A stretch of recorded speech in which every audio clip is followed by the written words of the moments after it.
Run that up, Rico.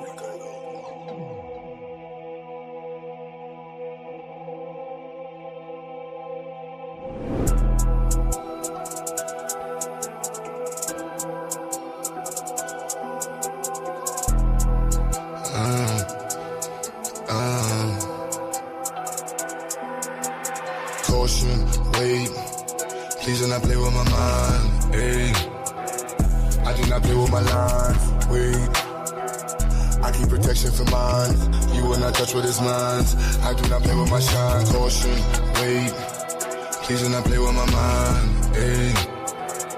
I do not play with my lines, wait. I keep protection for mine, you will not touch what is mine. I do not play with my shine, caution. Look at my face, pay me respect, please do not play with my line. If you want taste, what you gon' get? Shit that gon' bury your mind. All that's at stake, where is my check? Need every nickel and dime. You play with my race, put you in check, but stopping the vision to climb. They mad that these niggas done woke up and now all our visions to go. Where is the bag to get us so caught up? Yeah, that is the mission and goal. Staying on cold, some of y'all doing too much. Straight up be looking like hoes, never gon' grow. Can't count on you and cuz, most of y'all doing the most. Like this is a show, doing it for entertainment, or you're doing it for clown, or you're doing it to sit at the table with crackers for words in your mouth. I don't play with enslavement, these are the days of the South. These days we play differently, this is what black empowerment's about. Wait, I said there's no time for no friends. Either you with us, against us, don't switch it, cause one of us die in the end. Hey, I'm keeping my eye on the lens, watching the ops despising the picture cause they wanna see the one end. Hey, caution, wait, please do not play with my mind. Hey, I do not play with my lines, wait. I keep protection for mine, you will not touch what is mine. I do not play with my shine, caution, wait. Please do not play with my mind, ayy. I do not play with my lines, wait. I keep protection for mine, you will not touch what is mine. I do not play with my shine, caution. Hold on, wait, see a black man doing great with black-owned businesses, building in a different state. Why you snakes way late in the grass, plotting on what you can take. My black money in the black bank, me black money is safe, protected, like it's heavily protected. If he ever feels threatened, then he go a lead and knock him off his check this. For the record, he can never be weak. Disrespecting any checking your cheek. Rep your city, reppin' red, black, and green. Never fall, won't break. There's no limit to what I do for mine. But you so they don't take, coming with the anger and hate of all of my ancestors combined. You wanna get one time? I keep it fully loaded, extended in a fully auto effing to keep you from crossing that gun line. Hit you in violation. I ain't never shot a caveman. You be the first, I'ma give you this work. You get in the way of my occupation, yeah. Like I'm the boss and I don't like the way that you talking. This is my office, get permission before you walk in. The yellow tape across the door means caution, wait. Please do not play with my mind, ayy. I do not play with my lines, wait. I keep protection for mine, you will not touch what is mine. I do not play with my shine, caution, wait. Please do not play with my mind, ayy. I do not play with my lines, wait. I keep protection for mine, you will not touch what is mine. I do not play with my shine, caution.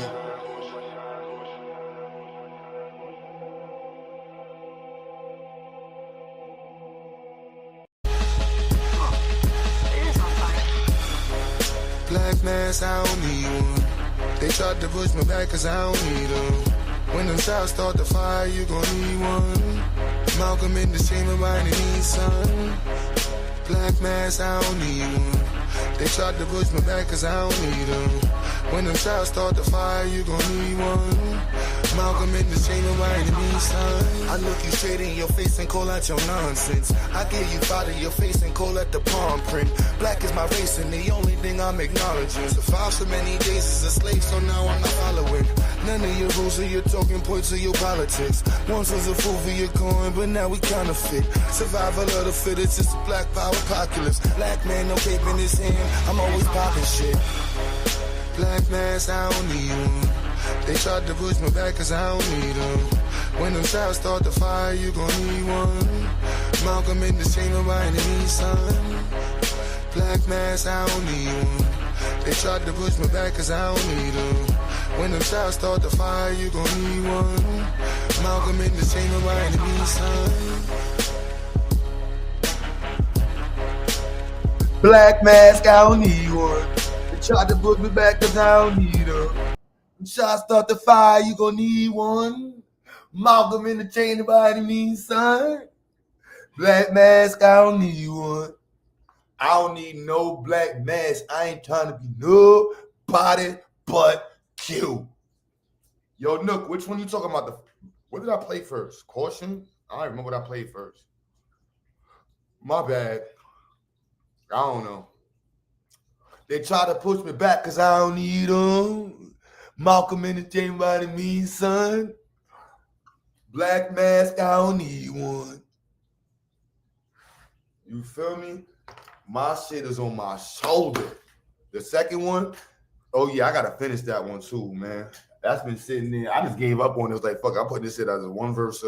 My man would be like, yo, Q, you need to get MOP on that. I think y'all can hit a buckaboo, blah, blah. Black mask, I don't need one. Blah. Yeah, they need the ad-libs on that shit. Blah. They need one. Malcolm in this chain by the mean, son. You feel me? Malcolm in this changing by any means, son. I give him 5 in the face and call that the palm print. Black is my race and the only thing I'm acknowledging. Survived so many days as a slave, now I'm not following. None of your rules or your token voices I'm counting. What? Y'all was wild. I was having fun. What's good, y'all? Yo, so we got porn bombed the last one, so I got to restart the shooting. I'm about to, yo, white people, can y'all leave me alone? No, you can't. So I think I'm about to go. It's Friday. I got time. So please let me do my black community nonsense. Because I'm getting tired of y'all coming over here for no reason. And I think I really feel like turning up on you poor, trash white people who are worth nothing. Nothing. Trailer park, worthless white, fruitcake, LGBTQ lames, man. Y'all niggas look up to weirdos and fruitcakes, man. Stalking ass weirdo white boys who ain't got no intelligence, can't hold a conversation, mad that they moms is they aunt and they sister at the same fucking time. It's not my fault you ain't shit in America. It's not my fault you're losing your place in this world. Chinese people don't respect you. Black people don't respect you. Motherfucking Spanish people don't respect you. So I'm trying to be cool. I'm trying not to tell white folks about yourselves, man. So please, man, go troll other channels, man, because I'm always with the shits. I just know that y'all are intellectually and emotionally not stable enough to have any type of conversations at above third grade emotional levels. So let me talk to my black folks, man. Y'all don't read. Y'all are mad pseudo. White community is being ran. Yo, matter of fact, I think I'm about to go on white folks, man. Y'all gonna make me go on white folks. I was having my time joking on my black people who believe in pseudo shit. And then y'all want to come around and just harass. This is what makes y'all go into black neighborhoods and shit. And do dumb shit. And it's like, yo, bro, come on, just leave us alone. I don't want nothing to do with y'all. I ain't got nothing to say to you. I don't want to debate with you. I ain't trying to be around you. Like, what part of that don't you get? We don't fuck with you. So why are you following black people channels, harassing black people when you're supposed to be the better of the species? You're supposed to be the more intelligent one. You're supposed to be the ones with the opportunity. But you're one of the dog fuckers. You're one of the dog fucking basement dwellers who have no purpose in life but to use up your white brother's air. You ain't earned the white man's air that you're breathing, and you're white. You're just a flake out of a cornflake box that didn't realize that there was a no-frill. You a no-frill, no-kill white boy who's sitting in their mom's basement mad that their sister can't breastfeed them no more. That's what y'all white folks is. You mad. They think they're better than us. And I don't understand how those who think they're better than us choose to engage with us. Let us do us and you go do you. But you can't do you because you stuck in the basement of your grandmother's house with that moo-moo she been wearing for the last 30 years that she breastfed your brother with and your cousins with and your uncle, you know what I'm saying? Y'all running around angry, broke, and just stinking and dumb.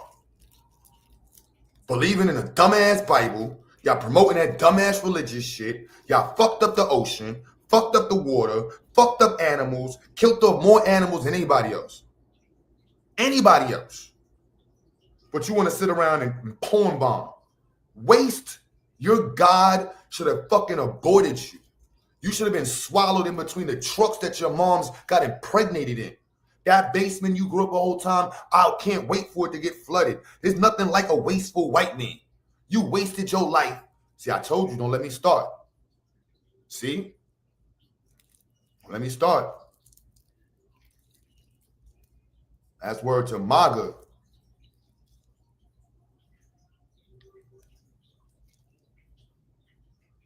To be clear, that's word to MAGA. Y'all gonna violate and use Psycho's profile picture? That's how I know y'all are stalkers. Or you're a black person that's a hater. But you would never turn your camera on and prove who you are because you're worthless. Worthless. You have nothing to prove. Nothing. I couldn't imagine being a black person with all the chips on our shoulders and having no value in life. Imagine being a white person in America in the most technologically advanced, racist ass country, and you ain't shit.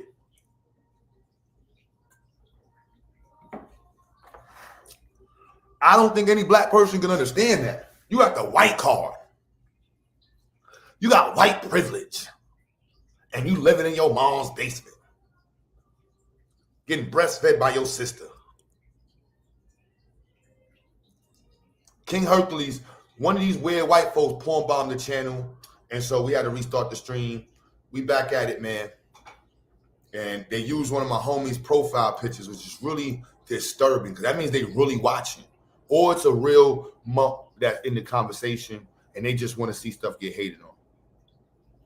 But it ain't nothing. We deleted the video, restarted it. We're back at it. We're back on YouTube and you're still in your mother's basement hoping that your aunt and your sister breastfeed you later. You ain't got nothing to make cereal with. You know what I'm saying? So I don't know what you kind of dog fuckers got going on in the middle of the Pennsylvania, whatever the hell you weirdos is at. But I don't care. I ain't rocking with you. You know what I'm saying? Now we got to do extra security defenses for everybody. Yo. Hell yeah. Yo, everybody. You know what I'm saying? Hell yeah. Ain't no fucking exception. Friday night. The climate is a little bit hotter than it has been across the board. So again, Kimberly, are you a white woman? I saw Why Can't We All Get Along? That sounds like some white woman stuff.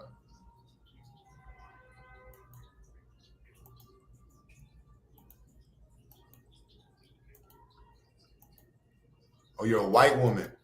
Okay, got it. What brings you to this side of YouTube? Our discussions are for black people. I'm not saying that you can't listen from the clouds, but really intrigued as to why you would want to be involved in a conversation that's titled, Why is the Black Community in Love with Bullshit? So I'm just kind of eager to know, why would you want to listen to that kind of conversation? There's a lot of stuff going on in the white world that I think I would be listening to, you know what I'm saying? Versus some random black person on YouTube. Like, I'm just confused. I really want to know that.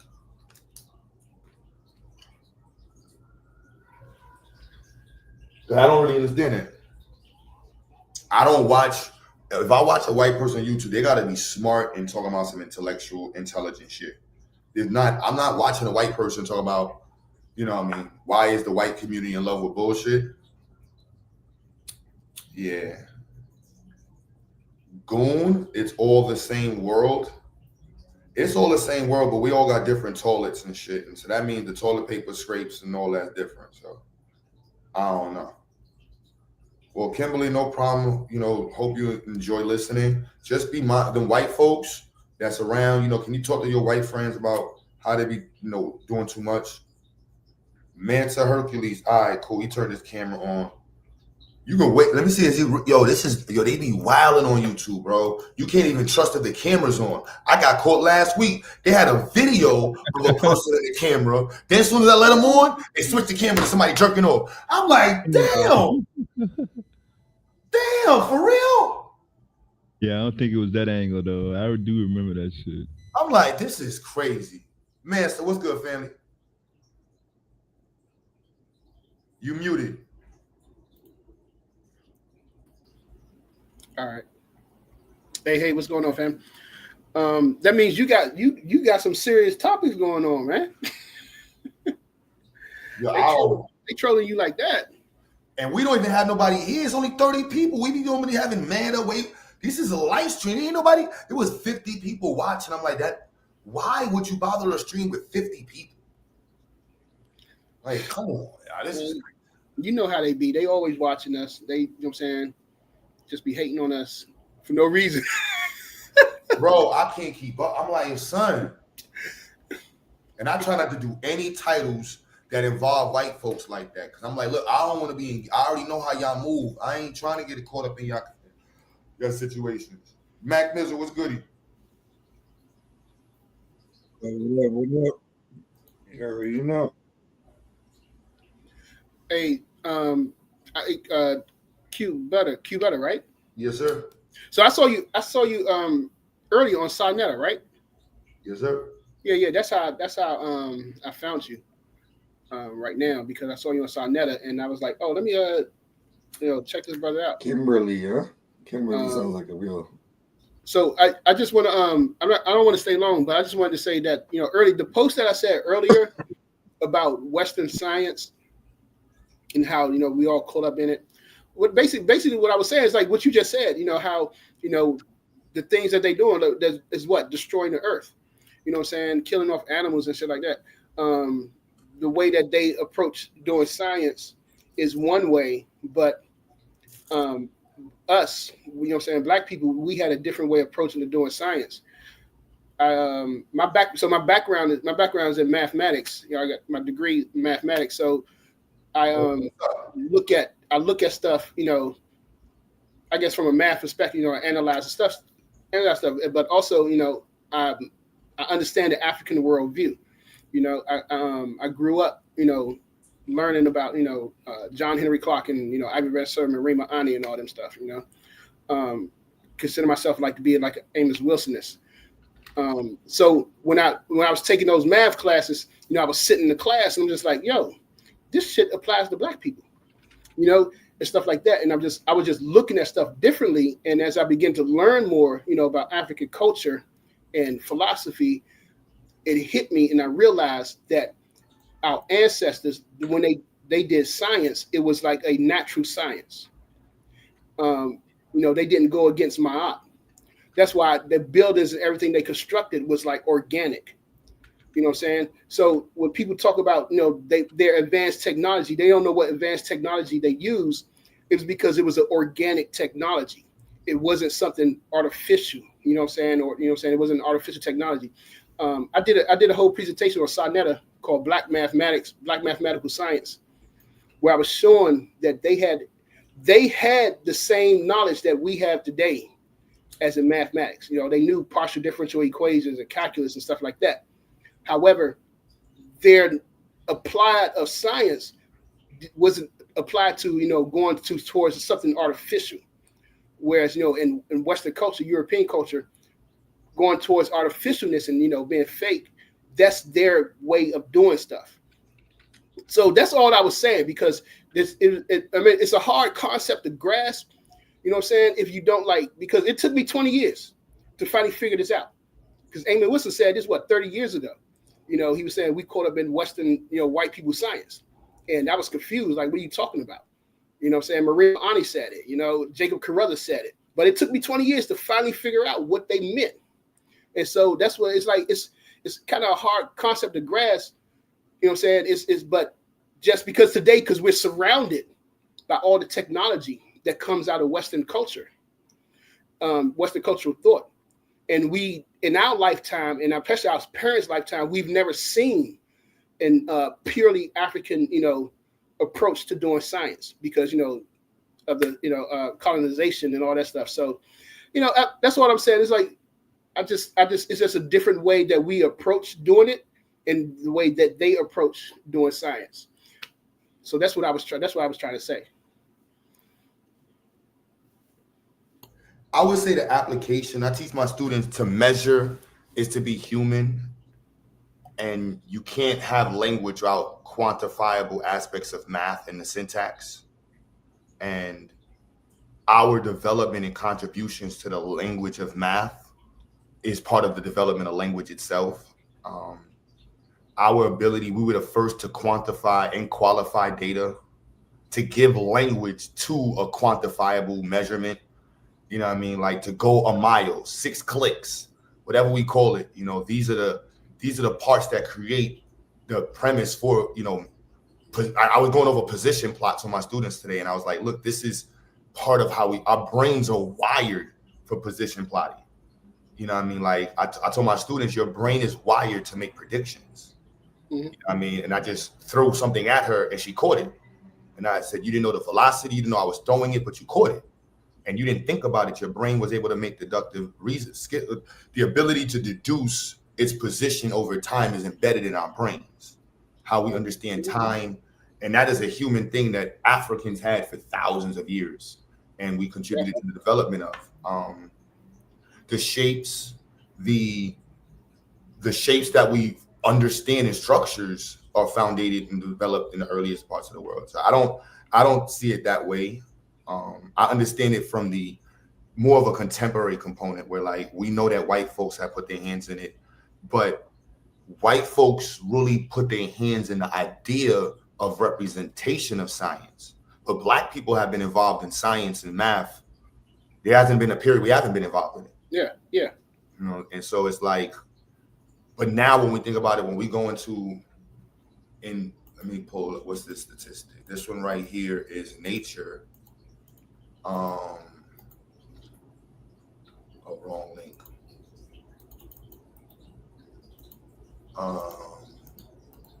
And the ramifications of data like this, when we say white men still hold majority of the U.S. science and engineering jobs. You know, and then when we think about globally, where Black people have to contract out in many countries for their engineers, the mathematical aptitude in our community is extremely low. You know, the algebraic reasoning and rationalization is low. And the ramifications, again, of this is detrimental in terms of like employability, and not just employability, entrepreneurial skills. You know what I mean? Like what skill sets do we bring to the entrepreneurial world? It's different when you got Indians. I watch Indian people make and remake motors from scratch. Like I've never seen nobody wire a motor till YouTube. Till I watch the Indian dudes, they cut the copper and then they recycle the copper and then make more windings for motors. And then they come to America and we're like, why are they the top electricians? Why are they running through these? It's like, yo, bro, like the skill set is the skill set. You're not getting around mechanical skills. You know, white people don't own mechanical advantage. White people don't own acceleration. They don't own any differential equation. They don't own any of it. You know, the application is really for us to say, we're going to be using this for our application. We're using this for our purpose. But the our component becomes challenged when we look at it as theirs. You know, and then when we try to make it African or European, when it's just science, it doesn't belong. Mechanical advantage doesn't belong to anybody. It belongs to nature. Like if I was a God person, I would be like, that belongs to God. You know what I'm saying? Like this is all in the universe. Like it has nothing to do with any white folks, anybody else. Like, you know, yes, like I like how the Chinese, they remove a lot of the white nomenclature. You know, they don't refer to volts. You know, they'll say, what's it, electromotive was it difference or something like that, or they'll electromotive force. They'll say resistance. They're not going to say ohms. Then they don't even call, like they'll try their hardest to remove their nomenclature because it's like they don't own the science. Like white people teach in their language. They teach science in their language. Yes, and they don't accept like white. And if they white nomenclature, yeah, we can't call a spade a spade. It's like, no, that's white nomenclature. And they did this for the purposes of promoting themselves to become deified in the sciences. But we got to demystify, like, that's just your name, bro. We don't give a fuck about your name. Next, like, we can replace Newton's name with anything we want. At the end of the day, we can just, they don't own it. And the more we have the discussions about what we don't want them to own, the easier it is for us to understand how we position ourselves in the conversation. But it then becomes difficult when we have so many of us who are against science, against the scientific method, against actual discussions that require, public, real research. And so, like, this is what pseudo. I'm all for information. I'm all for the conversation, but it's like we got to protect ourselves from the pseudo shit and the people that's just making platforms off of promoting nonsense. Because then you got more people who are tying into nonsense versus developing cognitive skill sets centered around receiving proper information. Yeah, definitely. You know what I mean? And you know that as a mathematician, your strategy for acquiring new skills in math, how you refer to the previous skills you learned, how do you combine all of these things together? Like I was talking to, you'll understand it, I told my students and some parents, they get confused when I tell them algebra 1, algebra 2, and pre-calculus is that's like one class. Mm-hmm. You know what I mean? Like that's that's just one long subject of introducing you to functions. It's just getting you to understand equations and functions. They just separate in the years. But if you have the right math teacher, you can compress all of that in way earlier forms and teaching them to a way earlier level. And us having children come out of the Black community with proximity to calculus means more money. Like in every engineering and science field, you're going to walk into a calculus class. You're going to walk into a pre-cal class. But if they're walking out of high school not even knowing what algebra is, I was saying on the stream, you heard me say that? How many of y'all kids know what y equals mx plus b? Like, can they even relate that to and they're like, this don't got nothing to do with I'm like, bro, what are you talking about? Every time you go to work and you're figuring out how much money you get paid per hour, you're doing a linear equation. Like, what are we talking about? As soon as you woke up and you're like, damn, I need to make this much money because I got to pay this bill. You're doing linear equations. Your brain is wired to do equations. Your mathematics, you know this.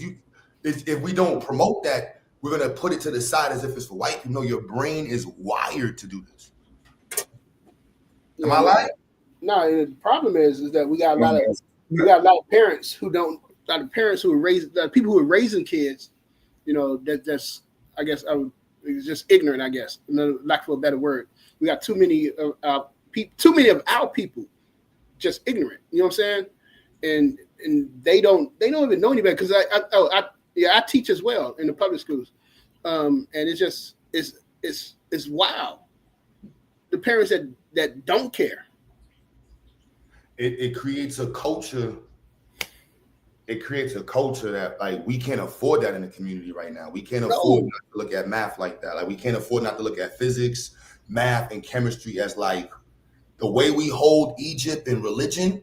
We need to be holding calculus, math, physics up like that. Like, no, does your kid know what kinematics is? Can your son describe motion? Can he understand the laws of, like, we should be singing the laws of motion. We should be all dancing around knowing, like, yeah, she asked, what is calculus honestly used for? Your braking system in a car, any instantaneous calculation that you're living with, that requires programming. In order for the door to know that you're walking in proximity to it, you need calculus. In order for your camera lens to be able to autofocus, you need calculus. When you're taking a selfie camera and your camera is automatically figuring out your distance and the movements, the calculations to do that is calculus. That's instantaneous measurements. We don't live in a world of averages. We live in a world of real, immediate things. There's levels to being able to understand it. So, of course, you get the regular graphical space, but then you got to go to the space where you can represent those graphs in instantaneous perspective. You threw a football. How fast is this football going in the middle of the air? A bullet. How fast is the bullet going after 2 seconds? What's the impact velocity, force with the momentum of it after 2 seconds? It didn't even get to his target, just 2 seconds in. A half a second in the air. We don't want to render this to all the other people.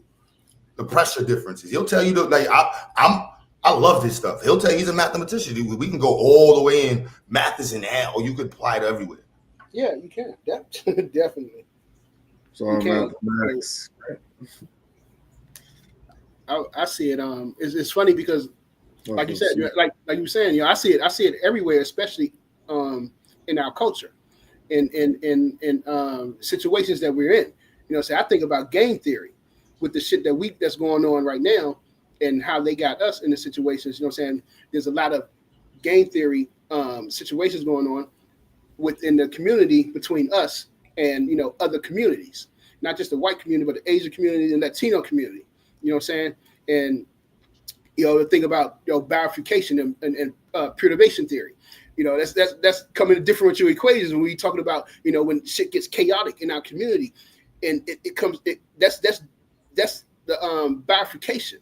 We talk about when the kids starting to going around and just acting a fool. There was at some point where that tipped off.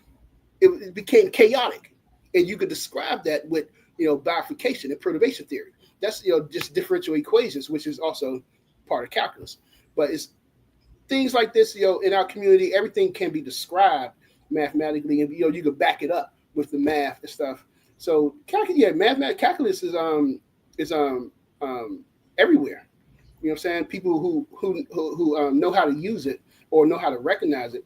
But definitely, you know, with today's society, you know, you people who go to nursing school, they Cal 1.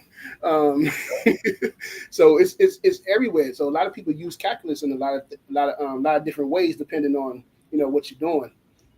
So yeah, it's depending on your, like you said, depending on your level of knowledge, that person's knowledge, you're going to use that math, you know what I'm saying, in certain situations. So it's everywhere.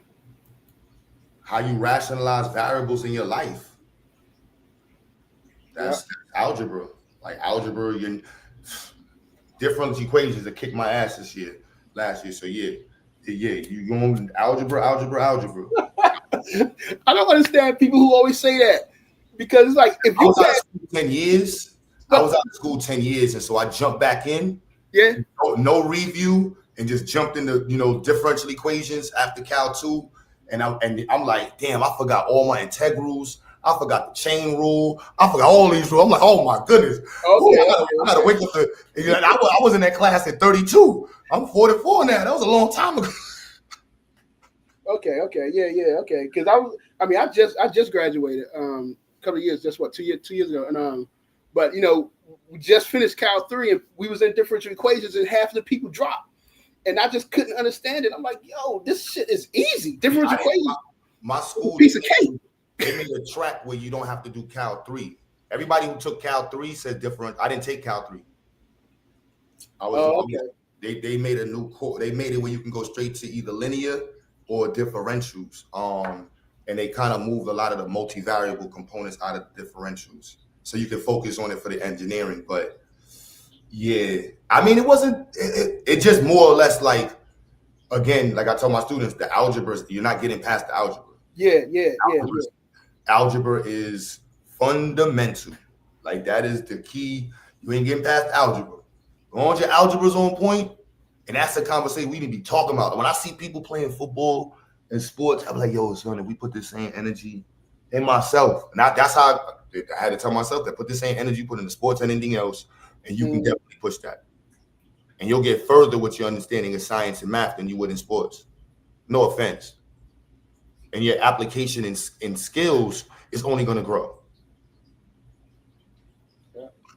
Understanding chemistry and physics and math, that's fundamental. That got to be the premise of the conscious community going forward. Like, yeah, we on some science shit. Like, yeah, we push math, physics, and chemistry all day long. Then from there, we can have these other conversations, but we know our foundation is solid on that. And of course, Black liberation philosophy. We should all know the Black liberators, the Black philosophical thinkers who helped develop our Black nationalist perspectives, our Pan-African perspectives, our home perspectives, our broader perspectives. Like, this is fundamental for Black folks. Like, that is, it's 2025. This stuff is free. This stuff is free. Yeah. And that's where some of the conversations where it comes is like, there's a metacognitive skills, thinking about thinking. So if you're not thinking, at all. You're nowhere near cognition. If you're just receiving information and not even challenging it, verifying it, testing it, it's just like whatever. Yeah, that's right. We need a just like we. Yeah, it's time definitely to push that STEM, just like we pushed what you said, the black consciousness. You know what I'm saying, in the 90s. I think it's time to do both of them. You know what I'm saying? Push both of them tied together. You know what I'm saying, for the next generation to get their minds up, and so we can start doing stuff better for our community, for our people and stuff. Because yeah, that this AI. You know what I'm saying? The artificial intelligence, though, is no joke. It's coming, and it's a great opportunity. It's no joke. It's an opportunity for us, but you know what I'm saying? I see it could be an opportunity, but I also see it as it could be detrimental. But it also could be a wake-up call too. You know so was the 50 cal. You know what I mean? So was the Glock. You know what I mean? Like these are all tools that, you know what I mean, like in the wrong hands, it can hurt black folks. Like for me, I'm like AI and people like yourself, you know what I'm saying? Smart black folks. No, this is a weapon of mass empowerment. You know what I mean? Like in this era, like we can't, I'm sorry, I gotta play this. Indian and black, what's an Indian? What's an Indian? Let's get into that. Who are the Native Americans? Let's get into it. Because that's another thing we're gonna touch on in the damn museum. Who in the hell were the real Aboriginal Americans? Y'all only think that it was the Mongoloid looking natives that were the real Native Americans. And we have to understand the Aboriginal people here were also the Negroid people, which are us. They were black people looking just like, get off there. Just accepting random shit. Like we don't have a history of people from 100 years ago, 50 years ago, 200 years ago that spoke, that told us, yeah, we should be focused on this, focus on that. What do we, we've had these conversations. We've had no confusion about who we were. You know what I mean? Never. Like that's not been an issue. It's always been like, no, we can focus on us. We can focus on us. That's right. Never confused about who we were. Never. Like we want, these is our words. Like these is our people's words. All right. Now I know y'all want to throw Stokely Karma. I'm not with y'all throwing any of our black folks out who are adamant about fighting for black people. I don't know when we got lost. Or Ella Baker, Kwame Ture, Martin Delaney. These are their words. When were they not black? When did they not fight for Africans, for their black presence? I'm lost. When did we get lost in this conversation? Oh, no. You know what I mean? When was that? That had to be a good 10 years ago. 12 years ago when this shit started. I think it goes further than that, and it's just the disassociation from like sciences. Sciences locks your brain in a certain way with the way you receive information. It got to be fact-based and it got to be verifiable and testable. Like the majority of us are not in the science world, so our brain is not acclimated to verifiable and testable information. It's just we're just conversing and taking whatever we choose to take in. It's like, all right, that sounds cool. That sounds cool. It's like, no, that's not how it works. Nah, that's not how that's not how any of these things that we live off of and love to use and Dan there would fight for work.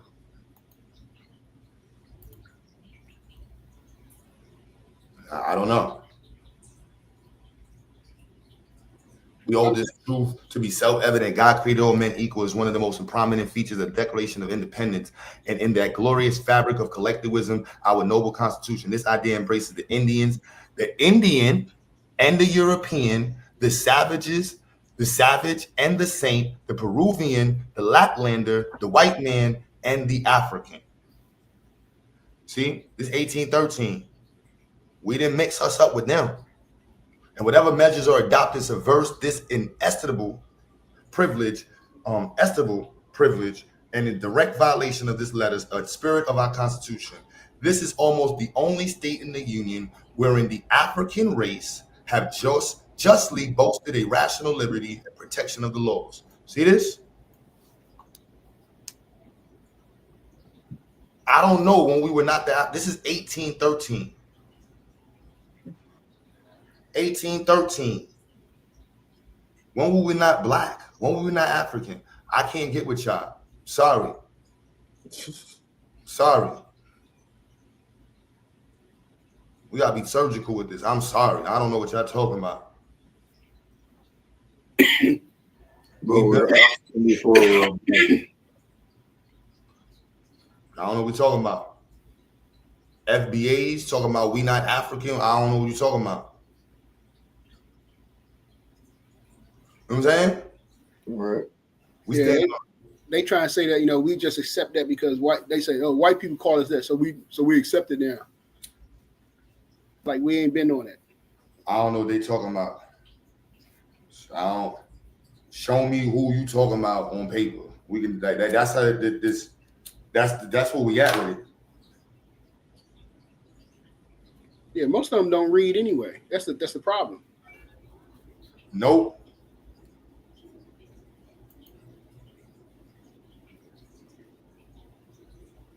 But it's like if we not gonna promote the reading, we just gonna keep promoting the what? The what? This? Gador,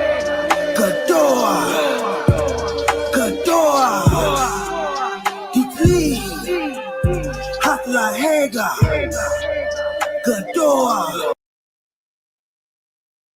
Can't make this shit up. You cannot make this shit up. Unbothered indigenous Black Americans, American Indians, it has come to my attention that there are a lot of people devastated by your existence. And they are saying that what you're doing is a federal crime. Now, you guys know I have a bachelor's degree in journalism, minor in psychology, master's degree in communication media with a specialization in public relations. So I just love. All them degrees don't mean Frank in the world of science. You know what I'm saying? Frank, man. I'm just saying, like, this is what we like. This is what we doing. Yeah, they turned Aaliyah into an Indian too, man. That's what we doing. You see how you shake your head? This is sad, man. This is what's competing with us getting to algebra. Not even calculus talk. We want to get to pre-cal. We want to just master algebra. You know what I'm saying? We can't afford this, man. We cannot afford this. No. It's crazy, man. But yo, I gotta go, man. I'm gonna see you around, brother. I'm gonna subscribe to your channel so I can keep up with you. Yeah, B. Definitely got the Super Smart Club over here, son. So definitely link up. Definitely appreciate, anybody that's super smart. That's that real New York accent right there, yo. Yeah, you know what I'm saying? That's what we're talking about. So like I'm talking to a rapper. No, I got cousins in New York, and y'all be fucking with them every time they come down, yo. What city? Where you at? In the South? I'm in DC. Oh yeah. That's where you ain't got you right there. You know what I'm saying? You on the edge. You're on the East Coast. Yeah. Man. All right, y'all. I'm gonna holler at you. All right. Please. Communicating and get into the issues. We need some answers. So, I got to consult with you know who. You know what time it is. Hello, Cerebro. I don't know where the drug shots is at. I don't know where. I can't link it up. Creek colonial? Yes. The term Creek is a colonial exonym, a name imposed by English settlers, not a name the people originally used for themselves. The origins of the name Creek is English. The English colonists began using the term Creek or Creek Indians in the 17th and 18th centuries. The name came from the fact that many of the towns or villages. See this shit? It might as well be Lance.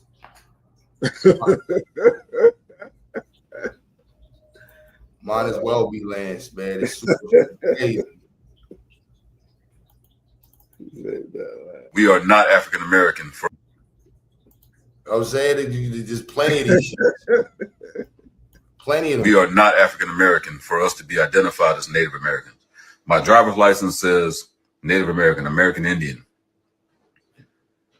I'm asking you all this real quick, simple question. Peace and blessings, everybody coming in. Chientamo, hitoklo, yate. Chientamo. Blessings, everybody coming in. Chientamo, hitoklo, yate. Yo, what? What did you say? Chickatamo, what? Yeah, Jack.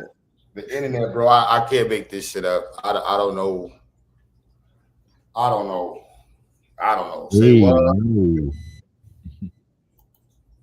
Yo. You all this real quick, simple question. Peace and blessings, everybody coming in. Chientamo, hitoklo, yate. Chientamo. Why don't people have to prove they're African American? Yo. You said that shit so smooth too. I don't know what he said. Like a front toe and some. He's trying to sell it. Hebrew. This is where Hebrew come from. Hebrew. The Hebrew people were doing what, Truth Now? Crossing over or passing through. Simple. That's the end of that. Take religion out of it. Watch this. Watch this. I am ready to believe them of the Jewish race. I mean of the stock of the 10 tribes, and that the following reasons. First, they were to go to a land not planted or known. First, they were to go to a land not planted or known. Africa not planted or known. Asia not planted alone. Europe. Hold on. Roll the corn. Now you starting to understand this shit? Europe not planted alone. We are God's chosen people going to do what? To the places not planted or known. This is the job of God's chosen people. Yo. Son. Yeah, break that down right. I can't break big announcement. The planets unknown. Ain't no breaking this down. Yeah, ain't no breaking this down.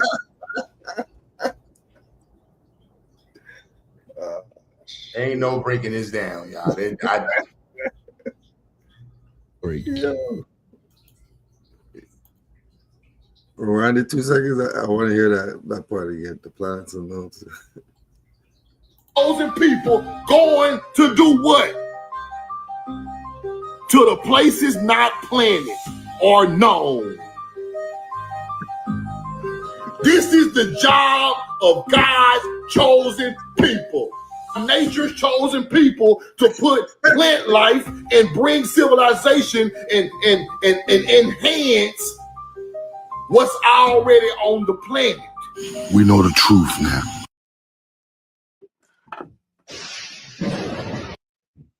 You got the AI going. Okay. Yo, why they had the AI at the end with the last dragon fingers? Oh, that was the same video? Yep. Oh. Oh my goodness, man. Yeah, y'all heard that one. I can't make. I don't even. Oh my Lord. Hebrew. This is where Hebrew come from. Hebrew. The Hebrew people were doing what, Truth Now? Crossing over or passing through. Simple. That's the end of that. Take religion out of it. Watch this. Watch this.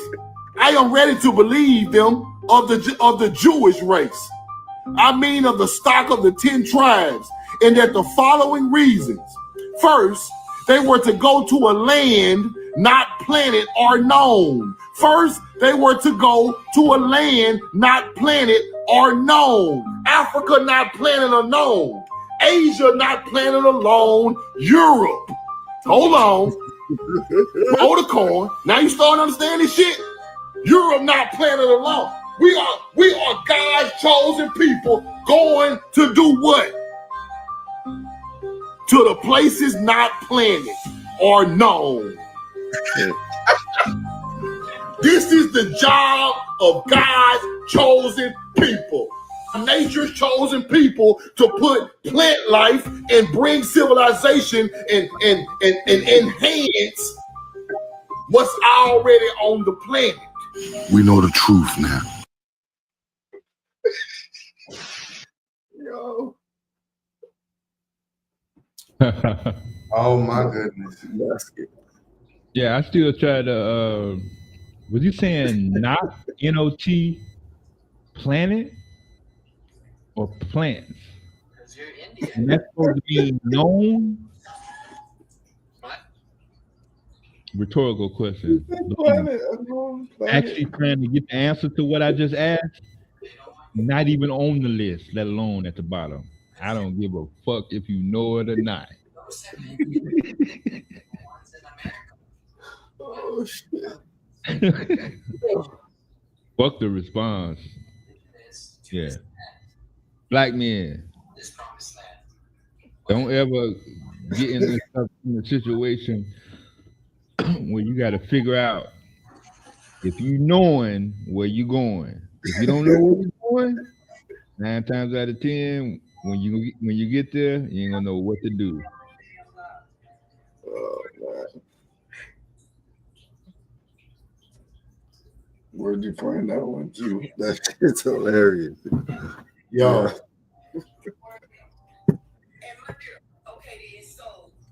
Can't make this shit up, bro. It doesn't stop. You can call whoever you want to. You can go ahead and mention whoever you need to. But the one thing that you can never explain is the fact that the quality of life for a Black American in Africa is never going to amount to the quality of life that Africans get when they immigrate over into America. So now,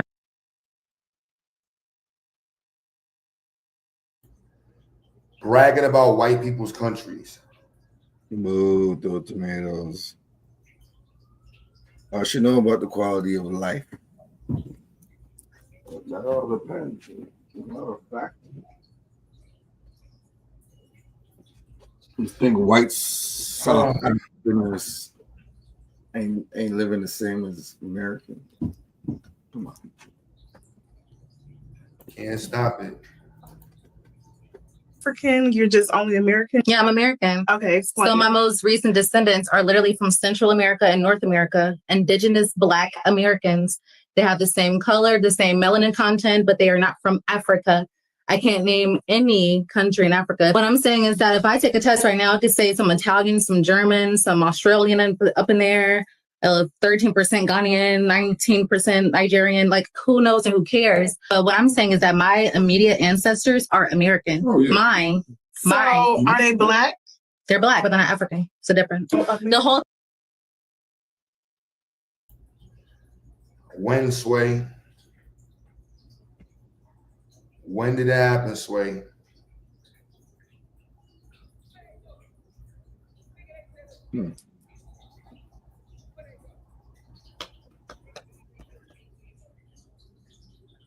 Yeah, I know. This is not, I can't make this stuff up, y'all.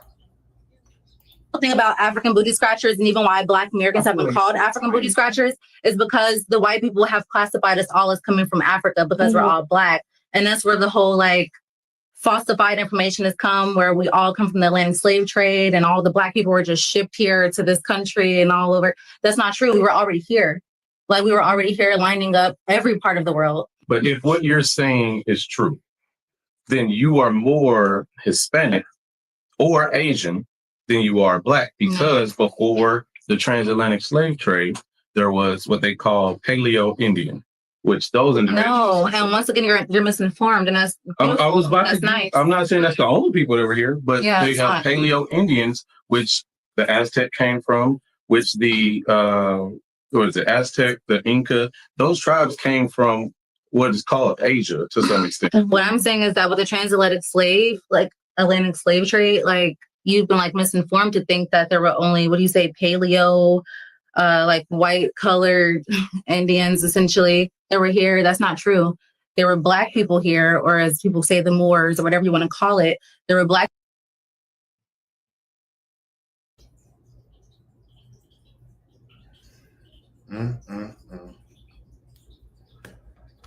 Clean up in aisle 7, 12, 15, and 18. We got to clean up, y'all.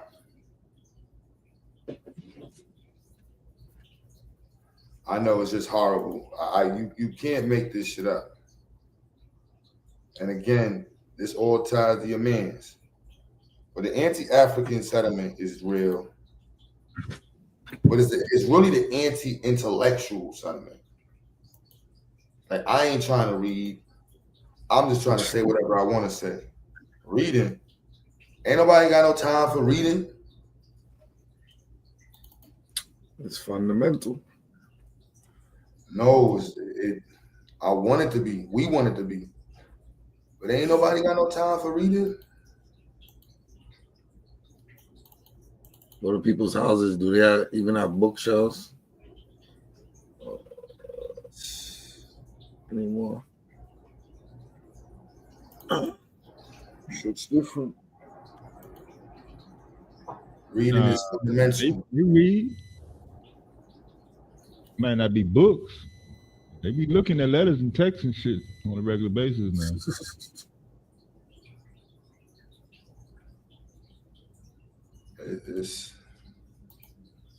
The water above the firmament. The Bible clearly says that the firmament is made out of glass. Job 37:18 says, "Hast thou with him spread out the sky, which is strong as a molten looking glass." Revelations 4:6. "And before the throne there was a sea of glass like unto crystal." This is what the book of Ezekiel says about the firmament. Above the head of the creatures there was something that looked like a dome made of dazzling crystal. That's Ezekiel 1:22. Above.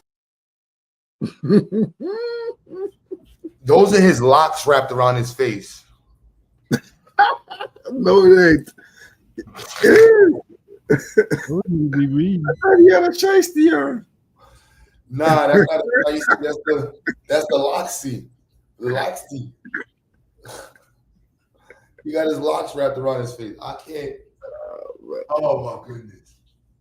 You make this make sense, man. The crystal dome, bro. Crazy. Can't make this up. I don't want to make this up. I don't want to make this up.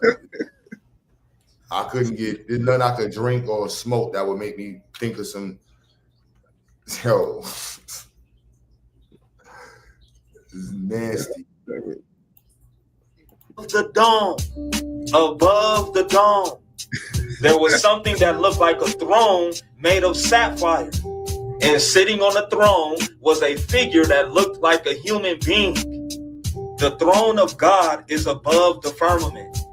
Ezekiel also said that the throne of God looked like it was made out of sapphire crystals. This is sapphire, aka sky blue. And yet you ask, what does God know? He is hidden in the clouds. How can he judge us? You think the thick clouds keep him from seeing as he walks on the dome of the sky. So we got a molten looking glass firmament, a sapphire crystal throne, and a sea of glass that God walks on. And we also know that sometimes these clouds get in his way. But what does this have to do with water above the firmament? Out of control. Nah, this is my first time ever hearing God with feet. I ain't even being sarcastic. I've heard the throne before, and the beard and the white beard, but the walking, in if the clouds don't get in the airplane way or anything else flying, how the fuck do it get in his fucking way?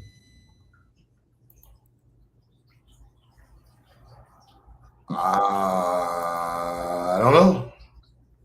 Walk. Sky. So we got a molten looking glass firmament, a sapphire crystal throne, and a sea of glass that God walks on. And we also know that sometimes these clouds get in his way. But what does this have to do with water above the firmament?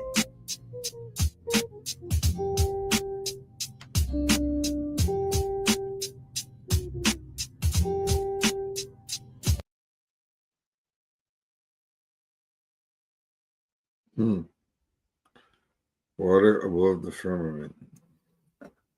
Oh, I thought he was gonna do an experiment and walk on glass.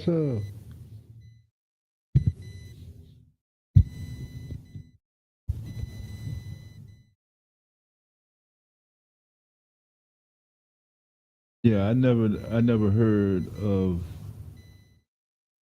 God needing a ground or anything to walk on. First time ever hearing that.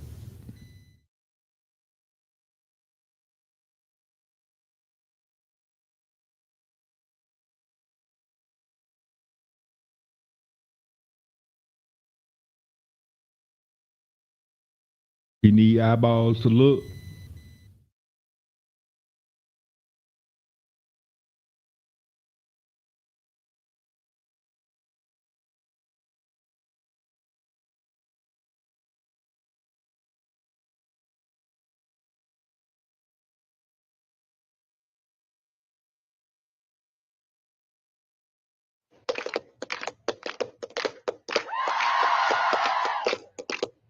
Hey, Auntie Beth here.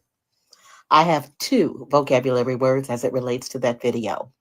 The first word is minstrel. It's a noun.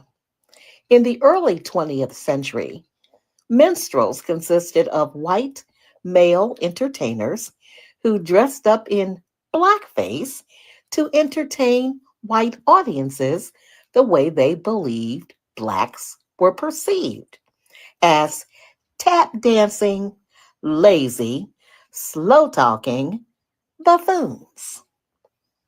The second vocabulary word is optics. Optics is a perception of the way things are seen and presented in the public. A black Trump supporter, not in blackface, a real black man, tap dancing for a group of white Trump supporters has a certain optic about it. Minstrel, optics. Add those words to your vocabulary bank and make it your time, your shine. Auntie Bev speaks.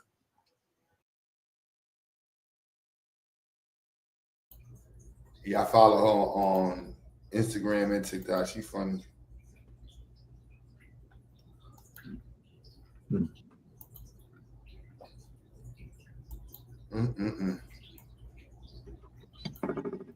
You say Cardi B got an album of the year? Well then.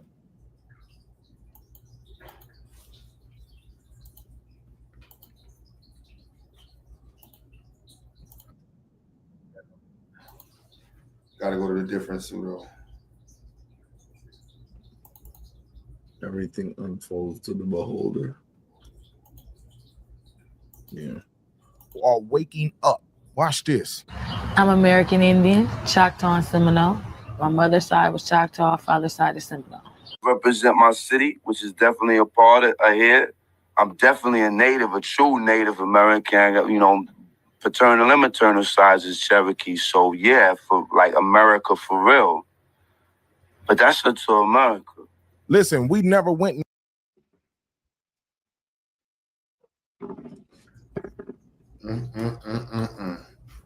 Here's what we call waking up, y'all. Our people are waking up. Watch.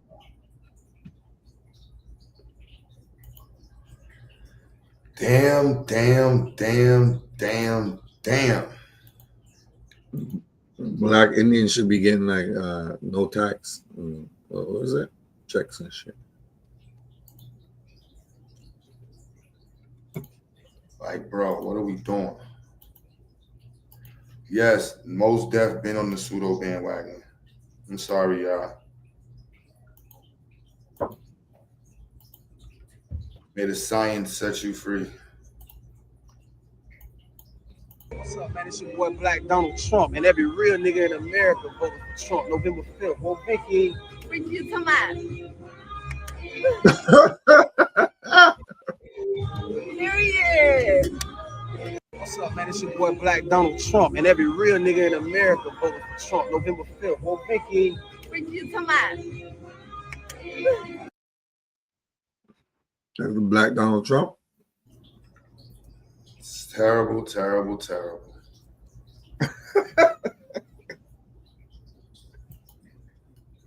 Who would have thought? Man, it's your boy Black Donald Trump, and every real nigga in America voted for Trump November 5th. Well, Vicky. Ricky, you come on.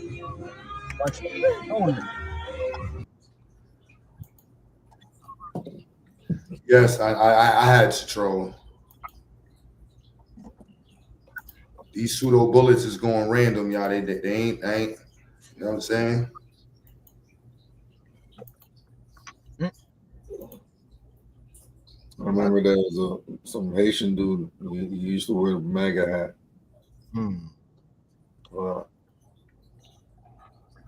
He ended up dying of COVID, man. Shit, crazy.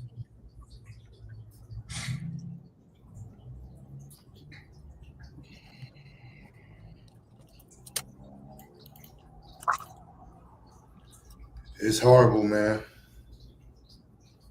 It's horrible. Yo, did you see that George Floyd and Charlie Kirk got the same birthday? I don't know if y'all see that. No, I ain't see that. Yeah, 20 years apart. That's weird.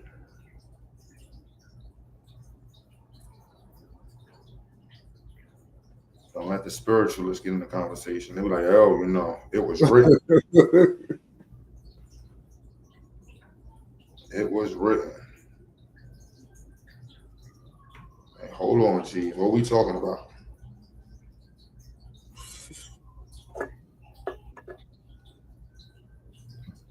What is we talking about, Chief? Nah, that's the day that they're gonna try to jump shit off.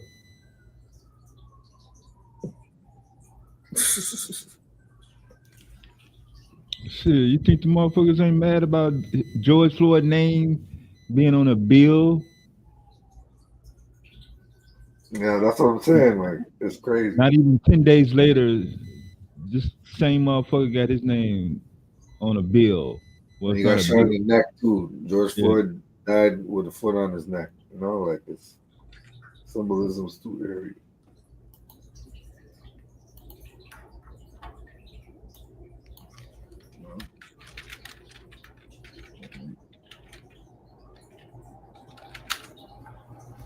These white folk.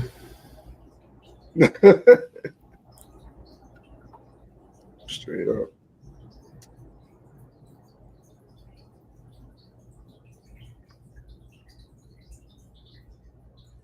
But it's also, you know, keeping a foot on our own neck of the bullshit. Mm-hmm. FBAS in Oklahoma. Oklahoma state legislators are proposing a bill for every public school to put a boy in the same box as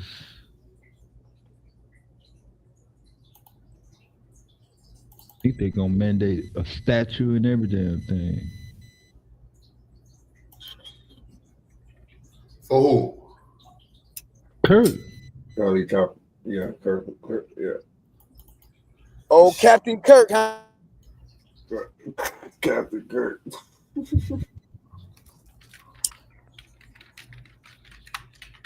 Beam me up, Scotty. I feel like we know. Scholarship on the pride, though.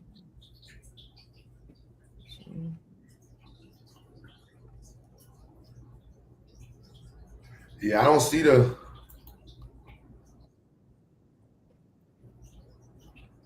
the propaganda from black people, or maybe it's suppressed, but I don't see droves of black people supporting, you know.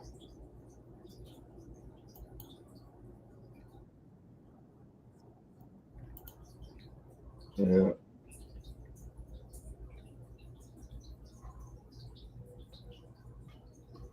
Yeah, black folks largely stole this one out.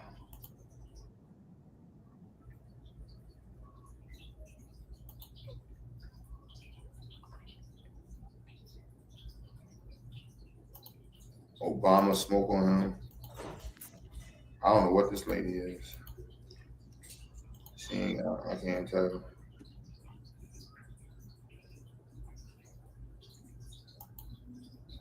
Can't tell.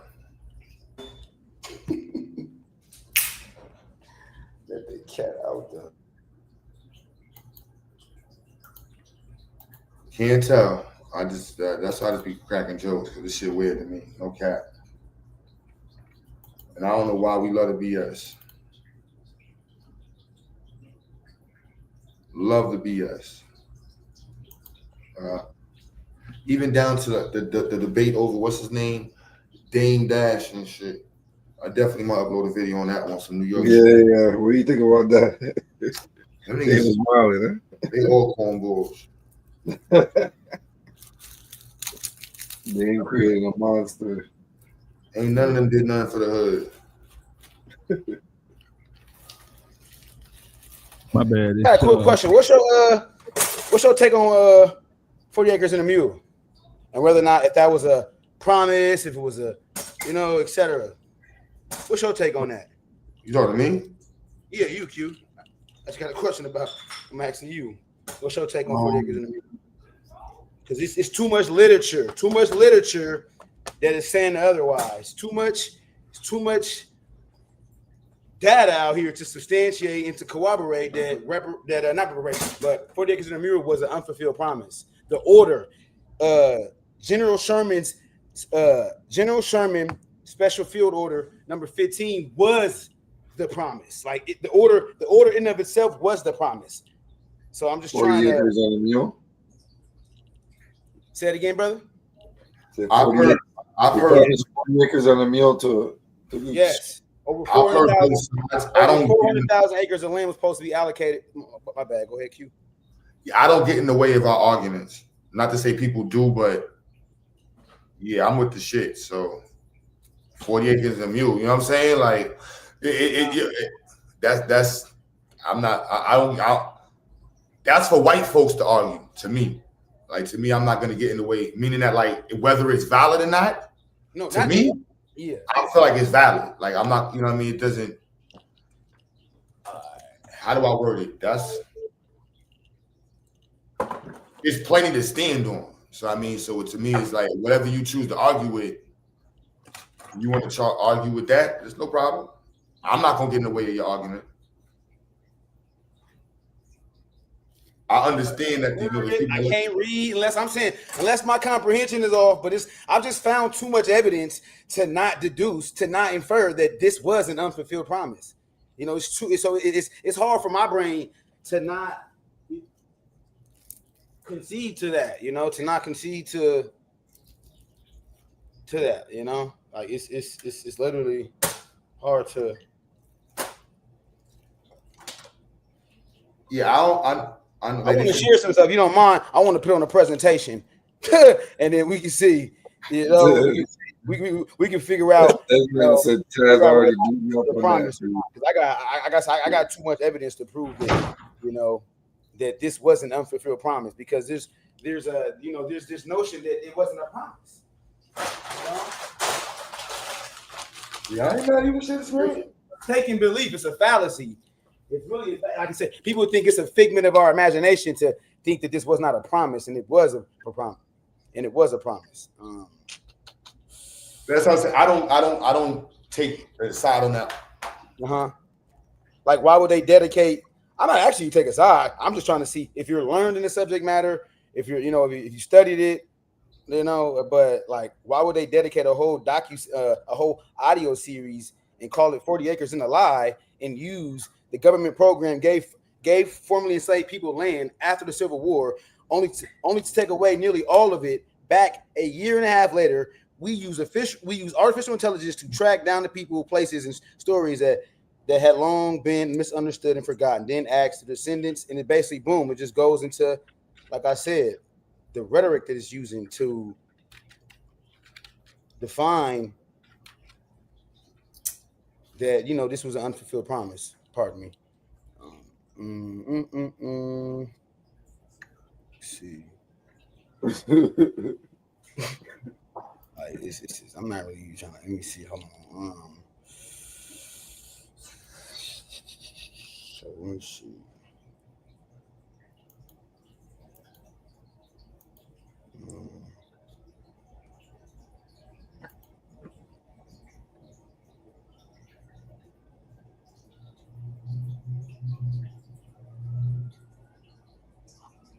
What was it? Sea coastal land, starting from where was it? From South Carolina, sea islands, all the way to Jacksonville, Florida.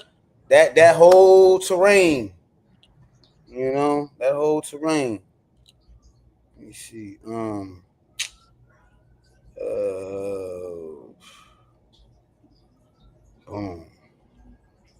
But I really hold on. I want to. My bad. Is that Q though? Cool though, Q? You share my screen? Let me see something. Hold on. I'm really trying to do something. Let me see. Okay. Boom. I remember.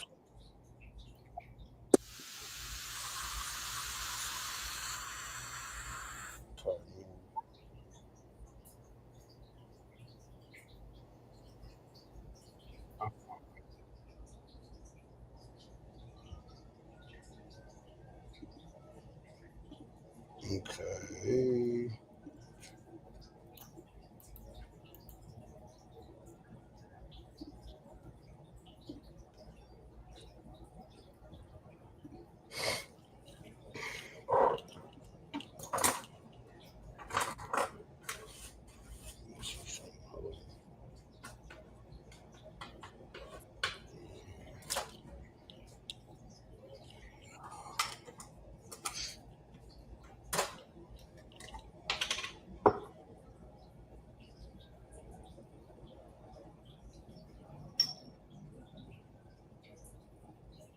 Can you show my screen, please?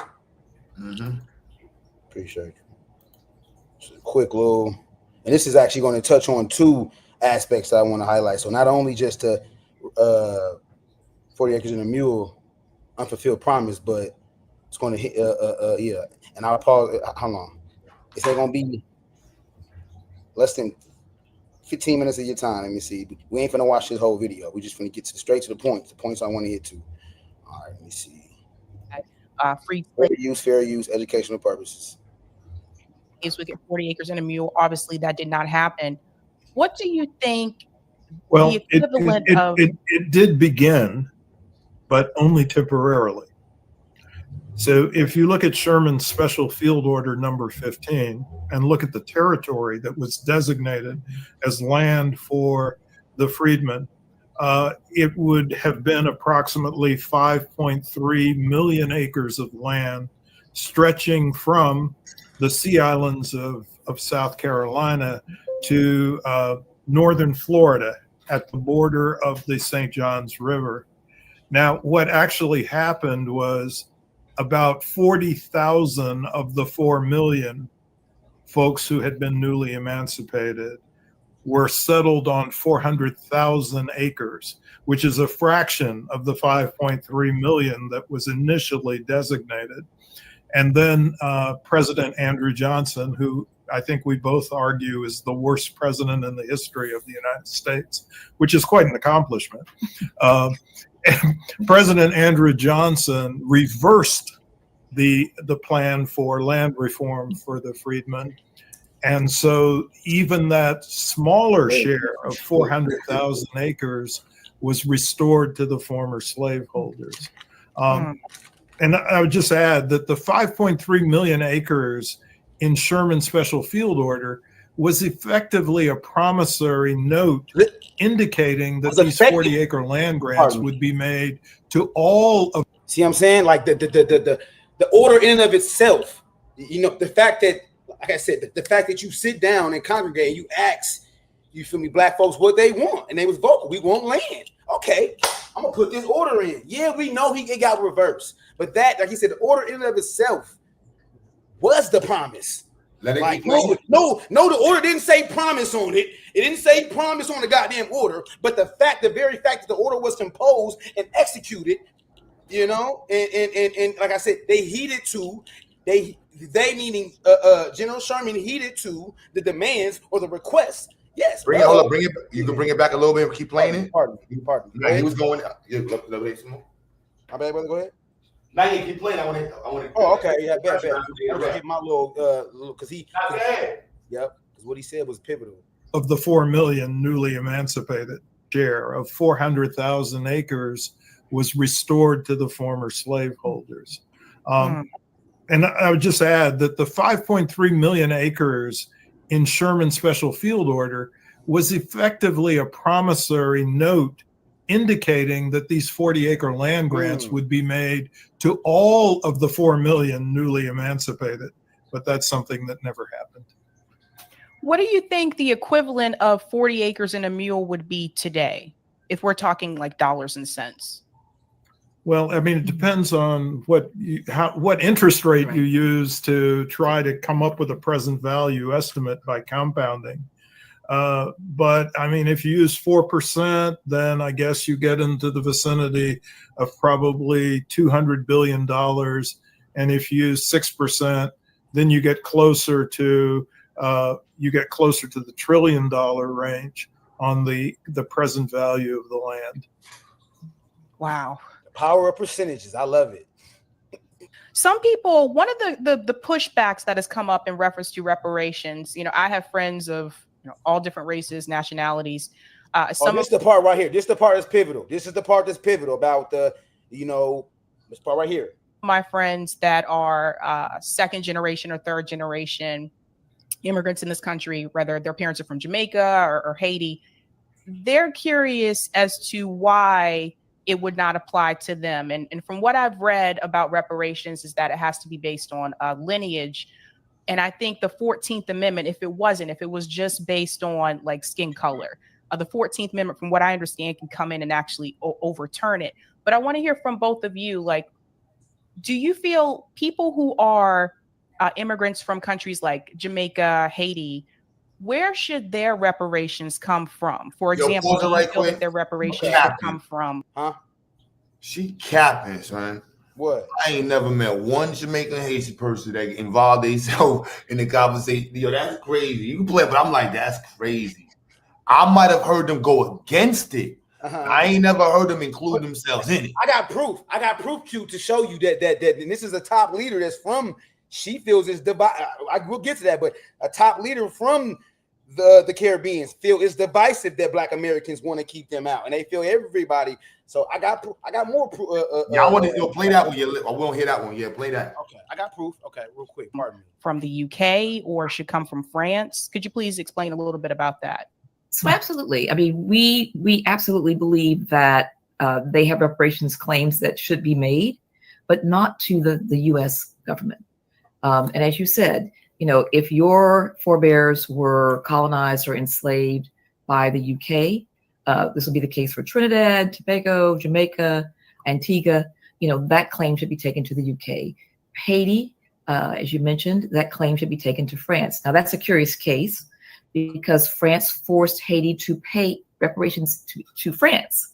Yep. So not only should they get that money back, but they and the interest from it, but they should also receive reparations from France. Come on now. But we're focusing on the descendants of the people who were promised and denied these 40-acre land grants. Who was promised? See, they keep it's It's literally embedded. It's ingrained within the mainstream academia lexicon that there was a promise.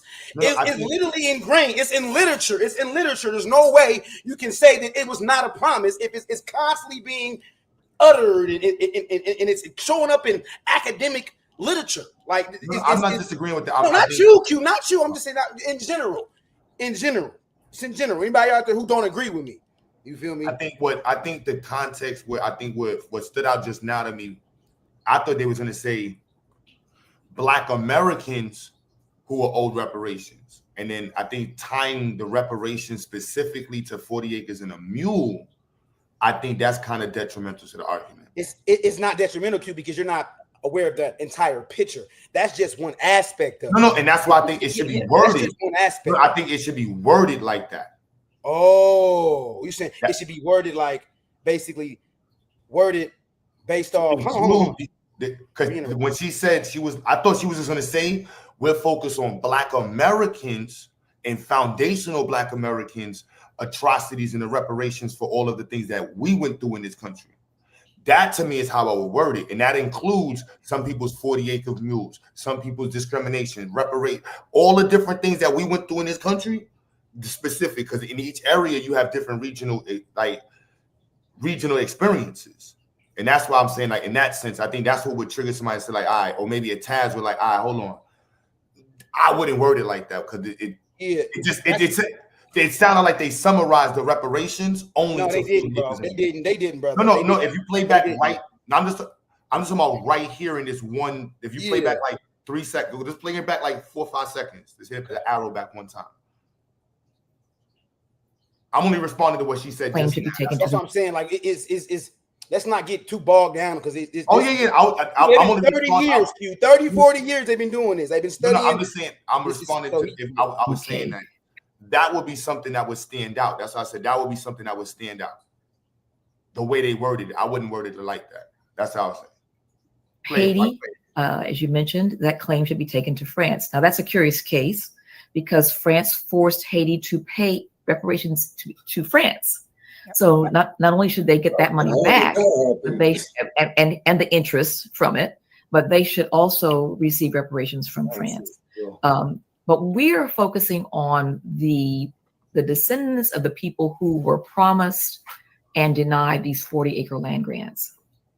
And this is when the racial you have to wealth. understand, Q. That's the beginning of the black-white wealth chasm, Q. That's after they're striving to aid and abet the Negro. And you know what I'm saying? No, I'm not disagreeing with what they aided. I'm just saying the black-white wealth chasm. They start there because that's the beginning point of the black-white wealth chasm in America. Remember, white folks got free land. The same time they denied us, they was giving out millions of acres of land to white people.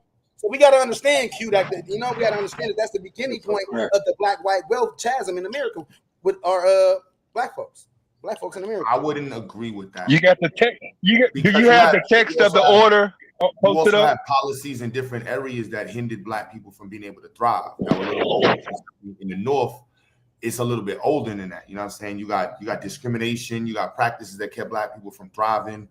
You had pre-existing black laws against the freedmen in different areas of the country. So to me, like, all of those things are parts of the reasoning for reparations, how I articulate it. Like, the states enacted laws and benefited from the laws in every region that were policies and laws against black people's ability to thrive. And we paid taxes, and they also charged taxes for free black people, and they treated us differently in different extents based off of the simple fact that we were considered to be African.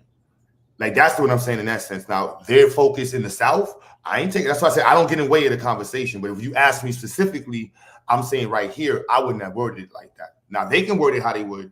I would have worded it different. And maybe that's because I'm from the North. You see what I mean? Like, the 40-acre and mules, like, it is contextually different if my family migrated 1900s. Everybody from the came from the South. My family's from you got black people. That's the Mecca, ain't it? No, you got in 1830s. You had in 1840s. You had Weeksville being created in Brooklyn. You had the Long Island black free towns. You see what I mean? Like, the Underground Railroad was funded by black people in the North in the early 1800s. You know what I mean? So it wasn't like the migration period only happened then. You had black people that went in the North for a minute. Early 1780s free. 1790s, black people walking around. You had black Wall Street. Everything of sort of Wall Street was called the Black Lands.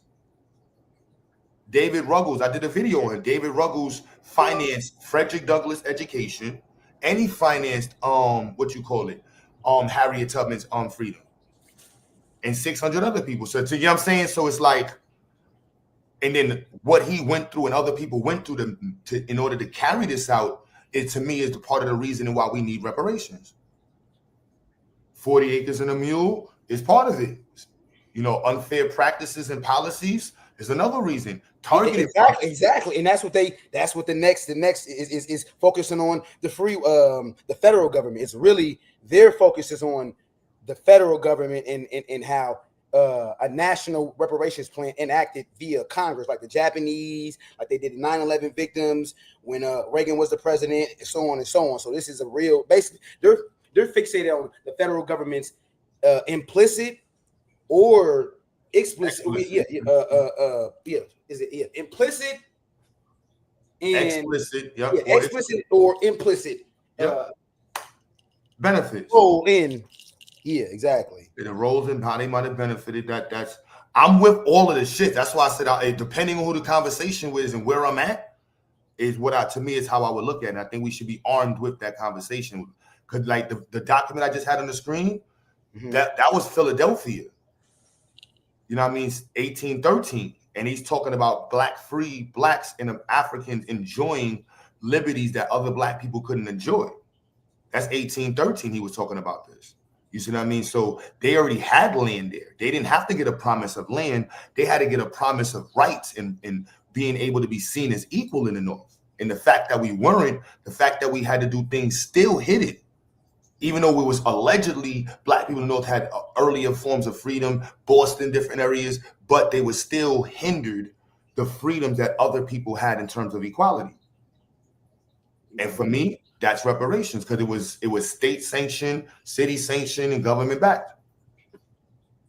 So that's why I said I don't get in the way of that, because I know it's also a localized conversation, like the railroad the black farmers. In the North, we don't really have a black farmers reparations argument. There's a lot of porters. You know what I mean? But I support the black farmers reparation. That's why I said I don't get away. I don't know how to word it. I don't get away in the argument. I was just saying that's what stood out to me. But again, if that's their focus, I'm not going to get away in their focus. I support it. Whatever.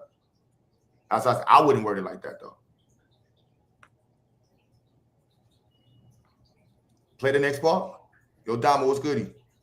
Gap began, and it has continued. We're also talking about folks who that's when he began, and the interest from it, but they should also receive reparations from France.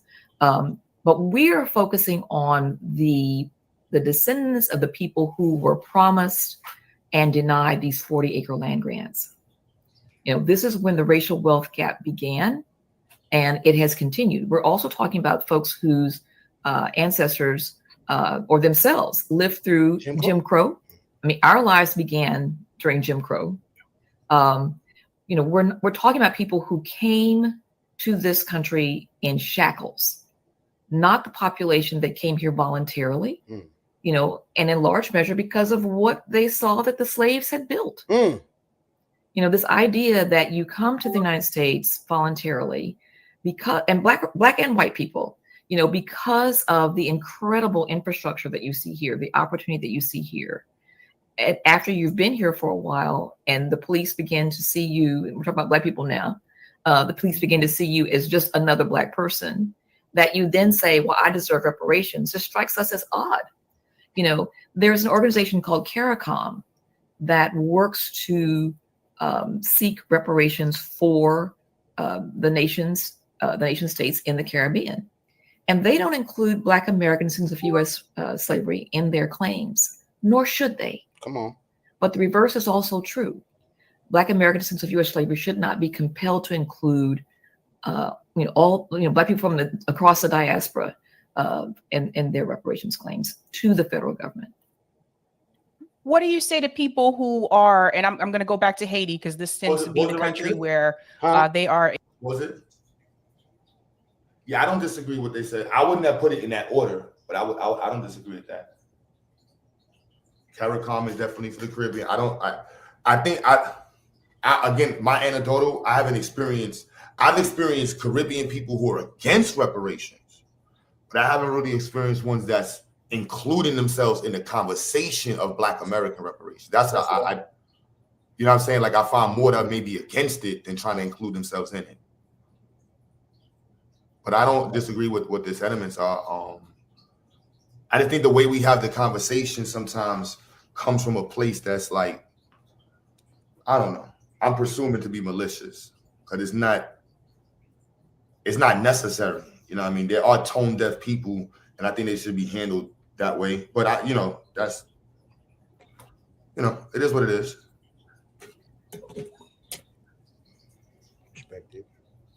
Finish what they were saying? Experiencing a lot of struggle and turmoil. If we go back to President Woodrow Wilson, for example, he actually intervened, sent the U.S. Marines into Haiti, took over their businesses and their banks. And people in Haiti have been struggling like ever since. What do you say about people who are coming to the U.S. from Haiti? For example, the Haitian migrants that tried to come through last year after Joe Biden was elected. They were automatically, boom, just pushed out. Some would argue that the reason why they're coming here is because of the destruction that has been done by the U.S. government to their country. So the fact that there's no question that people are leaving because of the destruction that's been done to their country. But that leaves open the question as to where they choose to go. And it's not necessarily clear that the only option is the United States of America. And to the extent that that's not clear, it means that there's an element of choice in choosing to come here. And I think the issue for us is not a claim that people are not subject. Bring it back to the question. Huh? Bring it back. Her question? When she was talking, I was going to hear how she choose to go. Hold on, I got you. And for example, the Haitian migrants that tried to come through last year after Joe Biden was elected, they were automatically, boom, just pushed. What do you say to people who are, and I'm going to go back to Haiti because this tends to be the country where they are experiencing a lot of struggle and turmoil. If we go back to President Woodrow Wilson, for example, he actually intervened, sent the U.S. Marines into Haiti, took over their businesses and their banks. And people in Haiti have been struggling like ever since. What do you say about people who are coming to the U.S. from Haiti? For example, the Haitian migrants that tried to come through last year after Joe Biden was elected, they were automatically, boom, just pushed out. Some would argue that the reason why they're coming here is because of the destruction that has been done by the U.S. government to their country. So the fact that there's no question that people are leaving because of the destruction that's been done to their country. But that leaves open the question as to where they choose to go.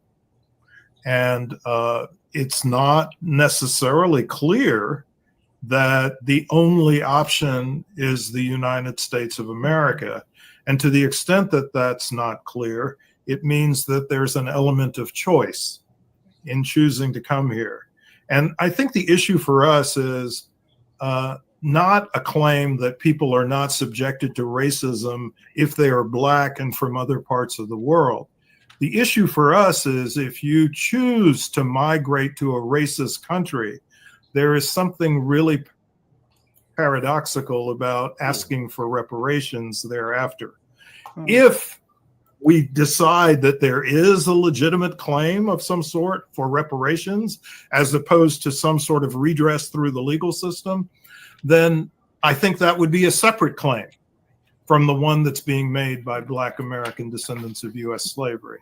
And I don't think it should be piggybacked onto the claim that's being made by the folks who are descendants of the persons who were denied the 40 acres of land in the United States. Yeah, he cooking. You know, when you migrate to a country, you migrate to its history. Nah, I was saying he cooking. Like this is the thing. A lot of the reparations conversations that turn into arguments are because the argument that they're making isn't laid out as plainly and as structured as this. You know what I'm saying? Like it becomes they shouldn't get reparations because they Africans and nigga look at Africa, stay where you at, and all of that type of rhetoric, as opposed to being like, look, if we looking at this from a pragmatic standpoint, you like if you choose to come to this country, do you really have a claim for reparations? Because like this was something you wanted to do. So even if you come over here and experience racism, then that doesn't automatically make you eligible for reparations, because you knew what you was getting into when you came, and you made the decision that, and because when he talks about choice, it's like you made the decision to put up with the type of racism that you have to put up with in order to operate within this economic system. Like that's a reality of it. You know what I mean? So yeah, like this is I can appreciate y'all playing this and not Charlie Kirk supporters and shit like that. But continue. Yes, indeed. You know, what would this country be like if all of these immigrants said, you know, we're here because of what, you know, enslaved Black people created and what their ancestors built upon, and we're going to roll up our sleeves and fight for reparations for them. You know, how about that? I mean, just as Black Americans supported the anti-apartheid movement and so I want to pause it. And I be emphasizing ain't no bloody stomp hard like Black Americans when it comes to putting the cape on. And he's gonna emphasize it right here. He's gonna emphasize right here how we love to save everybody. I love it. That's why I love this man right here. Pardon me, y'all. But hold on, because what he's saying is that from a legal standpoint, we don't have the same claim. But if y'all gonna fight for y'all claim, yeah, we'll fight for y'all. Y'all should get it. Y'all should get y'all claim. Not, you know what I'm saying? Like, because Diddy, here's the thing, bro. Even when we talk about other melanated people and other people that experience racism, that's not saving everybody else. That's the enemy of my enemy is my friend. The other people that experience racism, we have more in common than the people that's actually enacting the racism. So it's if we all saying that the fight is against anti-Black racism, and we know that anti-Black racism isn't something that just Black people in America experience, even though we have two separate reparations claims, we still fighting. Like our fight is still against the same individuals. True, you're right, Damo, but I'm just emphasizing the Hercules. Like we always feel like we got to be the Hercules when it comes to worldwide grief, or not just grief, but just worldwide calamities, disasters. But why you don't look at it like this though? Why you don't look at it like this? Who's better at fighting white supremacy? Who do it better? Who has the best strategies? Who has the best quote unquote successes? You know what I'm saying? Who's created social and institutional change in the ways in which they fought against white supremacy? We do it the best. That's true. That is true. That's a good point. That's a good point. That's a good point. Can't even lie. That's a good. But I also think it's the direction of the conversation to me is pseudo. Again, what you mean by the direction, though, Q? The data states that Black people aren't the issue in terms of reparations. Black people support reparations across the board. It's white people that have an issue with reparations. Like bringing up Haitians thinking that they're involved in reparations is that's not even in any area or any state named that as an issue. That is not one state. Are you guys triggered by that, bro? I gotta ask you, are you triggered by that, my guy? Are you seem to be triggered by the fact that they're emphasizing that Black Americans shit? I ain't gonna lie, bro. I'm triggered. No, I am triggered because, like I said in the beginning part. No. What I said is, that nigga ain't even by the phone. Go ahead, Q. That nigga ain't even by the phone. I was just calling how I see it, bro. I feel like you triggered off that, bro. I'm gonna tell you why. You ready to hear? You're idiosyncratic to me, if you ask me. But hey. Would you like to hear? So, like I said earlier, you know what? You wasn't on this stream, and my bad. The original stream was called Pseudos. So I'm still in my pseudo That ain't bag. pseudo. What he's saying is All not right, hold pseudo. on. You change what you changed the name of the stream to? I changed it to why is the black community in love with bullshit. You don't I know about originally had. something it's not true, Q. That's not.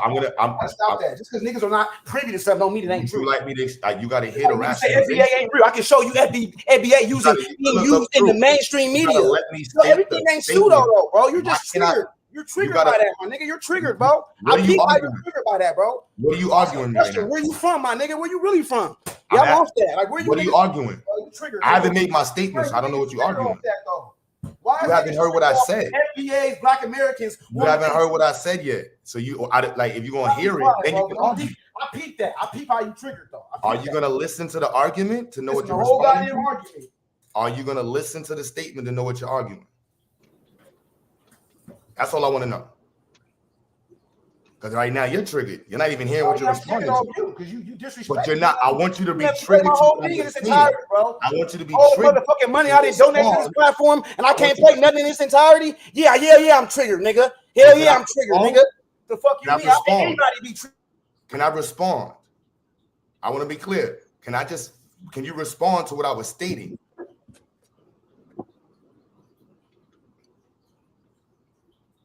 Literally, the biggest issue with reparations, if we're going to focus on reparations, we should be focused on the issue that's keeping us from getting reparations. White folks. Damn, hold on. My service went out. What happened? What happened? Shit. My service went out for like. I said I see the argument. I see the host as being pseudo. Because if you really cared about reparations, the argument is white people. Right. What are we talking about? That's why I pulled up on the screen. 77% according to Pew. Black people support reparations. According to AAMC, 74%. According to Brookings Institute, 86%. Black people are not. Yeah, overwhelmingly, yeah. You know I mean, we not as divided as the. That's how I'm like, that's not. We really not. Like, black people ain't as confused as the shit that go viral. Niggas know what's up. You know what I mean? Like, I think the problem is just that we get so caught up in the social media narratives, and I think that's kind of what you're speaking to, Q. Is the social media narratives is like, we got to get these tethers. It's FBA versus the tethers, and it's like it's not. It's really not. It's really, if you claim it FBA, yo, ops is white folk. Yo, not as pseudo. I started that from the beginning. That's how I was playing the videos. It's pseudo. If you ain't going at the ops, what we talking about? All that people that ain't in the way. That shit don't make no sense. You swinging at niggas that ain't swinging on you.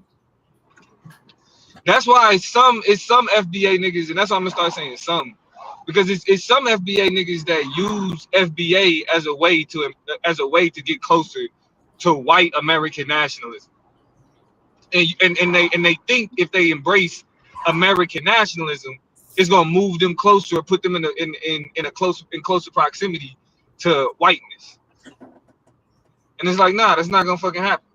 Like, nigga, to embrace that is white nationalism. American nationalism is white nationalism. Yeah. No, I mean, but I've been saying that, Dad. That's why I've been saying FBA is just white nationalism and blackface, because the whole desire to push away your African ancestry and overvalue your Americanness, is a plea for white acceptance. I don't give a fuck what nobody say. The only niggas FBA niggas that don't fit in that is the niggas that don't have a beef with Pan-African. If you Pan-African FBA, you good. I don't give a fuck you call yourself FBA. If you still got respect for your African heritage. But if you openly and actively disrespect your African ancestry in order to embrace your Americanness, because it's not a coincidence. But it's not a coincidence. I just had this on the screen. Black people in Philadelphia didn't have a concern about 40 acres and a mule. That's why I said, like, it's a localized conversation. Look, this is 1813. Yeah. The series, a letter by a man of color, published in Philadelphia. Its author, James Forden, a well-to-do African-American of the city, a veteran of the Revolutionary War, one who was to play a leading role in the Negro Convention movement and abolitionist movement. The proposed legislation against which James Forden here directs his pen entailed the registration of Black Americans. It was not passed. Yeah, that's why I'm gonna start specifically calling out the FBA niggas that use FBA as to disguise they conservatism and they proclivity for white nationalism. Yeah. That's really what it is. Yeah. They use FBA to really be on some white nationalist conservative shit. But if they just be like, but we was always here, and we was, you don't get the fuck. Like that retarded ass nigga Ching Ching. Stop. Yeah. I said I was gonna stop using that word. I gotta stop using that word. Especially I'm on a platform with educators, you know what I'm saying? And I represent myself as an educator. I should not be using that word.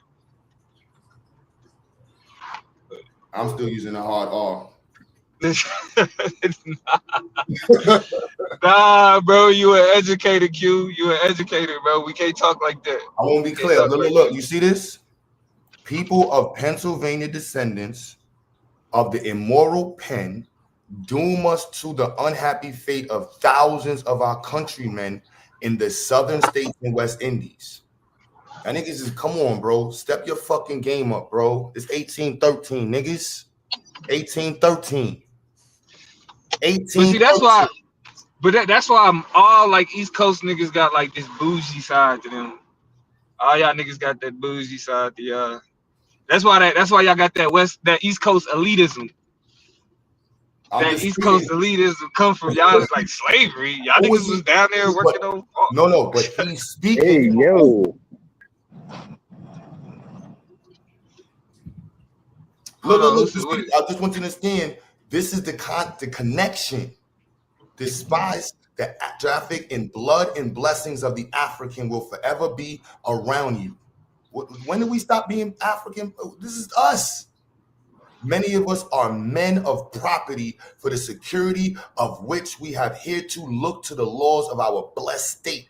But should this become a law, our property is jeopardized, since the same power which can expose to sale an unfortunate fellow creature can wrest him from those estates which years of honesty and honest industry have accumulated. Where shall the poor African look for protection should the people of Pennsylvania consent to oppress him? We were speaking for Black people throughout the diaspora, bro. I don't understand you niggas, man. I thought you was FBA Foundational Black Thought. I'm a teach y'all niggas want school? DX, you want to go to school? Nah, but you know the most remedial part of the FBA anti-African niggas is the fact that the only reason you Black is because of your African heritage. That's the only reason you Black. You ain't Black no other way. You being American. You know what I'm saying? I don't know whatever else that you add to that. What makes you Black is the fact that your ancestors was plucked from Africa, brought here, and was forced to create a new group of people here. That's it. So for niggas to be like, yeah, I'm like, it's like I'm American. It's like, nigga, that shit is antithetical to the Black part. So just be a foundational American. Take the Black out. Just be a foundational American. Cause that shit clash ideologically. But niggas don't think through that shit though. It's niggas don't think through it. But I don't even want no static with no, because I feel like I get it. Like I say that Black people, we unique, we special, we us. I stand on that. So I don't even really clash with the worst type of niggas that embraced it. The worst type. If FBA wasn't so consistently in conflict with Pan-Africanism and just Pan-African thought, I wouldn't have no problem with the term. It just be something else niggas call each other, like, or call themselves, whatever. Yeah, You know what I'm saying? Like, I wouldn't have, because to be for real, my issue with ADOS was they had some tinges of xenophobia with they shit. And they wasn't, and I love by tone. I like, that's one of my favorite niggas to listen to in terms of education. Pause. In terms of education, like in terms of just like breaking shit down. You feel me? But I sometimes feel like that niggas be too overly. You know what I'm saying? Like, nigga just air it like, yeah, we got static with everybody. If you're not black, you know what I'm saying? Like, but at the same time, it's like, I think that the way that they talked about Africans to a degree, and the way that they talk about our relationship with Africans, and they created, like, ADOS created contention amongst Africans too. So it ain't even like, oh, it's just like unique that big. And I get ADOS, descendants, like, hell, I get all of that. But to be black and embrace blackness and create conflict with anything African is remedial. Yep. You could be black and a Pan-Africanism. I'm saying contention in this argument. I mean, obviously, all groups have, differences or tensions. Okay. Yeah. But on this, like, the reparations argument as a whole, being paid out by people that are not black. So if you're gonna have a structured argument, about that, then yes, it does not benefit. It does not benefit fighting for other black folks. I mean, and I think what's really underneath, and this is what really attached the FBA shit to white nationalism, is as descendants of Africans, inherently we should be a global people as members of the diaspora, right? Like, even that, the idea of that concept, you feel me? Like the diasporan concept of understanding identity, understanding that my identity extends beyond nationalist borders. Where do we see the great divide between nationalism and globalism? On white nationalist message boards. When black people started complaining about George Soros, that's when I knew we had been infiltrated. That's when I knew that we had been brainwashed. That's when I knew that we was tapped in to the other side. And we should not have been. Because globalism is a pro-black concept. Because blackness is not a national fucking thing. It's a global, blackness is a global phenomenon. We limit blackness when we try to make it nationalist. And that's a part of the constant attempt to mimic whiteness. Whites are nationalists, so we gotta be nationalists too. No, the fuck we don't. Nationalism has never benefited us to no degree.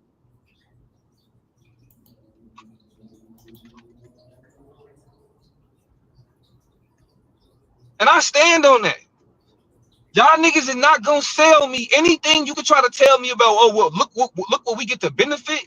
The fact that we don't get to benefit the same as other groups in the country through systematic efforts, that tells you that it's something about this nationalist concept that is antithetical to me. I don't get the same experience. And I mean, keeping it plain, this is where people like Charlie Kirk and all the people who push that white nationalist talking points when it comes to understanding black people. This is where they get fucked up. Because when they look at statistics, their way of looking at the statistics is painting a narrative, even though they say they just using facts. Because facts don't exist in a vacuum. When you look at, for example, Charlie Kirk's favorite shit was like we 14% of the population, but we make up how many of a percent of the incarcerated or violent crimes or any that type of shit. 80% or some shit like that. 80, yeah, some wild shit like that. That shit. Again, when you look at that's the narrative part, because niggas are turning around and say, well, shit, the statistics may be true, but what are the circumstances that create these statistics?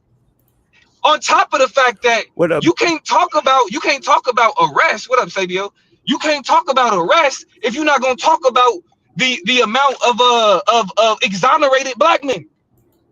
You can't say we the most arrested and not point to the fact that we the most exonerated.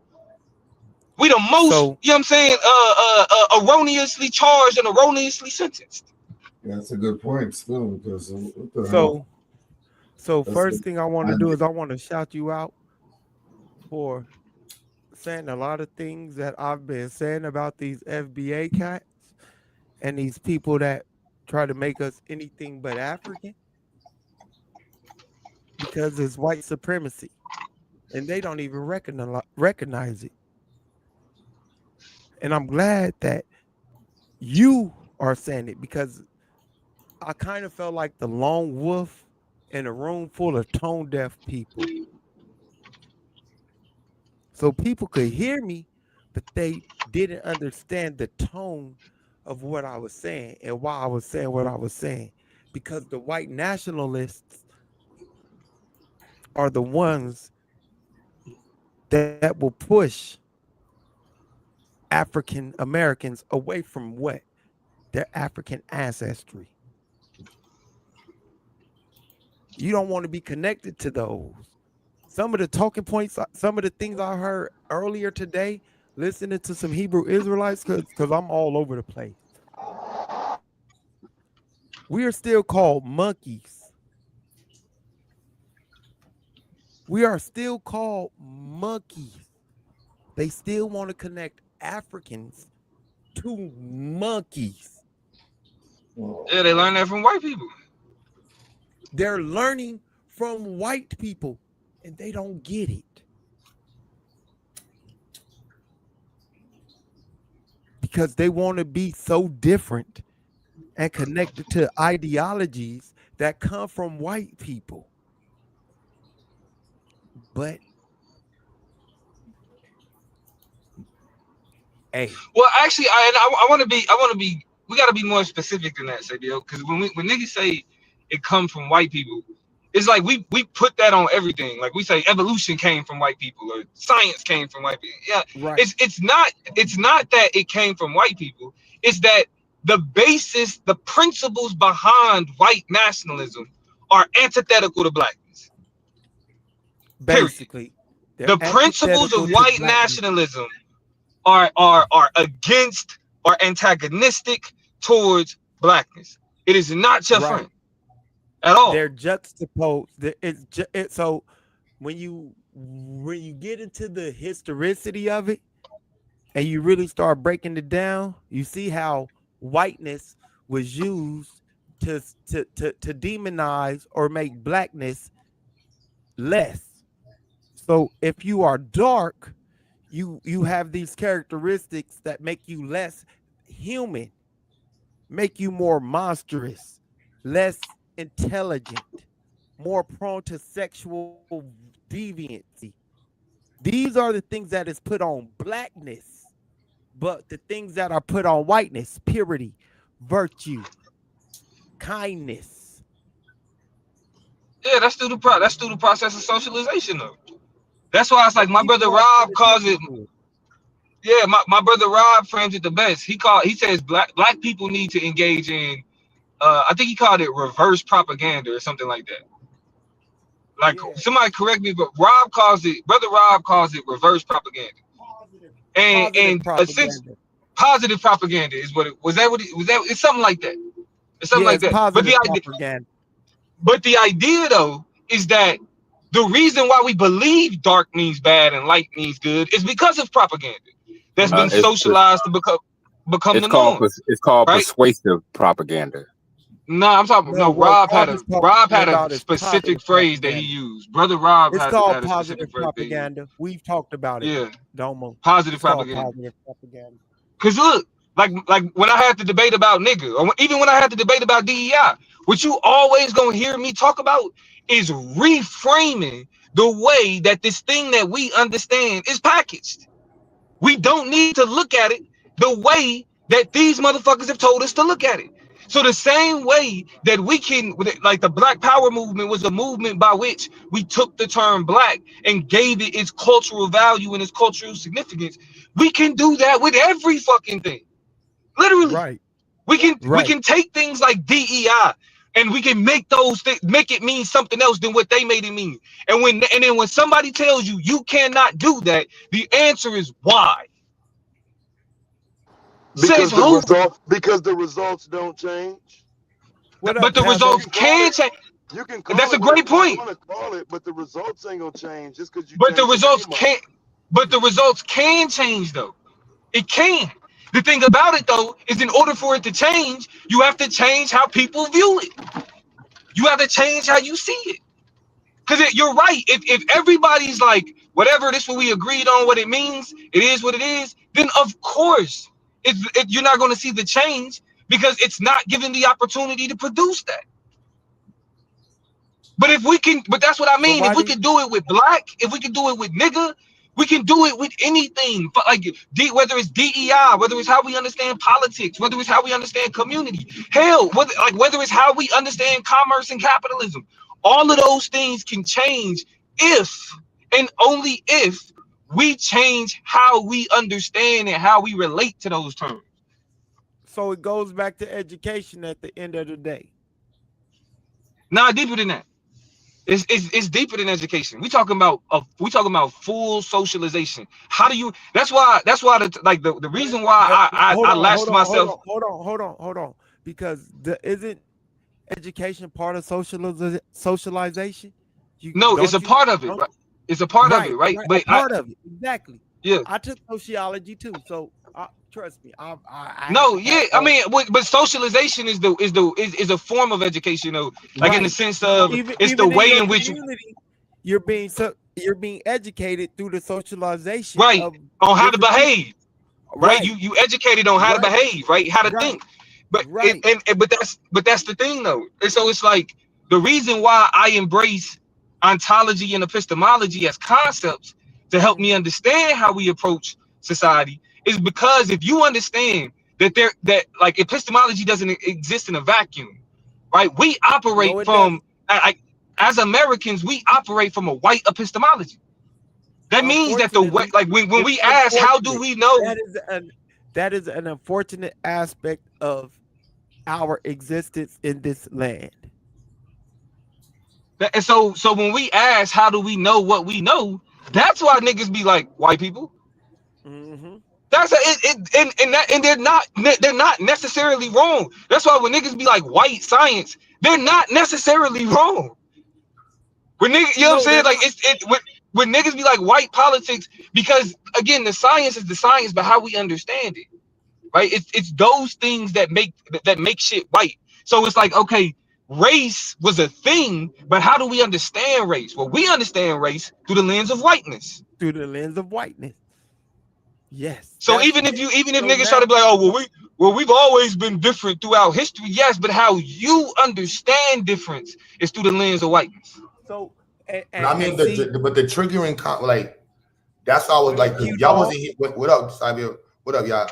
Like he asked to play the video on 40 Acres and a Mule, and my first response was, I don't get in the way of the conversation.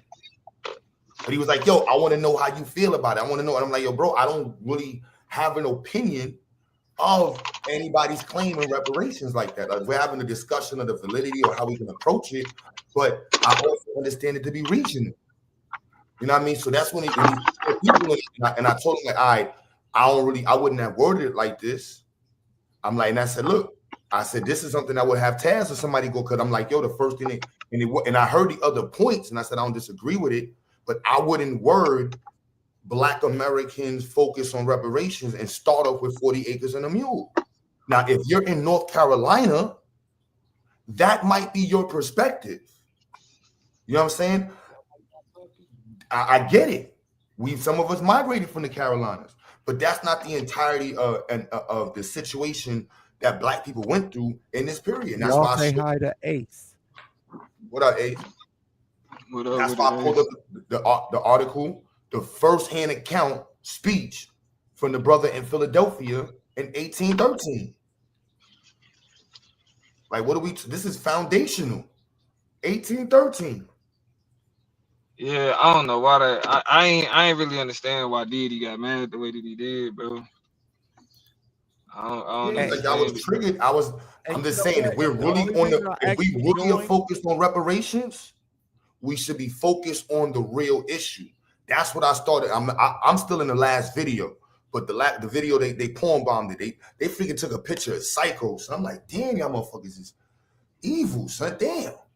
And you know, the only reason I joined y'all speaking on that, and I wanted to ask Deity is if has any of the artifacts or any of the history that they've read mentioned anything about FBA, Foundational Black Americans. He wasn't arguing. He was going after the 40 acres and a mule. But again, even as they said it, that was a very regional, even if it's true, it's a regional conversation. That had nothing to do with free Blacks. You talking about 1860? You have free Blacks all over up north. Right. They ain't had nothing to do with that. Right. Yeah, but that don't make it that like. And my bad. I know I'm just hopping in here, but I'm saying like, we can't say because it was free Blacks that was being discriminated that it's the same as like, let's just make that a regional thing, because we can say that the people who were in slavery who were getting the worst treatment of us were the people in slavery. Like, we should be able to rally around a common cause to say, all right, yeah, we all got treated bad, but we can agree this group got fucked up. Y'all should pay all of us for that, because we can say to a certain extent, most of us did come from that. Even if you didn't, you were a free Northerner, you still had probably some ties to those people in that area. I mean, I'm not disagreeing. I'm just saying I would not. All I said was I would not have worded it like that, nor would I have started with 40 acres and a mule. No, that is a bad argument. You know what I'm saying? That's all I'm saying was like, I'm not telling them what to say. I said, if you want, and then I looked at if you have these elders there, and to me, you're making them talk about black Caribbean people and their sentiment on reparations. I don't know. It just, if we're really focused on reparations, white people are the issue. Asians and Latinos, those are the ones that's against reparations. We don't got to convince us about reparations. I mean, y'all, I know y'all know shit. Bro, I've been talking about reparations and I'm still with it, but I want y'all, like, even though I ain't trying to change the subject, I think we focusing on the wrong thing at the wrong time. It's not time to be talking about reparations because white people not working with us, bro. Like, it's time to get preemptive. Like I've been saying already, though, like, we need to fuck that reparations, because the problem with reparations, and I've always said that even myself as an advocate for reparations, is we have to go to the white people to get the reparations. With the Charlie Kirk situation, we see at this point, they're going to use everything they can to vilify us. They're taking us back to those days. We need to stop worrying about how we can work with them and instead how we can build for ourselves. Like, even how y'all talking about the history and shit, y'all right. It's white science, but it's still things that we can find out from then and try to proceed from there, if that makes sense. How we as black people were more herbalistic. My bad, go ahead. So you may have said some true things, but the thing that we must not do when we look at these things, when we go back and we scrutinize the science and the history, if we are not experts in those fields per se, especially the sciences like evolution and things like that. Nah, so see, that go back to that white point. Hold on. Because history has a different method of scrutinization than science. Even though the methods are the historical method and the scientific method use the same applications to get to their conclusions. I mean, this is right here. This is 1852.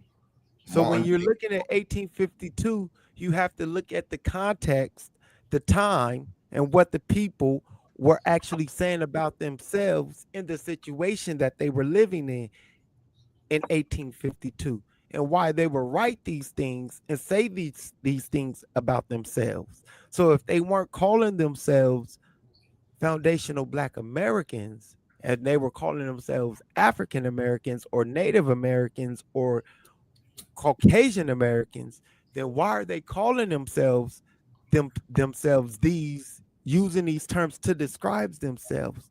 What are the societal benefits that they will reap from putting themselves under that banner? So why would those people in 1852 decide to write and call themselves African Americans or free Black people and not foundational Black Americans? I mean, because that's again, go back to what you're saying. Two things I say. First of all, because I want to start with the first part. What were you saying? Were you talking about experts and That was a things? serious question. I mean, yeah, that's crazy, but I'm gonna answer it. Listen, I just want to say, when we talk about expertise in areas, okay, first of all, they go back to that white thing. Because I'm not saying that it wasn't experts in things, but anyone can be an expert in anything. It's just if you have enough knowledge on that subject, point blank, period. That's what makes you an expert. So if you choose to take the time to figure out the correct knowledge for that area, well, you're instantly an expert. We're going back now. Like I said, they go to that white part you're talking about.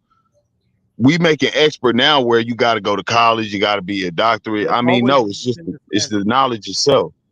If we can go back to that again, we got to separate from what that white part is, like what the white people told us what makes you the expert of it. The second part of that would be if we just talking about in terms of why they called themselves something.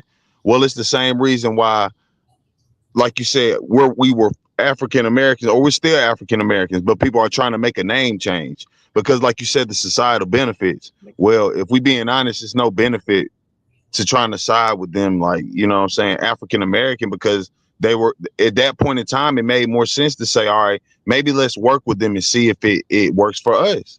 Because don't get me wrong, they put us in slavery and all that, but they saying we'll fuck with y'all a little bit, you know what I'm saying, if y'all rock this way. So I guess at that point in time, people were trying to see, all right, well, if we rock this way, what's gonna happen for us?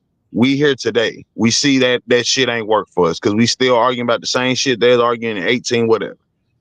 I mean, it's time to advance, move forward. We gotta get a new thing going, and it can't be under their Okay, hold on. oversight. Hold on. So are you saying that the white people who kidnapped our ancestors from Africa called our ancestors African American? No, Because they I'm didn't know talking what about the tribe we African came from? Is that what Americans. you're saying? Because y'all were talking about the people themselves Because had to speak so for are you saying themselves, African American. hold on, I just want to know, are you saying there's no records of our people writing documents calling themselves African Americans?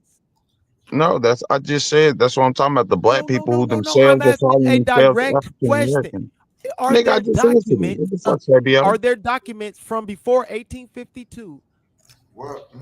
Before slavery ended in 1865? Nigga, I'm not. You missing the point. Are I'm there talking about the documents people were that calling says themselves that this our because they were. ancestors are I'm African a American?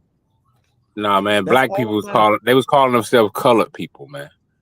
Are there so the African African But you the missing the American point, Fabio. Colonization I'm not Society, talking about when did they ACS, start calling the themselves African ACS. Americans, bro. No.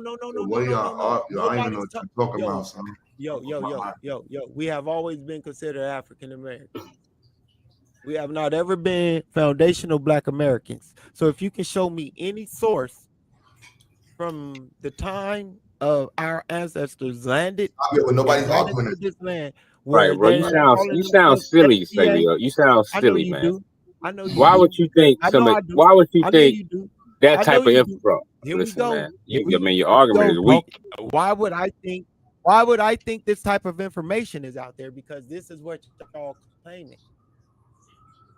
Listen, if a motherfucker don't teach you, if a motherfucker don't treat you right, what make you Not think they gonna teach you right? only are you So if you, bro, listen, black people been robbed of a thorough telling you knowledge of what we self. are. We're the only people that been, well, we No, ain't no, the only no. people. It happened to Mexicans as well. They got the last name where they colonizers, You but we the have only been people been robbed. stripped of all that. You So have been we've been robbed. searching. Only Hold on, bro. you have Black been people been robbed. searching for You an have been robbed identity. of the ability Bro, to we've been think. searching for it, bro. You can't sit here and deny we've been searching for You've been identity, searching but we for an found an identity. Hold identity. on, That's we what found Yo, identity. We everybody, created one. chill. It's Hold black. on, y'all. This is Our identity is black, bro. So let's stick with that and keep it moving. our identity is African American. yeah. So this is Martin Delaney, Like, it 1852. doesn't have to. One of my favorites. The condition, elevation, immigration, and destiny of colored people in the United States. Yo, We have been standing I got comparatively that. for years, still What for page years. is that? Hey, yo, What mute page your is mic, that? man. Mute your mic, bro. Let the man get it out. Pause. I want to read along with you because I got that.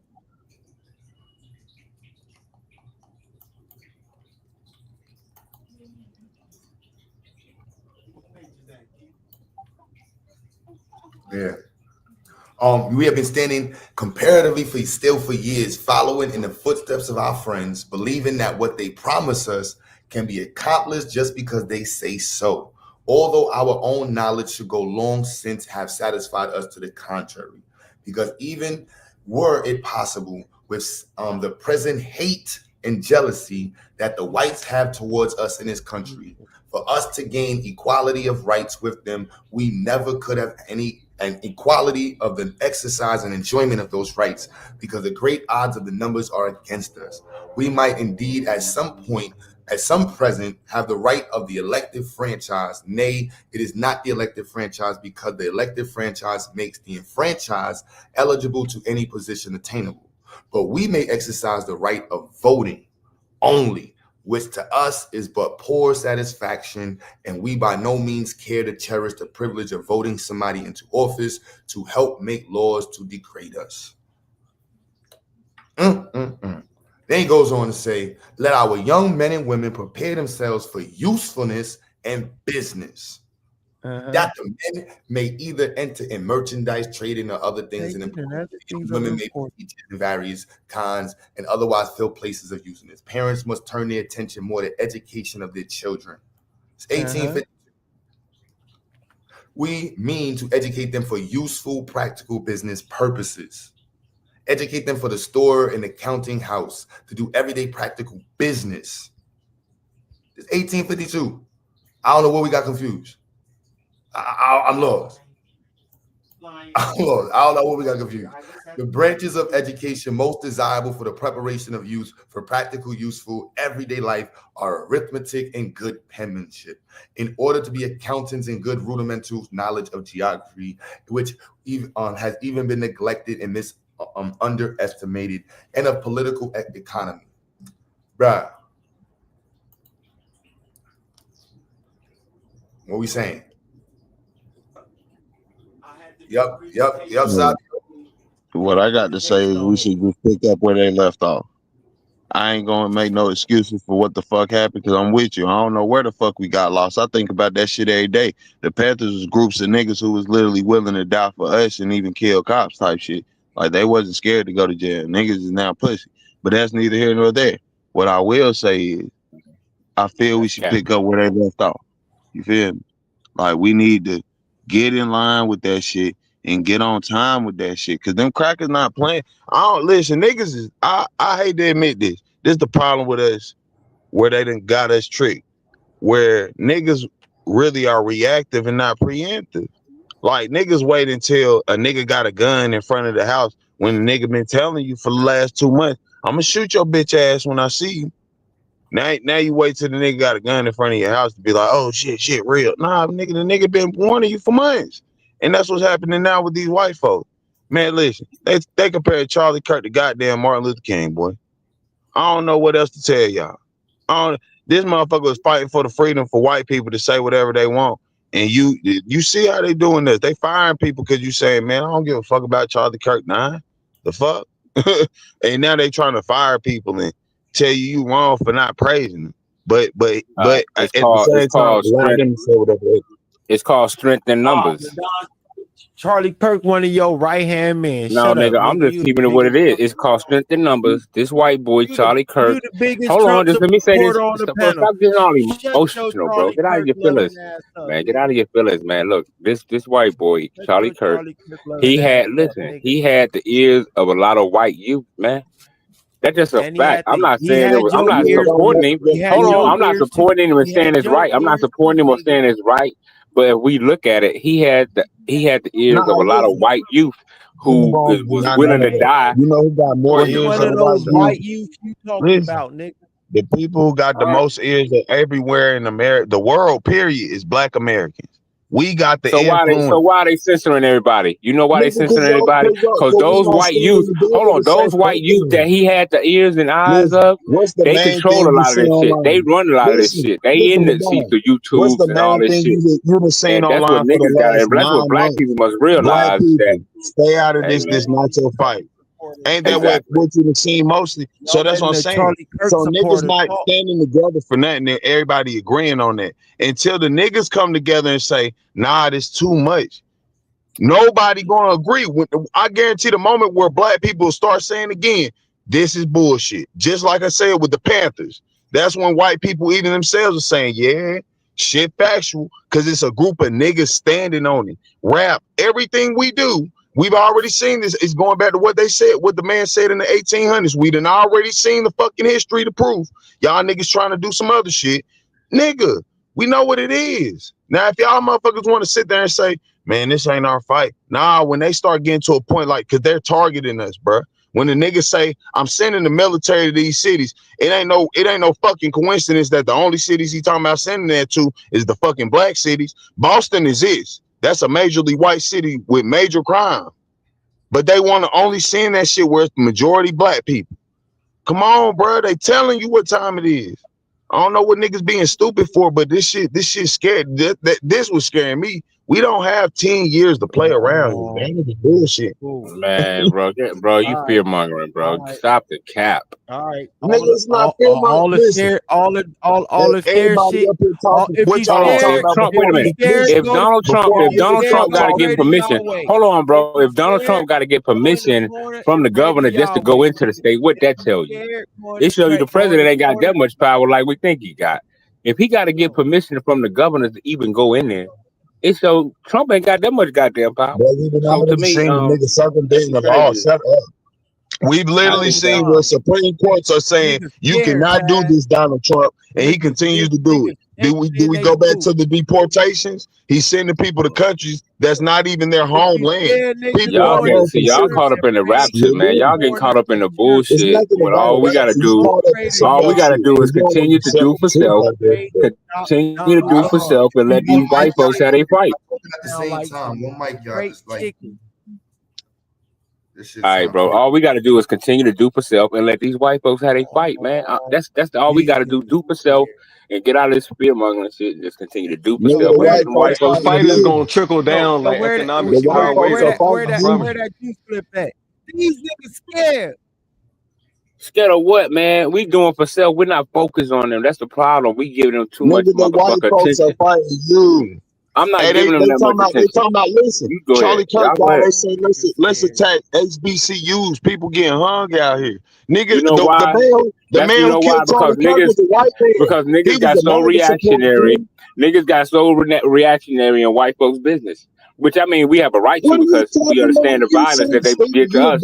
But all I'm saying is, what you think was going to happen for me? Hold on. What do you think these white youth, what do you think these white youth was going, how you think they was going to react when they hear niggas saying fuck him and fuck him? I mean, this is like the white folks saying fuck a nigga. We going to be like, well, fuck you too. So what I'm saying is, a lot of times we put gas on the fire. We put gas on the fire. We put gas on the fire that we can't control. A lot of times we put gas on fires we can't control.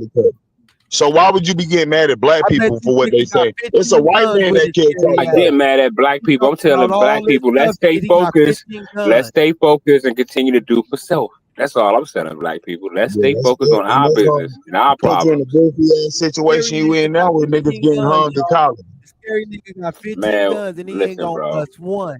Cause he ain't gonna bust a grape in a wine factory with his scary ass. He Bro, got I got 15 plenty guns. of guns and I He don't ain't gonna even and I throw don't even and and I don't even carry them. Nigga, I got guns. I don't even carry them. You know why? Because I'm not. I don't walk. I don't live in fear like you do, nigga. Yeah, don't buy it if you ain't gonna keep it on you. That defeats the purpose. What are y'all niggas This talking nigga about? got 15 Y'all niggas guns living in and fear, went bro. That's a I'm good focused question. on. See, school your right. focus is wrong. That's why He But the hey, type of man, nigga. do y'all He the thing. type Freedom of of speech nigga is everybody's that'll fight, not have a just the white gun fight. on his That's hip. what they're gonna use See it a against. woman get it. He the type of nigga that'll have a gun on his hip. See a woman getting beat and he'll keep pushing it. What are we talking about? Man, y'all Scary niggas nigga with a crazy. gun. If ain't nothing happening to him, he ain't gonna help nobody else. Around to But he how a this is scary nigga everybody's with a fight. It's gun. not just He one ain't racist gonna fight. throw a Man, grape in a all wine I said, factory. let He a us as scary black nigga. people just And do for so is self. you, and so is you, Madon. That's why y'all niggas need Yahweh to say y'all niggas. Well, nah, Y'all nigga, niggas we scary. saving ourselves, nigga. I'm boots on the ground. I'm doing stuff in my community. I'm doing stuff in my town. Nigga, you ain't boots I'm a on shit. council member and You all boots this in shit. the So what church, are you nigga. doing? You boots in the I'm not synagogue, focused on nigga. black You people, bro. boots in the Y'all niggas synagogue. caught up in Shut the up. You ain't raptures. focused on black people. You focused on pushing white supremacist talking points, supporting Donald Trump. Shut up, lying, nigga. Well, I'm an American citizen. What are you talking about? I can't I get am, around that. but I don't support idiocy like you do, nigga. Well, I mean, I can't control it. I'm just doing for myself. So whatever Yeah, you Donald can't Trump do, control he the do. idiocy, so you But just I'm gonna go along continue to with do for the self. idiocy. Idiots And do what idiots does. That's exactly the way. That's how you play it, huh? Idiots do what idiots do. Cool. So if Donald Trump told your dumb ass to go jump off a cliff, because Donald Trump told me to do it, I'm finna jump off the cliff. You's a dickhead. nigga, Howard, I'm doing Did what y'all see the second video of the second shooter? That flash coming from my, Yo, from behind him? bro. Oh my. I can't take no more left turns, y'all. Y'all moving too fast. I got some decent weed. Trying to change it off of this. Hey, did y'all see the second video of the the ex-sniper slowing down frame by frame, showing you bro. the We don't flash want to coming talk from the about hood that, behind bro. him? No, so what? Nigga, that's what you talking about. We You don't talking care. about Charlie Kirk, nigga. That's We what you don't talking care, about. bro. I was telling nigga, let's focus on Okay, us. you don't care, but your government gonna care about Bro. persecuting your communities though, because of this incident. So we gotta pay attention to everything, not just keep your head in the sand, nigga. Conspiracy. No, not conspiracy, just more information about the topic at hand. More dumb shit. If you put more time in your community than like you put on Charlie Kirk, you'll be all right. Madon, you say your focus ain't black people? I said my focus is black people. I'm boots on the ground. I'm a council member in my town. I work with the high school. You know what I mean? So hey,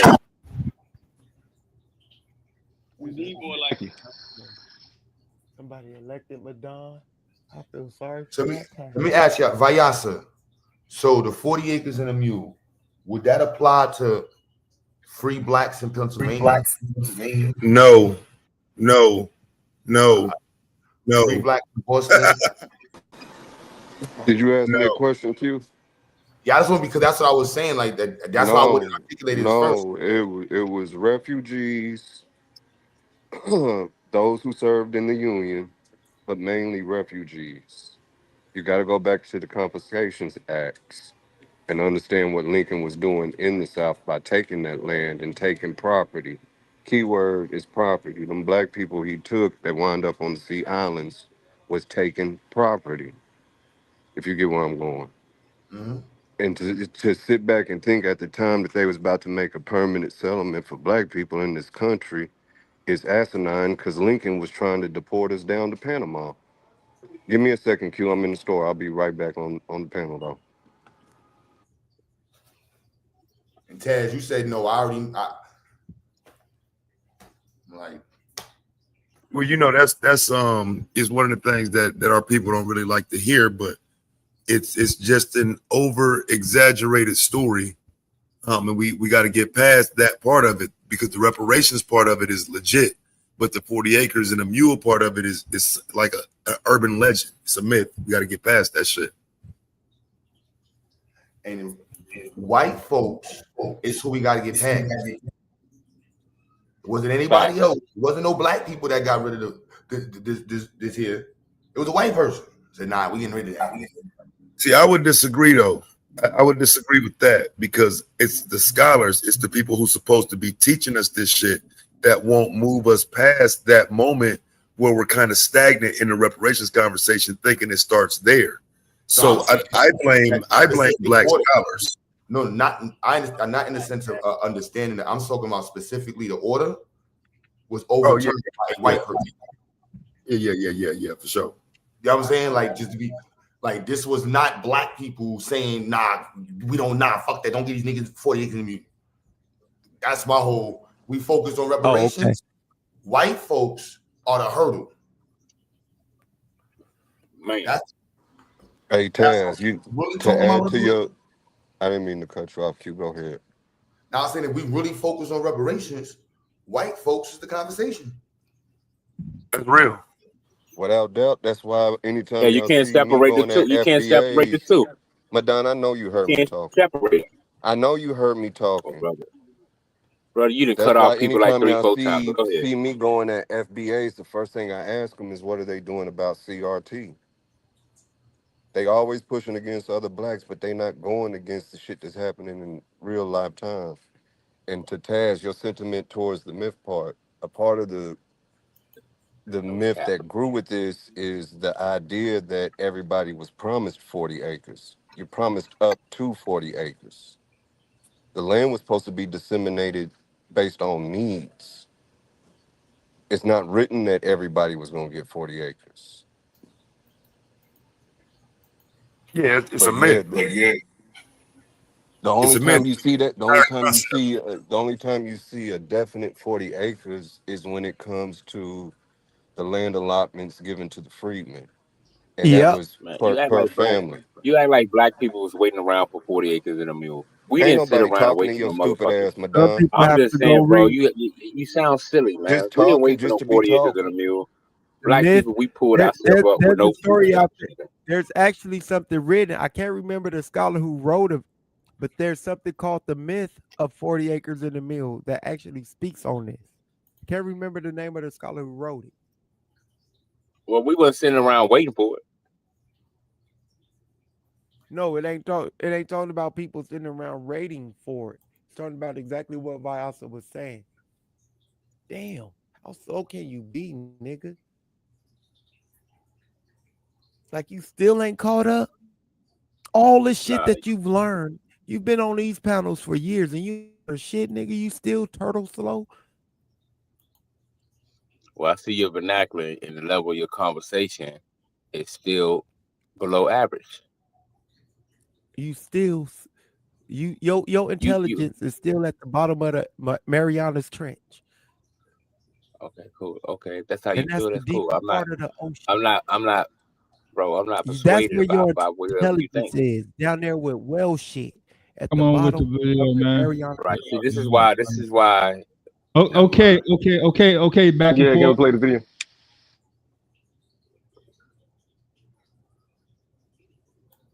Yeah, that shit unnecessary. That shit corny, y'all. Who are these people? This is who he was playing. They got a pretty strong push for reparations. That's who Deity was playing. I'm trying to find the exact video that he was. Hey, Q, while you looking for it, at the very beginning, I was at work, but I was listening. If you listen to the very beginning, there's a key word that Deity keeps skipping over. That it happened, but it was temporary. That field order was a temporary ordeal as long as the war was in session, or however you want to define a war taking progress. Come on back on It the wasn't panel, about Diddy. it wasn't about was it temporary or not. It Okay, was the come on fact back that it on was the panel, there. Diddy, and bring the order back up with you, so you can read the order, or we can read the order together if that's what you want to push. I mean, the argumentation is flawed. I mean, you can read it 100 times. It's flawed argumentation. Is why it's never made it anywhere. His confirmation bias Taz keeps getting in his way, and it's a Oh, it's not hindrance about to him. whether it's temporary. It was about Anytime that he it was sees it was another, said. anytime he sees another author sit back and say the promise of 40 acres, he gets all emotional towards it. And I'm not trying to Right, because insult it him, was a but because it was a it document was never a by promise. Indeed, Madonna, I know you heard me talking to Taz. Like, damn, you got embarrassed last night. At some point, start acting nigga, your age. please. Start acting your age. It's an embarrassment. You think it's And cute, you step, think bro, it's step your funny, you game think up, bro, people like because you because you you sit know back with all these you jump dumbass on the quotables, panel, nigga. you You try to refuse to look at discredit the the brother mirror and Diddy. realize you just the You try to laughing stock discredit the of young Diddy. every You try to panel you jump discredit on. young Diddy. You You know try you to heard me talk. discredit. You Hold on, know you try you you heard me jump on here talking. try to You know discredit the you young heard brother. me I'm not gonna talking to sit back someone else. and let you discredit this young brother who was All making a right, point. nigga, take all that extra It's shit not out your about mouth. discrediting him, though, brother. The information is wrong. It's not about discrediting him. Now, if he wants to attach himself to the information personally and ain't trying to grow, that's on him. But this ain't about discrediting him. The information is wrong. Well, I'm talking about Vasuezo or whoever's name. I'm talking about him Well, he's not specific. discrediting him. Shut the fuck up. Nobody's You trying hear to what he talk said? bad about other Look, people. hold on. Niggas. This the video. This the video right here. This the video right here. This the one is that one we was watching. You object to the fact that they were unevenly allocated in such a way 160-acre land grants under that particular piece of legislation. Think that this is a handout. I've explained to people it's not a handout, that it's a debt that's owed. But I want to hear from both of you because you've done the research. How would you define what reparations actually is for American descendants of African American descendants of slavery? So you want to start? You're absolutely right that it is a debt that's owed by the federal government, and we pinpoint that debt to the racial wealth gap, which the federal government is responsible for, and basically initiated at the end of the Civil War when it promised the newly emancipated 40-acre land grants, and then reneged on that promise. So I disagree with that initial premise. And I'm not disagreeing with the 40 acres. I'm just like, I would not start off the discussion of reparations with the federal government owing for, 40 acres in a mule.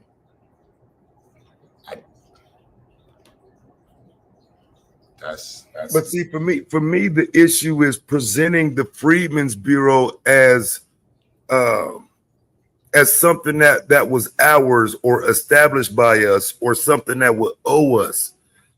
I don't like the argumentation about the Freedmen's Bureau. A lot of times they make it sound like that was a black bank. Like, you know what I'm saying? Like, what are we talking about? Like, yes, they wrote land grants, but we didn't even have citizenship in 1865.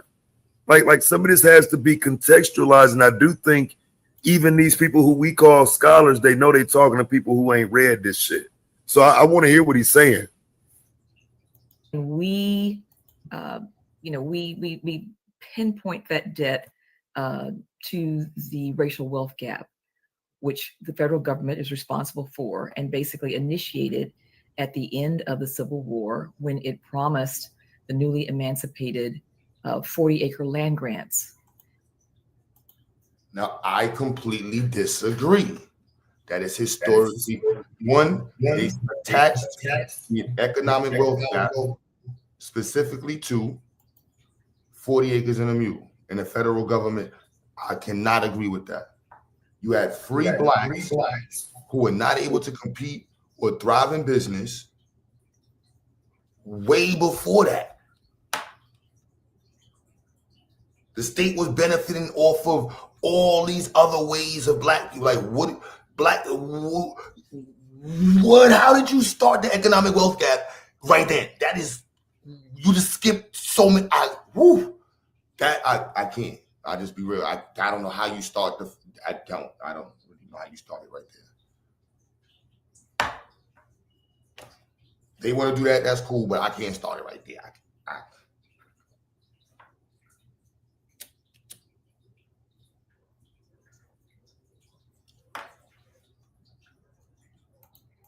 And then reneged on that promise. At the same time, is responsible for and basically initiated at the end of the Civil War when it promised the newly emancipated 40-acre land grants and then reneged on that promise. At the same time, the federal government did give 160-acre land grants to white Americans, including new immigrants from Europe. This was through a policy called the 1862 Homestead Act. And so this is a situation where Black Americans Pause it could right have quick. had a tremendous leg up by. Now, see, again, this what I'm saying. 1862, like, fam, we're not even talking about the end of the war yet. We certainly ain't nowhere near citizenship. You just had the Emancipation Proclamation. Why are we making the assertion that you would be involved in any land claims in 1862? What are we doing, fam? I mean, that is absolute nonsense. Lincoln would have tried to free the slaves in 1861, but you still don't have any citizenship. Like I say, some of this is like, I think we speaking from what we wanted to happen, what should have happened, what could have happened, but we ignoring what actually happened, fam. 1862, we don't have any legal standing yet. So why would Black people be included in on that Homestead Act? That don't make no sense to me. Because we was people's You know property. where We was counted as property. We was counted as property, and we was counted for. So yes, we might have not been so-called citizens, but we damn sure lived on somebody's property and was counted as part of their whatever they want to call it. Taz, But why would they give you a do homestead? you know what Lincoln was? And I said it earlier. Can you tell these people what Lincoln was really trying to do in 1862 with Black people? Bro, he had a plan to send niggas to Panama, Nicaragua. There were multiple plans to send people to Central America. Niggas didn't want to do it. It was planned to send niggas to And what was the Africa. original name of the Freedmen's Bureau? The Bureau for Abandoned Lands, Refugees, and I can't remember the last one, but it's three of them. The Bureau of Refugees, Freedmen, and Abandoned Lands. Oh, Freedman is the third one. Okay, yeah. That's what I say. I don't get the argument, because it's like you have to falsely present it to make this argument, and I don't think we need to do that. We got enough argumentation that we don't need to use the 40 acres or the 1862 Homestead Act. We were still considered slaves at that point. We were still considered non-citizens. So we don't even need that. They like, yep, it went all to the white people. We know it. And that's again, but we was property. sound like this. We was property. This is this is a state side. That's in this is New York, 1838. Black people determined to have a safe haven, established their own Weeksville. Peter Weeksville bought this as a Black man. And they were paying for Black people to get free in the South. And they were paying the bonds. Like, that's a whole reason for reparations. The whole reason we had to do that, the whole fight. All of that part is attached to reparations. Black people who got free in the South, 1840, 1860, 1850. They were tormented.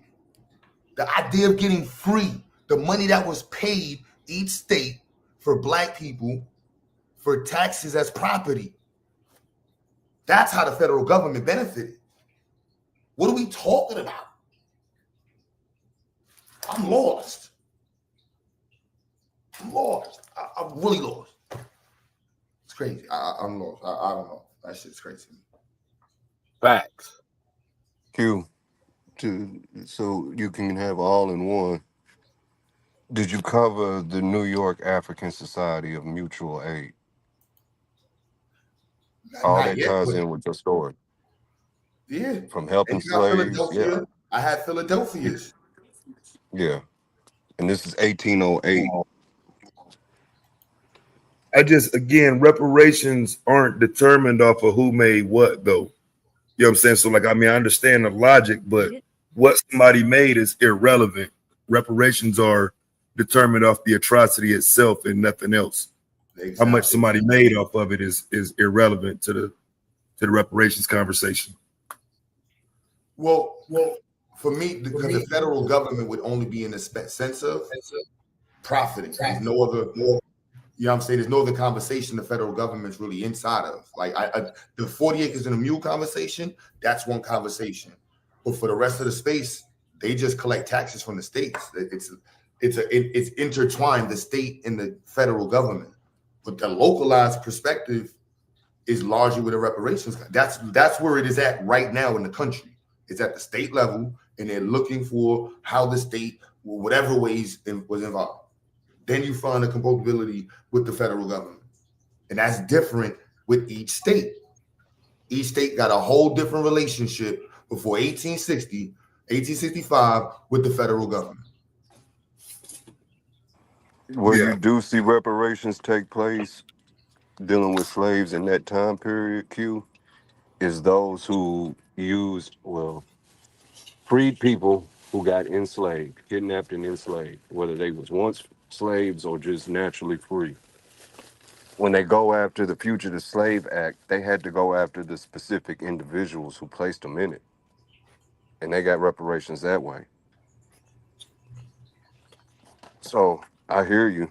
And that's something that we can explore, is how those who, and it's only a short hand of them that did it successfully. And it was via the Fugitive Slave Act, but they had to go after the specific person that did it to them, who kidnapped them and sold them off.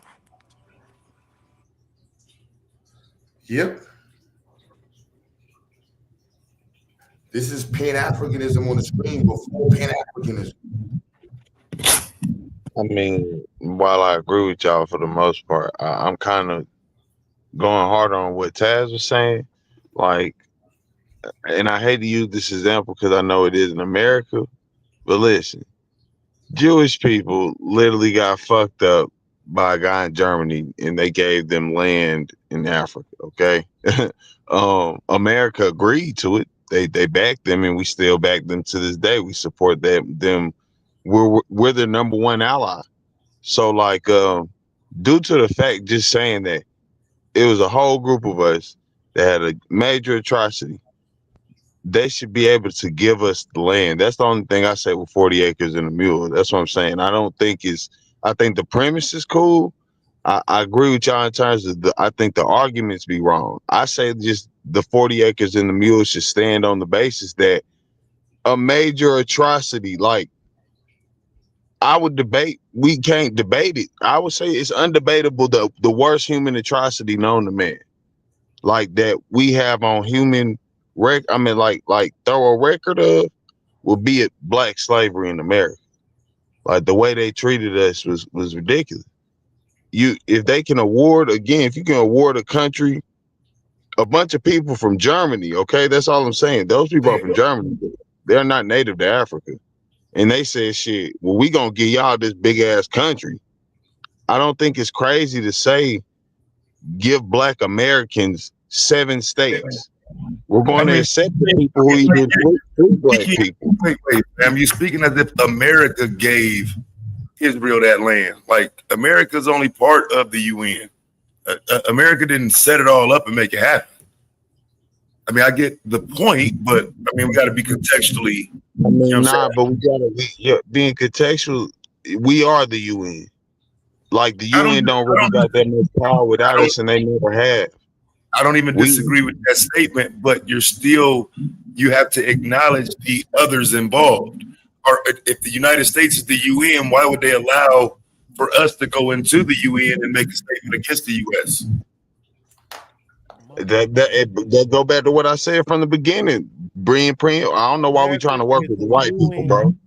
That's my main thing. We can't even answer that. How do you think Israel was created? Israel's created by working with white people. Reparations are achieved by working with white people. I mean, at some point, like, we're working with white people anyway.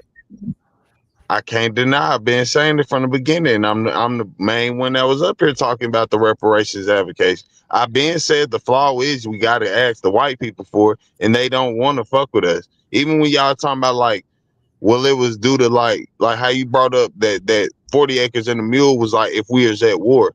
Technically, we could make the argument like all the way going up to war on drugs. We can prove many times basically they were at war with us. Like it's not like we were actively really fighting them, but You they can were. prove that. Wait, you can against prove that? That's what I'm saying. You can prove that because I'm saying you can't. what the government was taking actions against black people. Yeah, I'm saying that's cap. I'm saying a lot of y'all just say shit like that. Then when it's time to prove it, you fall short. When did COINTELPRO begin? 68. When did it end? I would say it still ain't ended. I agree with that. Prior to that, civil rights movement, how long were we doing that? I'm not saying that we still doing that too, but I'm saying to the point where they acknowledged it. That was right before basically COINTELPRO, let's be honest. Like, and prior to that, that was 100 years. We were fighting for that and they were going against us on those points. That's what I'm saying. We can point out where they were actively stopping us from trying to get like just even rights, like we were saying. I mean, going back. Point it out. Give me an example. I just did. I gave you both. Like that was over 100 years prior to that. Wait, what was the example? What was it? Civil Rights Act. We were doing the Civil Rights. I'm not saying that we're not still fighting for civil rights. I'm saying basically I'm saying the that federal like government gave you the Civil Rights Act though. They gave you the first one. They gave you the second one. They gave you all those. Yeah, in the 60s, right? No, in 1866 was the first Civil Rights Act. They kept upgrading. Like People don't even know history, yo. No, we're not talking about. I'm not saying that. First of all, I definitely know the history. I'm not talking about that. I'm saying in the 60s when Martin and all. This is basically the last major point of civil rights standing we That's had. 100 years. But that's 100 years after the first Civil Rights Act. I know, and that's furthering my point. We've been fighting for a bunch of civil rights that we didn't even have for real for over 100 years. Well, that's another point we can say they were actively going against us. Right? But I'm telling you, the argument is going to be made that you had them, but the states did not enforce them. Exactly. So that's the point. They were actively going against us. They were actively going after those rights. Wait, who is they in your scenario? Like you just said, the states that where this is what they're saying should happen, but they're not enforcing it. They're allowing it to still happen. They're going against us. I mean, that's active proof. If you're even agreeing that these guys shouldn't be hung for shit, but y'all still allowing it to happen, that's literally a proof actively going against what you even say yourself shouldn't happen. That's right. So when it comes to the federal government, right? What's the challenge for the federal government when their role was to protect those citizens? They didn't go because the argument is they didn't go into those states and protect those black people, which is a legitimate argument. But how do you turn that into a federal reparations argument? No, like I said, I don't think the reparations is. I don't really look at it as like a federal or state thing. I look at it more as just, like I said, with Israel, it's a human rights thing. I know we're not NATO. I'm not saying that America alone is NATO. I'm just saying like, is a human atrocity. We deserve to be paid back for that. Like everyone, even when they did shit against the Japanese people, they still paying Japan back. They gave them money and said, yeah, we did fucked up shit to y'all. That's right. Here's some money. It's always in agreement that the government, when they do some fucked up shit, they typically pay those people back. They have not done that necessarily. Nah, that's not true. That's what I'm saying. Like when it comes to the Japanese, I think there was world pressure to do that. You know what I'm saying? It was pressure to pay them back because they got it twice. NATO, it was them by themselves. You can say they pressured them. How many times has the world said y'all fucked up for being racist than black people? They had pressure with that too. But again, they went and actively said we don't give a fuck. That's what I'm saying. That's just but it's a difference. But it's 100-year difference in documentation between 1840 and 1940, and their ability to use the documentation that they had for their incident worked in their favor. No, it didn't. I mean, we haven't had. Let's be honest. Who is judged? Who has They made got the reparations judgment? twice. They got Who it has made twice. the judgment? Who has made the judgment? There's nobody's ever heard the point of or argument for reparations, like in any court or any standard. So I love you, Taz. I'm gonna keep it real. Congress I know made the judgment. but you bullshitting right here. You know you. How? Wait, how? What do you think Nobody I'm bullshit? has an argument anywhere for reparations besides maybe us talking this shit. You feel me?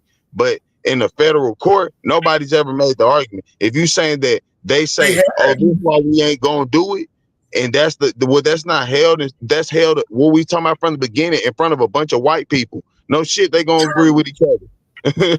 They gonna be like, yeah, like again. That's why I keep pulling up Charlie Kirk, and I hate to do it, but they literally fighting for the right to say we can do what the fuck we want, but y'all can't. And that's what they are. That's why I said, going even back to what I said from the beginning. I fuck with reparations. I fuck with the argument.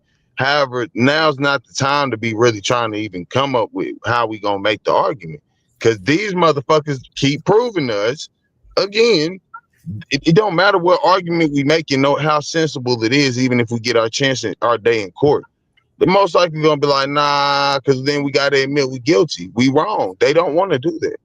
We got to start figuring out. Like, share my screen right quick. Let me show him something. So like, this is not the first serious push for reparations. Like, that's what I'm saying. Like, I'm not capping to you at all, bro. Like, Callie House, when she did it in the 1890s and then moving to the 1900s, they called her a scammer and said she was lying because the former slaves that performed that work, they didn't want to pay them, so they brought her down. Her whole movement of reparations, which was called the National Ex-Slave Mutual Relief Bounty and Pension Association, they brought her down and smeared her name. You know what I'm saying? So you first reparations push. I'm saying, though, Chad, that's all I'm saying. We can prove throughout the whole time where we were trying to say, hey, give us something correct, like treat us fairly, that every time they went out their way and stopped it. That's that, like, we don't gotta argue about that. I'm saying you taking it wrong, I guess, but that's not. I'm not arguing against you, bro. I'm saying the point is, every time you bring up something, you're gonna talk about how they stopped it. How is that not proof that since we've been here and we've been trying to get things, they literally went out their way to stop us? You're saying yourself, you can prove they did. So it ain't really no argument whether or not it's right or wrong. We just arguing whether or not they gonna approve it or not, and they not. I know they're not. We can make the best argument in human history, but if they're at the whim to make the choice, we've seen it again. It's just how white people act. They're not going to admit they're wrong. It sounds like you're saying don't make the argument, though. That's what it sounds like you're saying. No, I'm not saying don't make the argument. I'm saying right now isn't the time for it. Like, because be real, Taz, I've been up here talking about reparations months ago. Last year, what you mean is not the time for it? When will be the time for it? Not now, because we're in a state of war. Like we're ramping up for war. That's what I'm saying. It's not a time to be saying how do we work with the enemy who's going harder than ever to go against us. Like you keep saying, like you brought up that lady, they went and stopped her. Now they're back to that. We've had a couple years, probably about 50 years, 60 years, maybe, of them not saying they've been giving us freedom or even equality, but they were more or less just like, you know what? I'm gonna try to be respectful to them. Like I ain't gonna call them niggers, and I ain't gonna goddamn talk about how crime in America really y'all fault, even though, like, statistically speaking, the #1 criminal is a white American male, whatever. Now they getting to the point where they saying, nah, we don't give a fuck. Somebody gotta take the blame. It's definitely you niggas. Like, so why are we talking about how do we work with them? That's always been the case. That's why I showed you Martin Delaney saying in 1850, bro. That's it's always been. That's how white folks is. So we ain't gotta stop holding them accountable. No, I agree. I ain't even. That's what I'm saying. Like, even down to, I've always said that when I came up here making the reparations argument, I'm gonna make the point for the argument. However, I do know they not gonna get that shit to us. And y'all told me I was crazy because I've been saying for a good minute, like, we not saying just focus on ourselves in terms of just worry about what's going on in your household. No, focus on us as a black community. How? Because I've been saying to y'all, the difference between us and every country is like Japanese people, everybody, they got a country where they can send some money back to.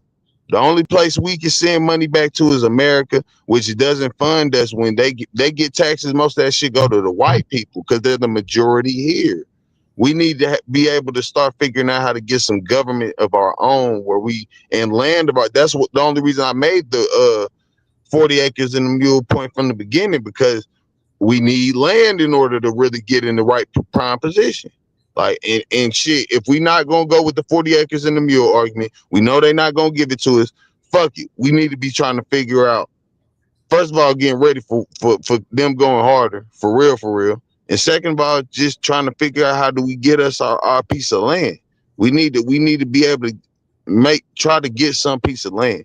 Because until we get an actual nation, man, we really not, like, we at the whim. Like everything y'all keep saying. The private sellers come in, not to cut you off, but that's where the private landowners come in, because you can't sue the government unless it's you can sue Halliburton or Blackwater or BlackRock, right? But you can't sue the government. That's one thing.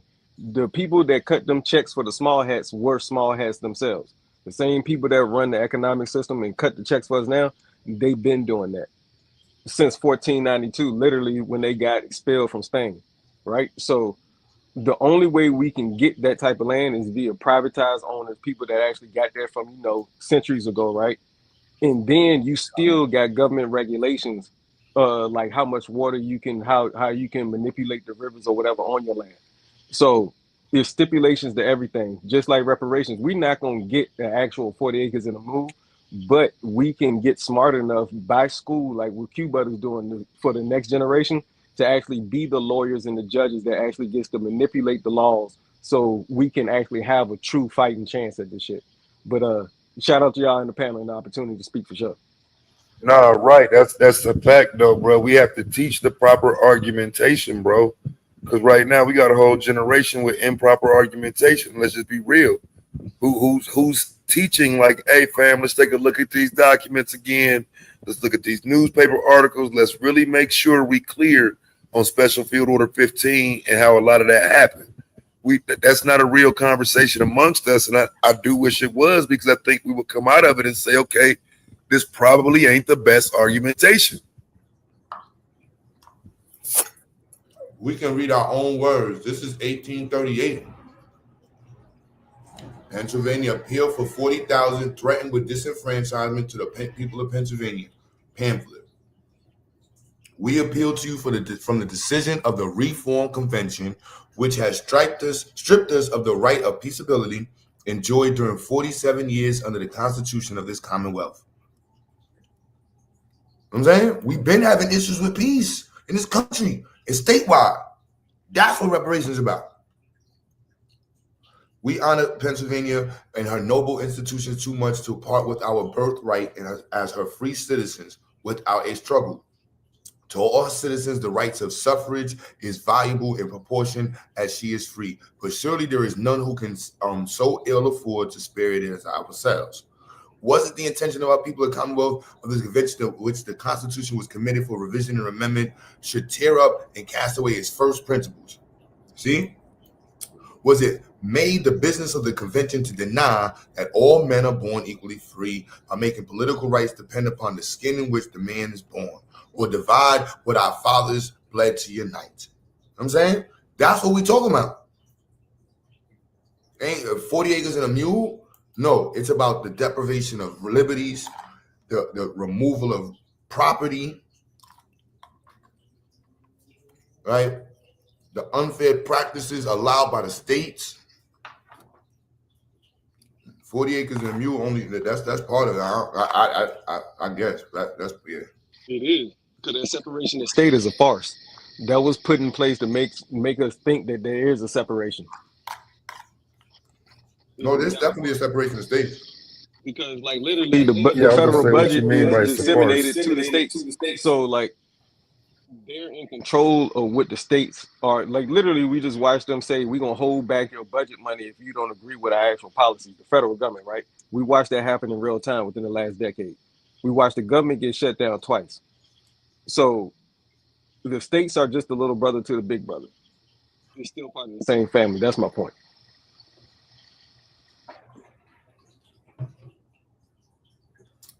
Well, the states got their own constitutions, and so the experiences of Black people within these different regions was different. Yeah, you're right on that. You know what I mean? So like that got to be taken into account. You know what I mean? Like this mad states. I mean, like, yeah, it is. I mean, it wasn't just popped up. And we do got real power because that was the whole fight against the North and the South. So it's like, yeah, the states for sure got major power, but when they consolidated, it became more difficult. To my brethren, that at the close of the first revolution in this country with Great Britain, there were but 13 states in the Union.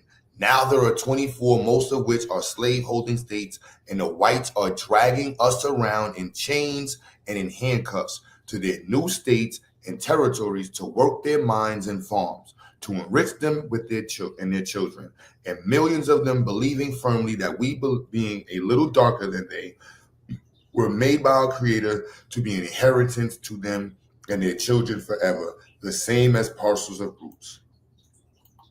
That's why we're talking about reparations. This 1829.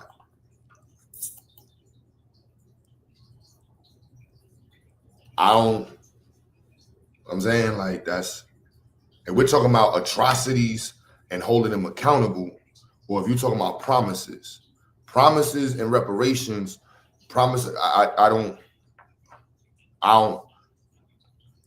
yeah, it's the damages that are done. So to me, we should be organizing the argument around the damages that were done to us and then attaching those to the state and federal government explicitly. Like, look, this is the direct line. This is how you benefited. This is how you benefited. This is how you were cooperative. This is how you were part of it. This is how you create this whole big story of like, y'all are all one big Rico. And maintain that we've been in a constant war. That's the other stipulation. Because we've never stopped fighting. So, yeah.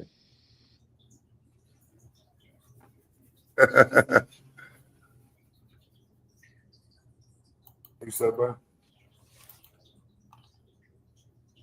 And then this is what Sabia was talking about.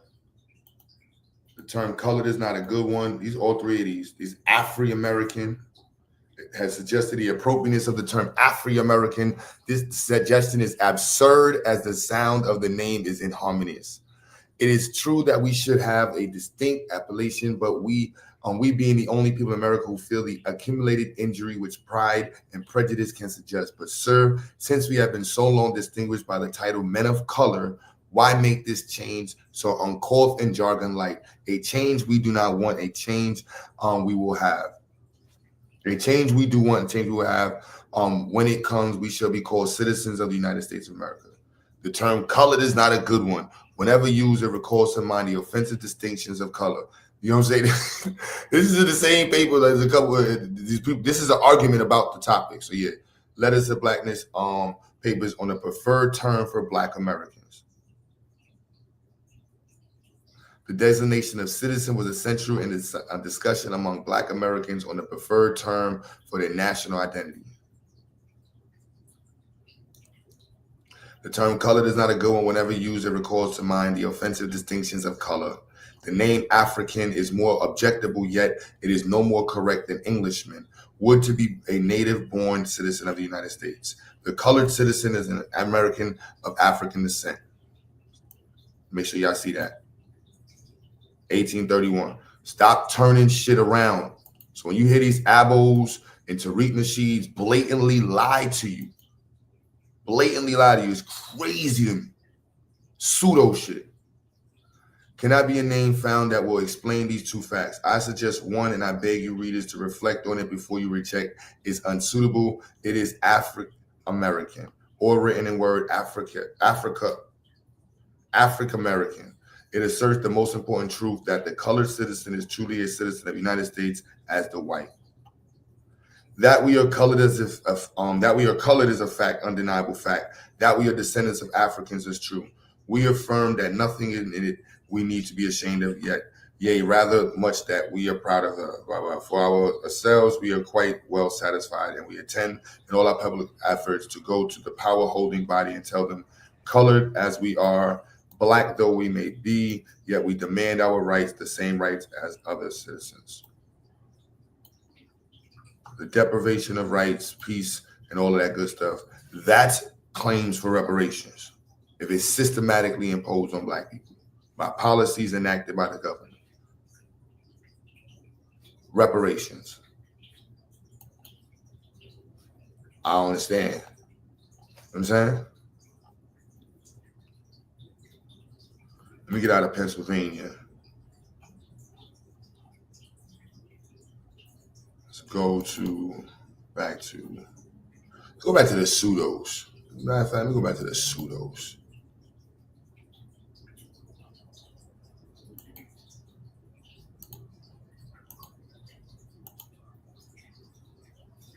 That's how I got here.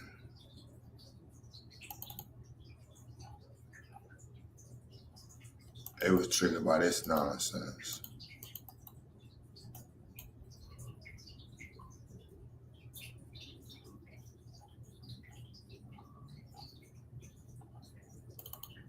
Bro, you say he was Indian and black. What's an Indian? What's an Indian? Let's get into that. Who are the Native Americans? Let's get into it. Because that's another thing we're going to touch on in the damn museum. Who in the hell were the real Aboriginal Americans? Y'all only think that it was the Mongoloid-looking natives that were the real Native Americans. And we have to understand the Aboriginal people here were also the Negroid people, which are us. There were black people looking just like, get off there. Black people looking just like us who were the Aboriginal people in the Americas. Many of us were not brought on slave ships. Let's keep this thing a buck. Only 6% of black people enslaved in Africa came to North America. I'm going to say it again. This has been documented facts. Only 6%. No. But most of us are from Africa. That's not true. Only 6% of the people enslaved in Africa were brought to North America. Most of them were brought to the Caribbean and South America, Central America, Brazil. Only 6% came to North America. This is documented. Let's talk truth. See, we're going to get this shit out here and just talk the truth. When many of the white explorers came here, they themselves said, hey, these are the same, they look like the same people from Africa. These look.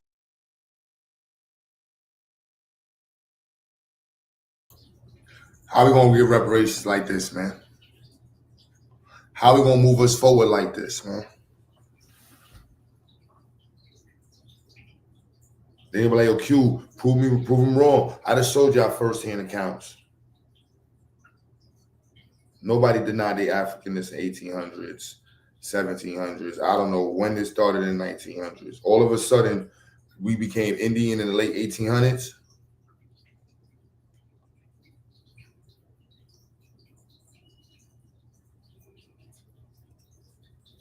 So let me be clear. We are not Indians.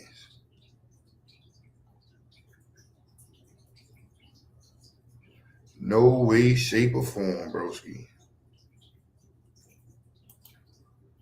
And it's gonna mess up our reparations conversation because people getting all confused with the pseudo shit.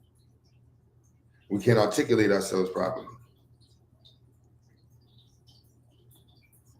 It's just that simple. Look like the Ethiopians. There's a reason why they called them Indians. Why did they call them Indians? Because of the skin color. They were black just like the people in India. Just the hair was woolly. Understand history. A lot of us were already here, black ass people sitting already up in here, and they just said, okay, we're going to take you from your tribe and we're going to get your kids and we're going to raise your kids up and have them thinking he's a Negro. What's a Negro? There's no real definition of what a Negro is. It's just somebody who's black. You understand?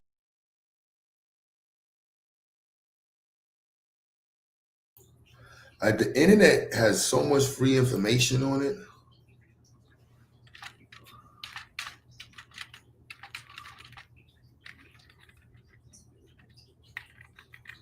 I really don't understand.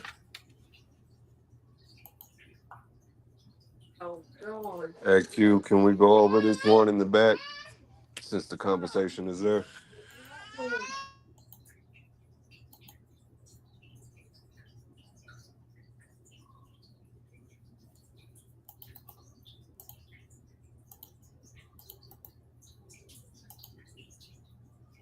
It's on the screen. All right, this is 1906. Let me get back to it.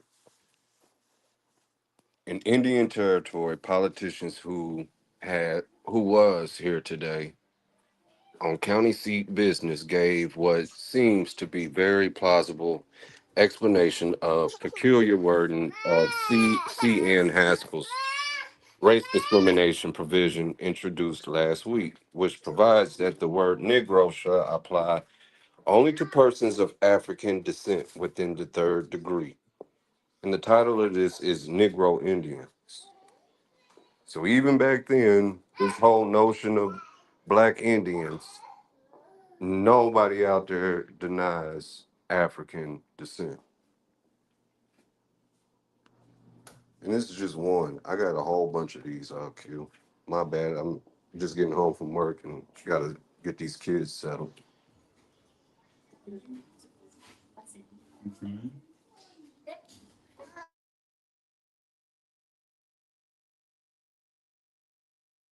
Bro, you say he was Indian, and 6% of the people enslaved in Africa were brought to North America. Most of them were brought to the Caribbean and South America, Central America, Brazil. Only 6% came to North America. This is documented. Let's talk truth. See, we're going to get this shit out here and just talk the truth. When many of the white explorers came here, they themselves said, hey, these are the same, they look like the same people from Africa. These look like the Ethiopians. There's a reason why they called them Indians. Why did they call them Indians? Because of the skin color. They were black just like the people in India. Just the hair was woolly. Understand history. A lot of us were already here, black ass people sitting already up in here, and they just said, okay, we're going to take you from your tribe and we're going to get your kids and we're going to raise your kids up and have them thinking he's a Negro. What's a Negro? There's no real definition of what a Negro is. It's just somebody who's black. You understand?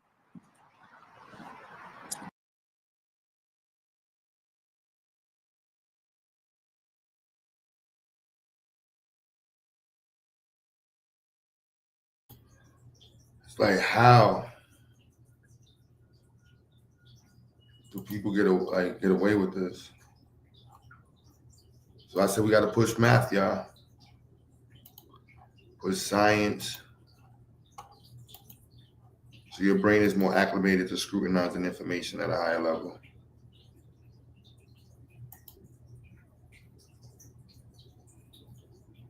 And your research skills are like embedded into your logic.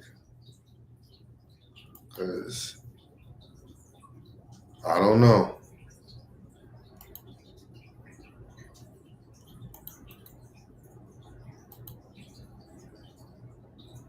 I don't know how we get to this point.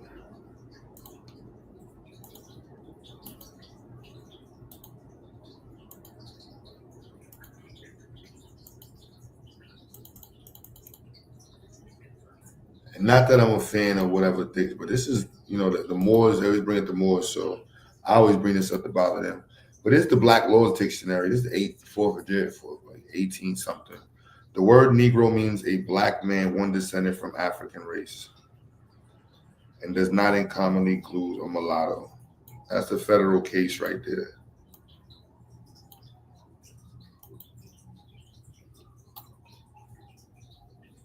What are we talking about?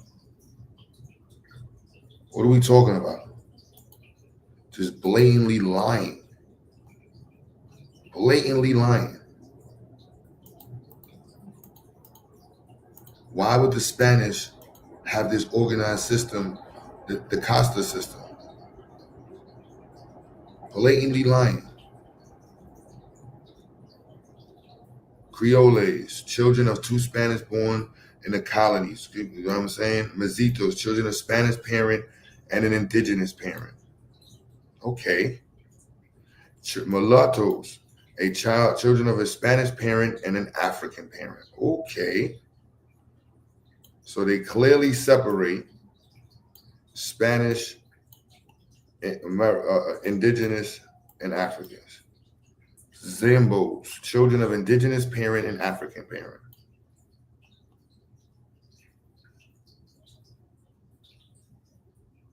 The 1700s, man.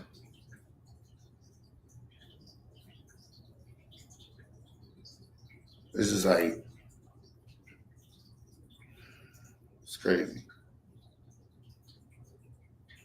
Cazitos, children of Mestito parent and a Spanish parent. Often considered closer to the Spanish lineage. children, Moriscos, children of mulatto parent and a Spanish parent. You know what I'm saying?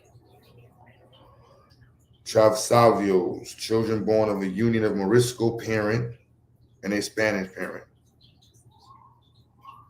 Often considered a step towards cleansing the lineage back to Spanish purity.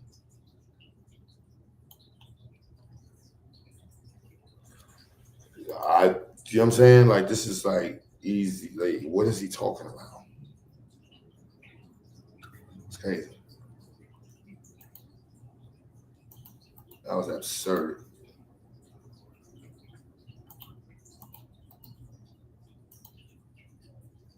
Back here. But we do object to the fact that they were unevenly allocated in such a way that they produce the current racial wealth gap. You know, another way that who were newly emancipated at the end of the Civil War. So if we use that language, handout, white Americans have received enormous handouts. And we don't necessarily object to handouts, as they may be a hand up, if you prefer, but we do object to the fact that they were unevenly allocated in such a way that they produce the current racial wealth gap. You know,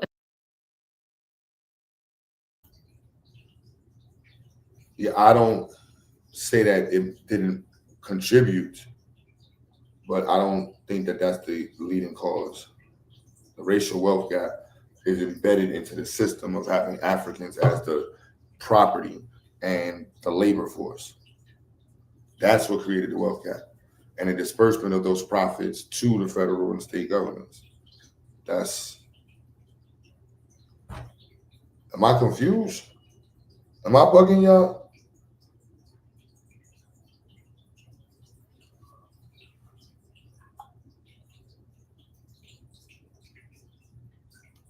Because I will make the argument to say, I don't know. I can't even see that whole argument. Another way that the federal government disadvantaged Black Americans was by watching a series of massacres that took place across the country of Black communities. And so we're talking about, you know, moments when Black people who were actively engaged in politics, you know, who were exercising the right to vote, or who were simply, you know, successful in life, you know, who had managed to acquire material wealth, were the targets of jealous white people. And we see this pattern, you know, we have documented over now 100 massacres that took place between Reconstruction and the end of World War II.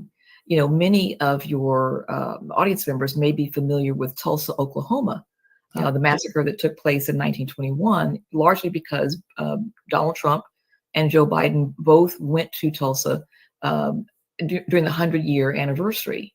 You know, and we often say, you know, somewhat cynically, in many ways, the reason why we know about these incredibly successful Black communities is that white people destroyed them. You know, people will say, oh, you know, Wilmington, North Carolina, was the first, you know, was the only coup, you know, the only place in the country where duly elected, you know, legally elected officials were removed from office. And this was in 1898. But we have documented at least 6 such moments when that happened. The earliest of which was in Coushatta, Louisiana, Colfax, Louisiana, 1873, Coushatta, 1874. And you know what we're seeing too is that there were, you know, basically playbooks that these white people used in these attacks. So we mentioned Wilmington, North Carolina, where, you know, massacre killed hundreds of Black people. And there was a mass exodus of the Black population. And for the next 60 or 70 years, the white Democratic Party, which in those days was more akin in ideology to the Republicans of today, they ruled for another 60 to 70 years. And the Black population just drops tremendously as a ideology to the Republicans of today. They ruled for another 60 to 70 years. And the Black population just drops tremendously as a consequence of this massacre. But we learned that in Fort Bend County, Texas, which is near where my maternal grandfather was raised, in 1888, 89, so 10 years prior, the white people, the white Democrats drafted what they called a White Men's Declaration of Independence. And they spelled out, what they were going to do. And you see a similar document with the same title, White Men's Declaration of Independence, that was used by these white Democrats in Wilmington. So these are not sporadic moments. And the federal government could have intervened. The federal government could have insisted that these people be brought to trial, but that didn't happen. So for all of these reasons, we say the federal government is the culpable party. And we can talk maybe a little bit later about them being the capable party to pay reparations to Black American descendants of U.S. slavery.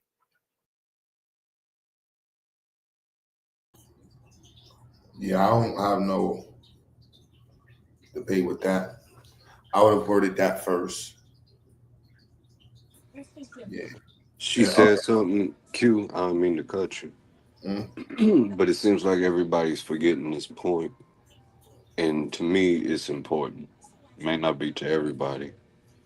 But when COVID restrictions was happening, Trump tried to start his campaign in 2020 on Juneteenth in Tulsa. And thank goodness the blacks showed up and that got shut down. But that's what garnered all the attention around Juneteenth. The next thing you know, it's a federal holiday to kind of sweep that shit he did underneath the rug. But people forget that.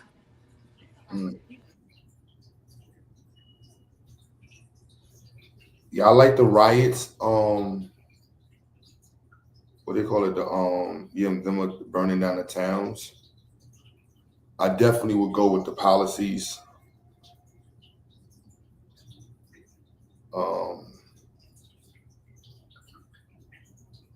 I like the culpability and the capability statement. That was fire.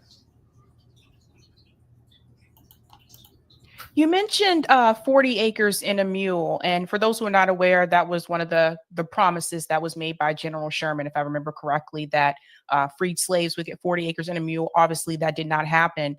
What do you think Well, the equivalent of... It did begin, but only temporarily. So if you look at Sherman's Special Field Order number 15 and look at the territory that was designated as land for the freedmen, it would have been approximately 5.3 million acres of land stretching from the Sea Islands of South Carolina to northern Florida at the border of the St. Johns River.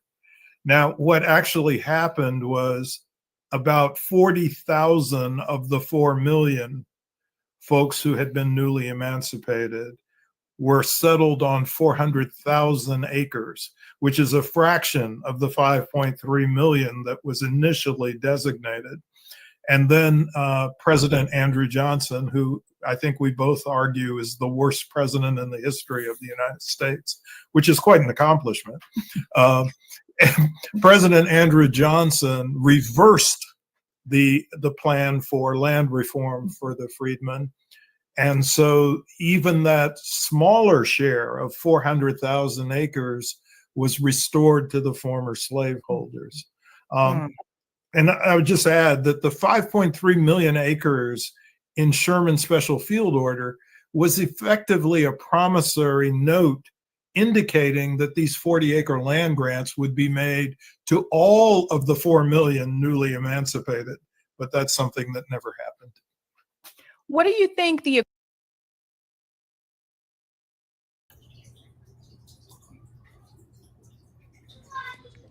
Hear what he said about the temporary part, Q? Yup. And it was 4 million enslaved Africans in the South.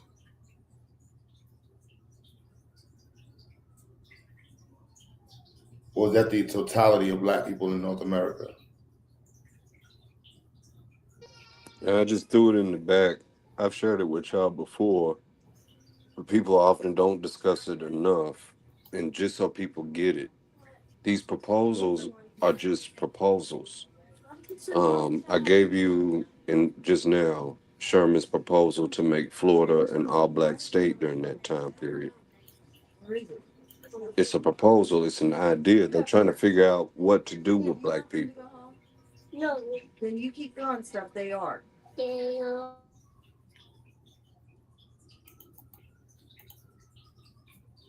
My bad, y'all. There's a lot going on. Kids are being kids at the moment. As they were. General Sherman, in his speech at Indianapolis, professed a most kindly feeling toward the colored people and declared that he felt under special obligations to promote their welfare. Because his ancestors had done much to bring them into their present calamitous condition, he does not favor the admission to the right of suffrage. However, at the present, it advocates their colonization and suggests that the state of Florida be converted into a Negro state with due representation in Congress. We see no great objection to the plan of forming a Negro state to which colored people from all sections may immigrate of their own free will, with such encouragement and aid from the states and the general government as may be practical. Such a colony would furnish a fair field for the development of the capabilities of the colored people, and would offer an asylum from the oppression of cruelty which is likely to be visited upon them in some of the rebel states. On account of their devotion to the Union during the late rebellion, and although the scheme would not properly entirely dispose of the Negroes or the Negro question, it might, as far as it goes, furnish a practical solution of the most difficult and important problem. General Sherman seems fully to realize the obligations of the federal government and the people of the government to protect the colored people with whom our arms have liberated in enjoyment of their freedom, and to ameliorate their condition and extend to them the benefits of education and do them everything practical to elevate them to the scale of humanity. His proposition to organize them as a state of the Union and to admit them into a representation in Congress shows that he is not governed by the chronic hate of prejudice against the nigger. That's hilarious. That's hilarious. Yo.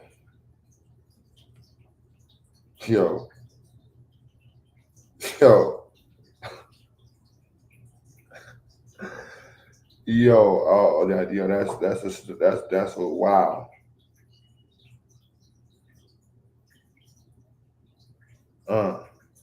Shorty is not governed by the chronic hate and prejudice against the nigger. Yo, that's crazy. Was that so long the boast of democracy? The immediate organization of one Negro state in convention proximity to the rebel states might have beneficial tendencies in several directions, in addition to those already suggested. However bitter the hatred of the late slaveholders and their poor white dependents may be against the Negro, they cannot be so insane as to desire to drive the laboring population out of their states. But in order to retain them against the inducements offered by a Negro state in the vicinity, the ex-slave holding naboobs would have to hold forth and counter inducements. They would have to treat them well, pay them fair wages, and eventually grant them the rights of suffrage.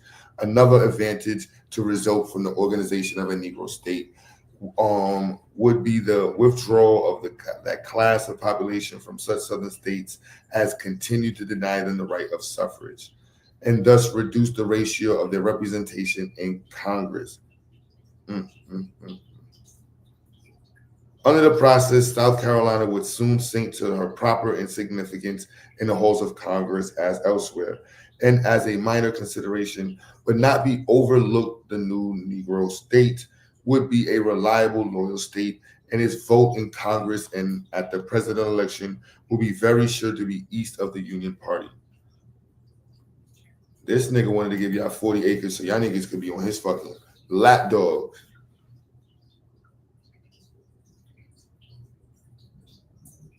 Why y'all say you're not playing fair making me read this, bro?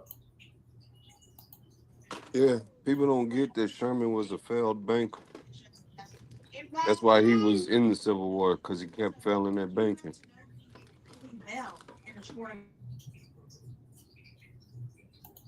Who's Titans debate league? That's me. Who's me? A1. I've been on your panel a couple times over the last year. I ain't no op, no troll. We ain't got no beef, nothing like that. I'm just a fan. Really, I came up here to say somebody got water dripping in the background, and it's kind of loud. I don't know who it is on the panel. Fish tank. I'm still at the spot. Oh, okay. And then I'm like, fuck it, I might as well just get up here on the channel anyway. I ain't been up here in 2 or 3 weeks. You want me to take my camera off? Camera off. You can see me. I ain't no weirdo. Yeah, cool. You know, we be nervous, man. It be crazy. No, I know. But every time I come up here, y'all do the same thing to me. So no, they caught me earlier, bro. They took. Somebody. They caught me on the stream. They caught me. I'm like, damn. Somebody flashed you or something? Yeah, they would, had somebody jerking off or some crazy shit. Oh no, that's extra weird. Somebody did something like that 2 weeks ago to me, but I took it as okay, I'm finally getting some traction. You ain't popping until they start. Yo, weird stuff. Can they report your channel for that shit? You gotta make sure you take it. I know. But I just didn't let it spoil my mood. I'm like, oh yeah, I'm growing, I was like, well, let me fix them security cameras. That's what I had to do. Most definitely. Yeah, now this is definitely reliable, loyal state and his vote. So are you stating was this? Do you think this would have been his perspective on the 40 acres, the 400,000 acres? Like that would have been a loyal state for the Negroes? Is that what you're saying, Vyasa?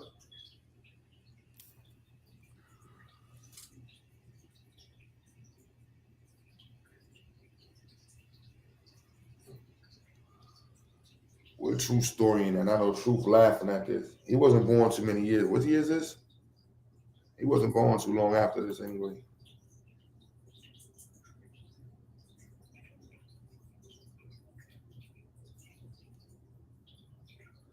This project of a Negro state must not, however, be regarded as an exclusive thing, nor must we expect all the colored people of the land to be crowded into that single state in the present or in the future. In the meantime, other measures must be steadily pursued for the benefit of this injured race. And if not, the colonial project does well, another can be inaugurated. In the meantime, by pressing measures for the educational and industrial and religious improvement. Can't read it. I mean, he was, I guess that's like a white person from that era's, cool way of saying, let me help y'all little niggas out, man. Help y'all. This is why I switched to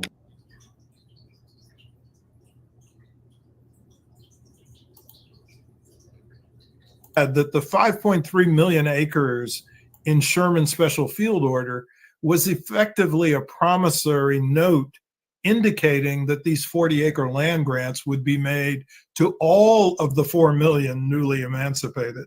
But that's something that never happened. To all for the freedmen. And so even that smaller share of 400. Obviously, that did not happen.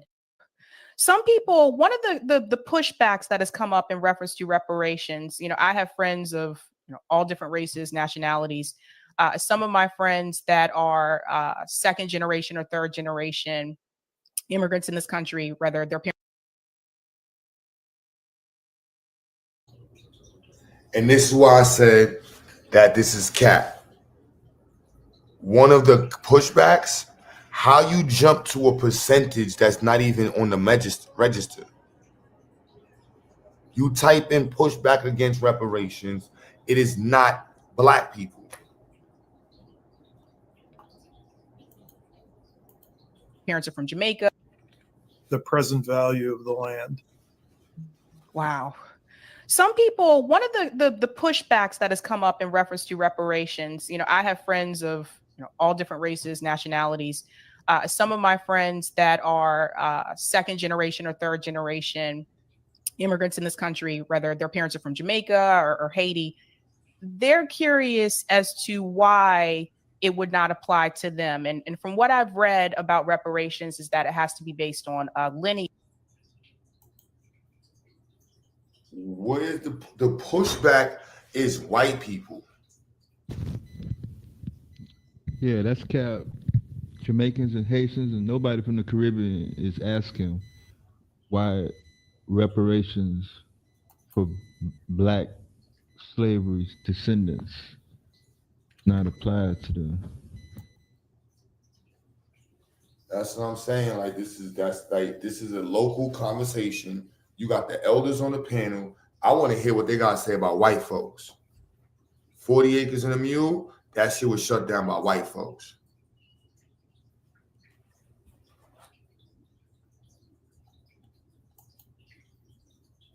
Generation or third generation immigrants in this country, whether their parents are from Jamaica or Haiti, they're curious as to why it would not apply to them. And from what I've read about reparations is that it has to be based on lineage. And I think the 14th Amendment, if it was just based on like skin color, the 14th Amendment, from what I understand, can come in and actually overturn it. But I want to hear from both of you, like, do you feel people who are immigrants from countries like Jamaica, Haiti, where should their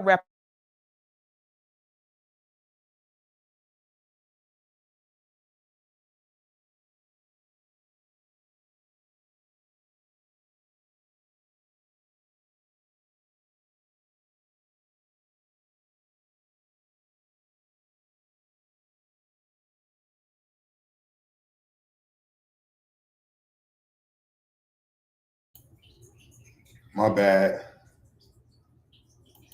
I thought my computer froze or something.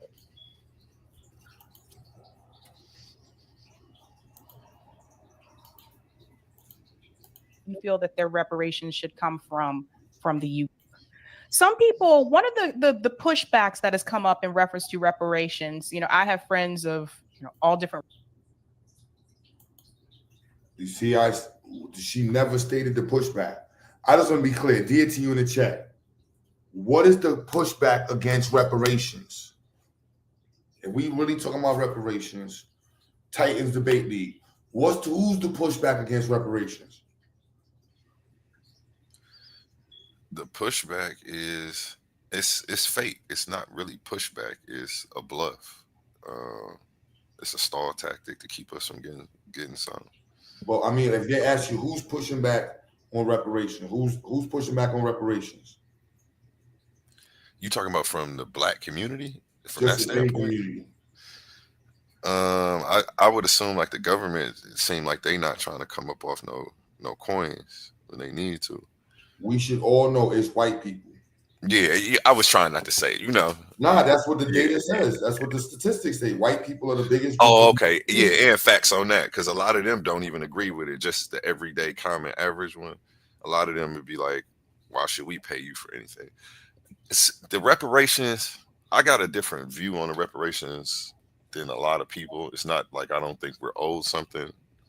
There's definitely a debt owed, and there's definitely a debt that needs to be paid. So that's where I start at.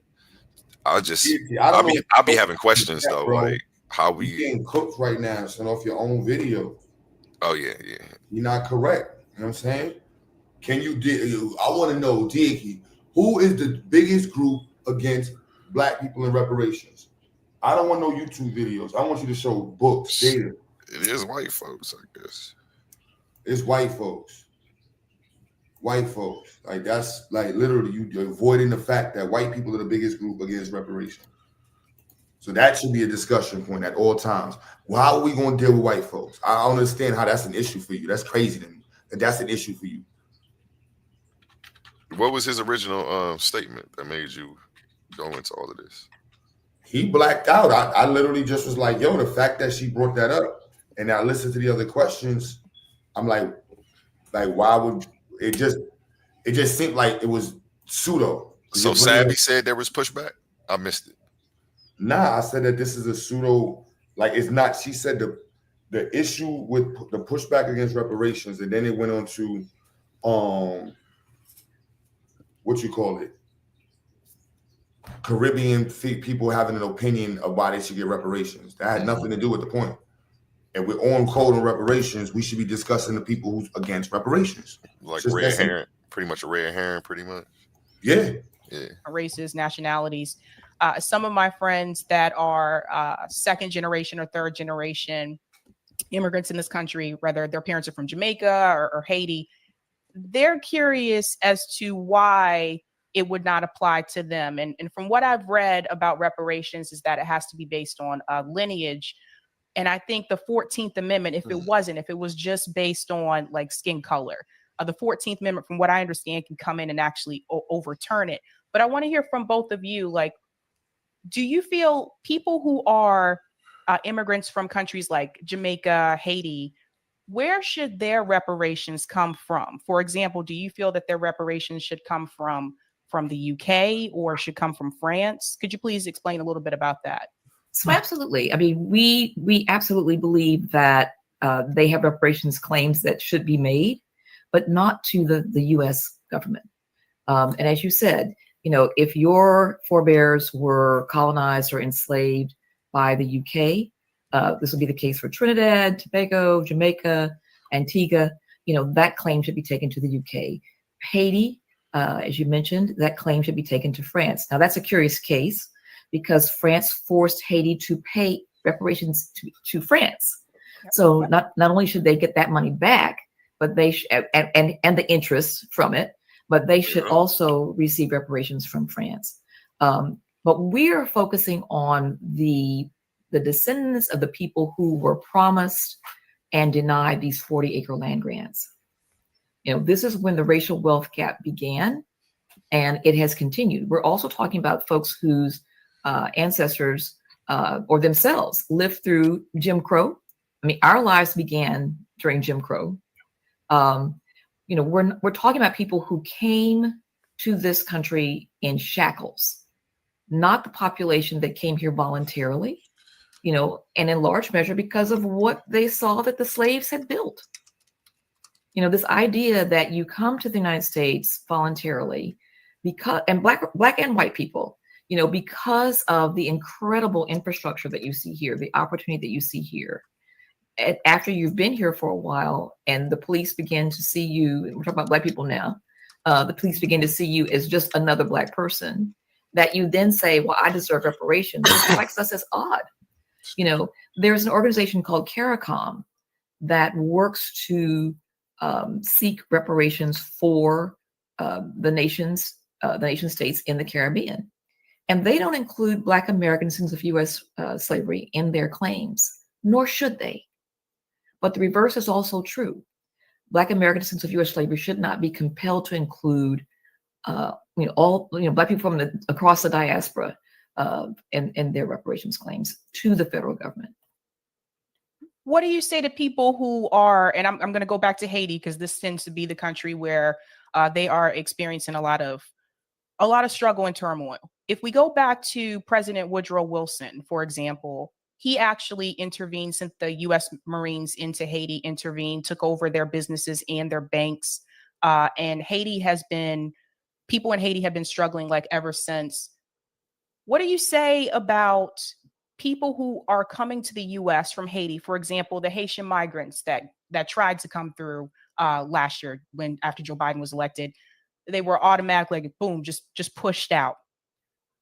Some would argue that the reason why they're coming here is because of the destruction that has been done by the U.S. government to their country. So the fact that there's no question that people are leaving because of the destruction that's been done to their country. But that leaves open the question as to where they choose to go. And it's not necessarily clear that the only option is the United States of America. And to the extent that that's not clear, it means that there's an element of choice. It's like, I know for me, I can only go back. Those are all good points. In reference to lineage, I think a lot of us that are African Americans in this country have difficult time tracing back our lineage. Like, I know for me, I can only go back to like my great grandparents. Before that, I don't know. I don't know. I can't find anything before that. How can people, or what do you feel is one of the best ways that people can find out if they are a part of, African American descendants of slavery, for those of us that have struggled to find that information? Well, let me just ask, when you say you can go back as far as your grandparents? My great grandma. Your great grandparents. Which census do your great grandparents appear in? The earliest census. The earliest census where you find your great grandparents listed. I just know it was like the U.S. I mean, my great grandmother was still alive when I was a teenager. So yeah. Yeah. But still, when was she born? Do you know? In Baltimore, Maryland. No, I'm saying when was she born? What year? That would have been 19. I honestly don't know off the top of my head. I'm embarrassed. I'm sorry. But a long time ago. When I was a teenager, she was already in her 80s, I want to say. Okay.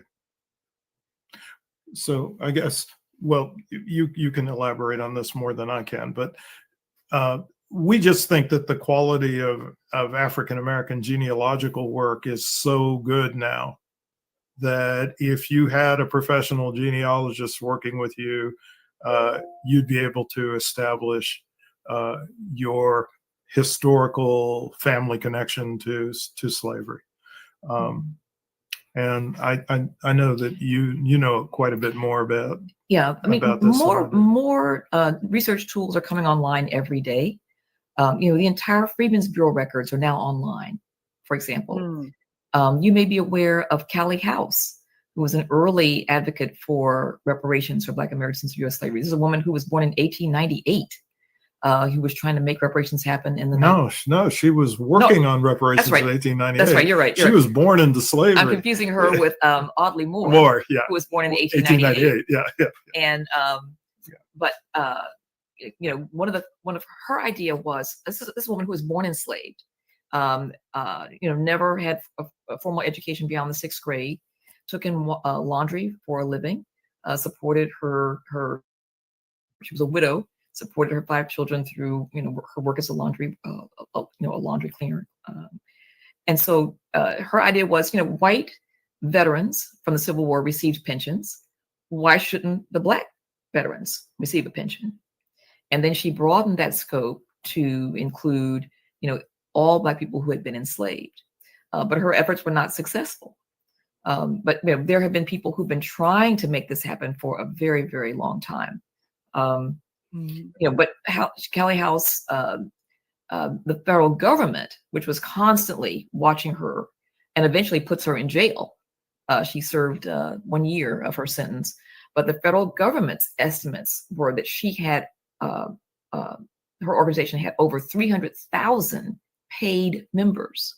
And so the membership forms included information, about your name, where you lived, your age, where you had been enslaved, the name of your enslaver, and if you had been enslaved more than once, if you had, that sort of chain of information, all of those records are in the Library of Congress.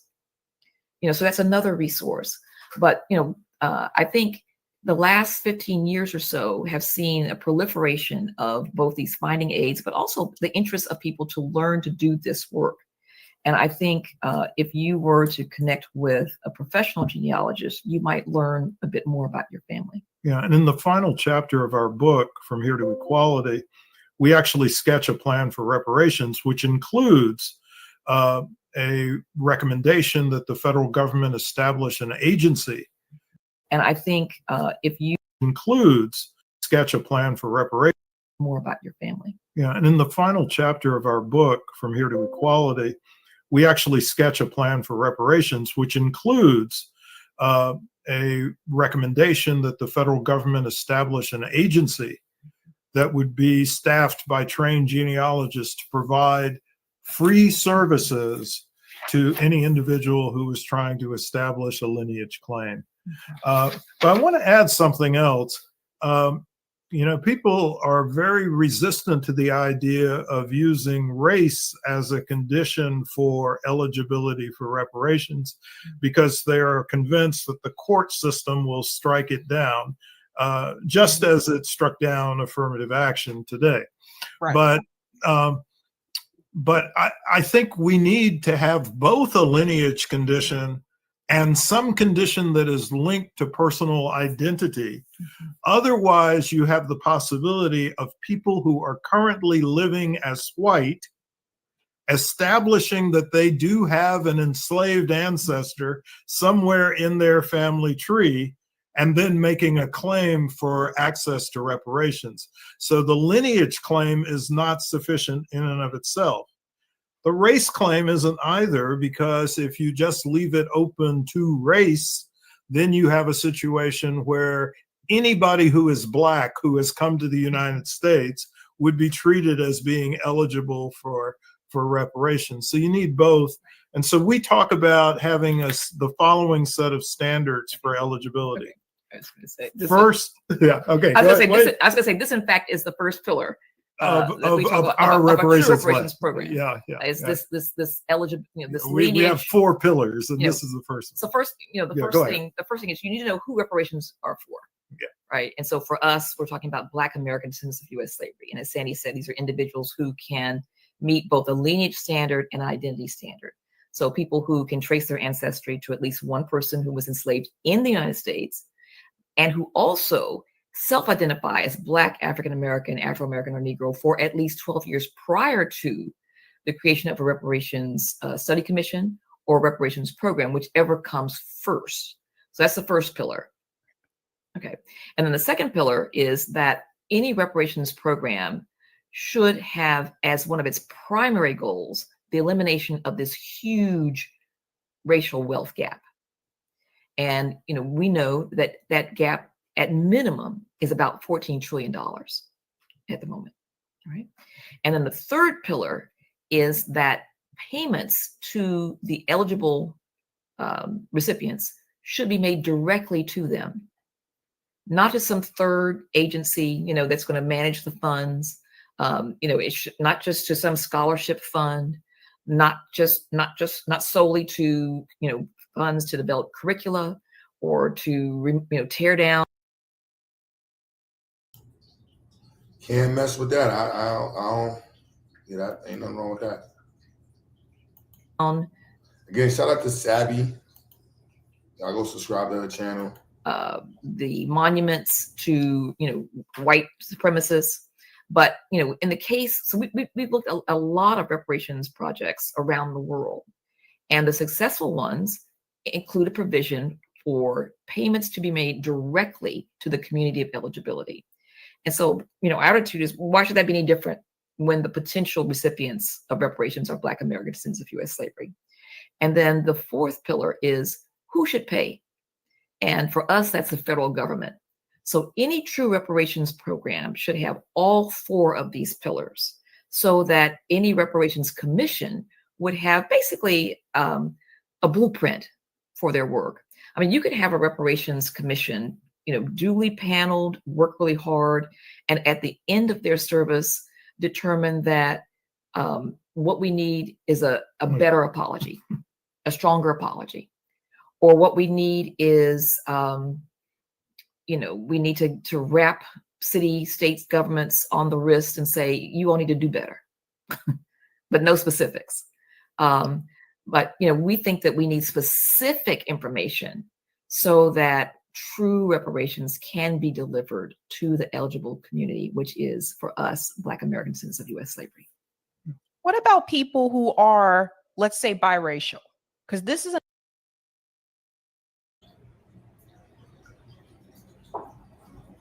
Yeah, I'm not mad at that. Captain Crunch, you said you getting triggered. I don't know who Shorty is. Did he put the video up?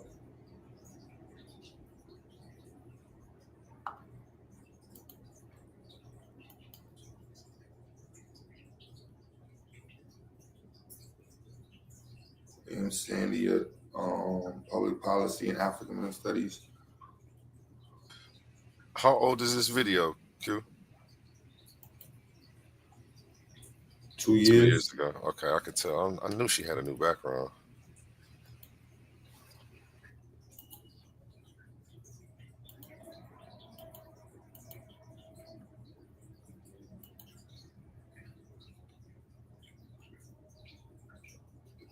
Let me see if I can find her contact.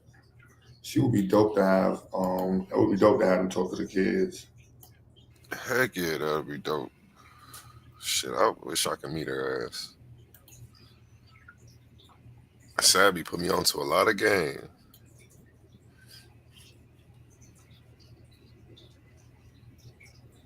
Oh, he's in Durham? All right. That and that water made me come up here today. Thought somebody had the faucet running back there.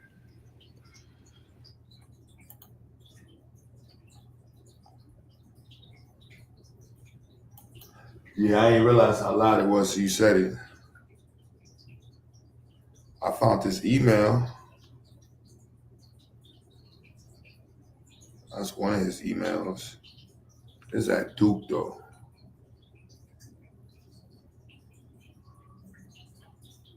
That'd be dope to get him to come up.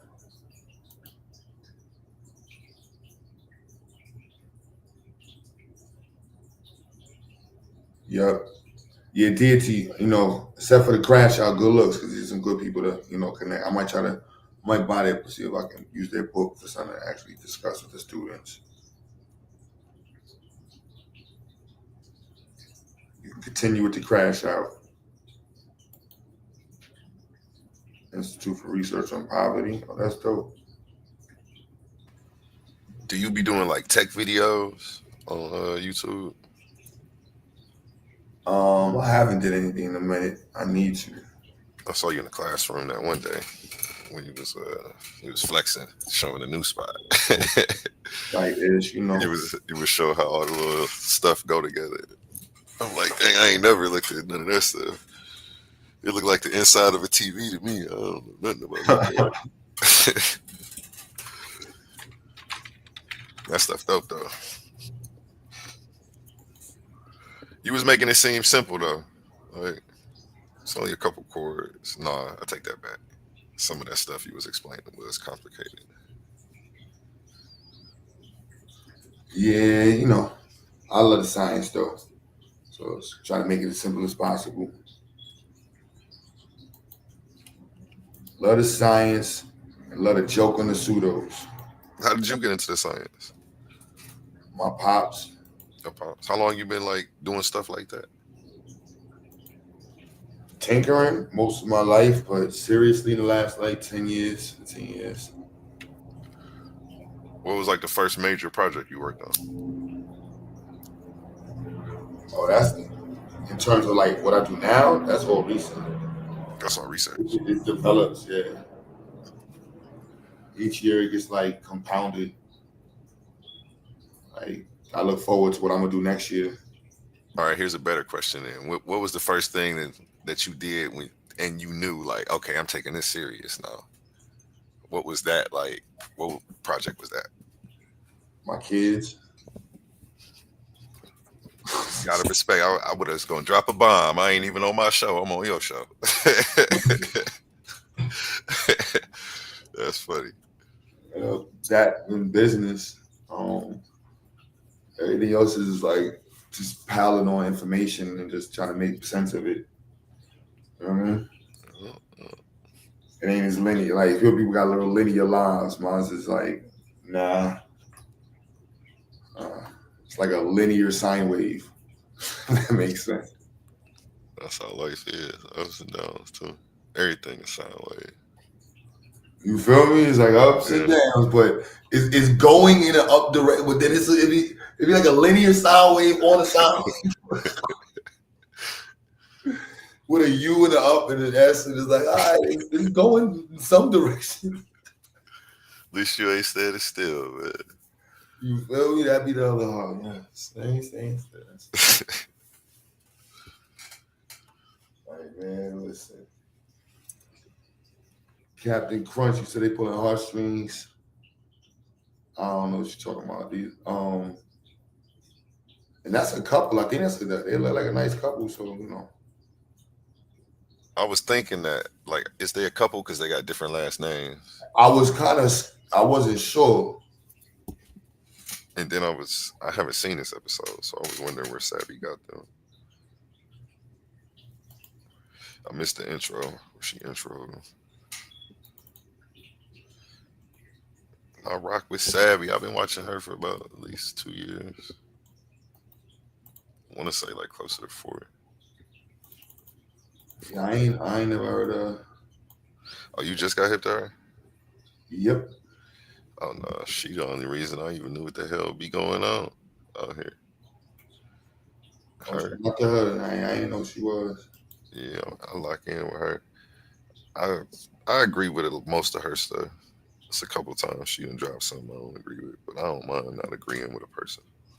Yeah, that's human. Yeah. I'm supposed to agree with everything. You know what I'm saying? You know how people is nowadays. One disagreement, they ready to cancel.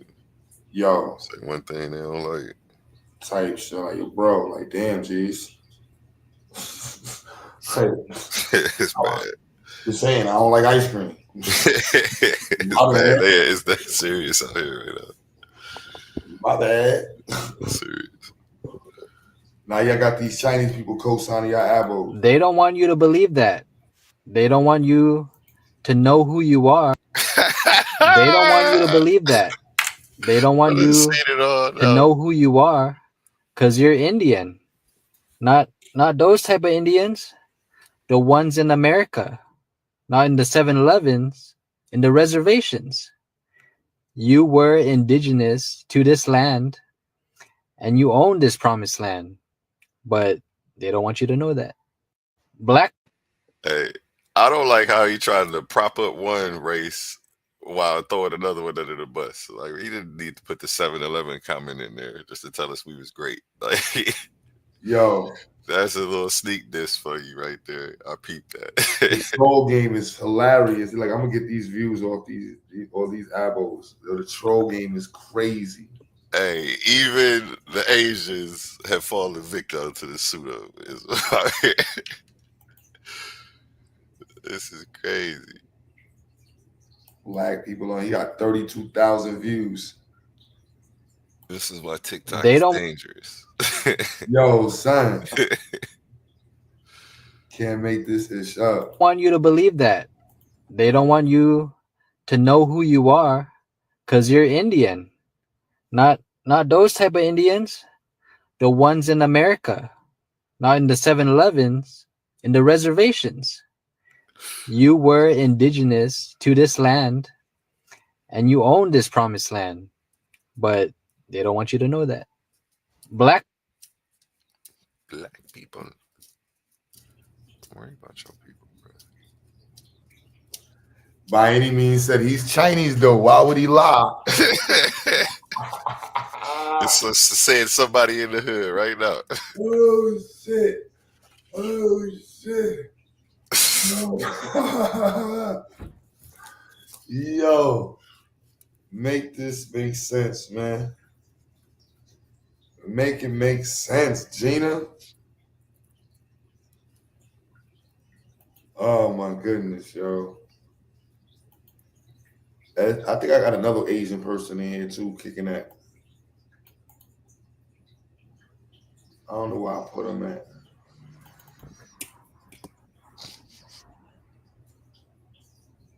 And I got mad pseudos laying around. I was just about to say, so you got some classics in there. I call them classics. I don't call them pseudos.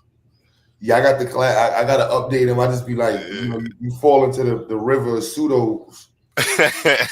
You know, we learn, we grow. You know. But then my search engine be messed up. Then it be showing me mad ABO videos. I'm like, shit. Let me go watch some science for like 2-3 weeks. I don't want to see all this damn nonsense. Hey, you got Miss Cleo over there. You funny, man. Yeah, you gotta have Miss Cleo. But then I forgot that dude's name. Oh, that's Rod Hayes. Yeah. Yeah, Rod Hayes is definitely the pedal on which he done mixed GD in with the spirituality. Like he going to have with it right now. While writing letters to pedals, man. That's all I know. He was on. I ain't even know about that part. What? He got That's mad the letters. first I'm hearing of that. He got mad letters to Dr. York, son. Man, we ain't even gonna do that to him on your show, man. We ain't gonna do that to him. That ain't, I don't want nobody name dragged on account of me. Oh, nah, that's for me, man. Give me the chance. He said, give me the chance. Oh, man, it's getting wild out here, man. Like, what? Where the hell is that pseudo at, man? Oh, yeah, they go to Chinese right there. Oh, look, yeah, this was a strong fold of ABOS. I got a nice fold of ABOS. I see. The ABO collection. The pseudo archive. Coming up with, and you're not. Indigenous just means you were there before colonialism. Now, actually, there's a reason they changed it from Native American. Actually, there's a reason they changed it from Native American to Indigenous, because Native implies that you're Aboriginal and you're not. Indigenous just means you were there before colonialism. That much is true. Well, modern day colonialism. But what we're discovering from many people with receipts is that y'all were categorized as Native Americans. Black people were reclassified from Native Americans because they're the real natives and changed to African American when there is historical documents, there's birth certificates, there's literal migration papers, proof that people are coming up with in the comments on these videos that you make these stupid comments on, proving that they were there before y'all. Not all Black people come from Africa, but all races do come from Black. Please refute and address. I want to cut her off so bad. I was trying not to. Bro. I was trying not to jump in and like correct her. It's a video shit. She's not even on the trolling, son. Yo, the trolling is crazy, son. I don't know what's going on TikTok. Like, how y'all got the Asians in the argument, son? The pseudo halls of a minty. That's where we at right now. Unless, of course, you're to educate you on why it's important to clarify. By clarify, I mean between Native American and the true melanated indigenous of this country. Again, I never said they don't have their own ethnicity. I said that ethnicity came from us. It's a hard pill. She was smiling like she was cooking too. Yo. Did you see her smile? Like she just knew she was dropping a bomb on somebody. This is funny. Where do you find these at? I've never seen no Asians speaking on this ever. That's crazy. This is, yo, son, TikTok. It's a whole nother world, bro. I need to get back on there more. Yo, the level of pseudos on TikTok is crazy. To swallow. You don't just pop up on this planet with your own ethnicity suddenly. So I appreciate the polite pushback, but I'm wondering if you know even why this conversation is being had. The reclassification of melanated, dark-skinned individuals in this country led to a literal genocide of people that look like you. This is your land. You are not meant to be servants on it, and you've been lied to about your identity just the entire time you've been here. Unless, of course, you're African American and you migrated or your family migrated from Africa, that's a different story. But Black Americans are finding out that a lot of them were lied to. They didn't come here on slave ships. They were removed from their land. They were already. This is what happens when Dane Calloway marketing hits a new level. Like, how much is this guy spending on ads that it got to these folks? Yo, like, yo, this Dane Calloway lookalike scholarship. They looked like you, so that meant that okay.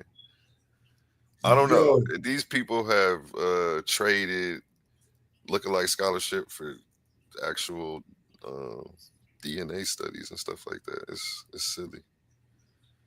And the fact that it's the Asians doing it, oh man, I don't know where you find these at. The ABOS is like, see, I told you they on our side. Man, hey, you can't tell them nothing though. You shouldn't even be playing this. They go clip these and take them and put them on their show. Watch. Yup. The Chinese are like, yo, just keep these niggas out of Africa, son. She looks like a liberal. You think she a liberal? I think she owns store factories in Africa. She like, yo, keep Black Americans out. Tell them they want to be Indians here. Push that. Don't let them come to Africa. Dang, Be I ain't here even by see the that so. play. That's a smooth play right there. I ain't even look at it like that.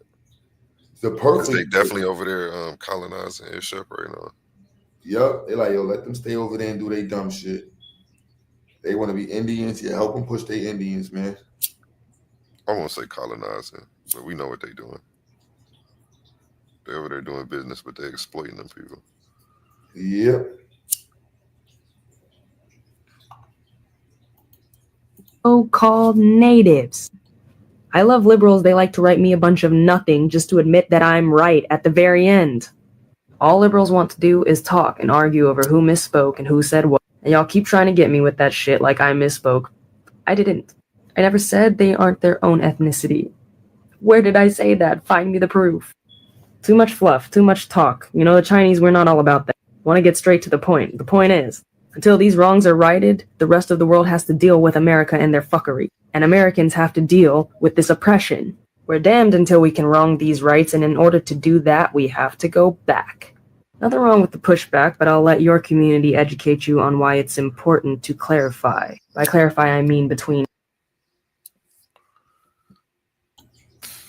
Yeah, that was a lot. Asian sensation. And maybe you. I'm pretty sure you did some study on this, right? Yeah, so, is there any truth? That doesn't sound accurate. Yeah, we'll give it to you. We want to know. The modern slave trade actually started in Spain. That's where modern white supremacy came from. Gotcha. When they had the Reconquista, you had black Moors and black Jewish people in Spain, and they expelled them. The ones they expelled, some of them went up to Amsterdam and certain other places. Some of them were captured and brought over here. That's why when Columbus and all of those people, when they came over here, they had translators. They had Hebrew translators, they had Muslim translators, because they had already been traveled here from black people who were Muslims and Jews and all of that stuff. So we've already had a presence in the Americas for a long time. Once they brought over the enslaved black people from Spain. Stop right there, brother. You're saying black people were here in America prior to the slave ships coming here. Yes, indeed. Okay, talk to me. There's a great book on that. They Came Before Columbus by Ivan Van Sertima. Hey, hasn't that been debunked? The #1 pseudo book of all references. I was just about to say. The top reference book in the community. Shout out to Ivan Van Sertima, though, for your contributions to impact. It's just, it's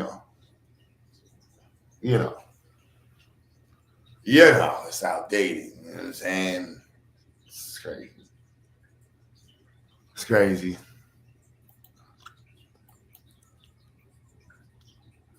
You know what they say though? A lie spread halfway around the world while the truth still putting the shoes on. I don't know where the hell I got that from, but it's in my head. Sounds about right. It's important to do your genealogy. What should we know about being native in Alabama? It has been a difficult struggle for the indigenous people in Alabama. Most of us have lost our history, especially with the onset of the civil rights movement. We have been essentially eliminated from history, but our culture goes back to the Olmecs, the Aztecs, and the Incas in the Americas and beyond. You can say you're from history, but actually with the onset of the struggle for the indigenous people in Alabama. Alabama and the Olmecs. Y'all know what we mean when we say Scottie Pippen reach? Scottie Pippen's arms was man long, and his defensive game was crazy. He could reach man far. You know what I'm saying? This is the type of logic that they doing. The reach is crazy. Alabama to the Olmecs. What? Damn, what's we gonna do?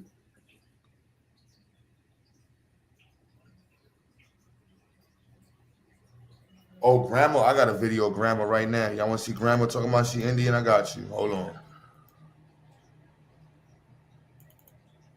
One from no Africa, they didn't tell that damn lie. Nowhere else.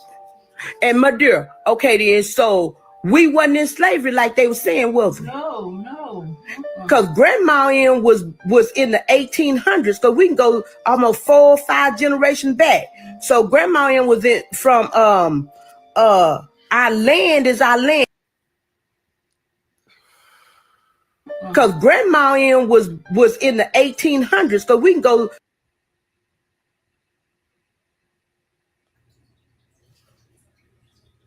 I don't know whose grandmother was in the 1800s.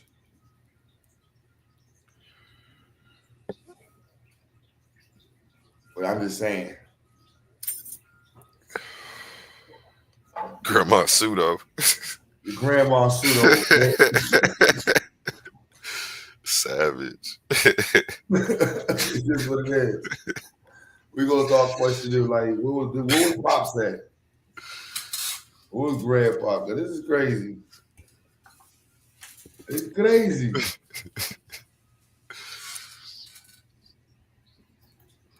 It's crazy, man. You say if I told you I was mentally retarded. I ain't gonna fully play it.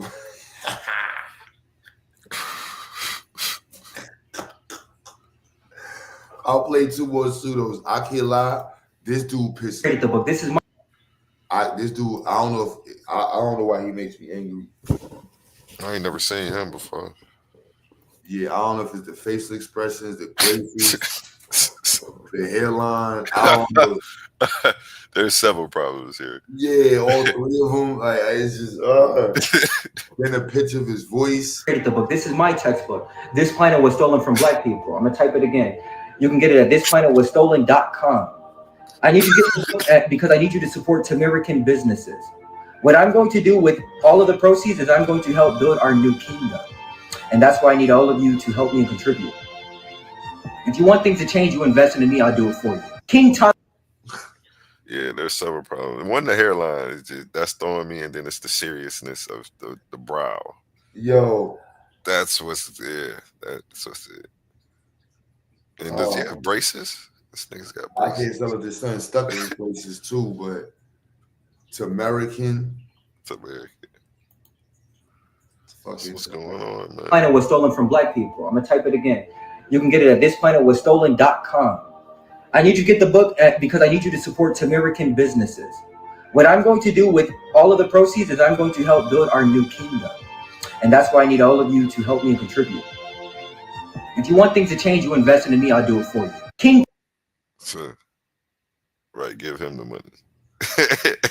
Dangerous work, man. I heard that. Give him the money. He know what to do with it. Dangerous work. These pseudos is going crazy. I can't tell if he trolling y'all. He got mad videos.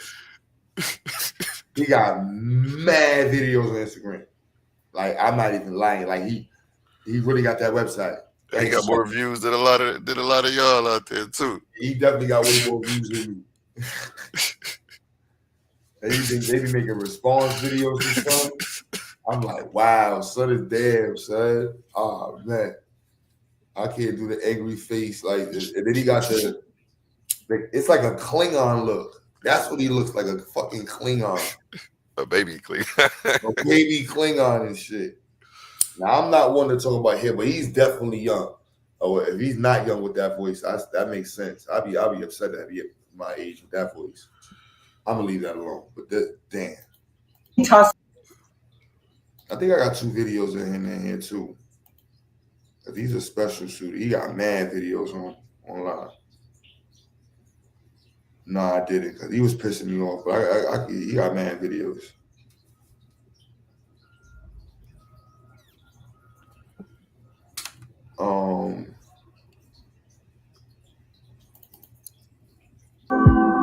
Do you know why the American government had to make black children betray their grandparents by making them believe that they came from Africa?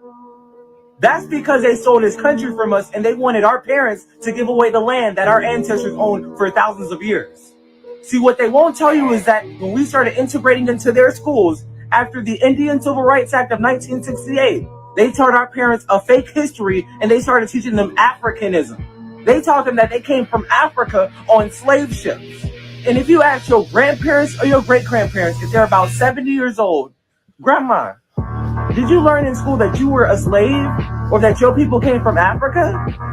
They will tell you no and that they didn't hear anything about that. I told my grandma this and she said, these white people crazy. They making all this stuff up. Did he say 1968? Bro. Dude, fried. But who's learning and getting their education from a 16-year-old though? Like no adult should be going to him to learn history. Like, what are we doing here? You know what I'm saying? This is funny. What are we doing here? That's the real question for 2025. What are we doing here, black people? What the fuck is going on? This is crazy. This is crazy. I'm tripping. I keep thinking I'm on my channel. I keep trying to grab the mouse and show a comment and stuff. Hey, that's funny. And so this makes me upset, man. And if you ask your grandparents or your great-grandparents to give away the land that our ancestors owned for thousands of years. See, what they won't tell you is that when we started integrating into their schools after the Indian Civil Rights Act of 1968, they taught our parents a fake history and they started teaching them Africanism. They taught them that they came from Africa on slave ships. And if you ask your grandparents or your great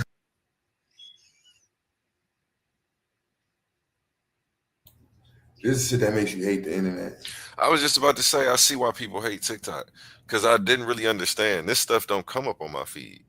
Like I be having PhDs and doctors. And, oh no, I gotta go search for this. I'll be searching for the pseudos because I don't typing in all the pseudo terms: Black Spirit, Aboriginal, Israelite. You know what? I ain't looked up none of them. I ain't looked up no ABOS stuff. If I click one video, it's probably gonna start flowing nonstop too. Yeah, that's what I said. I do it in packages. Like, all right, let me go search for like 10 of them and then disappear. I'm about to start looking some of them. Because this is there's a little war going on. So are they beefing? Do they have internal conflicts? There's a whole bunch of wars. You got the Aboriginals. You got the Moorish Aboriginals. Yeah. Then you got the Hebrew Aboriginals now. The Hebrew Aboriginals. I don't even understand that. They getting real jazzy with this shit, ain't they? Yeah. Do I got the Hebrew Aboriginal? Yeah. Yeah, let me see one of them. What the hell? What a Hebrew? The Hebrew Aboriginal more. You should put more on the end of it. That's the only thing you missing. It's the only thing you missing. Hebrew Aboriginal more. Islam, brothers. Islam. Like, wait, what? I thought you was Hebrew. I just played this shit. Where the son is at, man? Oh, is it him? No. Which one was it?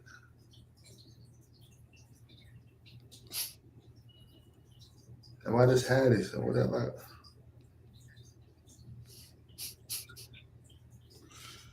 Yeah, I just seen somebody do a refutation on him. It was hilarious. And the pseudos is hopefully they're going to stumble. Damn, I just had the video, man. Someone's going in on the Bible. I mean, this one believes we the Atlantis.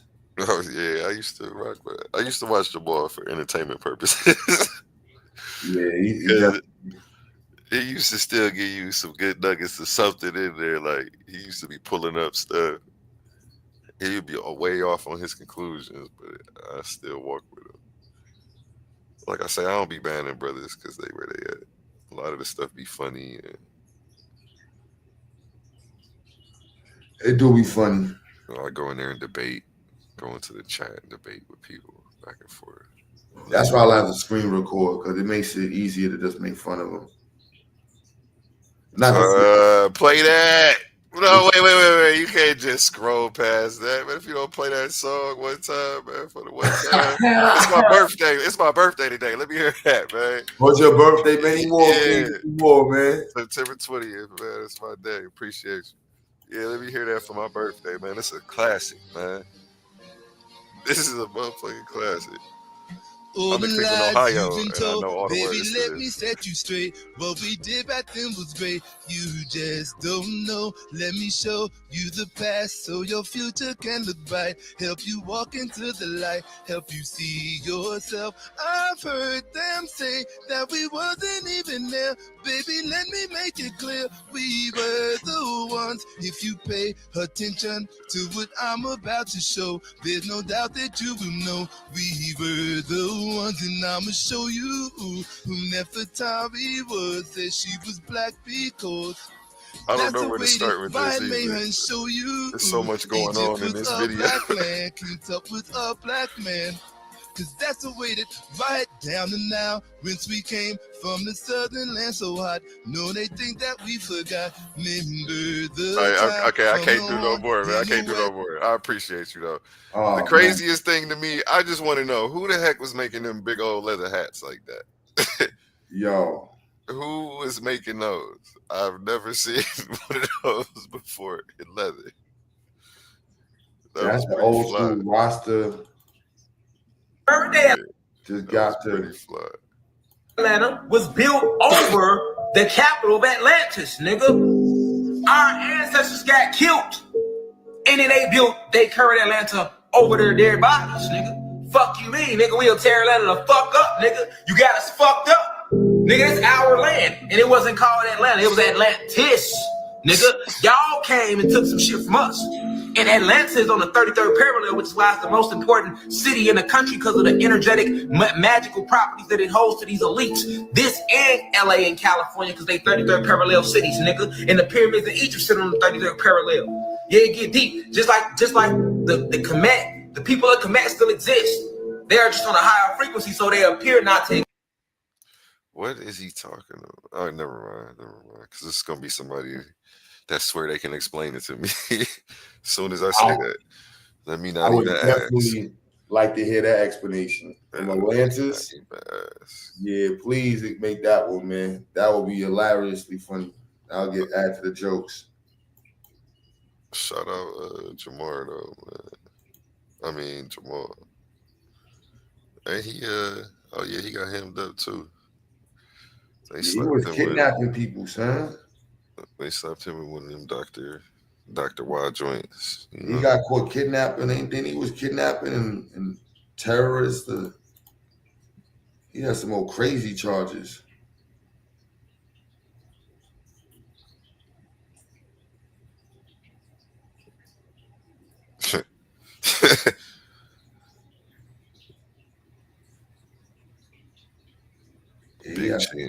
Big Chin Tariq Bey. Yeah. Then what the hell is the Muslim do that? Did I say his name right? Is it Tariq Bey? Tariq what? Tariq Nasheed? Yeah. Here we go. Someone's going crazy. Here we go. Hebrew. This is where Hebrew come from. Hebrew. The Hebrew people were doing what, Truth Now? Crossing over or passing through. Simple. That's the end of that. Take religion out of it. Watch this. Watch this. I am ready to believe them of the Jewish race. I mean of the stock of the 10 tribes, and that the following reasons. First, they were to go to a land not planted or known. First, they were to go to a land not planted or known. Africa not planted or known. Asia not planted alone. Europe. Hold on. Roll the corn. Now you start understanding shit. Europe not planted alone. We are God's chosen people going to do what? To the places not planted or known. This is the job of God's chosen people. Nature's chosen people to plant life and bring civilization and enhance what's already on the planet. We know the truth, man. Yeah, this is bad out here. I have my ideas of why it's so bad, but I'll keep it to myself. Horrible. Horrible.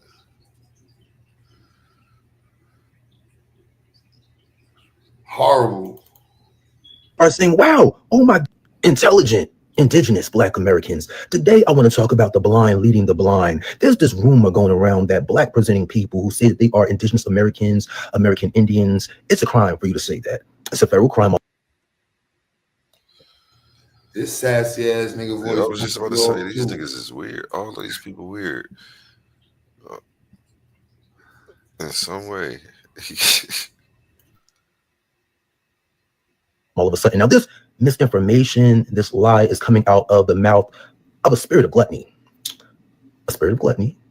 And people are falling for it. But I say the blind leading the blind because Native Americans are in the comment section of the spirit of gluttony. And they are saying, wow, oh my gosh, finally, it's time. It's time. I knew it. I knew it. I knew it. So the blind leading the blind. This means that Native Americans don't even know indigenous law. Now, I've been studying indigenous law. You know, I'm a newcomer to it. I do know a few things about the law in general. Zesty, This is what we talk about. Zest Fest. What's going on, man? Is he raising us right now, man? Is that what he's trying to do? River of Zest. Captain Crunch, you not claiming none of these ABOS, man?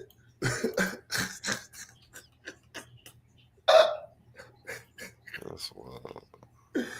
Yo. American, if you're a Black American, whatever you want to be called, and you promote the FBA, hey, I'm Native American, I'm indigenous American. If you promote that rhetoric, right, you are quite literally of the devil. Like, I promise you, I believe if the devil was real, if he was right here in front of me right now, he would be telling me, oh my God, you're better than them. You're not like those Black people, even though we quite literally come from them. Like, my ancestors were slaves here, right? My people from Mississippi, right? Then they went to Ohio. My grandfather joined the military, and now we're here in Nashville. But like, I'm African American, you know what I'm saying? Like, born here, raised here, everything. But I know, like, quite literally, anthropology, empirical evidence, every single thing, every historian, everybody agrees. There's so much proof that my people came from West Africa, and they were there for tens of thousands of years, right? Like, my people built up this country. This country still hates me, right? I'm not finna ever go against my brothers and sisters in Africa to be on the white man's side. Like, people who promote FBA, Black conservatism, are quite literally perpetuating capitalist, white supremacist ideology, white supremacist rhetoric, right? That I'm better, that separatist, the sectarian belief system that comes with that FBA stuff is so weird. I promise you, it's the most counterproductive, the most reactionary stuff I've ever seen in my life. Like, I promise you, if the devil was real, he'd be right in front of me telling me to believe in what y'all believe in. It's so sad, man. Black people need to do better. He made a lot of statements he didn't give any evidence for. But I rock with his shit more than the other ones, though. Yeah, he started off solid, and then in the end, he kind of went a little bit left. Hey, if you want to talk about indigenous people in America or Native Americans, they always dealt with extraterrestrials. They called them the star people. And yes, they were Black. This is where the word Indian comes from the Latin word indigo, okay, which means blue, black, and it's a skin color, okay? And so the Indians that you see today are what you call $5 Indians, okay, which are Caucasians, actually white people, okay? And go look up the Dow's Commission, go read the Dow's rolls. Back in the day, white people was allowing other white people to sign the Dow's rolls, saying that they was Native Americans in exchange for benefits and assistance from the government. So all these Indians that own these casinos and own the land, and they got straight hair and they look like goddamn Mexicans and Chinese people and white people, those are what you call $5 Indians. Those are descendants of the people who actually took the land and then acted like they was the people who the land got took from. Black people are the original Indians. Go look it up. Go read Christopher Columbus's diary. Go read anybody's diary. Go read, confirm that they was black people. Okay, so we want to get that on deck. And the reason I want to get the history on deck is because it fits right back into the spirituality. Those ancestors who was our ancestors said that we came from the stars. They called them star people. He used to do all that studying of evolution and DNA, and that's the conclusion he came to. Listen, cocaine out of a drug. Let me stop. Even surface level research wouldn't get you there. I don't know how he dug deep, and that's what he figured out. Everybody Indian, man. Zestfully clean. Yeah, you can't lie about that one. He also said he was abducted by aliens. I don't know. Several times. Several times. Can't make this shit up. What ABOS is this? This is my voice 1 week auntie. Oh no, that was that's the other pseudos. That was a trans pseudo. We shooting at ABOS. Whew. I'm stretching. Hey, Black Americans, come here. So the Africans want us to spend our $1.7 trillion over there in Africa. This video is for Black Americans only, okay? We have $1.7 trillion worth of spending power, and they want to siphon it to Africa. So this is a notice to my Black Americans. Let's come together. Let's come together under this post. Y'all share and like this post. What country in Africa do we want to buy and make it America?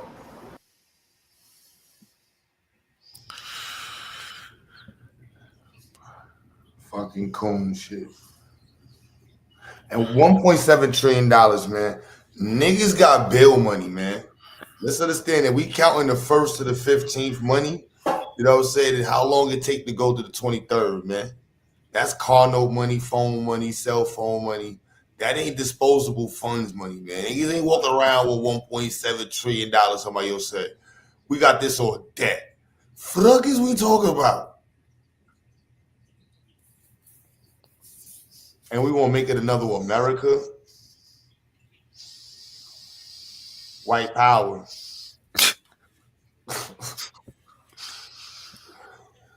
Oh, man. Gotta love the internet, y'all. Call us African Americans, then make sure you call the Haitians African Haitians. Make sure you call the Jamaicans African Jamaicans. Because why are we the only members of the diaspora associated with Africa? Let's talk about it. Prior to Jesse Jackson in the 1980s, Black Americans had no association with Africa. In fact, no Black American wanted to be called African American. There was a huge pushback against that because there was no association with Africa prior to that. And that's only 40 years ago. It's not a long time ago. Prior to that, we were Negroes and we were Black. Africans don't care about Caribbeans not being called African because Caribbeans aren't popping like us. We are Africans and Caribbeans' only claim to fame. We were never African. Get over it. Dang. He slid on them with that dish. I'm on for a little Bayesian. All that shit. His mom's Bayesian. Here's me capping, son. Oh, man, son. African Jamaicans. Because why are we the only members of the diaspora associated with Africa? Let's talk about it.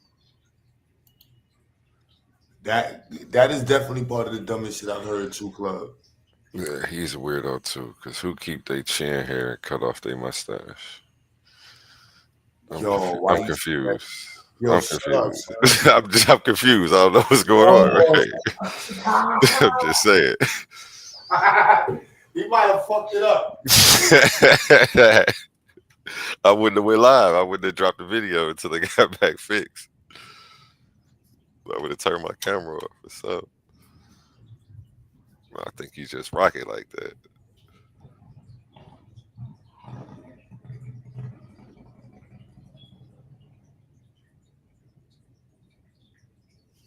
He said, leave the bed.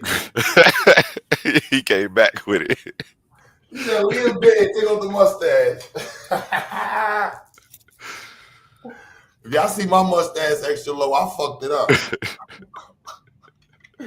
But I'll be still trying to get the line. Son said, no, I don't even want the line.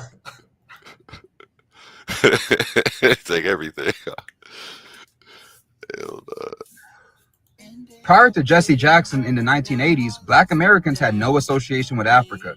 In fact, no Black American wanted to be called African American. There was a huge pushback against that because there was no association with Africa prior to that. And that's only 40 years ago. It's not. Like, do y'all niggas read anything? Like, Google is free.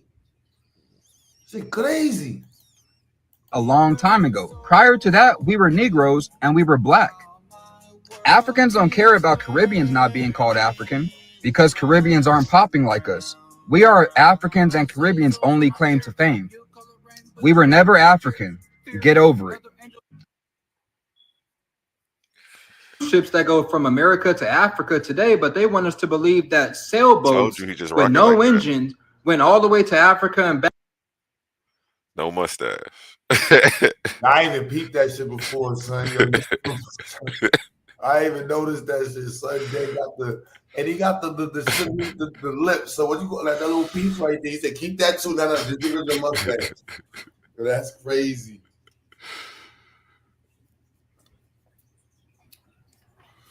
You never heard of Afro-Caribbean? I don't know. Today, but they want us to believe that sailboats with no engine went all the way to Africa and back multiple times in the 1600s. You got to be a fool to believe that. Black Americans are indigenous to this land. Navy ships don't even do that today. I want you to try to find a cruise going from America to Africa today. Let me know if you find one. They brought people halfway across the world to till land that they've never seen before. Why not get the people that were already here to till the land that they've been on for centuries? Doesn't that make more sense? Doesn't it make more sense to enslave the indigenous population? We don't come from Africa, never been there. There are no cruise.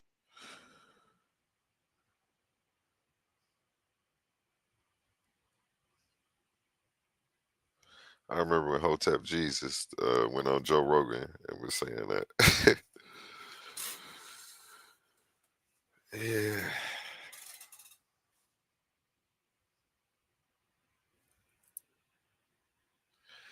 I'm about to tap out of here, gentlemen. Y'all have a good night. Appreciate you letting me on the panel. Q, keep up the good work. Yo, many more birthdays, bro. Appreciate you. Appreciate you. Hell yeah. Shout out to you, man. I'll tap in with you in a couple days. All right, fam.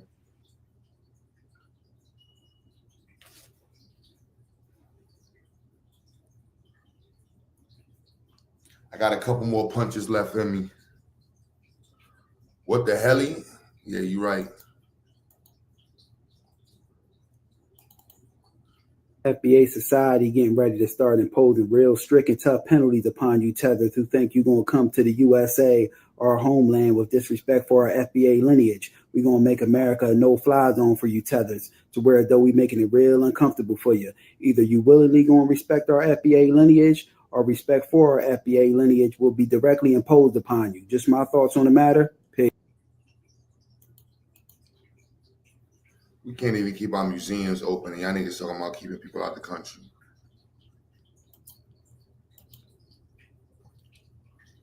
Can't make this shit up. You say if I told you I was mentally retarded, will you believe me? Will you turn away? There are 6 million mental retarded Americans.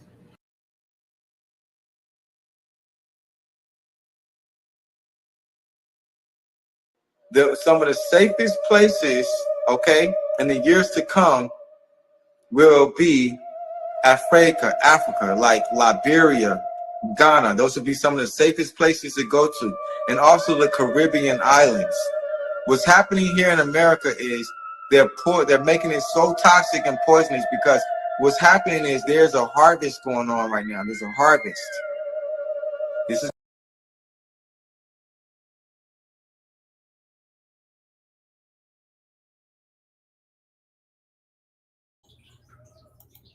Oh man, I prefaced it with the retarded. I know I'm not supposed to say that word, right? Fuck out of here.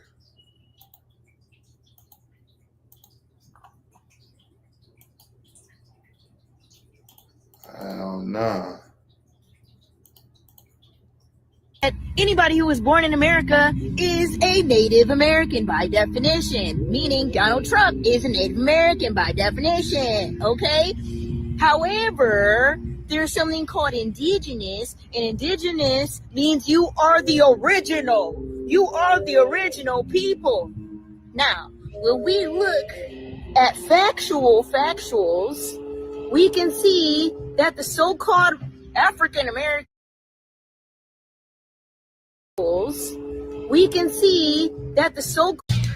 now look here, a lot of you folks don't even know the difference between the word indigenous and native. Now get this. American, the Indian, right? The original, aboriginal, whatever you want to say, Indian of Turtle Island, okay? And that's why a lot of y'all ninjas confused, because you're too busy giving your DNA on a cotton swab to the same people that lied to you about who you are, and you're confused. You don't know your real tribes, you don't know your nations, and you're just listening to random people. Now, what I suggest is that you do your own research, that you start with living relatives. If you have anybody that has been existing more than 2 generations back, you can actually ask them, hey, what are we? And they will tell you. We Indian, baby. They will tell you the tribe. They will tell you where you're from. Okay? Now look here, a lot of you.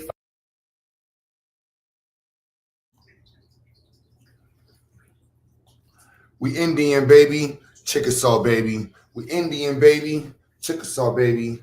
Indian, baby. Cherokee, baby. Indian, baby. What's the other one? I don't know. Navajo.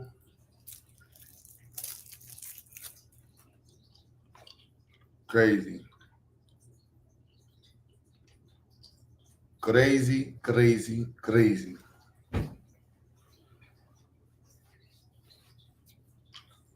Now you tell me if I'm wrong for saying this, man. You tell me if I'm wrong. Let me see.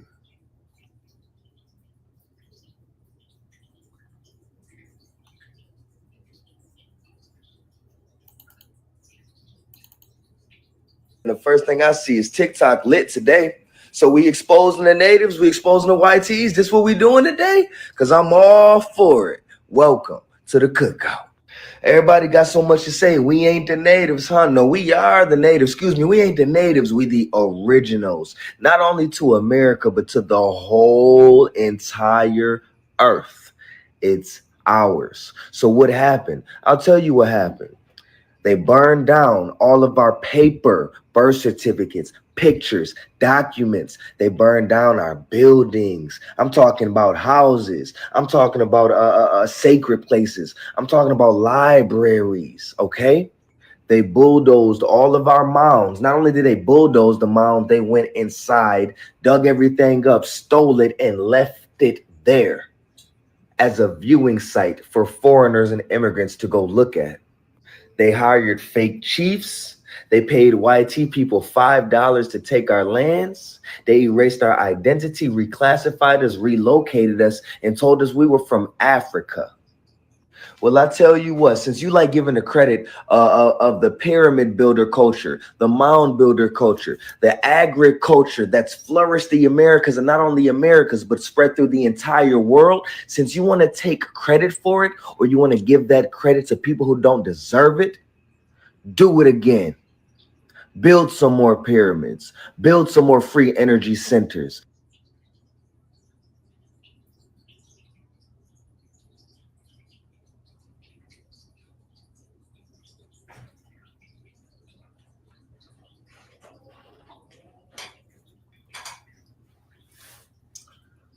You said you abo, but these widows ain't speaking for you? I can't call it, man. Y'all be indirectly co-signing the shits.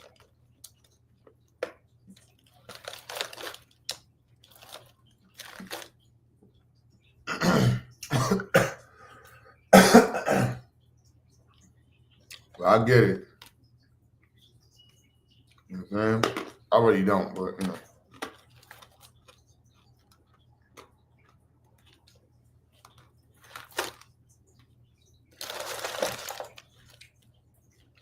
What?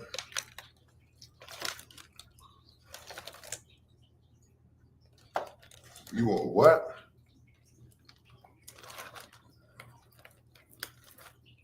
Yeah, you see it, you know what I'm saying? You see it. That's at least you honest with it. You know what I'm saying?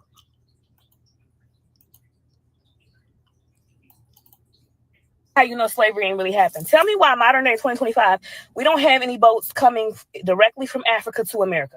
There's no way to get to Africa on a boat. There's no way. I've been to Africa. I know there's no way. There's no way to get to Africa on the boat today. And we supposedly have better technology today, right? But yet in 20, and I asked myself this as a kid. I'm like, so we got here because you know everything we got. I know it's hard for y'all to believe that everything you learned in school was a lie. Everything they taught you in school was a lie. So if they taught you got over here on boats, baby, you been here.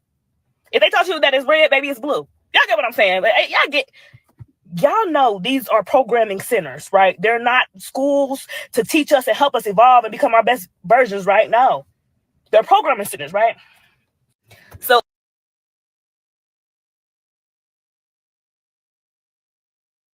slavery ain't really happened. Tell me why modern day 2025, we don't have any boats coming directly from Africa to America. There's no way to get to Africa on a boat. There's no way. I've been to Africa. I know there's no way. There's no way to get to Africa on a boat today. And we supposedly have better technology today, right?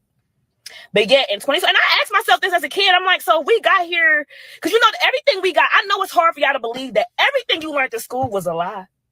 Everything they taught you in school was a lie. So if they taught you got over here on boats, baby, you been here. If they taught you that it's red, baby, it's blue. Y'all get what I'm saying? Y'all know these are programming centers, right? They're not schools to teach us and help us evolve and become our best versions, right? No. They're programming centers, right?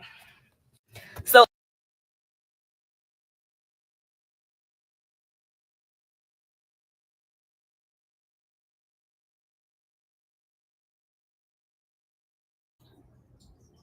I ain't gonna lie, man.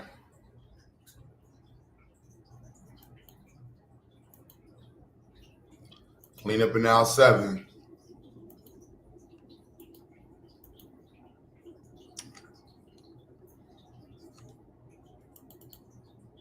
African Americans are the true Aboriginal people of the Americas, then who are the people that we call Native Americans? $5 Indians. 1887, Congressman Henry Dawes of Massachusetts sponsored a landmark piece of legislation called the Dawes Severalty Act. What it did was allowed non-Native people to falsely claim Native status by paying $5, which gave them access to land and resources meant for real tribes people. However, it is important to note that before 1887 and the deliberate removal, destruction, and obliteration of all records that prove that the Aboriginal people of the Americas were Negro, the Webster Dictionary of 1828 described an American as follows: a native of America, originally applied to Aboriginals or the copper-colored races, found here by the Europeans, but now applied to the descendants of Europeans born in America.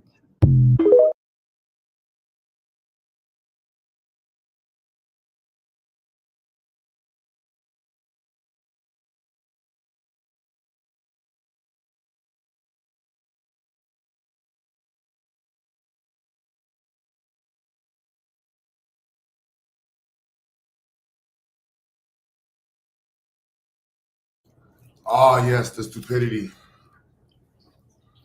It's crazy. I know all the records are destroyed. African Americans are the true Aboriginal people of the Americas, then who are the people that we call Native Americans? The $5 Indians. 1887, Congressman Henry Dawes of Massachusetts sponsored a landmark piece of legislation called the Dawes Severalty Act. What it did was allowed non-Native people to falsely claim Native status by paying $5, which gave them access to land and resources meant for real tribes people. However, it is important to note that before 1887 and the deliberate removal, destruction, and obliteration of all records that prove that the Aboriginal people of the Americas were Negro, the Webster Dictionary of obliteration of all records.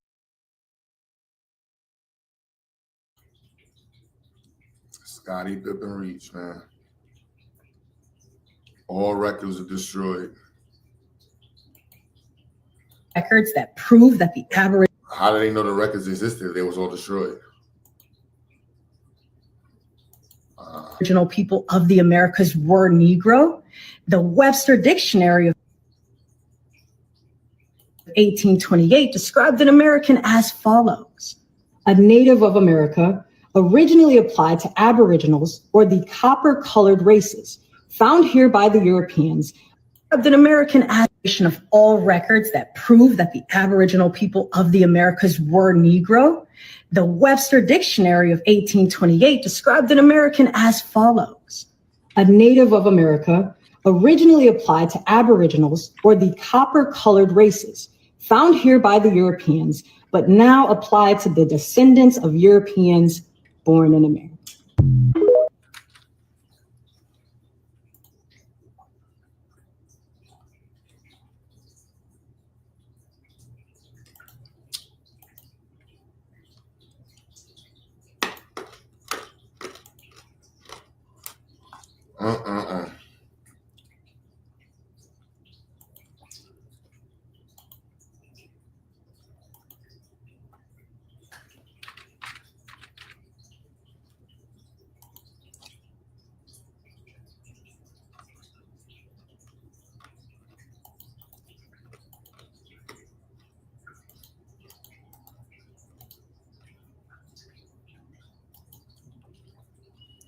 The American Dictionary. Let's see. 1828. This is Webster Dictionary 1828.com. Negro.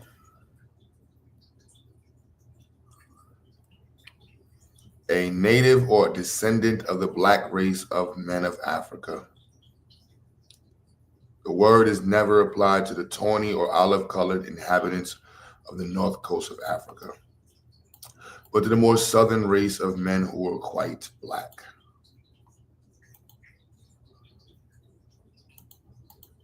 And also quick advertising, because,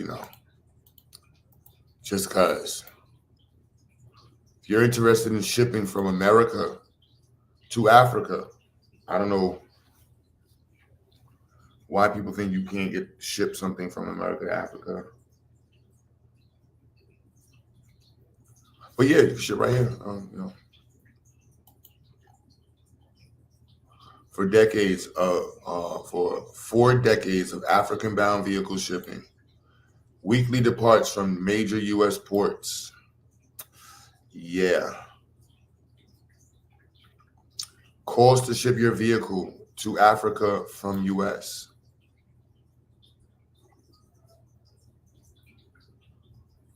Yeah.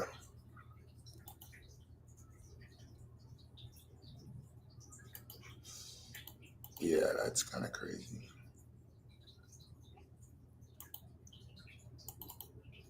You say if I told you I was mentally retarded, will you believe me? Will you turn away? There are 6 million mental retarded Americans.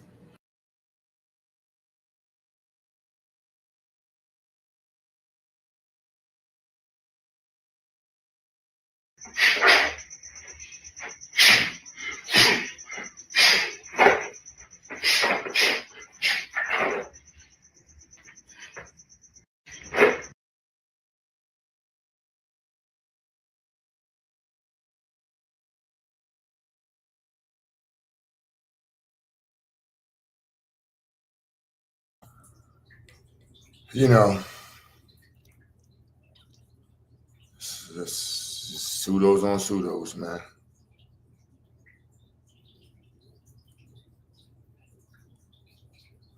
Pseudos on pseudos. Go to my live playlist. I have one with esoteric tools, and I have one that's showing the crystals. Yeah, the 12 tribes of Israel, all different races of humans and gods. Enki and Enlil, they're Anunnakis, but they're also known as energy within you. They're types of energy within you. Some people see them as positive and negative polarity, but they're also energies inside of you. How do you protect your energy from being siphoned? Copper, certain crystals, meditating, breathing, getting your electromagnetic field to the ether of 9 so you can be impenetrable. Don't live in fear. Rainbows are portals. You only see half a rainbow like this, right? But rainbows are actually circles. Get that sun, baby. Get that sun. Get that sun. How do you protect your energy from being siphoned? Copper, certain crystals, meditating, breathing, getting your electromagnetic field to the ether of 9 so you can be impenetrable. Don't live in fear. Rainbows are portals. You only see half a rainbow like.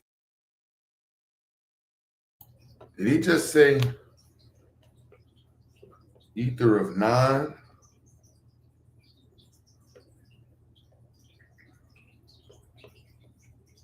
And somebody getting, I don't want to know about any this shit is scary. Some of y'all pseudos is scary in the motherfucker, son.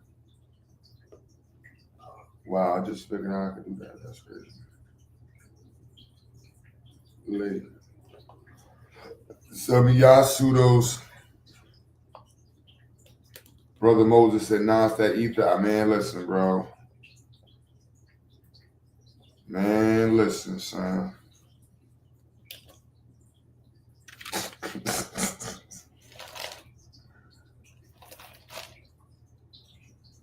That is some funny-ish right there, if you ask me. Funny-ish. Y'all know y'all got some cousins laying around that think like this. Don't front.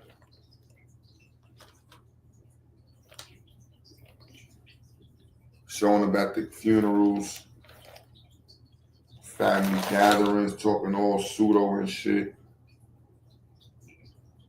Oh, damn. Here go Ronnie. Ronnie here.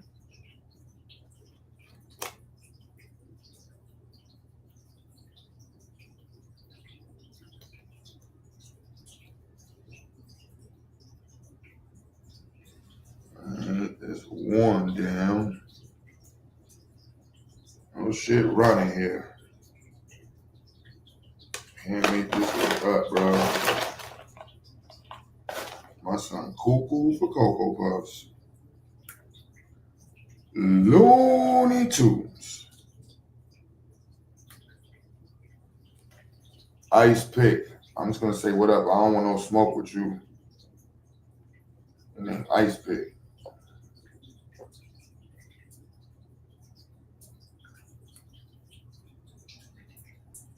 In 2025, you free, son. I hope you free. You might be locked up watching this video. And your name Ice Pick.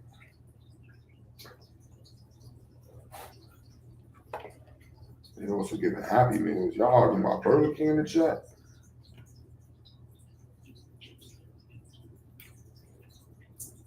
Ice Pick. No smoke, man. No smoke, man.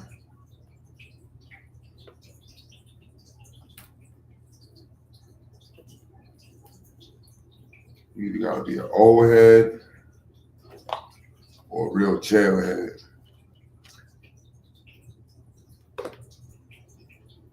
Or a lame.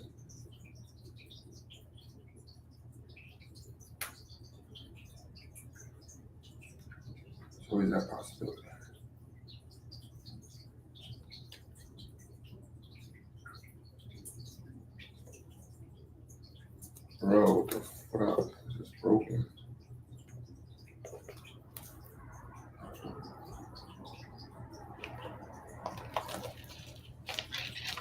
McDonald's, I ain't gonna pay attention to what y'all talking about. Let y'all chat, right? Argue the shit at. See, what's the next pseudo video? Isn't it easier just to watch the pseudos than to engage with them sometimes?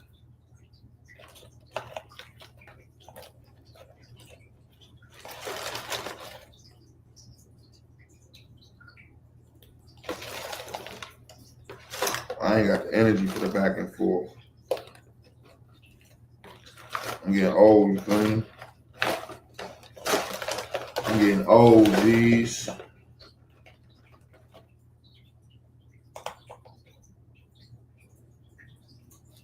I'm catching up with Taz.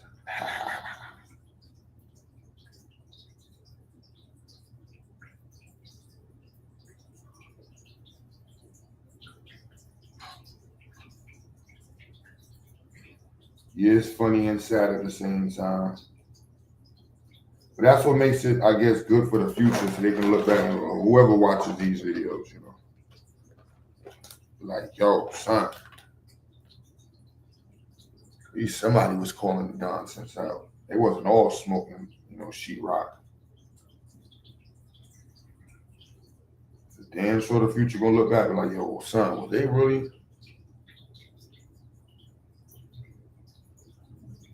DAK Bay, hey, what's good? He said, what it do? If the future ain't STEM, then it's gonna look grim. That's a fact, bro.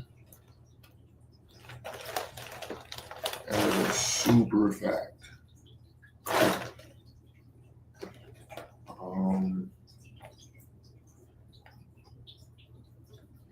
That's right. I can get them more than shit.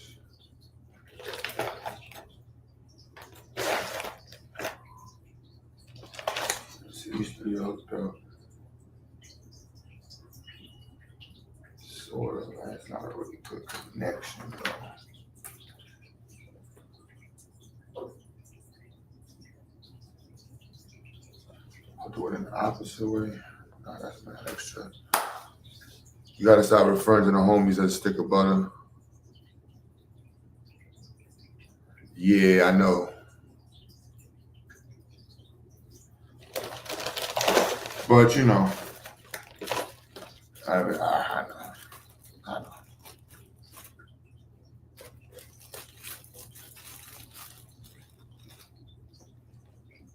I ain't understanding at first. I'm like, what the hell is that? I'm like, oh, it's a stick of butter.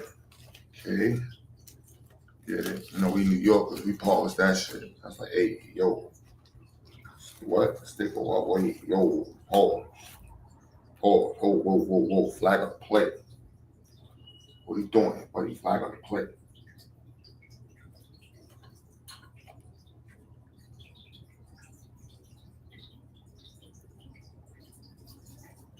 Like, whoa, buddy, slow down there, buddy. My bad. Forgive the water in the background.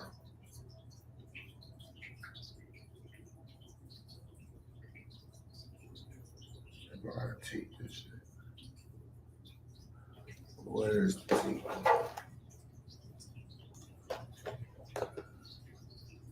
Who else is around? Yo, Dev, you knocked out?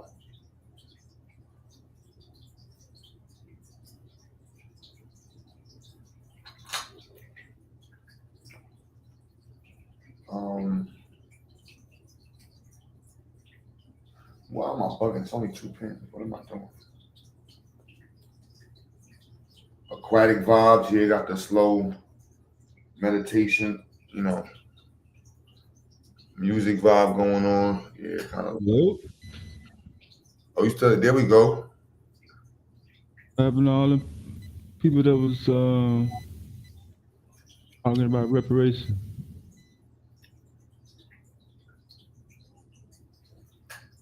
I was like, all right, Dev. Shout out to the West Coast, man. Yo, Moses, what's goody?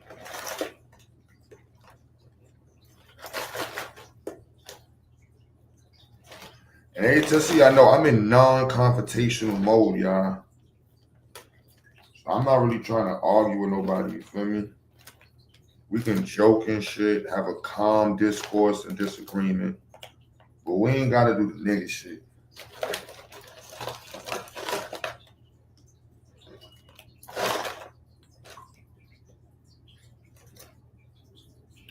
I'm more focused on being cool.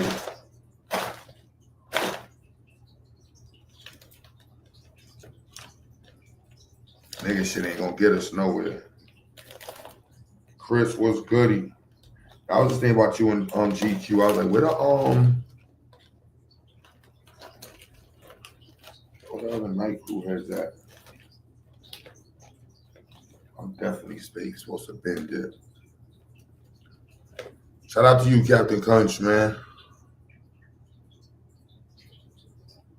Yeah, I just about to put the link in the chat. What is it? Yeah, I got a good 30 more minutes of life. I need to get my black ass to the crib. I need to run. So let me do this shit so I can act like I was actually being productive while I was on the live stream. So I could just talking. Pin it up before you dip out. Yep. All right, what am I actually doing right now? What am I actually doing right now? I need this fucking thing.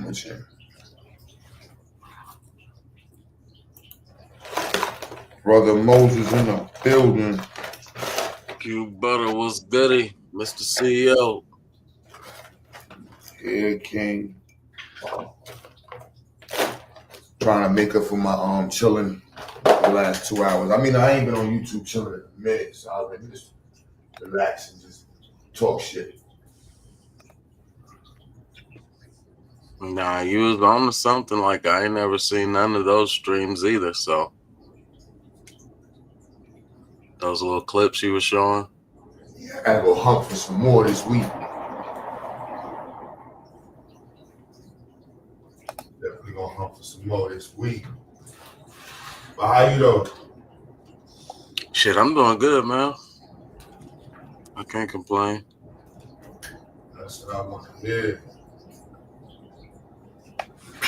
I was at a meeting last night for the city, and this lady said I should be a council member. I was like, woman, because I stay in Arizona, so it was like, it was a good compliment, and yeah, it was a good compliment. I say that they typically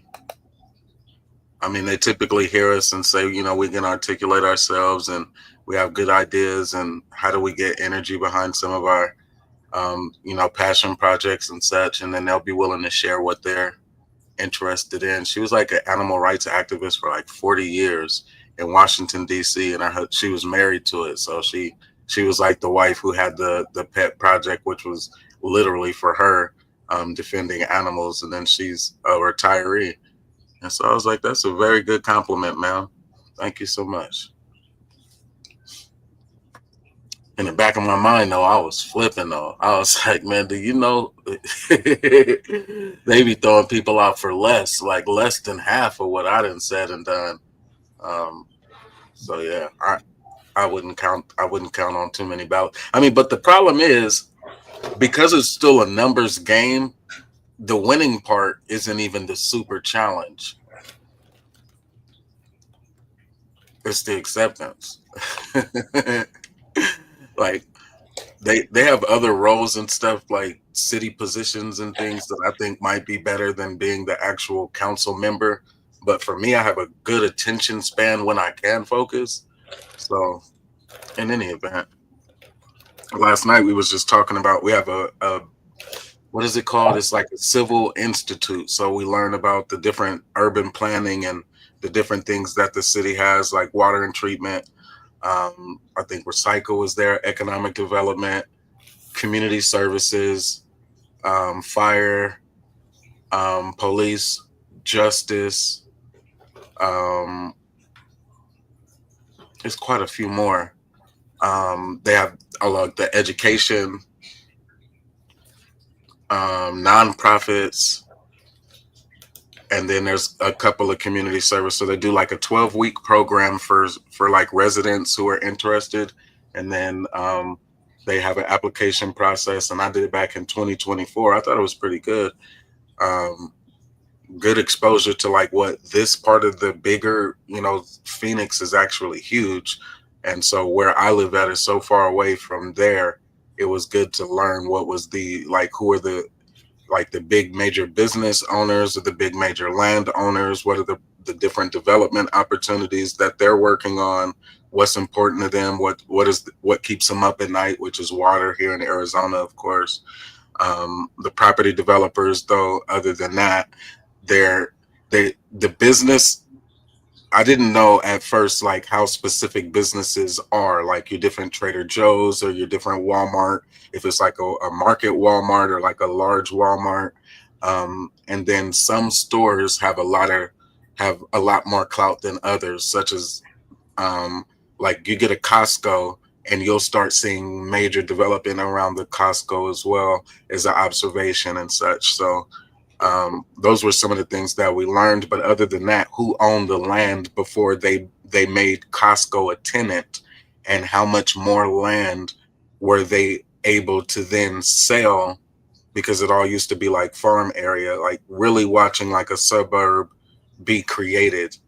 And I mean, you can look it up. The area is called Terra Vallis, but it was like this dude just came out of the blue one day and just said he's going to make like a master plan. Like it's like really like 8 different master plan communities inside of one for a population of 100,000, nestled with like mountain views and such. And I was so intrigued by his audacity just to say something like that.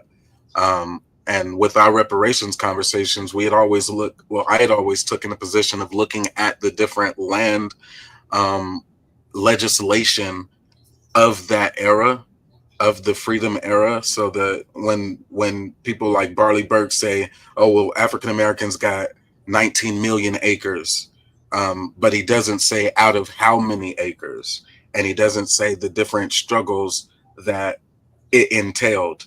And he also likes to use Thomas Sowell, or he did use one, where he said Thomas Sowell used the statistics that said white people are just as likely to be discriminated against in housing as Asians, or when it comes to Asians. Is somehow he quoted Thomas Sowell, and he had it written down when he said it. And I always felt like, even though they gave him the Nobel laureate, that Thomas Sowell was one of the worst economics outcomes type person to salute. Like Walter Williams, he was very dark when it came to how he viewed the economic outcomes of capitalism should Black folks not achieve at a higher rate. And whether they were right or wrong, if they were the economics that America invested in for the Black community, I would say that it didn't have the outcomes, or it had the exact outcomes, or however you want to look at it, but they did not become super major economists to influence the way that we were able to grow. I don't see too much that we can attribute to them as being reasons. Maybe they did have some influence in how university education can be a pathway to the middle class. Maybe they had some Walter Williams and Thomas Sowell, these are the two that I'm referring to, that people like Barley Burke or the Conservative Party, they want to have a conversation around economics, and they want to talk around it because the actual redlining conversation or debate is so specific. It is. And we can run data from the earlier wars that we want to, or we could run data from the wars that they would like to run, which is like looking at the numbers today, how many post 9/11 GI veterans got an honorable discharge and were able to receive benefits that they earned. If it was disability, if it was healthcare, if it was those things, we could look at those numbers, and they would want to say, well, look at those numbers of how well we're doing with the post 9/11 GI Bill, and make that the entire argument when we say redlining was one of those things that impacted, and I would say it for myself, my father, and my father's generation before him, my grandfather and my great-grandfather, and that doesn't even get us into we were slaves yet. And the redlining part of it was where I believe her name was Brianna Gray Joy or Joy Reed or something like that. But she debated Barley Burke on this reparations segment.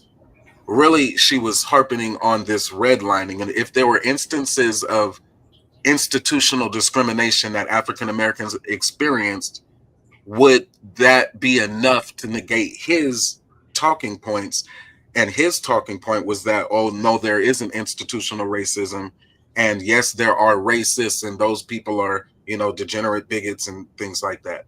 So I want to, when he said we was having a reparations argument, and the reparations for African Americans, whether or not it's carved out for a specific lineage based on the records that William Darity and the different researchers have come to grips with, and they want to wrestle it back to around 4.4 million African Americans and their descendants. When I make statements that say my grandfather, and that's just the 1900s, or my great-grandfather, and we're still not into slavery yet, that is a very specific type of lineage claim. And for us, we're saying that Black veterans who served in war, not only did they receive discrimination, which white people like to say, yes, they were discriminated against, you know, those that were lynched in their uniforms under Jim Crow and such. We're taking a step further and saying, open up the books of your veterans who actually did receive benefits and those who did not receive the benefits that they earned. And those entitlements are what shaped generational wealth for so many years of white folks who were able to benefit. Now, that's not all, which is what they always like to do. Well, not all Black people were discriminated against. Likewise, not all white veterans received it. But what I would want the nation to wrestle with, and our people to wrestle with, is the fact that when you look at it just on the legal work, is the veteran eligible? Did they receive an honorable discharge for their services? And do they have service-connected conditions today to which our society should be affording them with the benefits that they've earned, such as housing? And in that debate, she talked about the interest rates, which is why when he used Thomas Sowell, I felt like she won, despite him using a Black reference, very popular economist, to try to debunk it. And even though Thomas Sowell was used as a stool pigeon for white supremacy in order to placate them and say, look, they discriminated in order to favor the Asians over even whites at a certain period of time, those numbers were so small. And she also countered by saying, because he was like, well, did you know that Black banks also were as likely to discriminate against Black, lenders?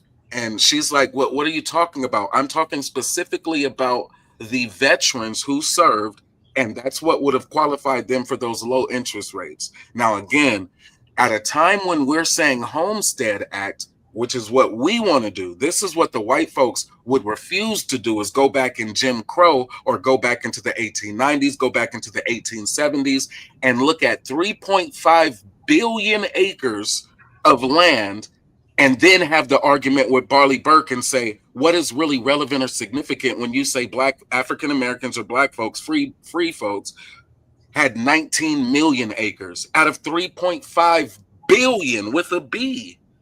And so they would go back further with some of the other rhetoric where Black folks were all the way here. They want to go way back into the time of where there was around 2.5 million acres of land, or before the Louisiana Purchase, they want to go into the 1700s where there was around 1.5 billion, or, those numbers are so exaggerated though. It's like when you look at the 13 colonies, how much land was that actually? Was that around 1.35 million acres, or however many you want to break it down? Because at that time, there wasn't a big immigration, I guess, when we want to say a big immigration push, I don't see it being as diverse as it was in American history that I've read, as it became well after the 1890s. So they don't want to have the argument around the 1890s because that wouldn't include a whole lot of these other immigrants. And we really can't go back to the argument with the Indians, if you ask me, because that data and that information, while we know we can quantify how much land was available, and then it was not the Homestead Act at the time, it was bounty land, we could still say freedmen and black folks, these are the opportunities for land acquisition that existed in America had there not been slavery, which is what they want us to forget. And so if they really want us to forget it, then we should still to this day be afforded the same opportunity that any American citizen was at that time, the bounty land or the Homestead Act land, which is 160 acres at minimum, not a 40 acres and a mule argument, but 160 acres. And when we have that from a lineage-based argument, then I don't care how many of these young melanated people claim to be copper-colored, swarthy, or even tawny. It's about what do we do to make a golden era inside of America. And that has to be inclusive. If they want it to be inclusive of others, they want us to get beyond these race arguments while we look these foreigners in their face, and we're just supposed to smile and wave and be more on code with foreigners, foreign acceptance, than we are with the argument that says, and black folks have been denied this access to the proper legislation and the proper execution of said legislation for far too long. And while I know that the black farmers are the most recent representation of a victory or a reparations claim victory that we have, and it links directly to my argument, I would still say that even then, it's not generating enough steam for anybody to legislate it again, like Booker did, or for people to even say, you know what, I do want to be an aspiring farmer. Can I go to the USD and let me see if I would even qualify with where I am at with my current credit score, with where I'm at with my current income levels. Let's see how much land they would even make available to me if that was my dream. And those type of conversations may not fall to people like in Alabama, who are still in the South to this very day, and they live in a neighborhood already. Because once you live in a neighborhood and you've lived in neighborhoods or the part of the city for so long, that's really not ownership, and essentially where they've been hurting us for so long. And like now they can look at the numbers and say smart things like, oh, the fastest rate of growth in home ownership, and then carve us out a little niche like that, which is like saying at one point 10% of African Americans owned homes, but then in this 10-year period, we can see that it jumped to 21%, which is over a 50% jump or over 100% jump, however they want to make it sound statistically. But what we're saying is when we look at the numbers of veterans who served, it was 98%, 99%, even down to 97%. It only got to our war, the post 9/11 under Don't Ask, Don't Tell, and those other circumstances, where the honorable discharge rate, which is one of the number one disqualifiers for people who served in the Army, or it may be different for the Marines or other ones, but it's the number one disqualifier for your benefits after service is, did you not get an honorable discharge? But that was under our era, where we started seeing a decline in that. But even then, it was still like the high 90s. So with that, it's like we can make valid reparations claims for people who are alive today when we think about some of the same arguments of black serving and all of these countless conflicts and global wars, and even on the homeland not being able to benefit from the true ownership goals, but to have to work for somebody else's generations and their true goals, that is a very disheartening experience. I can see it in a lot of brothers' faces.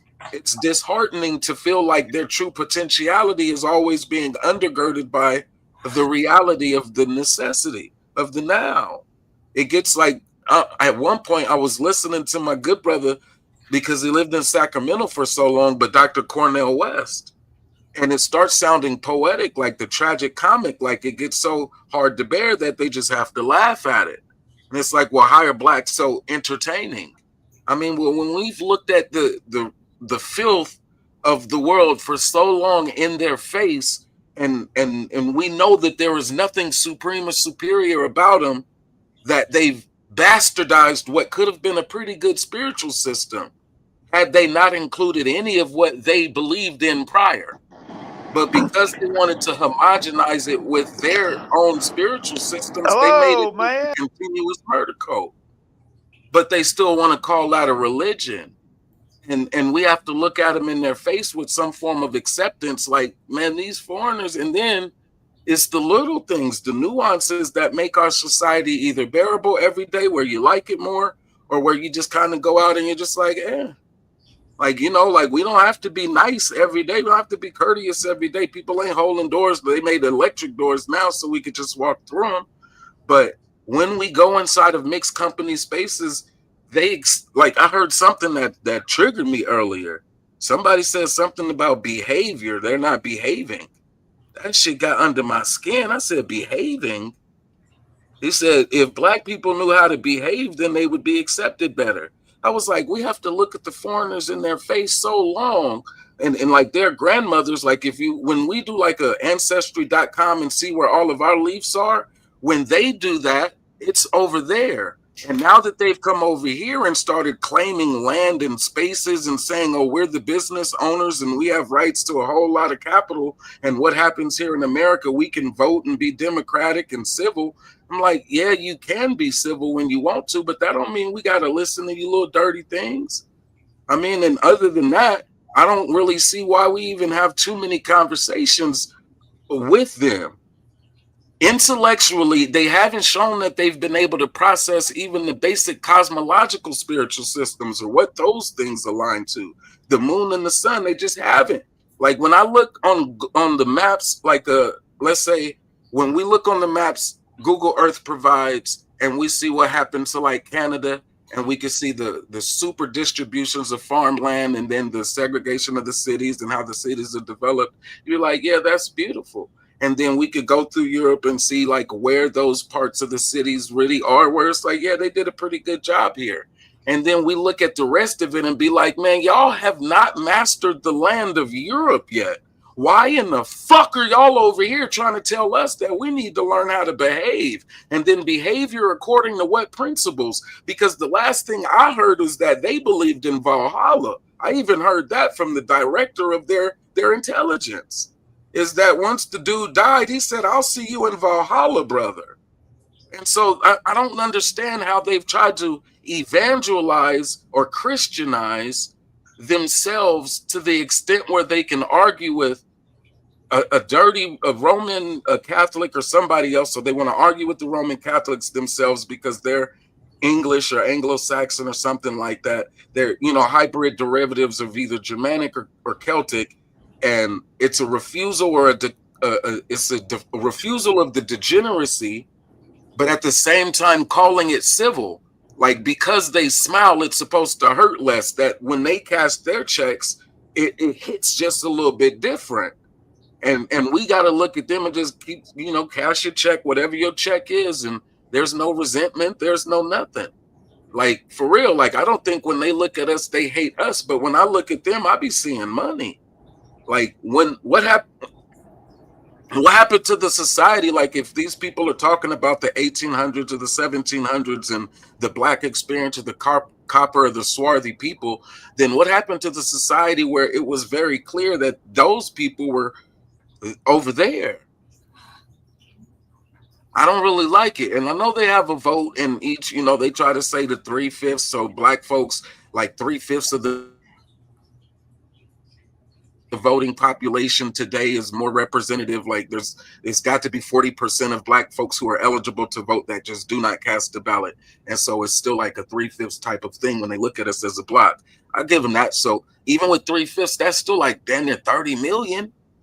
I mean, 30 million over time, they could actually look. I mean, I heard somebody say, send the African message, like what they use the 1.7 in purchasing power to buy a land in Africa and try to do it. I'm like, bruh, We have enough spaces here and enough opportunities. And I always like the Alabama argument because just driving through it was just almost like driving from Chicago to like, and then coming west. And you just start seeing how much land is actually there that hasn't been mastered. Yeah, it may have been cultivated at a time. Some of it is behind a gate, but there's just so many acres that are available. And in my mind, when I see that, it reminds me that 3.5 billion acres is American public domain, and they want it to continue to be under white national Christian ownership with the derivative of, the Jays or the Roman Catholic Church. And yes, we can see big ass Roman Catholic cathedrals.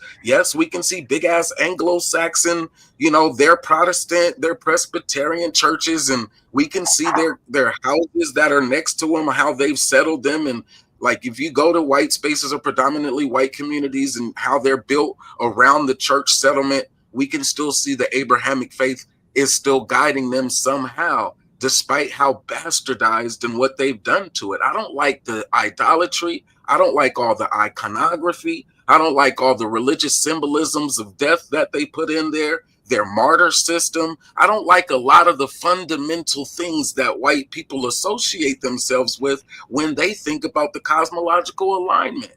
I thought that the moon was a better representation of fertility of soil and crops, nigga. And they think it's like in prime time for werewolves and Transylvanian death stories and shit, man. I don't know what the hell when I see some of these people and their Gothic experiences. The Germanic, or even if it's Philadelphia and the Quakers, but the Germanic is a peculiar thing. It's almost as peculiar as the Frankish or the French. And in their ways that they've what they've manifested, I guess, for their men, like I couldn't tell you a 50 to 75 year period where they just didn't try to start killing each other again because of what they manifest with their men. So again, when I hear the things like we need to behave, it just strikes me odd. When I heard a lot of different things about Barley Burke, but I didn't hear a lot of people referencing that actual debate, which is what redlining and the is racism institutional. He finally in that debate was like, well, it's some part race and then it's some part structural, but no. And then he started trying to clear it up or something like that. But he actually got dog walked when it came to a lot of the different racial type arguments. And no, I'm not the one to make him stand on it like a Hebrew Israelite would, what his Christian faith means to him and what does it mean to Israel and what it means to that area. I won't make him stand on it like that. Even as a dead man, I can't even make his quote stand on it. But he did trigger me, I'll say that. And his replacement is triggering. Not that his wife is the one that's triggering. His replacement is the Nikki Fuentes dude. So, and those are the ones who, I guess, when it comes time to have a black conservative, they only get their funding because their proximity to whiteness. Candace Owens and Turning Point USA, and then Brandon Tatum. Those two are the predominant different young black conservative voices, and they've been very trending these last couple of weeks because of their proximity to the deceased Barley Burke. What's that, Brother Moses? Yeah, go ahead. Nah, it was like 3 people that hit the panel. Y'all there? Oh, okay. You was running, son. I ain't gonna. You was running, so you came in swinging. Mayweather, Pernell Whitaker. You know what I'm saying? Captain Crunch, man, it's your first time. Yep. Wall Street, you there? Yep.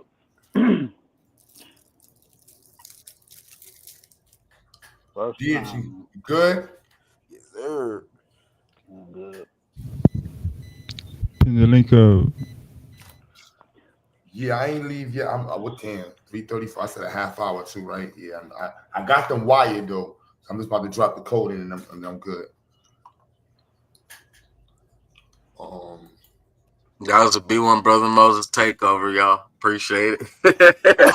What's up, Brother You sound Moses? like you still at work though. Still working.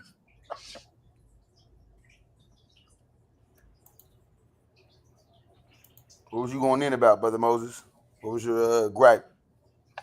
I was just talking shit. I was watching one of Taz's videos earlier, and it was really like I don't even know what to call dude, but I guess I'll just call him freaking Ringo. And now he has a MAGA cap on, and he was defending Nick Fuentes. But if you don't know who that is, he's like the white Hispanic, and taking over. He's not really taking over the Turning Point USA on paper, but his people, the Groypers, which is the farther right national group, even further than Barley Burke was. Barley Burke was the one who could do the fundraising and get the Turning Point USA buses and take people to the January 6th Stop the Steal. He paid for the buses there. You could Google that. He could get the people there. But when it came time to bail out, the 1,500 people who got arrested for storming the Capitol, now you can't find any records of that. That's why there's the farther right than him, which is like the Nick Fuentes or the Prouder Boys, and it just keeps going righter. And the black dude named Ringo was defending him, while that white boy was saying, well, not all black people are irredeemable if they would just learn how to behave. And I was like, man, and so it was the 3-4 different layers of fuckery like that you got to go through, like the white church, the Anglo church, which is protesting the way that the Jesus Christ story narrative, Father, the Son, the Holy Spirit has been determined. They're protesting that from the Roman Catholic Church. The white boy who is a white evangelical gets assassinated, and now he's being replaced by a white Hispanic. So now the Roman Catholic Church once again is vying for power from the Anglo.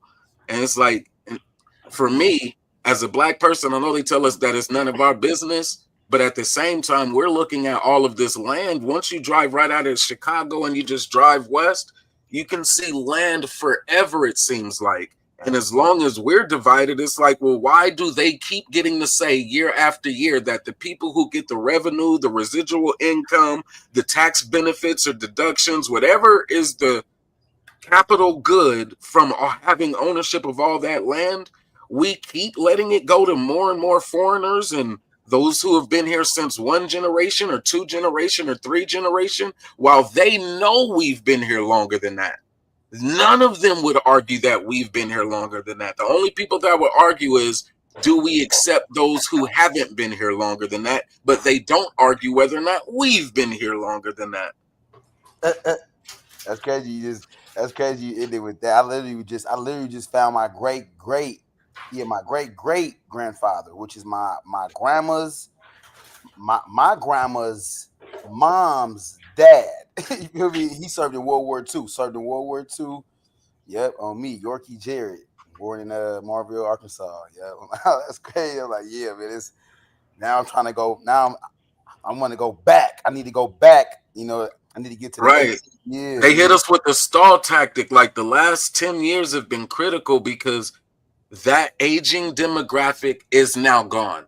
And for us, when we say our great-grandparents or even some of our great-grandparents, depending on if we're millennials or even younger than that, now we're not even getting to the 1800s anymore. We're still talking about people that were in the 1900s. And that's not slavery. So they've effectively stalled us out of the time of when we say that was our great-grandmothers. Now it's so many greats where they can keep trying to extend it.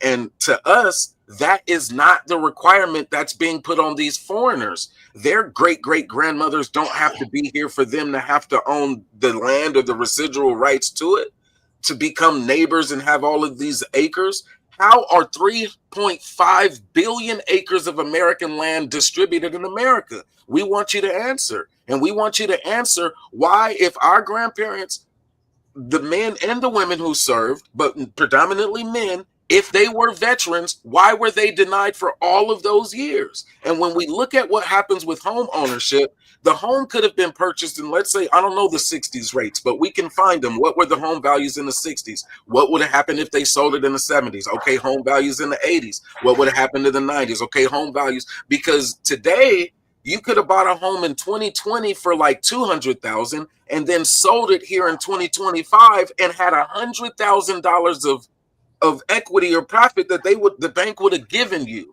So that is the economic advantage that the white people have been receiving and these foreigners have been receiving. And we just want them to answer the question about our vets. Will they start there? Will they be willing to answer it for our vets, why they denied them the set-asides? And again, legislatively, it's a part of the omnibus, which means it's top spending, priority. It doesn't get cut. It's cut the check for the veterans. And they don't argue that, which is why if they found a way to deny our veterans, we should know. Because that's the least that we can do if we can't even get back to slavery. My bad. I mean, and yes, the argument is bigger than them. And yes, we do have examples of people who were able to buy a home. And there are examples of Black people able to buy a home outside of a red line district. But when we want the data, we want the raw data to show just the actual impact of how many were actually redlined, how many generations were raised right outside that military base. And those conditions, that small of a house, that small of a unit, and maybe a little bit bigger. And how long did that happen? Because we can show with the housing market that time difference and what it would have been equity-wise or value-wise. And that's just one. Being a resident of a home, we're not even being able to get to the argument of 160 acres and what that meant towards how many homes can be erected and built on. When you're the owner of the 160 acres, now the tenants are Costco. The tenants are the Waltons. The tenants are the McDonald's franchises. The tenants are the Punjabi oil and gas or whoever it is. They said, okay, they shipped the people to Oklahoma. So Black folks had people in Oklahoma. Now today they had these arguments around the Cherokee and their freedmen slaves. So the slaves of the Cherokee Indians now being registered. But does that mean 160 acres? And again, if there was a benefit of lower interest rates, that is a benefit that had been denied for them. So discrimination for the same case as the USDA cut the check to the Black Farmers Association. I'm saying the same thing. They did one, but there was another group and there's still another group. I know people who live in places that are a lot closer in proximity to some of those lynchings and atrocities.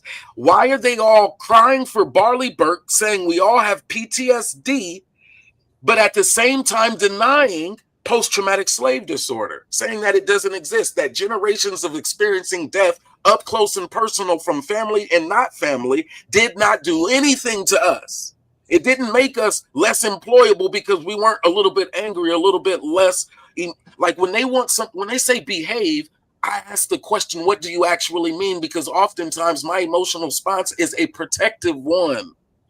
I don't have to be a bitch ass nigga and cry or gripe all the time like these gropers say. That's not what we do. But when things happen on the workforce, why does it seem like they all? I don't give a fuck what they say. Real quick, bro. You said my emotional response is a protective. Right. Yeah, I love how you. That's deep. That's deep, bro. Sometimes that should be protective. Like some people have a fight or flight, and in this world, one of the things that reverse engineered in us about growing up gangster and not being able to tell is that you had to swallow that shit. But swallowing it didn't stop the threat that was present in my life every day. So yeah, I used to try to be a fast talker, but that didn't work all the time either. My emotional response was sometimes protective. And they feel like we get to hollering like, yeah, I might get to hollering because I'm finna take off and I need somebody else to get my back. But I need them to know it's finna go down right here. As the little nigga, I've had to swing my little arms throw them from the shoulders a couple of times. It's for real. I feel that. They be like, well, why are y'all hollering? We are hollering because we are still across the track. And when we look at the development that has happened in downtown, and when we look at developments that start happening in uptown, and when we look at the developments of the schools that get the technology labs and they get the new gymnasiums with the aquatic center, I'm starting to see schools that have partners with equine, and it's like so many different ways that they can say, we want to give you the best and most happiest outcomes possible. And then we have to keep having an argument around the inner city schools that we experience. It's like, nah, man, if at some point we can't really break down the numbers with these people, then we can't teach them. Being 30 almost $8 trillion in debt. So you would That agree doesn't we're seem at that like point. the beacon of capitalism is winning anymore. You would agree we're at that point where it's pointless to even talk to them anymore. You would At agree? some point, like if we're going to try to teach them, like they've shown they can't count with what they've done to capitalism. And like at one point we were like $1 trillion. Like that was our basic, national deficit surplus. But now we're like 38 and we run a deficit every year. They're the ones who are crying. I promise you, in that Senate hall and the House, it just got approved through one. But now they're going to go and they're listening to Chuck Schumer, who's the minority whip. So again, the minority, he's representing the party that doesn't have the majority. And the majority is the Republican Party right now. They said, well, we just want a clean bill. But the Democrats still feel like they're still owed. They're like, look, man, we want permanent earned income tax credits. We don't want that they want that to actually be, if you ask me, moved to omnibus. And then there's some other tax credits. Shit, crazy work. But right. The omnibus bill is no? a super protective way of saying we don't want to be accountable for how much we spend. And so conservative is to say, well, let's spend a little bit less, I guess. And liberal is to say, well, there's a government magnifier effect that if we allow the government to do the infrastructure spending that these cities and urban planning spaces need, that those people will then earn more money. That's the Democratic side. Yes, Sirski. Anyway, I gave my boy the 30 minutes as a B1 Brother Moses takeover. I ranted about it from a religious standpoint, even though I'm not really religious, but it's so much trending right now. It's take it how they want it. But we have to look at these foreigners who can't make that same claim, and that's not the standard that they're being held to, that their great-great-grandparents had to be American for them to qualify. But what's the benefit in us looking at them? Right. That's why I say at some point, is it a courage thing? After listening to you, right, my question then becomes this. So I feel like we kind of agree that we've been making the same argument for a long time. It's highly unlikely that portion is going to change, right? Why would we say that? Because they keep saying no? Correct. Right. That's not the right answer, though. They're going to have to keep saying no. We got to keep asking it every year and packaging it in different ways. And I don't think we ever stop asking and finding ways to make. Okay, and that's a place where you and Scrabble God, y'all keep me covered because I get frustrated with asking. Right. I just bring the updates. Like when they said the Cherokee and the Freedmen, I just included that. The black farmers, I included that as the most recent victory. Those are the talking points of saying yes, reparations. They do say yes every once in a while, but how are we going to continue to make our claims? And when we have our conversations, it may be the thing that inspires the people who are closer to their yes. Let's say it that way. We're not closer to the collective yes, but they might be closer to theirs because of something they heard by you. Do you think there's a way politically that we could force a candidate into representing that for us? Yeah, I think there are some candidates who, like places like Virginia, where they represent so many different veterans that there are niche reparations claims that they cannot deny, and that if worded properly, they would pass right through the House. And if they pass, like when they say support the firemen, on a larger scale, I'm not that optimistic. That's like me asking for complete diasporic unity. I don't see us there yet. I think that that's a no. That was my question. You don't think a national? I think that Haiti should get one from the French. I do think that anybody who's on what they call the British Royal Islands or any of their royal land, when we look at what they were able to do with like Canada and other places, from the French to the British and so forth, they have generated tons and tons of revenue. But look, and they can do better by their black population. So if their black population say we want acres, they should cut that acreage. If they say we don't want the acreage, we want what is the revenue from those acres, then they should cut that check as well. I believe so. Yes, sir. Do you think most blacks are looking for land or finance a check monetary policy? Like when you look at Like right our now, yeah, I people, think most blacks can find wherever they're at in their station to be not enough. And so if it comes via land or if it comes via a check, like, you know what really kind of ticked me no, off a what I'm little bit? asking you is when you look at our people, what do you Yeah. think our people would want more? The check or some form of Oh, land? right now, I think if they said, okay, black African Americans, y'all have the option. We have 160 acres, which is the Homestead Act. We're going to reopen up applications again, and we're going to use technology to ensure They that want the each check. individual that's interested in receiving 160 acres can find speculative land and acquire that in the next year. I think they would get an enormous wave of black folks to say yes to that. So what is your offer when it comes to money? How much are you offering though as the counter offer? Like So if 4 it was million? me, and understanding the context of what I would request for reparations, right? It's about an argument we could win. I think looking at what happened in Canada with those immigrants coming together as a valid political bloc saying, nah, we ain't got nothing to do with reparations, right? I couldn't dismiss their argument. I was disappointed by them, but I can't dismiss what they're saying, so I have to critique what I'm coming to the table and asking for. And I'm saying, let us pay ourselves, right? Let me ask you a So if we question now. had, When it comes to reparations, can you walk 1 mile?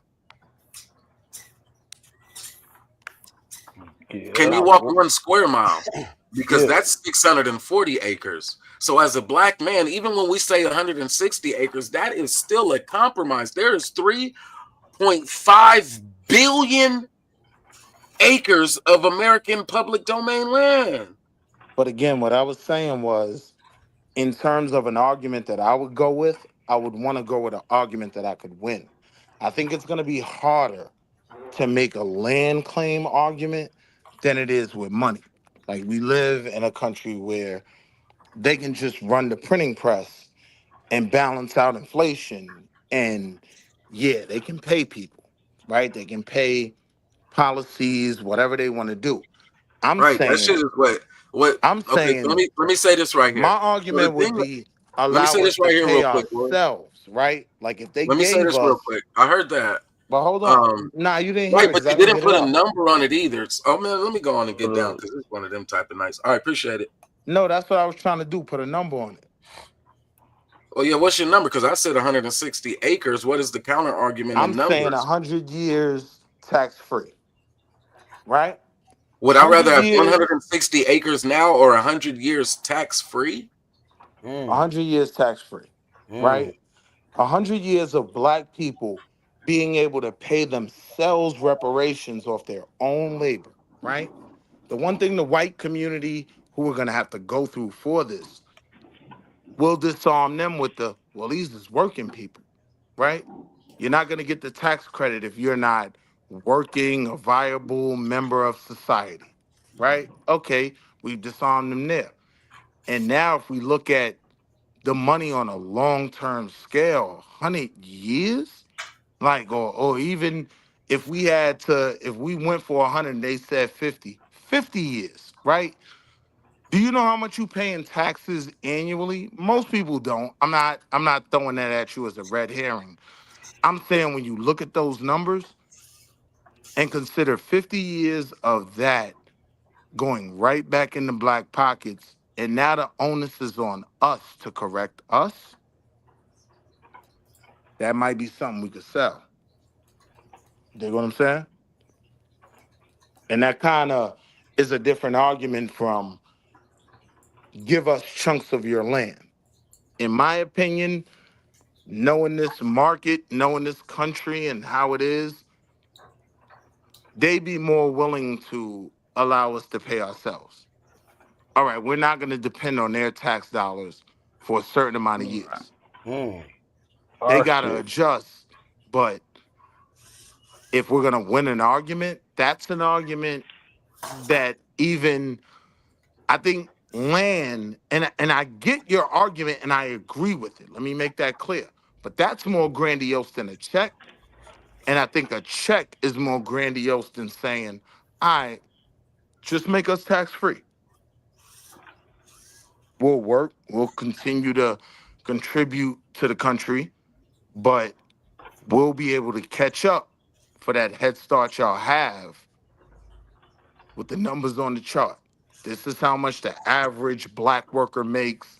This is how much he'd be able to reinvest in his home and his community through this program.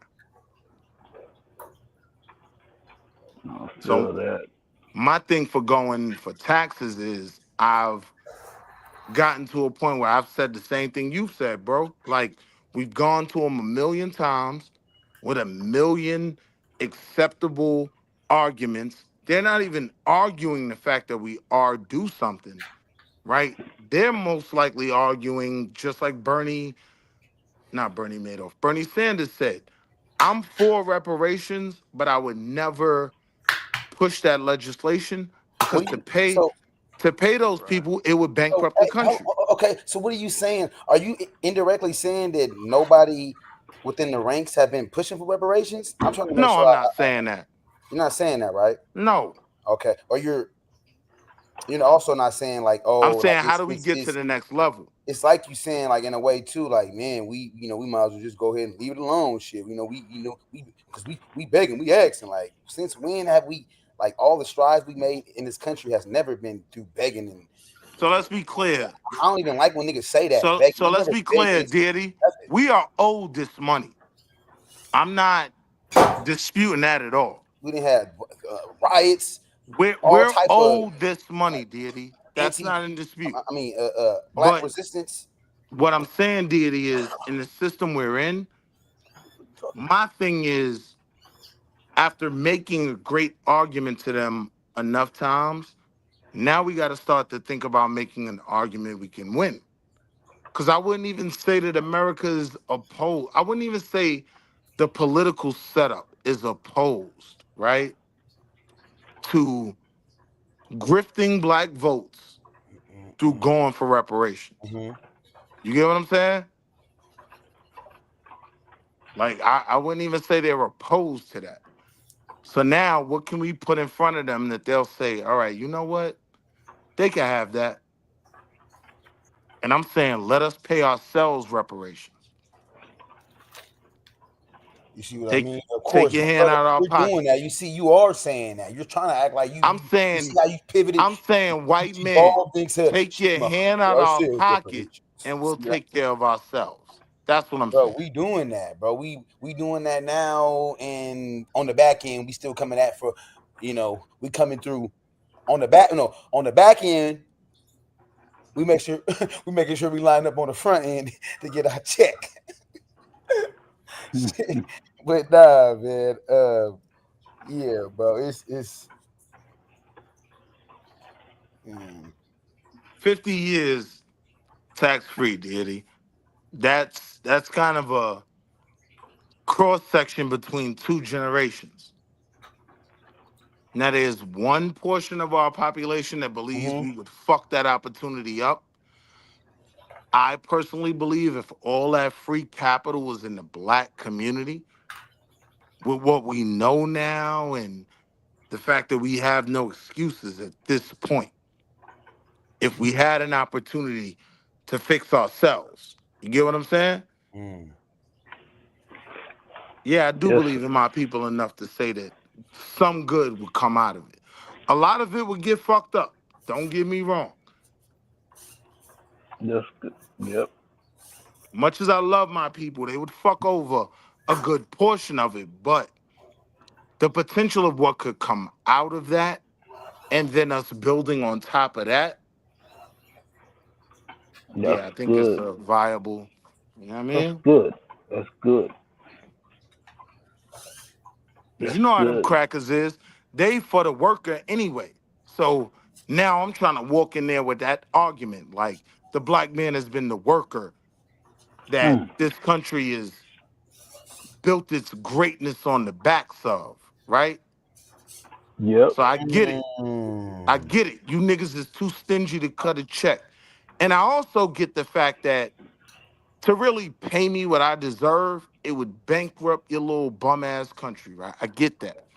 So I'm saying, look, just let me get right. Take your hand out my pocket for 50 years. We'll do the rest. That's 15 to 20 grand a year, even factoring in the lowest end of us. Oh, yeah, that's good. Dig what I'm saying? Yep. I feel it. Because I can tell you, yo, if they My ain't do man, nothing for us he got, now, they ain't giving us no land. that's the other thing. Go ahead. They'd rather give us the money and then fight for the land, try to beat us out the money. You get what I'm saying? They ain't just gonna give us the land. Bill Gates,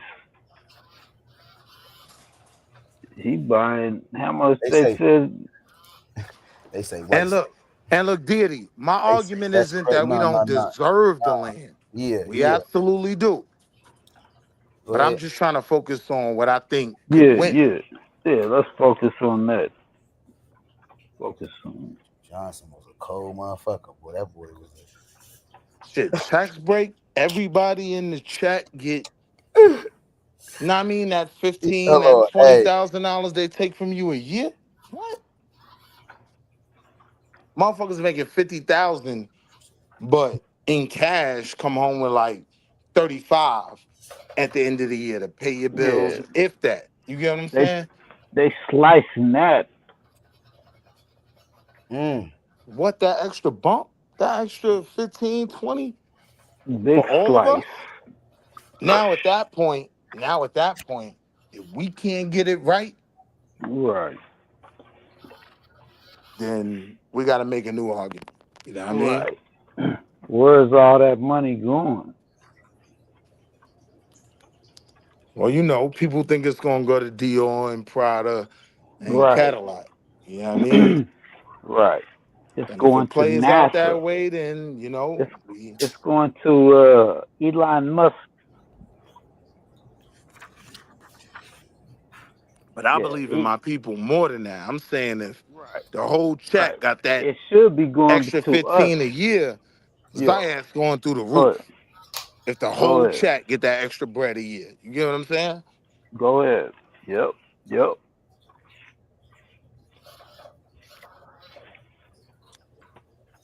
Yes, sir. Mm-hmm. Spit that fire. You know, that's a hard argument to make with our peoples because I respect when my nigga Scrabble God is like, nah, they just owe us. Fuck that. Give me what you are. I respect that. I do. So the hard part about making my argument is sometimes it becomes, oh, you not saying this, you not saying that. No, I agree with all that shit. I'm what's the saying federal government? how many more years they're gonna shit on the Right. information in our valid claims. So at what point do we just say, all right, we gotta get what we could get and run with that? Right. Yeah, man. Right. It's deep, man. That's what I'm saying. I feel that. I'm taking a My break other, from my other nigga. coon hunting, bro. Oh I've been yeah. I've been coon hunting for months. I've been jumping on all these goofy ass black Republican conservative panels, Yeah. banging Yep. on them niggas. I'm taking a break Yep. from coon season, man. Like Yep. I just gotta come home and these are the right conversations to be having. You know what I mean? Yep. Yep. Come back home. Yeah. Come back home. We know how to do it. We done survived. We still here. We here. Slave pension. Is we here? Hey yo, We done survived all that, right? the only thing this funky nigga ever said that I agree with, right? Nigga Madon said, "So goes the cracker, so goes the Negro." I Right. said, "Yo, you kind of got a point when it Right. comes to America. That's the first shit the niggas." we intertwined with them. Yeah, We and that's not a bad thing. intertwined. It ain't a bad thing. But they don't realize it. We realize it. The problem is we come at it with the premise of it's theirs, it's theirs, it's theirs. No, exactly. You know what I mean? Like, nah, Exactly. portion of it is ours. Like, my man GQ, he own Apple stock. Like, he's a part owner. Apple is, you know what I mean, is part us. Right. We got to stop giving away our position in this shit. I said we are too welcoming. Yeah, that too. That's been our downfall. Yeah, that too. Look at all the other. They is not welcoming like us. They don't welcome. You gotta break your neck to get up in their culture. They still gonna be at your ass stiff. You know what I mean? But hey, oh, he cool. He know how to crip walk. Oh, that's the homie. Yeah. The He white. wild part is like our skill in marketing and sales, right? Selling ourselves, like our culture to other people. Like, Right. we kill that shit. But there's a valid argument that we don't take the advantage of that. Exactly. Yeah, I mean? But then the other part of it becomes we have no power in it. Nah, we pretty good at what we've been doing. So how do we make it take us where we want to go? You know what I mean? We gotta value our shit. We devaluing our. Oh yeah. Come on, yeah. Nah, hold up. How much you got?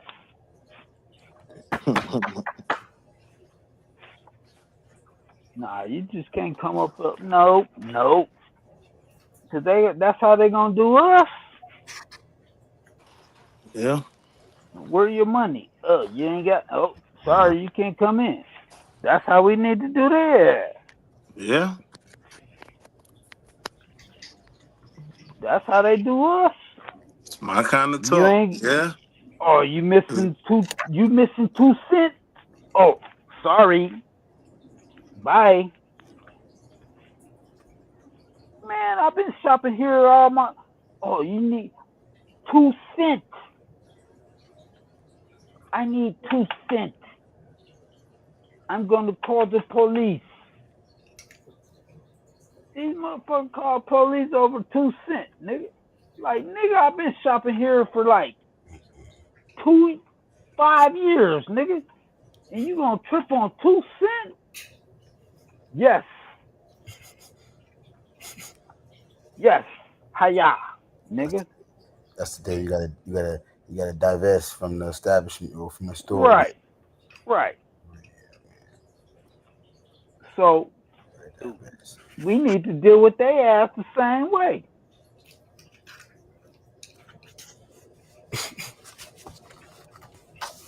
We too nice, man. Too nice. You said we too nice. We too fucking welcoming.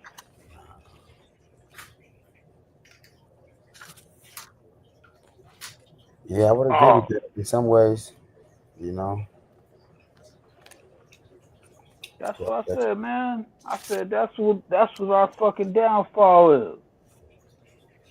You look at Martin Luther King. Oh, I have a dream that we all can. Man, come on, man. Nah, don't do that. See? Nah, And but then but when you do that go though, back. sum them, you sum them up to just. That's what white people do, though. White people sum them up to. But they don't do that. They like, man, if you go in their neighborhood, they like, hey, there's some suspicious dude. It's a suspicious dude. I don't know. Hey, I don't know. I see something suspicious. I see something suspicious. Yeah, it ain't the same. Yeah, go in their neighborhood. Hey, I want to find this. hello. Yes, I see a character. He looks suspicious. Can you? Yeah, we don't do that in our hood. We see a white motherfucker, we don't even think about that motherfucker. Yeah, let you walk up, like, watch your black ass through their neighborhood.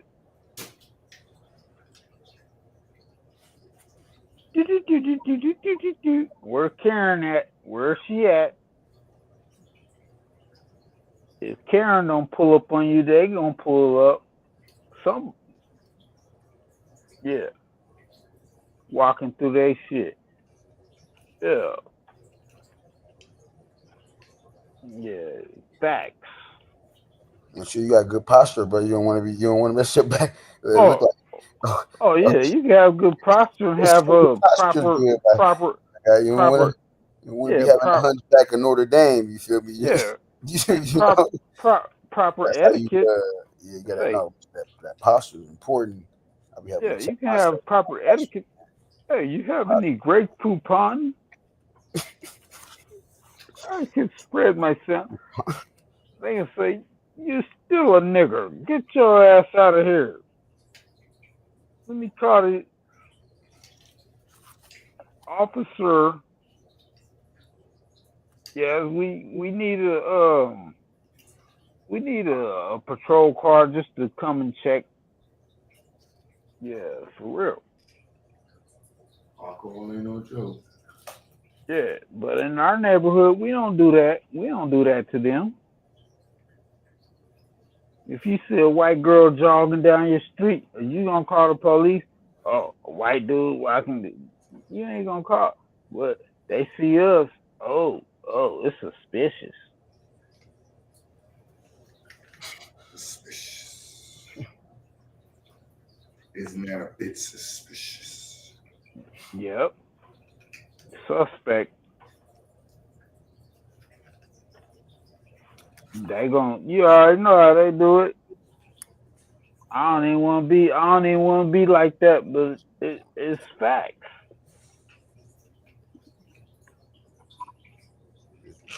They be trying to act like we tripping. Oh, we tripping. Oh, America is not a racist country. So real quick, hold on, Q, because you said you had never seen that. The sentiment. Nah, man, you ain't let me respond to you, son. You I ain't even get to finish my talking point, son. Go ahead, son. My son DD every once say like, fuck that Q. Like, yo, son, you ain't even know what you responding to, man. You play that shit.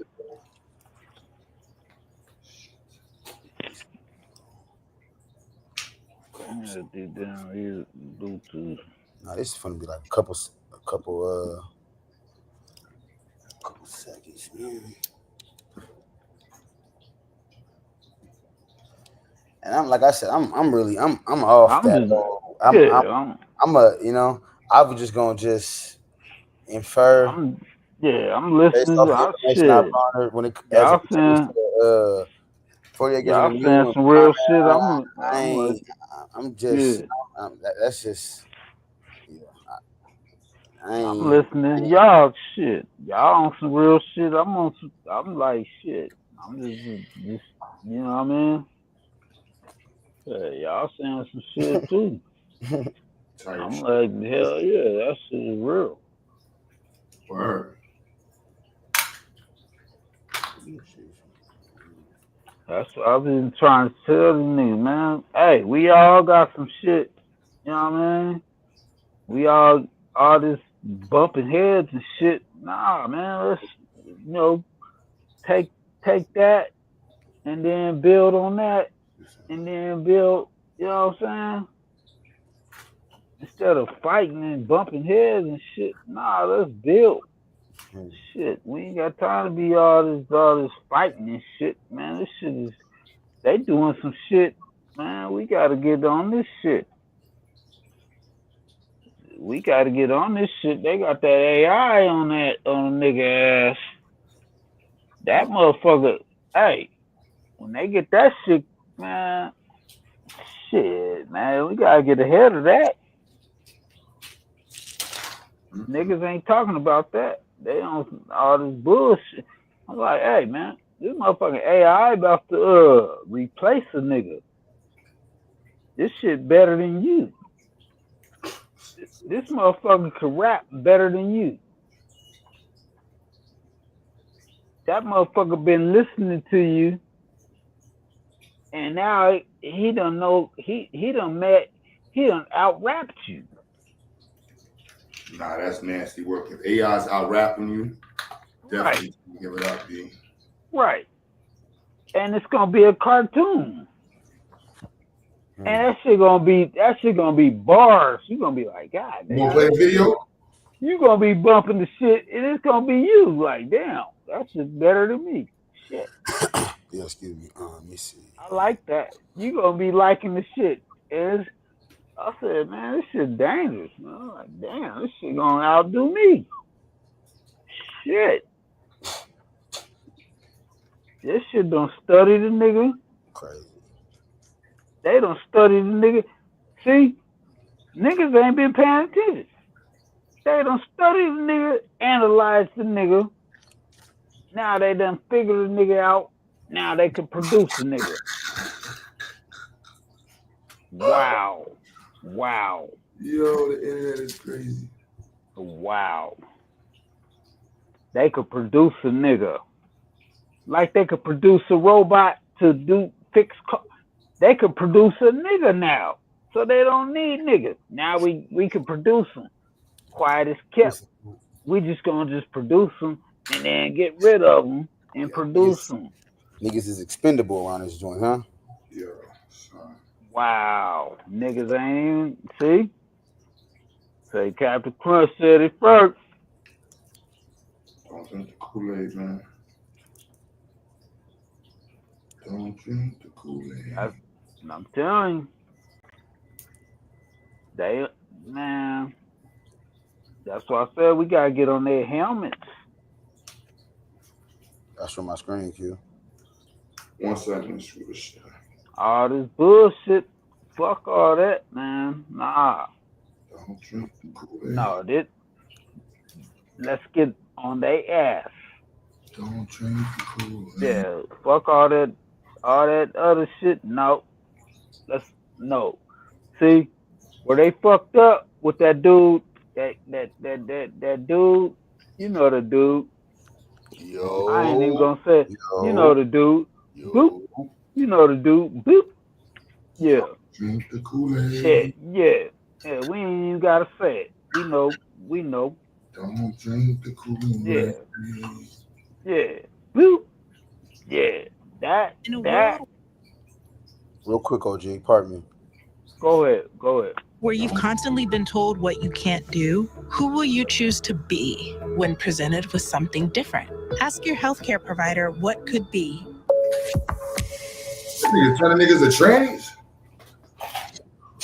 Roku's self-serve ads platform. It's easier than ever with Ads Manager. Sign up today. 250 years of slavery. You gonna just get to we ain't finna. Okay, so basically that commercial was crazy. Just it's only 11 minutes. We'll let it play. Yeah, it's only 11 minutes. 250. The commercial was crazy. I thought I heard something about women or turn women or something. Yeah, I that shit fucked me up. What you just said?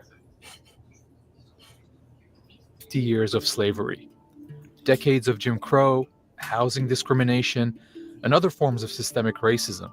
All of that has led to this: a shocking wealth gap between black and white households in the United States. an average gap of $850,000 that, some experts believe, can be solved by something long overdue: reparations to the descendants of enslaved Black people. But how do we even determine who's eligible for reparations? And can the struggle for reparations in other parts of the world teach us anything about what needs to be done in the US?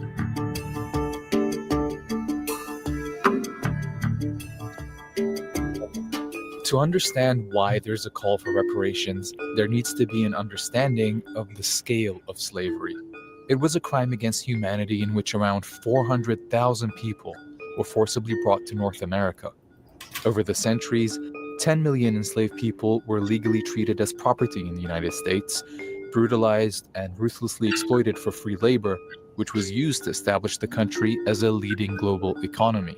In fact, one historian estimated that by 1860, enslaved people were, quote, worth some $3.5 billion, making them the largest single financial asset in the entire US economy.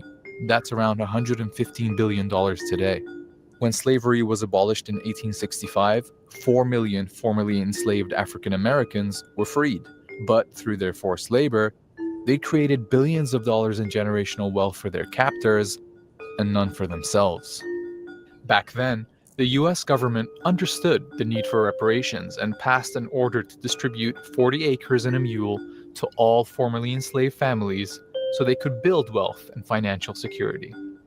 However, after the assassination of Abraham Lincoln, President Andrew Johnson vetoed the allocation and returned the land to former slave owners. One way to reckon with America's past and current wealth disparity is through reparations that close the racial wealth gap.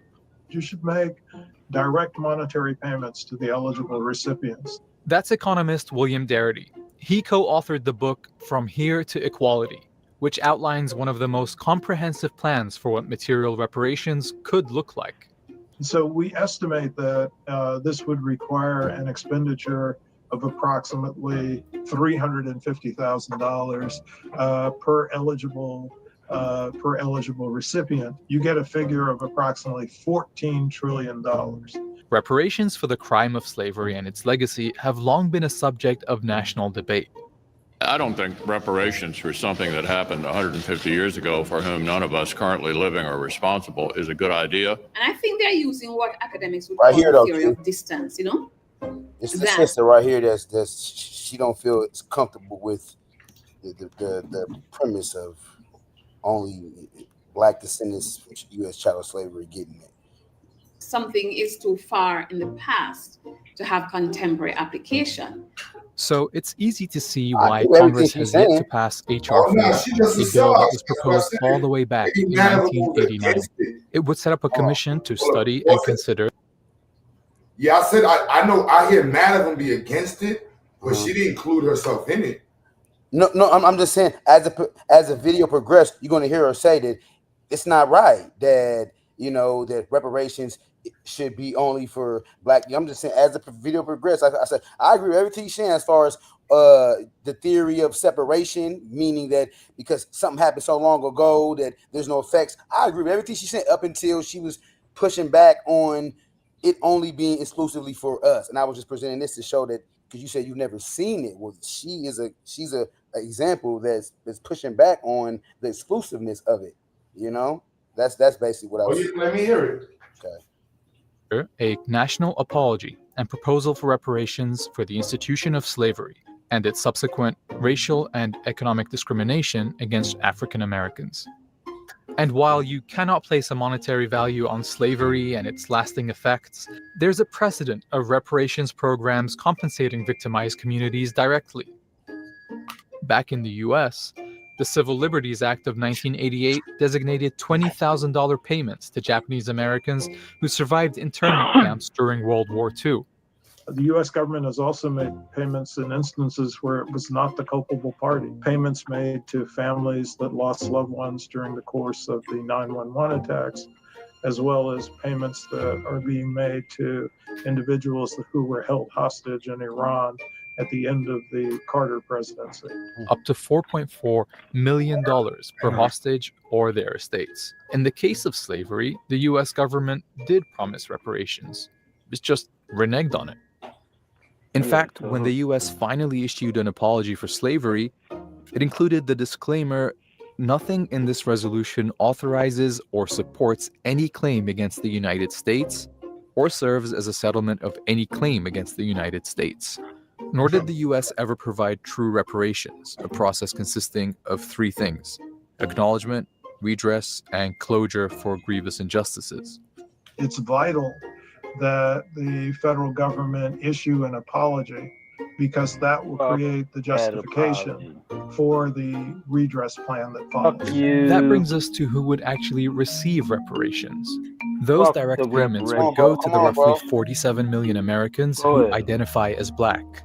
But under Darity's plan, the requirements are a little more strict. First, Black Americans would have to have identified as Black, Negro, African American, or Afro American for at least 12 years before any reparations plan goes into effect. And they'd have to prove that they had at least one ancestor who was enslaved in the United States. One way to do that is using the census. If your ancestor was present in the 1870 census and was old enough to have been alive in 1850 or 1860, but you can't find that person in the 1850 or 1860 census, your talent, your style, your book. Dorrance Publishing. That would suggest that they were probably enslaved. That's because before slavery was abolished with the 13th Amendment, enslaved people were not counted in the census. They're actually missing people from the 1850 and 1860 census, and their absence there is a potential indicator that they were probably enslaved. But while Darity's plan has received traction, it still faces opposition. The impression down here is that Caribbean people who live in the United States, Black people, would not be entitled to any reparation paid by the US government. Right. But we are saying that's not right. We are saying that's divisive of the Black population in the United States. We are saying that Caribbean immigrants have been harmed by that system through racial profiling, discrimination. See, the Black population in the US is pretty diverse. Most Black people are foundational Black Americans, meaning they're American descendants of enslaved people. Others, most Black not to brag or boast, but this channel got over 2 million subscribers. So this, I'm saying, as far as that, as far as that term, that FBA term is circling through the digital lexicon. That FBA shit. People are foundational Black Americans, meaning they're American.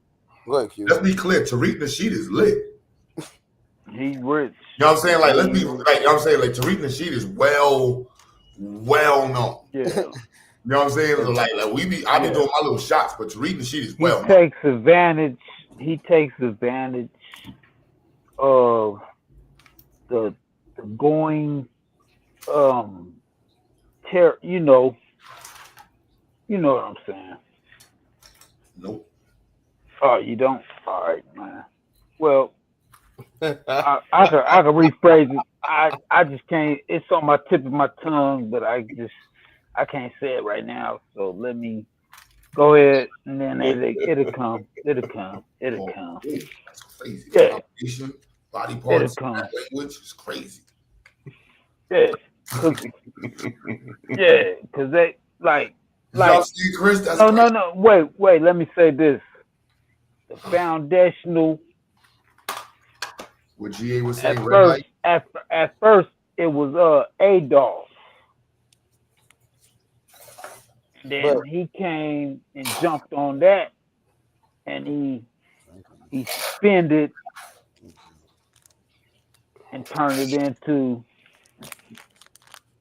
He spun it into his shit. But real quick, bro, Keith, did you hear that though? Did you hear the? Oh no, that was some fuck shit. That's what I said. You didn't hear me say that was some fuck shit. Yeah, that's some bullshit. Cause I've been watching all this shit. Like that's out of and that's out of, you know what I'm saying. Like I don't disagree that it's not to be divisive against him, like, and to take our focus off of the white people, but it's to. Yeah, he shitted on Yvette Carnell and Tone Talks. They was the one Hold on, play her again. Where's she from? Okay, hold on. Let's see.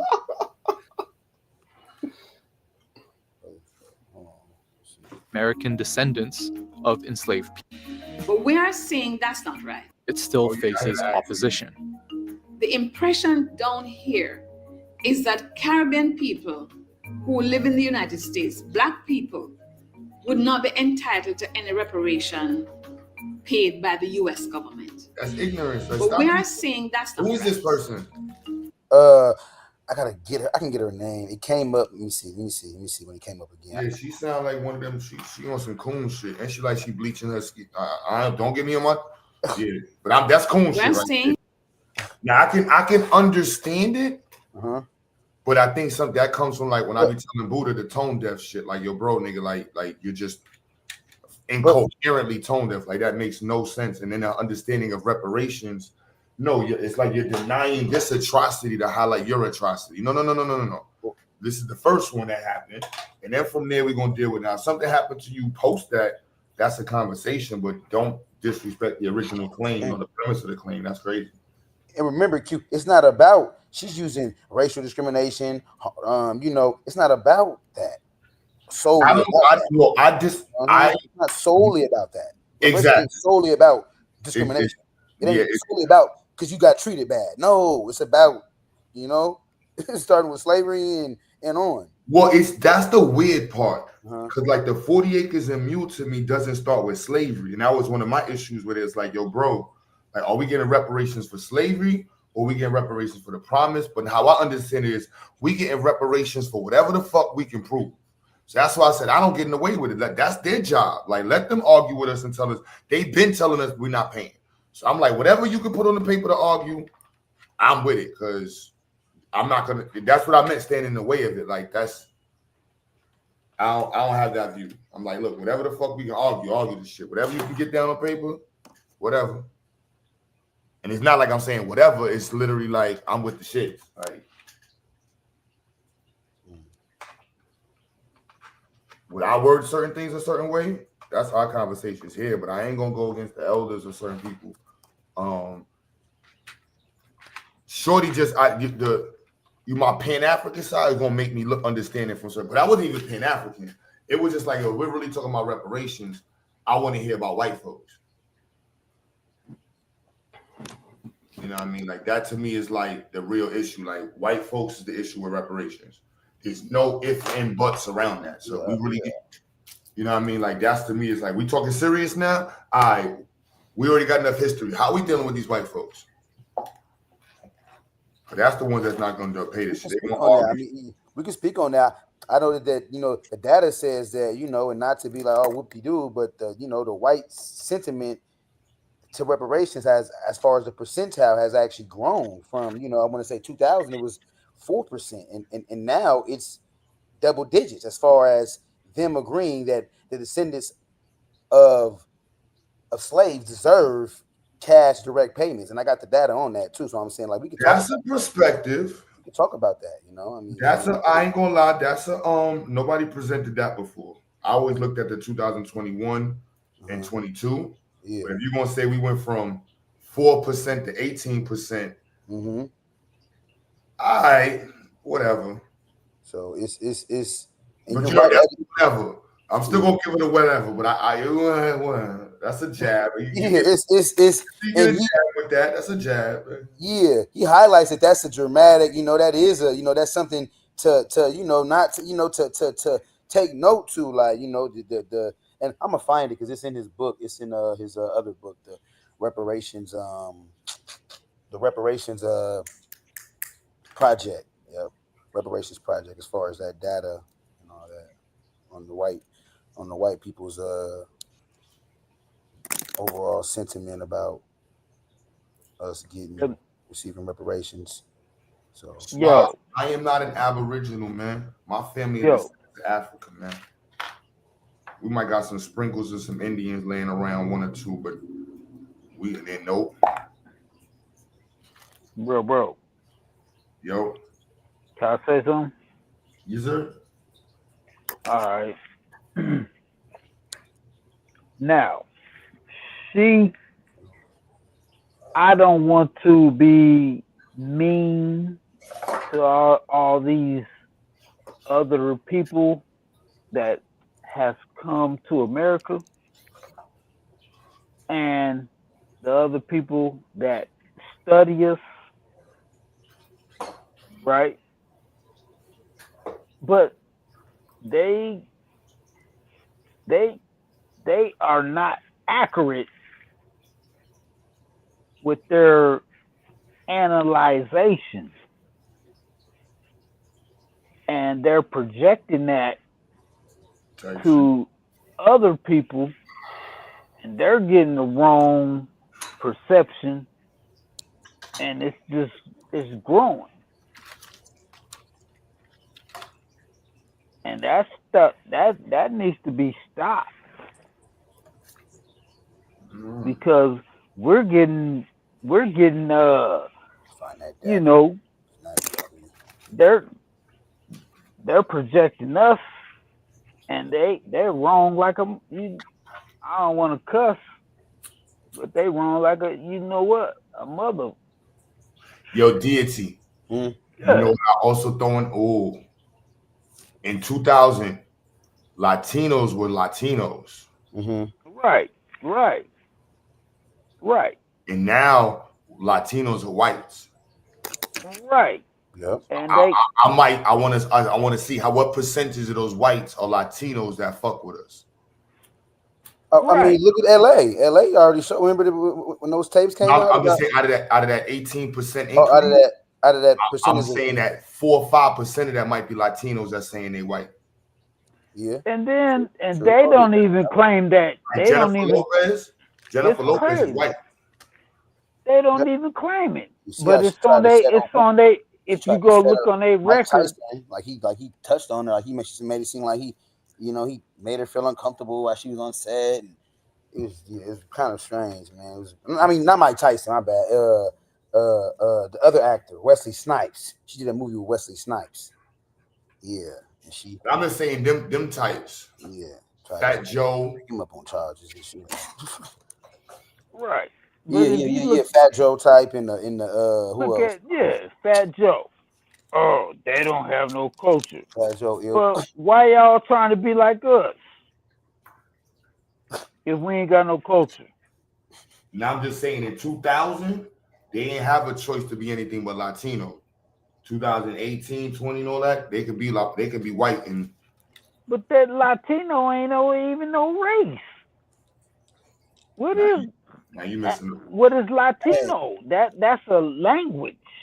That's not a people, and they're claiming that they're that, and they don't even know that that's not even a people. They're like y'all stupid. That's showing us that we smart, and y'all motherfuckers is stupid, and y'all trying to make us stupid. Type shit. We done did the studying. Let me see. I guarantee you, Q, that nigga done studied like hella years. Your ass, you done study hella years. These motherfuckers come over here trying to switch up. Nah, nigga. That's why I said, watch, my day gonna come where I'm gonna get my motherfucking word. Cause these motherfuckers, why we gotta change our phone to if you speak Espanol +2. What?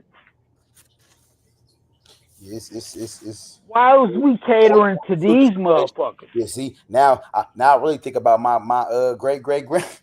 Now it's gonna really, baby, it's gonna hit home. So yeah, it's like, I already know. What? I already know. I don't hear. I'm gonna go ahead. That up. What? No, you got it. I know niggas. What? Niggas gonna feel that. Where's that at? I know I got it highlighted. Let me see. These motherfuckers, man. These motherfuckers want us. Go Data, ahead. data on the white sentiment. You know, just the data on the. I can believe that being 9%, but I also, like I said, I definitely would add in the influence of Spanish people. Oh yeah. I ain't gonna give white people that much sentiment. I might say they probably went from, if it was 8% to 12, and I'm gonna give the other 6 to white Latinos. That's bullshit. Why the fuck we gotta subject ourselves to their ass? So, and then Joe Biden and them, they was trying to bring them all up in here. No. By the hundreds of thousands, and then they Okay. was, hey, look, we don't okay. want to go. Yeah, let's. see. Hey, I ain't even gonna. Yep. Let me. But yeah. I ain't. Hey, let's just. But we know. That shit was crazy. That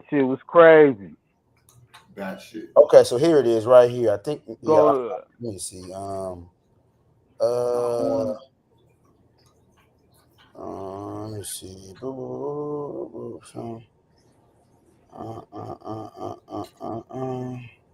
We gonna get on their ass. Fuck that. I'm tired of tap dancing on you. Fuck that. Let's go. Let's get them. Nah, let's tap dance. Fuck that. We ain't wanna. Okay. A little bit, just a little bit. Kind of a little tap shit.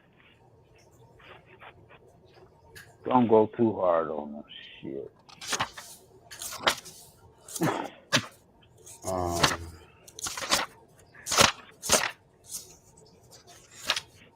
I'll be trying to be info from Black is. All right, no, y'all niggas been going in. So I'll be like, shit, them is my niggas. Shit, I don't give a fuck. This is the Webster Dictionary, 18. A native or descendant of black race of men in Africa. That's what Negro means. Webster Dictionary, 1828. We go to Black Laws Dictionary. Like Negro and black have been synonymous. I don't know when, and I'm lost. I really am lost at when people started separating the two. That's good observation. Yeah. Yep. Good. And niggas be getting mad because you bring that. Costa system. This is before the English. When they talking about there was only 300,000 blacks brought to Americas, United States, I'm like, well, you know, Spain was still bringing blacks to Mexico. And right. Mad Mexicans. In New Mexico, Spain was huge. But you see this? They clearly separated indigenous people from African people. This is from the 1500s, this chart. Why would they separate indigenous people from African people in the 1500s? Because they ain't the same. They're not the same. That's it.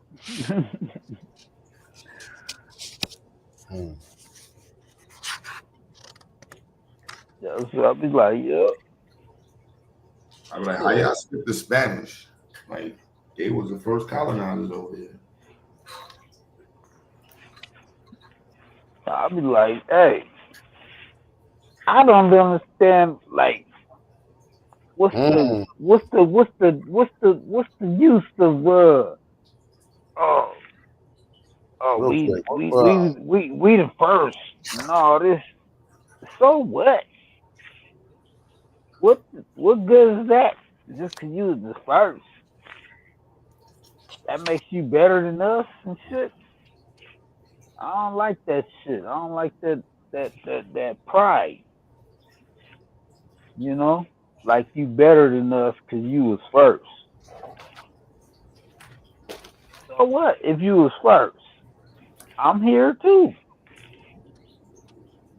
So what? I ain't shit. I don't like that. I don't like how people be trying to treat people like shit because they ain't the you know what I'm saying? I don't like that. Now, Suave, if you taking the melanated argument and there's melanated people around the planet, that's cool. But these melanated people from people that never seen melanated people were still different. Right. We can be different, but we can still be cool. Can we be cool? If we different? Ain't no Mexican. That's what I'm saying. Is that a possibility that we can still be cool? I ain't no more. That's what I'm saying. Even if you Moor or Hebrew, whatever, can we still be cool? I ain't know. Yeah, we cool. That's what I'm saying. That's what I'm saying. Niggas need to quit tripping on that shit. If the nigga African, so what? Nigga, what's up? If you an American, nigga, what's up? You're Indian, nigga, what's up? Nigga, fuck all that fucking that's that shit they done this separation and comparison and all that shit. That came from their ass. We wasn't tripping on all that. Nigga, if you cool, nigga, you cool. Shit. I ain't tripping, nigga. What's up? Hey, that's my nigga. He cool. Shit, I don't care if he from Ethiopia. Shit, that's my nigga. Shit. That's my nigga. I don't give a fuck. That nigga might be from Israel, nigga. That's my nigga. He cool than a motherfucker. I ain't tripping because he from over there. Over there. Nah, he good with me. Oh. Can we do that? Man, That's all I'm saying. That's all I'm saying. We can't be doing all this cause they, we need to fucking squash all that shit. Fuck all that bullshit, nigga. Hey, he cool. He from the other side. Shit, that's my nigga. I don't give a fuck. He might be from Haiti, nigga. That's my Haitian nigga, nigga. What? That's my American. That's my shit, Real nigga. quick, That's my. let's see. Just like even in America, hey, that nigga he from down south, nigga. I'm from East Coast, but that's still my nigga though.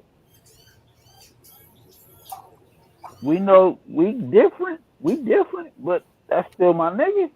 Shit, I fuck with the East Coast. I fuck with the West Coast. Shit, I fuck with down. You saying the same thing.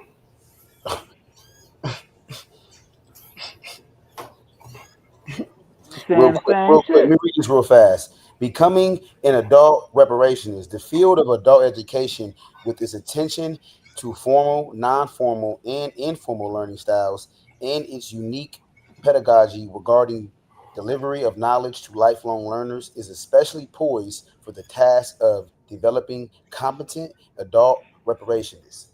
Hold on, I'm looking. My bad. That's not even my screen. What we looking at? No, I'm reading this book. My bad. I'm looking at the screen, looking at the words. Like, why they don't say that on the screen? What is he reading?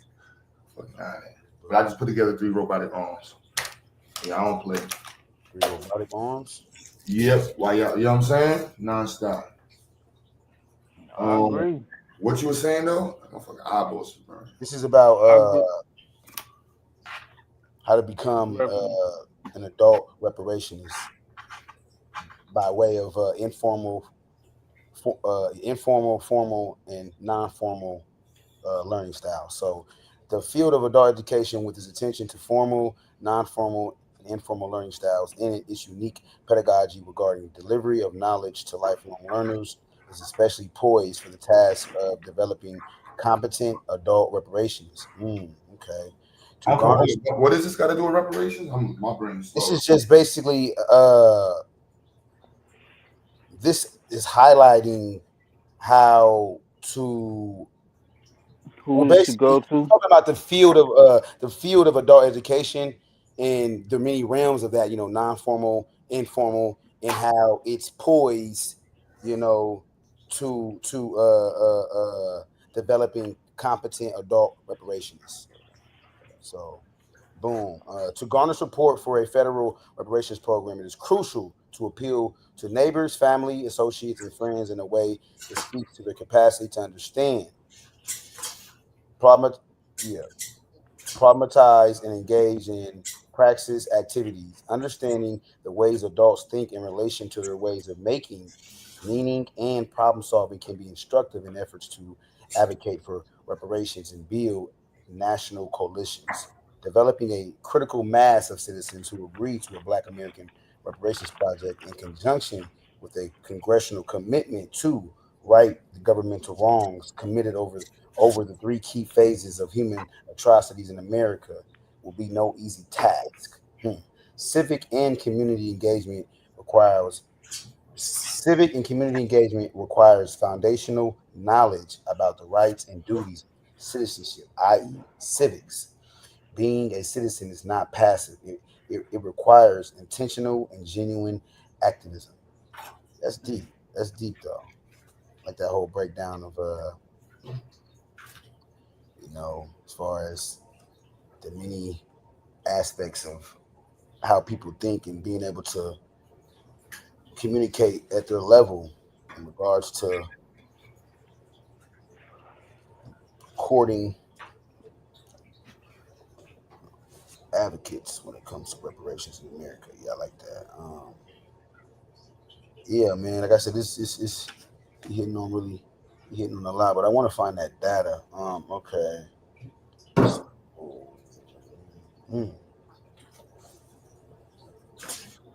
We got that. So yeah, in general, support for reparations has been increasing among both Black and white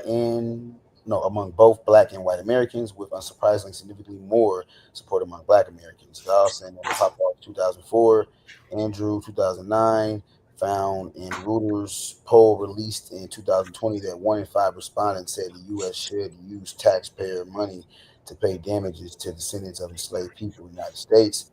But one of the most challenging and disheartening aspects of reparations advocacy among adults and a number of Americans who do not believe that such a project is even possible, or who believe that Black people do not deserve it.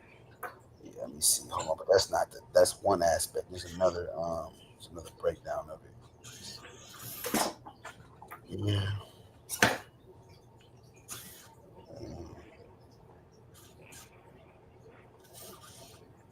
Let's see.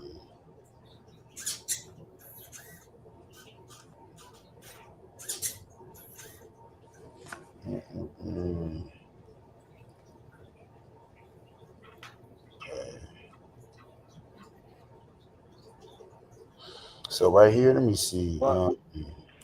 Why they gotta do a study when it comes to us?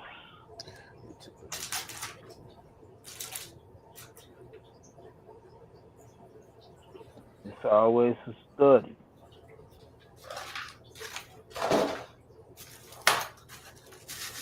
Damn. It's always the examination and all this bullshit. But everybody else, they get their shit.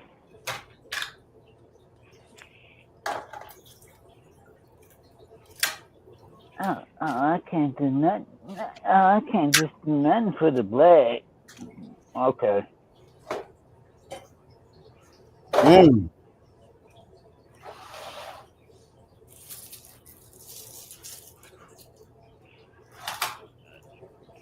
we can't get shit. But history keeps telling us that we done went through this and that and this and that. We can't get shit though.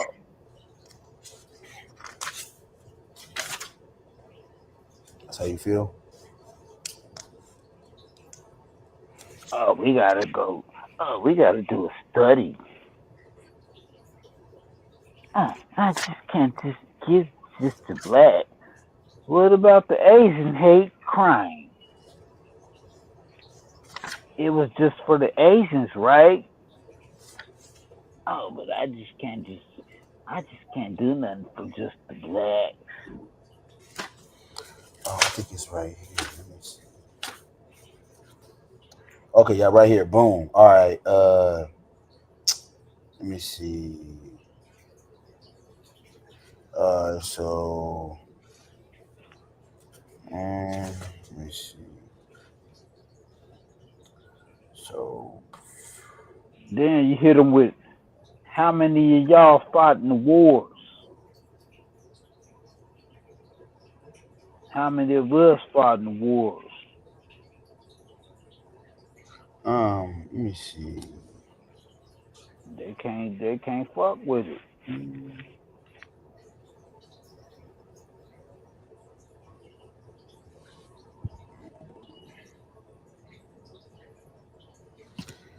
I got a family right now that's in the service,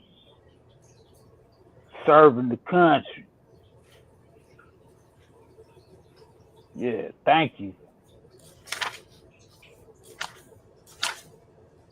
Yeah, y'all care about the veterans, right?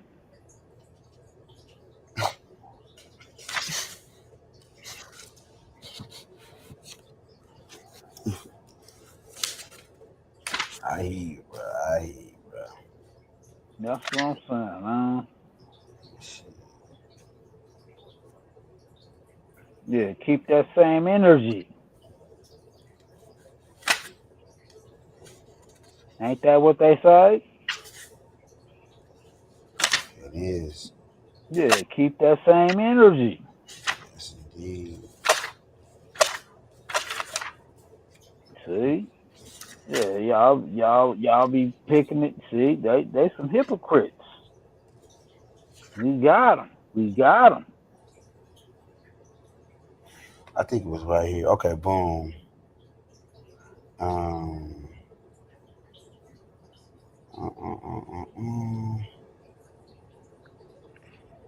We've been too focused on bumping heads and shit too long. Fuck that. Let's focus. Let's shift the focus.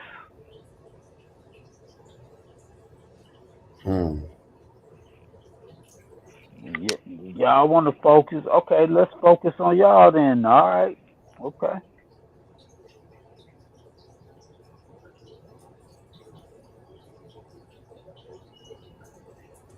That's how you feeling, man. How's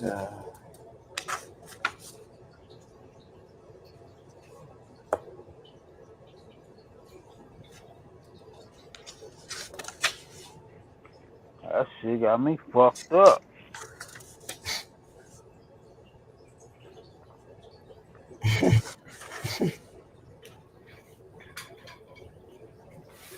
All right, boom. I think this is it. Is this? Let me see. All right. So some actions taken recently, or yeah. Okay. So some actions taken recently by ostensible supporters. Yeah. Some actions taken recently by ostensible supporters, clear supporters of reparations, threaten a movement that is gaining unexpected momentum. In 2000, a national, and I knew I ain't crazy. I had to find it, but I knew I was going to find it. So, okay, so boom. So some actions taken recently by ostensible supporters of reparations threaten a movement that is gaining unexpected momentum. In 2000, a national survey on American attitudes towards reparations found that a tiny 4% of white Americans agree with the statement the federal government should pay monetary compensation to African Americans whose ancestors were slaves, while 67% of Black Americans agreed with the same sentiment. That's what I mean by we are a monolith when it comes to us getting paid. We are not a monolith when it comes to how we dress, but when it comes to us getting that check, when it comes to us reflecting on what we've been through and understanding what we've been through, Jim Crow historically and even presently, we all monolithically agree that we should be getting that check. Way more than 50%, almost 70%. This was when this was 67% of Black Americans agree with the same statement. Dawson, that's why I love him, because he put the citation Dawson and Popoff, 2004.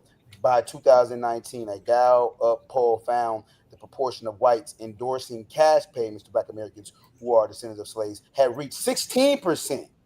Okay, so this was 2019. Yeah, by 2019, a Gallup poll found the proportion of whites endorsing cash. That's why I knew I was right. That's what I say. Don't let the weed fool you. I knew it went from single digits to double digits. You feel me? So yeah, 68%.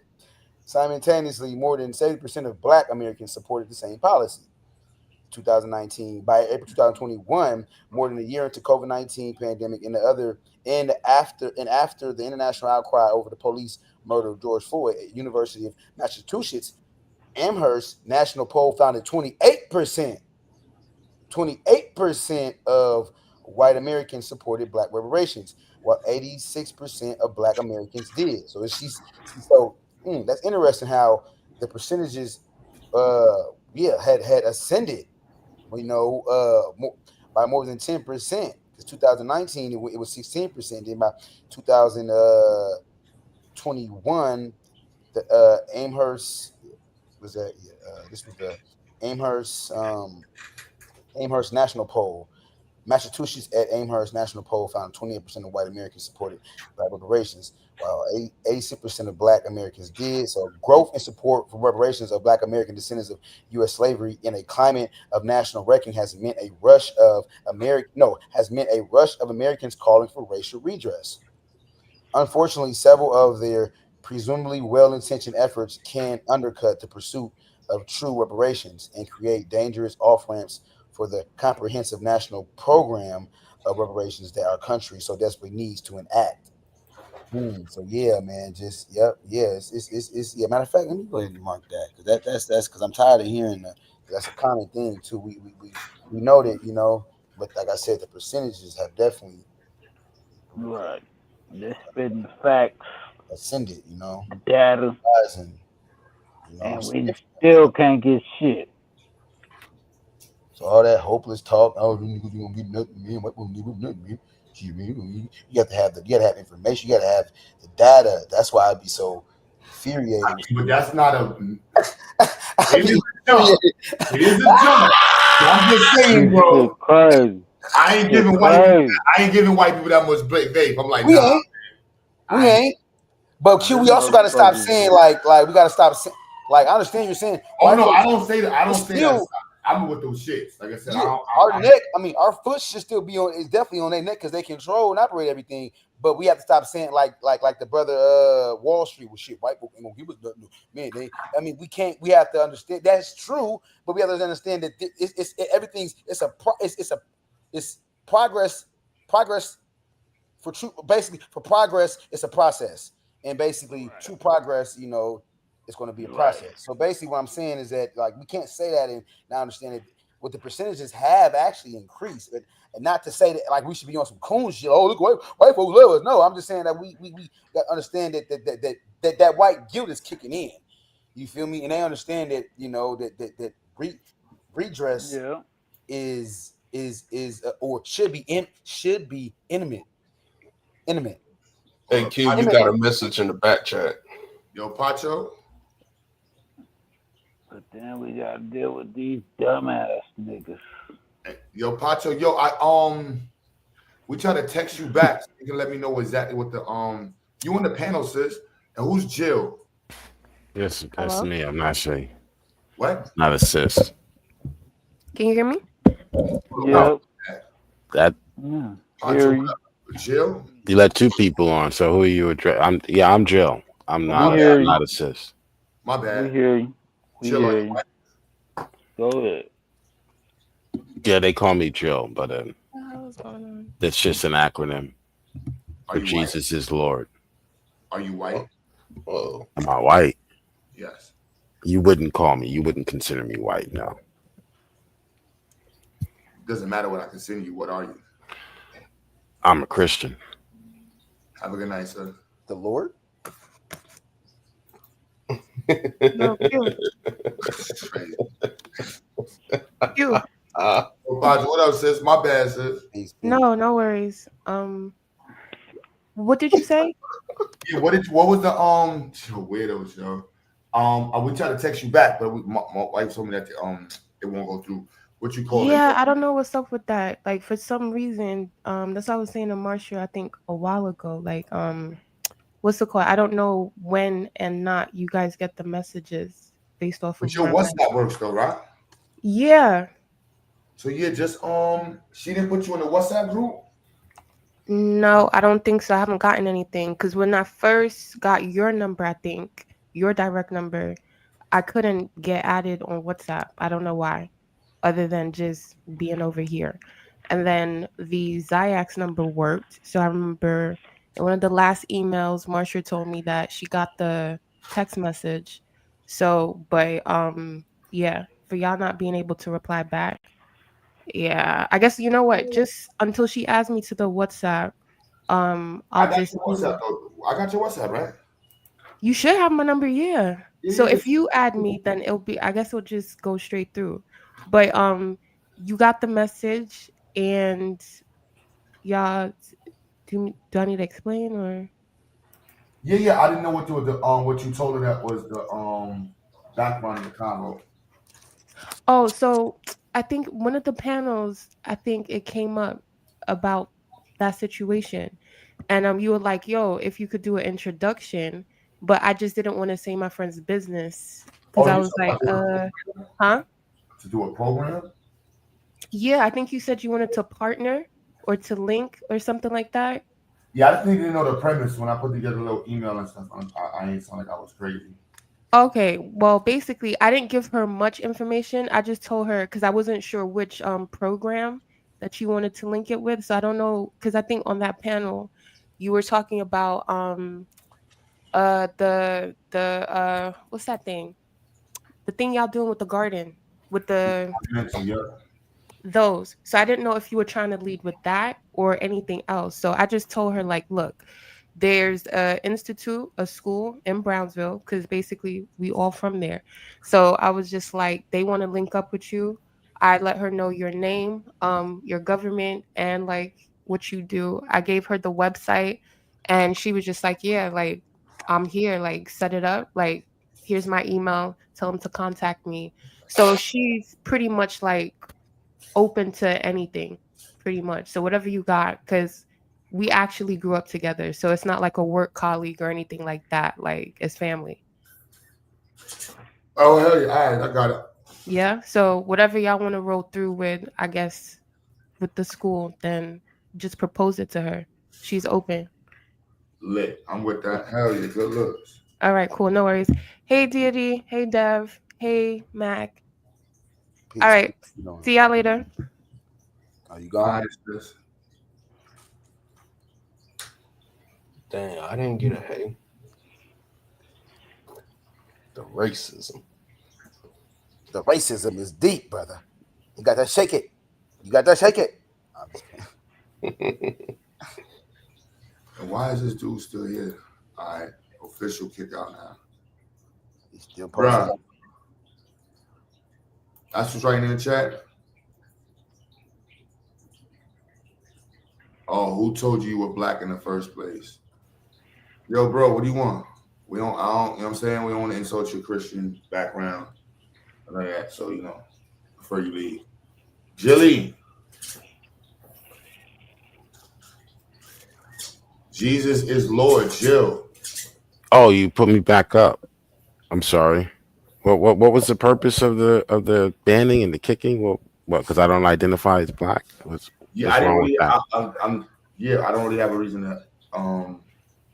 If you identify as Christian first over your race, that's very telling of your philosophical background. Oh, okay. So you don't like that. It's not like, it's just telling. What is it telling? It says a lot about your philosophical background. Yeah. What? Give us an example of what exactly. Demonstrate. Don't just bloviate. Demonstrate. That you choose your religious views over your race. I choose God over my race. Yes. Okay, so that's a lot about you. Okay, what does it say? That you're, overzealously in love with religion. And That I choose God over race. Yes. I'm an atheist. So, okay. So you identify with being black? Yes. Who gave you that title? Who gave you that label? My Who parents. assigned that label to you? My parents.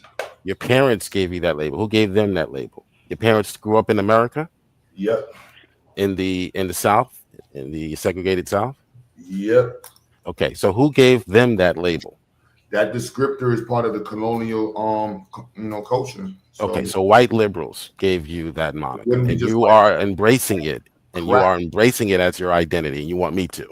And And you're upset because I don't. And you believe in the same religion. See, I recognize the identifier that these crackers gave, but do you recognize the cracker religion that's in your head? Well, my religion comes from Africa. No, your religion comes from your crackers. religion. Your identity comes from the white man. Your identity comes from a white liberal. True or false? I don't have a religion. Your identity comes from a white liberal. True or false? As I just demonstrated. No, See, I don't bloviate. I demonstrate. Liberals. You like saying liberals. Okay, that means that's where your identity comes from historically. No, my True or false? Is understood to be African, and the Okay, label, not black. The label You that's said put on black. Negro. Right? Negro is a black man from Africa. That's what they called you before they called you black, and before What? that they called you another word, which I can't say. Again, what we call you is ignorant.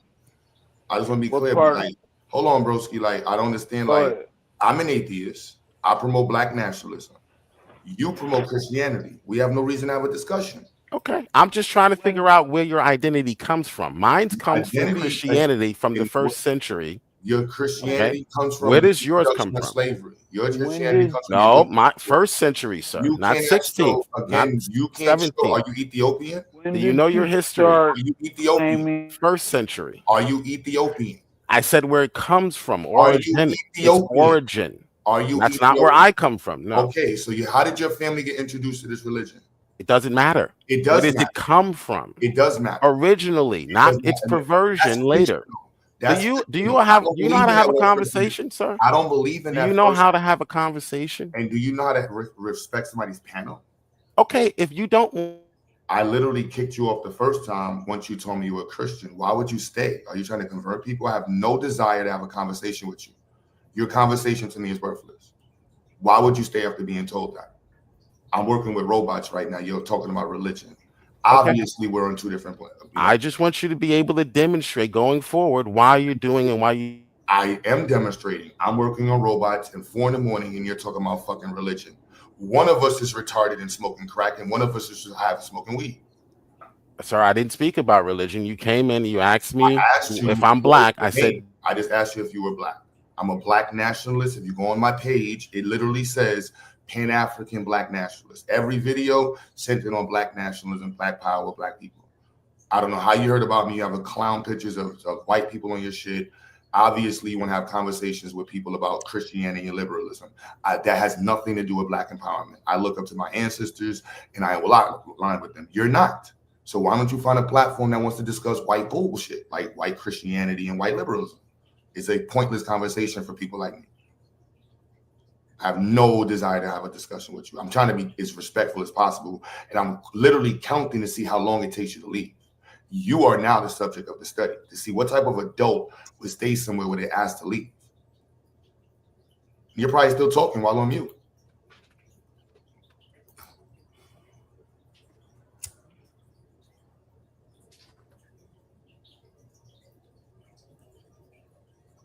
Okay. Why do you? You don't want to be black. Goodbye. What the fuck is wrong with these people? This is crazy.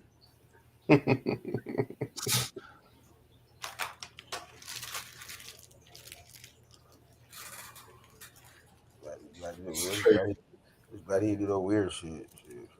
Yo, super weird shit. I'm like, yo, bro, you don't see the robotic all of it. This is what I'm working on for the border. You see that? That's what we're doing right now. You know what I'm saying? Nobody cares about you being a child of Lord and Jesus. What? Like, you are weird. You know what I'm saying? This is what we're working on right now. Those are set up for demonstrations. Boom. know what I'm saying? Hold on, Q. That look like Skynet. Yeah, we working on Skynet. Hold on, bro.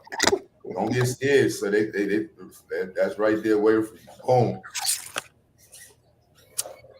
These joysticks pause are trash, but all right. The fuck is that? These are 3 little 2-axis robotic arms just to show people the basics. You know what I'm saying? Skynet, Ninja Skynet. Whew. Just get a PlayStation? Oh, you're another dummy. You see this and you think PlayStation. Wow, the level of intelligence is crazy on YouTube. Where do you people, how did you escape the abortion clinic? I want to know that. The test tube seal must have been open. Because this is crazy. I thought they had to wear gloves and shit. I'm fucking with you too, man. But I'm sorry. The last dude, and he's still here. He's still there. This shit is scary. Talk to him, Q. Huh? Talk to him. Bro, I'm trying to, but he was mad aggressive about black versus, I'm not arguing my blackness versus your religion. You know what I'm saying? We all know that. You know what I'm saying? That's just, you know, you want to go to white people calling us Negroes and shit like that. Whatever. We can call ourselves whatever African name you want to put, whatever one, but it still ain't gonna bring me back to being no Christian. And I'm not trying to keep you from being a Christian, but you obviously on a different space of conversation I want to be in. My man said, I'm a Christian. Christian. Like all the things you would say to a black nationalist. Christian first. But since he brought it there, you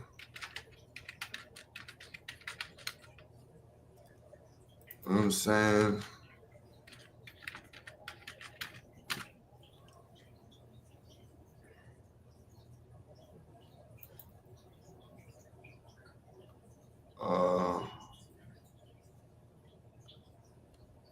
Let me see. I'll tell you I had a little time, man. I ain't got no problem. Let's go to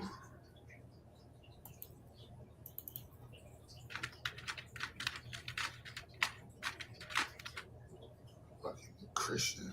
I ain't want to. Forgive any more Christians out there. I wasn't trying to violate. I wasn't even trying to discuss y'all. You know what I'm saying? A Christian named Jesus.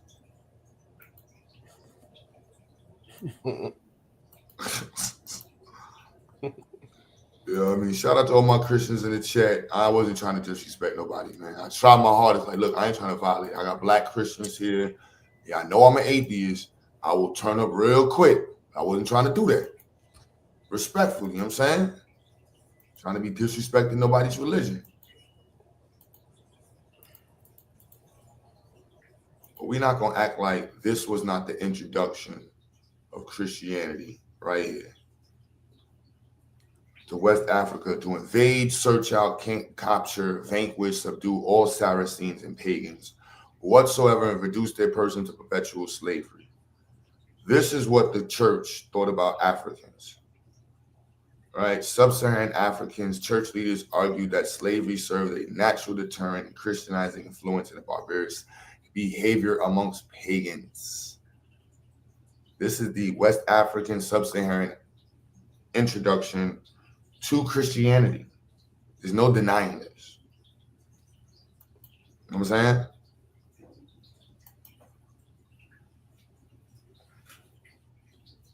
But if you want to deny that, that's for you. You know what I'm saying?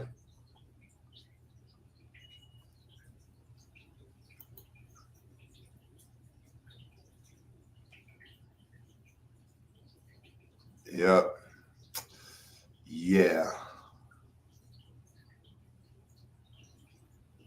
And if you want to deny your own ancestors' description of themselves, because you just don't know your own history, you're too busy focusing on cracker history and cracker deities and believing in that cracker deity and looking at cracker deities as a savior of your black ass, because the cracker deity must be what's feeding these crackers these good old super cold ice cubes and shit like that, and good old white spaghetti.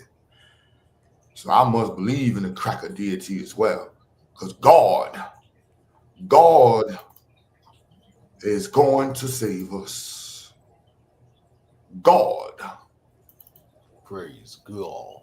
Praise God. Oh, you put me back in. Praise God. Is it the avatar that triggered you? Let me change. Did I offend your president, Kamala Harris? Did I offend her? Let me change that for you. I'm sorry. God. I don't vote. Joe, what do you think you are? I'm a man. You think you gaslighting is going to help you out? No, we're going to go into history. You're going to learn to read today. I'm just going to change my avatar. I didn't mean to offend you. Seriously. I just came on to have a conversation, whatever you're talking about. You know. Why would you say offend me? I don't even know what you have. You got clowns in your avatar. Yeah. That's Kamala Harris. Okay. Doesn't really give a fuck. Yeah, I know. That's why I changed it. I didn't mean to offend you. I just came on to have a conversation. You keep saying that as if it's funny that you're trying to trigger somebody. I didn't mean to offend you with your homosexual background. I have no problem with gay people. Like, respectfully, we need to highlight more people that are in the homosexual. Who said anything about homosexuality? You did. I did? Yes, when you started talking. And look, I don't offend you, bro. I have nothing but respect for your community. So homosexuality. I'm a Christian. Bro, it's okay, bro. I have an identity. Where'd you get your identity? Problem, bro. Bro, you can speak for your community. Okay. Yeah, Leviticus 18 condemns it. So what is it like being a Christian homosexual? Leviticus 18. So do you normally go out and speak with men or priests?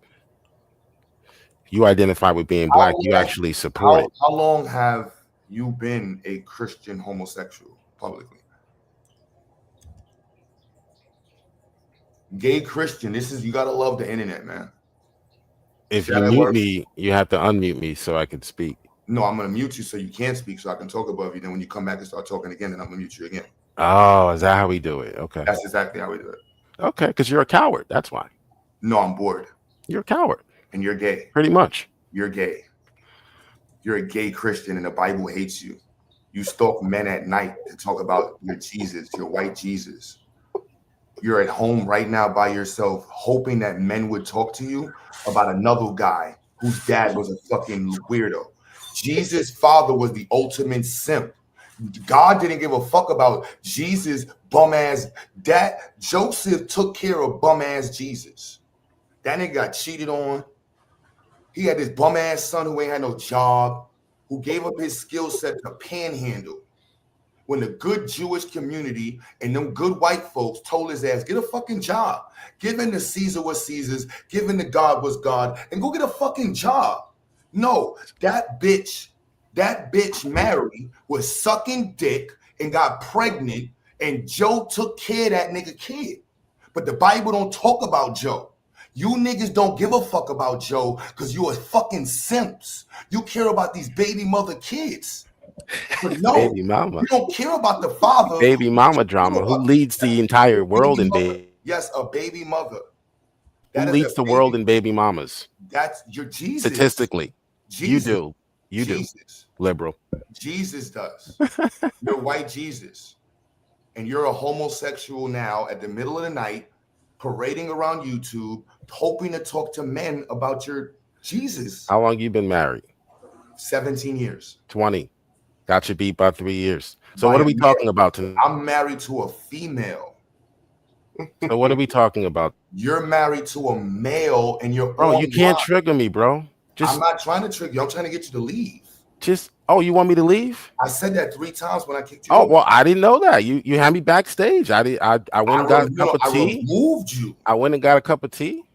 I removed you. I thought it was because of my emblem, so I changed it. I didn't mean to offend you. Talking points. I said your philosophical views are my philosophical. You haven't heard my philosophical views. I heard enough. Oh, okay. So you just don't have conversations with people that disagree with you on something. Not even disagree. Like, if you want to choose to drive a 3-year-old fucking milk crate car, that's on you. If I want to choose to drive a what? a car with milk crate wheels and shit. And You have to demonstrate it to cart with wheels, a milk cart with wheels. No, okay? you You have to be able to demonstrate. You're a grown man. Be able to demonstrate. Okay, don't just throw tantrums because you don't like one person's view on a particular subject. That's what gay people want to do. They Okay, want to that's what gay have interactions with people. I don't. That's what gay people do. Yes, that's what you're doing. Right now. That's what you're doing. It's hilariously sad. All right, so since you can't, I will gay. When he's still gay. I will respectfully leave your panel, sir. Since You don't have to introduce your. You don't have to introduce. You're not mature. Only gay people introduce their exit. Men leave and never come back. Men don't go where they're not invited. Men don't go where they're not wanted. Fruitcakes do that. Homosexuals, lost males, homeless males, males with no females who have sex with them, men who dress in the clothing of their females they have sex with. Again, let me say that. Men who don't have women to have sex with them. Men who have women but choose to dress in their females' clothes when they're not watching. So now I'm thinking that maybe you're dressed in your wife's clothes in the basement. Because I can turn my camera and show you what I'm doing. I don't want to know what you're doing. It's kind of weird. It's kind of weird. It's the Sabbath. Don't you have something to pray on? Don't you got a Bible to read or some shit? It's YouTube, 5 in the morning. Fuck is you doing with your life? Go walk around and give out fucking pamphlets or something. Christians who have nothing to do give out pamphlets on the Sabbath. They don't linger on YouTube trying to make friends with males. That's weird. And he's still backstage. That's great, yo, bro. I'm not going to stop joking. You know what I'm saying? That just is what it is. And then we're going to play this back to make fun of you about males who are religiously identified and how obsessed they are with trying to have conversations with other males in the middle of the night. Your wife is disappointed with you. But he is a dude, so he's probably just happy. He thinks that you're hunting. It's crazy. God wants him to stay, Jackson. Yeah, that missionary work, man. That missionary work done with digital. He said, can I text message you this message from the Lord? No.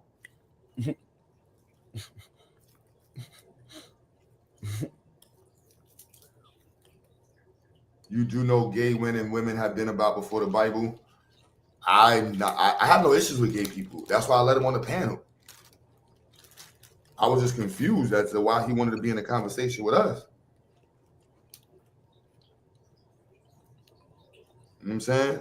But I got no problem with joking on him. He clearly needs some attention. He's still backstage. Like, yeah, he just left. Hopefully he remembers this interaction because he thought he was in a trade. He's like, you're your liberals. What the fuck is a liberal? I don't give a fuck about them. Like, who are you talking about? He's like, you're mad at the liberal. Like, what? Huh? What are you talking about? You know you voted. I don't vote. You're dumb. And you're gay. Like, this is awkward. Can you go away? I'm feeling a little awkward right now. I don't feel comfortable. I'm about to get my mace. This is weird. Y'all saw that too, man. That was an actual grown man. Sad, yo. Yeah, he didn't know what to do, Jackson. He thought he was gonna come over here with the. Yeah, I don't know what he's gonna do. That's how you fuck him up with the. I don't want to have a conversation with you. Then he thought he was going to trigger us with the statements. I'm like, oh, I got you. You're gay.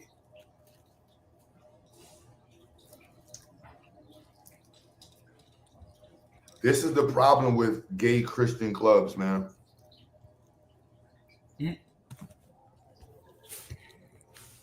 Oh, man, it's crazy. Weirdos. But let me beat up on you widows from the side pause. You know what I'm saying?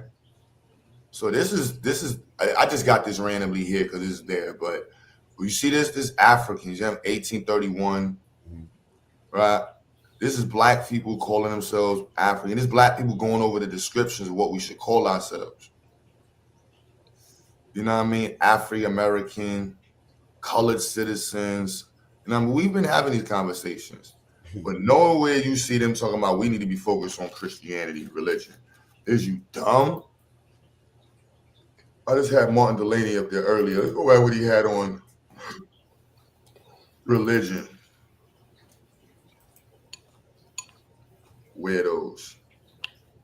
You see that Thomas and Carol right there? You think I give a damn about Christianity? It's crazy.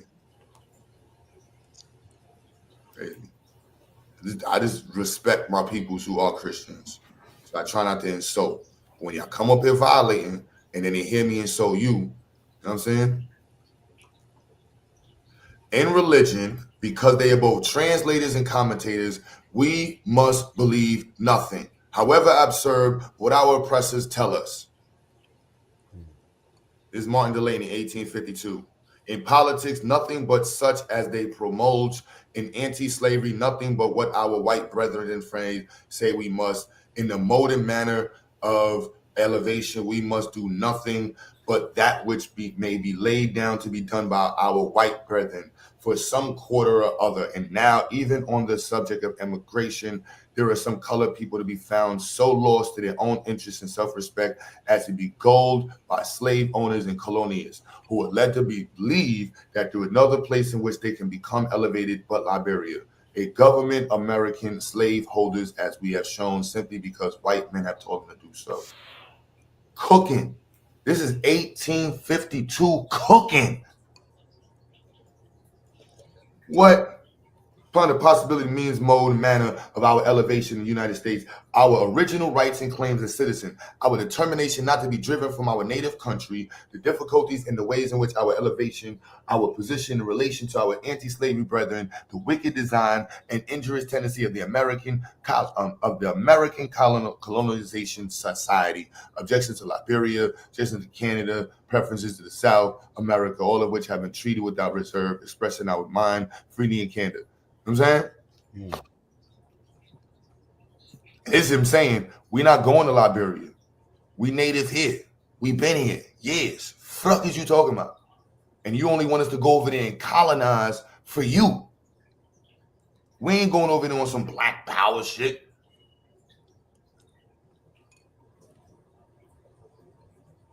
No, that's why he said we need to focus on education. Let our young men and women prepare themselves for usefulness and business. Then we can circle the block.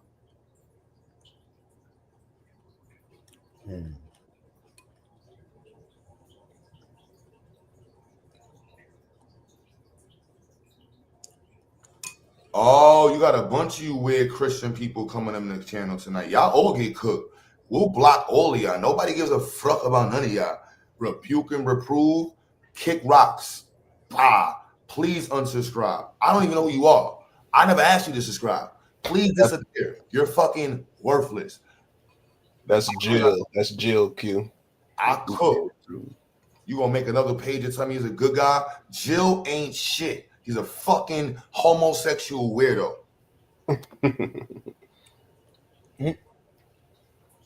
Fuck is you talking? I'm from Brooklyn, bitch. He wrote in the black people have the highest rate of new HIV case in the United States. Now we're black. Here's what I'm talking about. Bitch niggas, now they want to be black. Bitch niggas, now you want to bring up black people. You know what I'm saying? Give a fuck about you cracker-loving coons. You know what I'm saying? Didn't give a fuck about you cracker-loving coons. I can smell y'all from a mile away.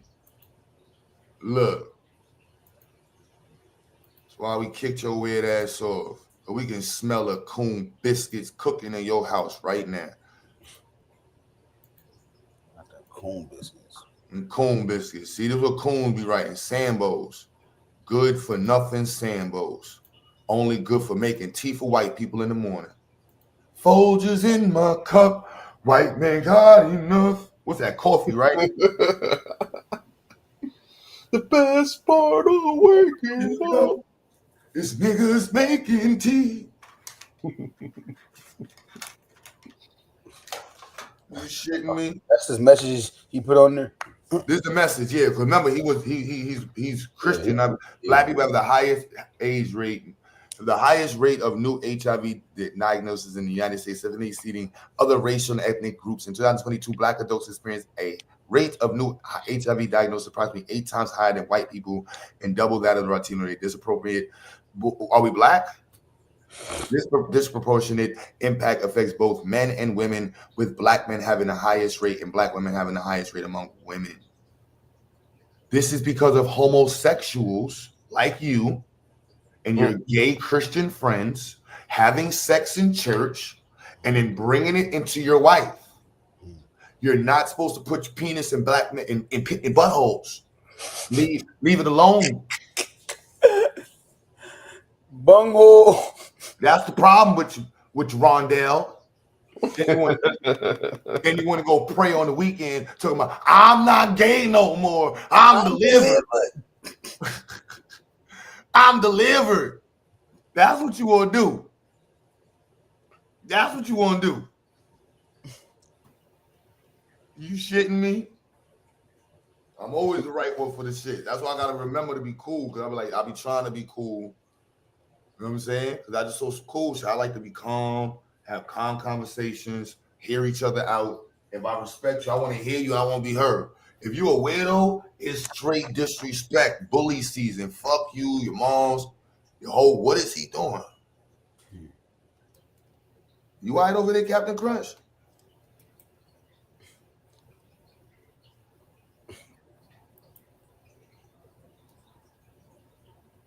He probably told he don't realize his mic off. I don't know if you know his camera on. Man, please tell me Captain Crunch have been talking the whole time on me. Shut up, man. Get him.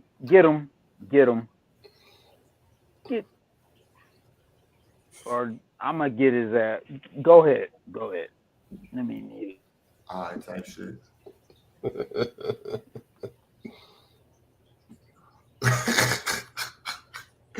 Yo, Jackson, I know it's mad pauses in that, son, but I'm just saying, bro. Like, y'all know the rules over here, bro. Like, you get asked to leave, that's it. Now your manhood is looking real weird, man. You just got asked to leave 3 times and you stay here, you're a mook. There's no getting around it. You know what I'm saying? We can debate all we want. Are we Aboriginal? Are we African? Reparations? Flat Earth? But once you get asked to leave and you stay, now we debating mook shit. Me? Not you, Captain, because you saucy right now. We know you was drinking. We ain't worried about you. We know you was you was drinking, so we ain't worried about you. Shut your ass up. Don't wave your finger at the camera like that, though. Don't wave your finger at the camera.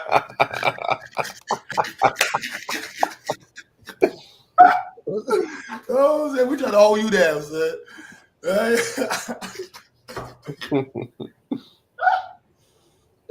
Oh, wait, hold on. Don't be waving your finger at me like oh, shit. Oh, man. Yeah, I love my people. I got to debate with my people back and forth. But once you're not one of my people, I don't give a rat's ass about talking to you. Nigga, shut up. Lost his mind. Oh, shit. He said, I'm a Christian. He said, who gave you your race? Oh, man. I think it's time for you to leave.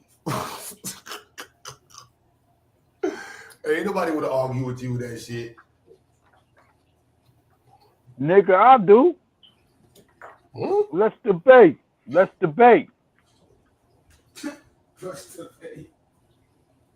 do it. Debate it right now. Should they lower the blood alcohol content level? Nigga, spell it.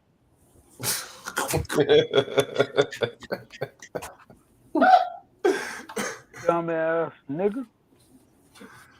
Oh, shit. Oh. Got him. Next. Oh, man. Let's go. Yeah.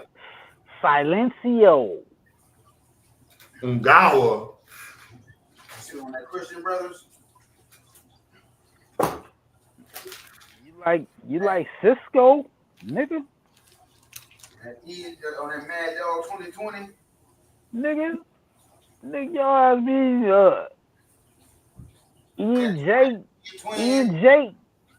Ian J Parmesan drinking ass nigga. You got the Paulie right now? You drunk off the Paulie? Off the Paulie, sorry. Off the Paulie? Say it ain't so. Not the Paulie. It ain't the White Irish Rose, though. If you would have said White Irish Rose, I would have had to drop it from the panel. McCormick's gin plastic bottle drinking ass nigga. I don't even know what you just said. That sounds like some down south no frill liquor. Can you spare 80-cent ass nigga? That's that shit they only sell at motherfucking The whole conscience is gone. That shit is a Kroger brand liquor. What's this shit? This shit Kroger. Krogan. Right. Nigga, what's that shit? Listerine drinking ass nigga. Oh shit. Oh shit, man. Yeah. You bitch ass nigga. Motherfucker Listerine drinking ass motherfucker. I mean, nigga be on the side of the store drinking some Listerine and shit. Shit, you gotta drink. You know what I'm saying? It's better than having nothing. That's what they say, right? Oh shit. Hey, can you spare 20? I just need 27 cents, ass nigga. Bitch ass nigga. Bitch. Oh shit. Damn. Maybe we should have let the Jill dude stay up. He was entertaining. I ain't gonna lie. He woke me back up. Pause. But he was just on some weird fruity shit. If you just calm down and had an intellectual conversation. No. We ain't doing no fruit roll-ups. No fruit roll-ups? Yeah, he was definitely a fruit roll-ups.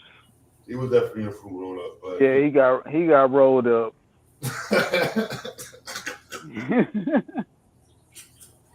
His ass gone. He gone. Oh shit. Yeah. Nigga, Fruit Loop ass nigga. Shit. These niggas, man. Stand up to the facts, nigga. Now, what that nigga said, debunk it.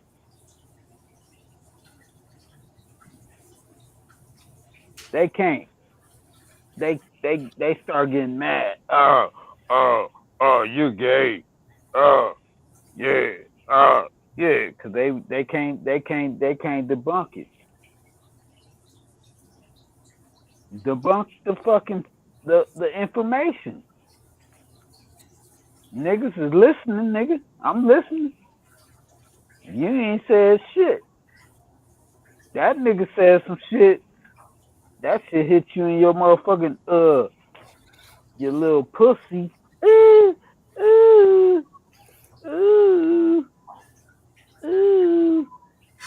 you gay. Oh, you gay. Yeah, it hit you in your pussy, bitch. That's how you feeling? Yeah. Come up and debunk it. Alcohol is hell of a drug. Debunk it. If you got the skills, debunk it. Show your skills. No, I'm cool. Or fall back. Fall back. I show my ability to avoid shit. That's my skills. Like, oh, I'm out. Waste of time. Currently, how I'm feeling with this current conversation.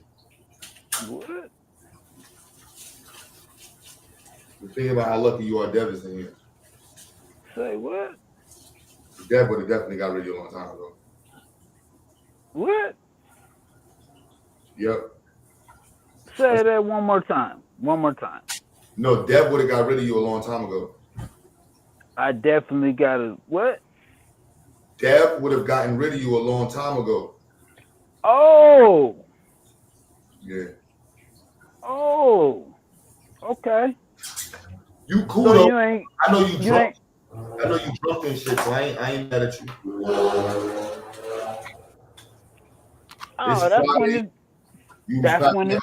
You had to go week and shit. You know what I'm saying? You in your house, you say, don't do that with them. See, that's that gay shit. See? That's when the truth come out, right?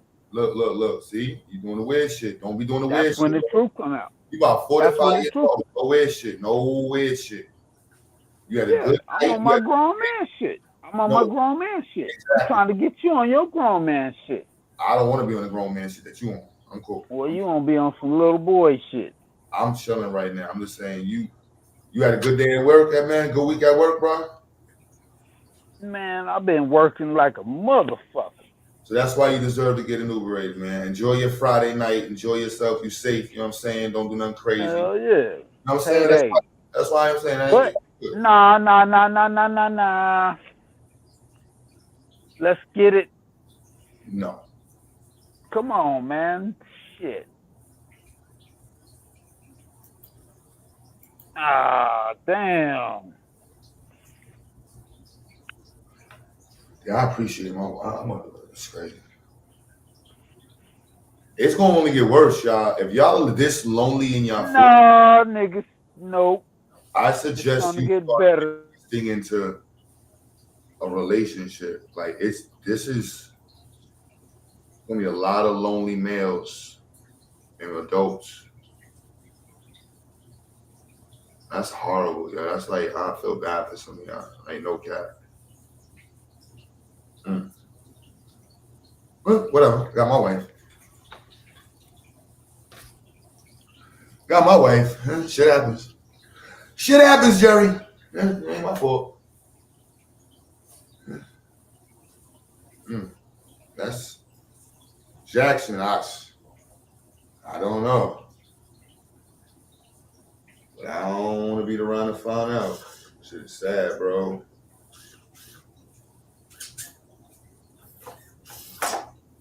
Trying to convert men to Christianity in the middle of the night and shit.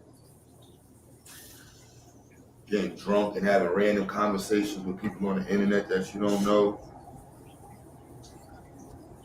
Shit. You know what I'm saying? Pornhub don't have enough free accounts for y'all.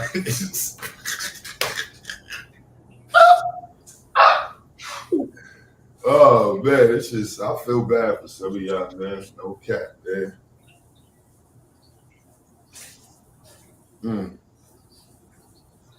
Just imagine what you was doing before. You was just drunk in the crib by yourself.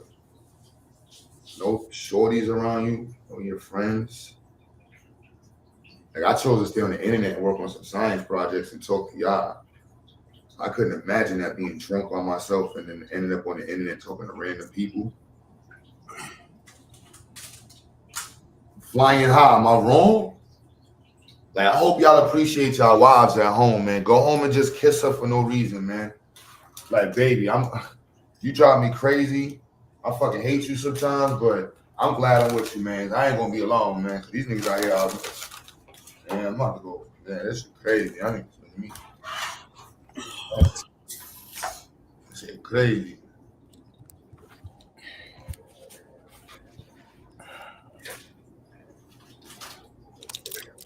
Am I wrong? If I'm wrong, let me know.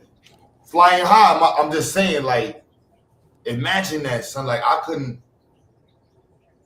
If one of my mans come like, yo, son, I ain't gonna lie, so I was going through it yesterday, so I got drunk in the crib. I was in there dolo. I wanted to go on the internet, and I was just talking to mad random niggas there. Nigga, stop drinking. Is that not gonna be the advice you're gonna tell your mans? I think you should stop drinking, bro, for a little while, man. Indeed. Am I wrong? That's the type of friend I am. The kind of friend y'all are, nigga, you might want to stop drinking. You know what I'm saying? Oh, I don't know.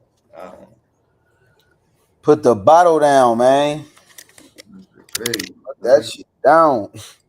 Hey, did you know you was gonna be by yourself, or did you get drunk because you was by yourself? Coke 45. Either one of them is a scary space to be in. You know what I'm saying? You drinking because you by yourself and alone, or you alone and just decided to drink. I don't know which one sounds better or worse. Them getting drunk and being on the internet talking to random people. That shit. Ooh.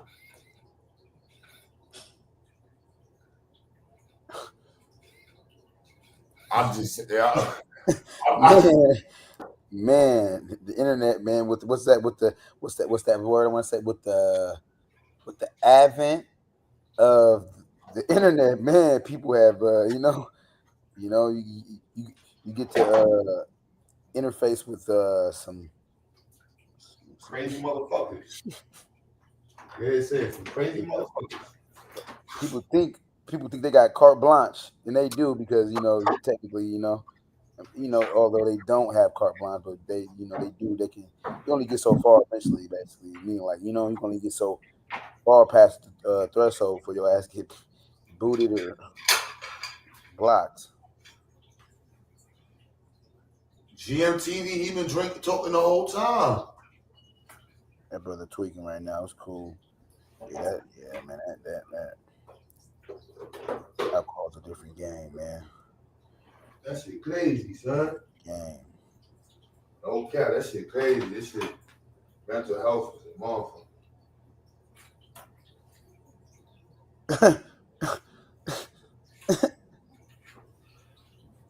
Mental health is real, y'all. Take care of y'all shit. Won't be out. Man. Especially in our black community, but we definitely know, And there's like 5 times as many black women in the country as black men. I know I ain't got it all. I know I ain't got it too.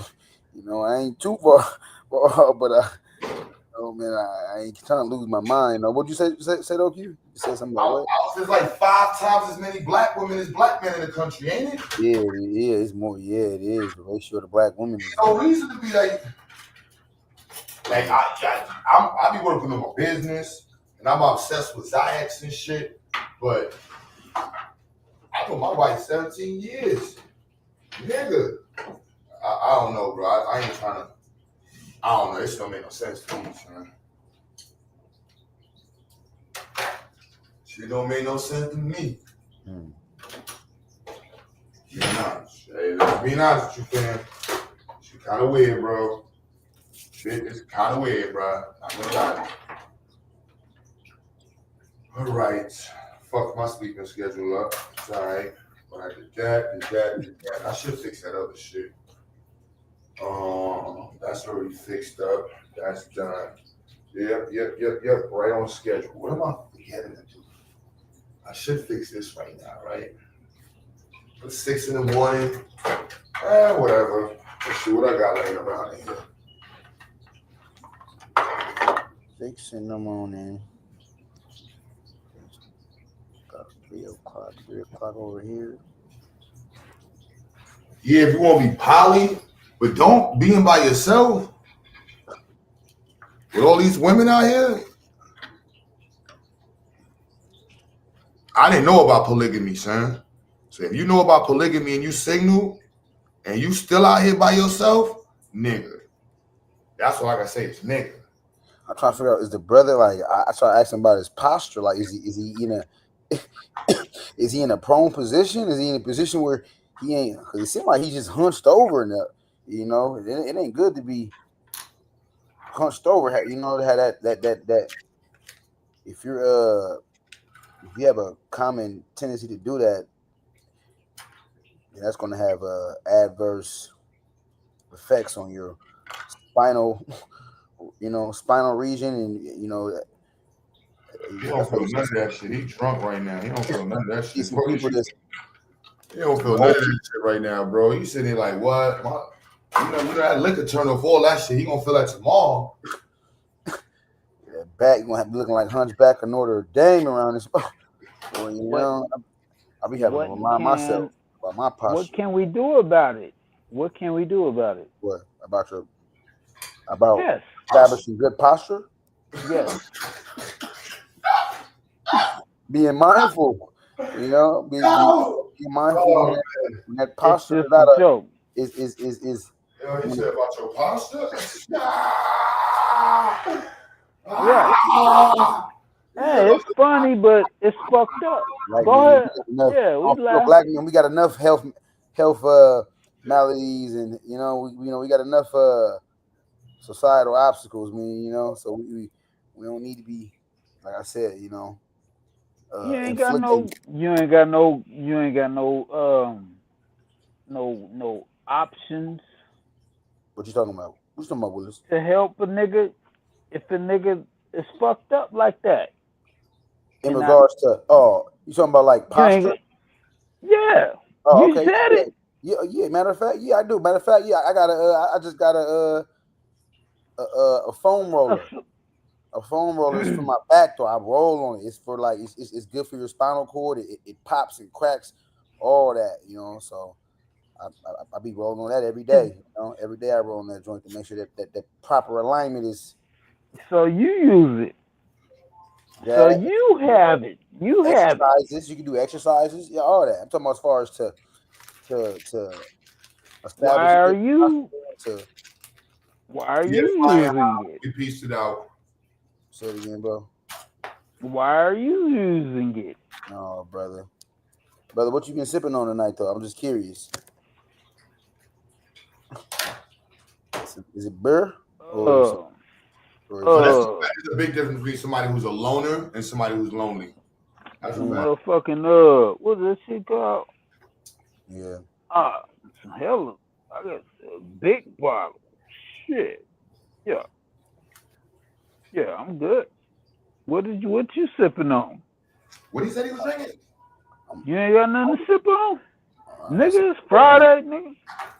Nigga, you ain't, nigga, you, man.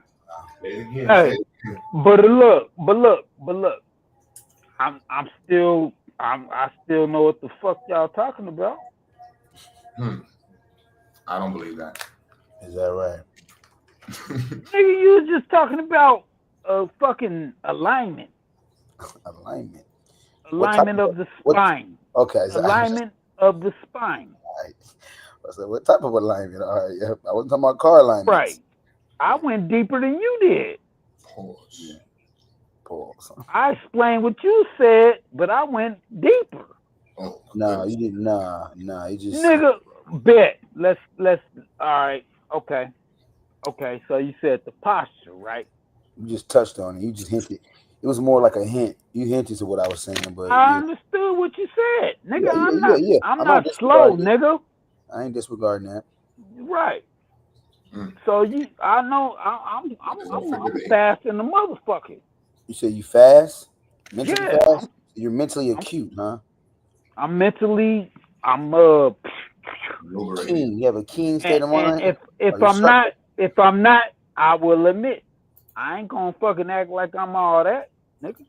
I fuck up too. Shit.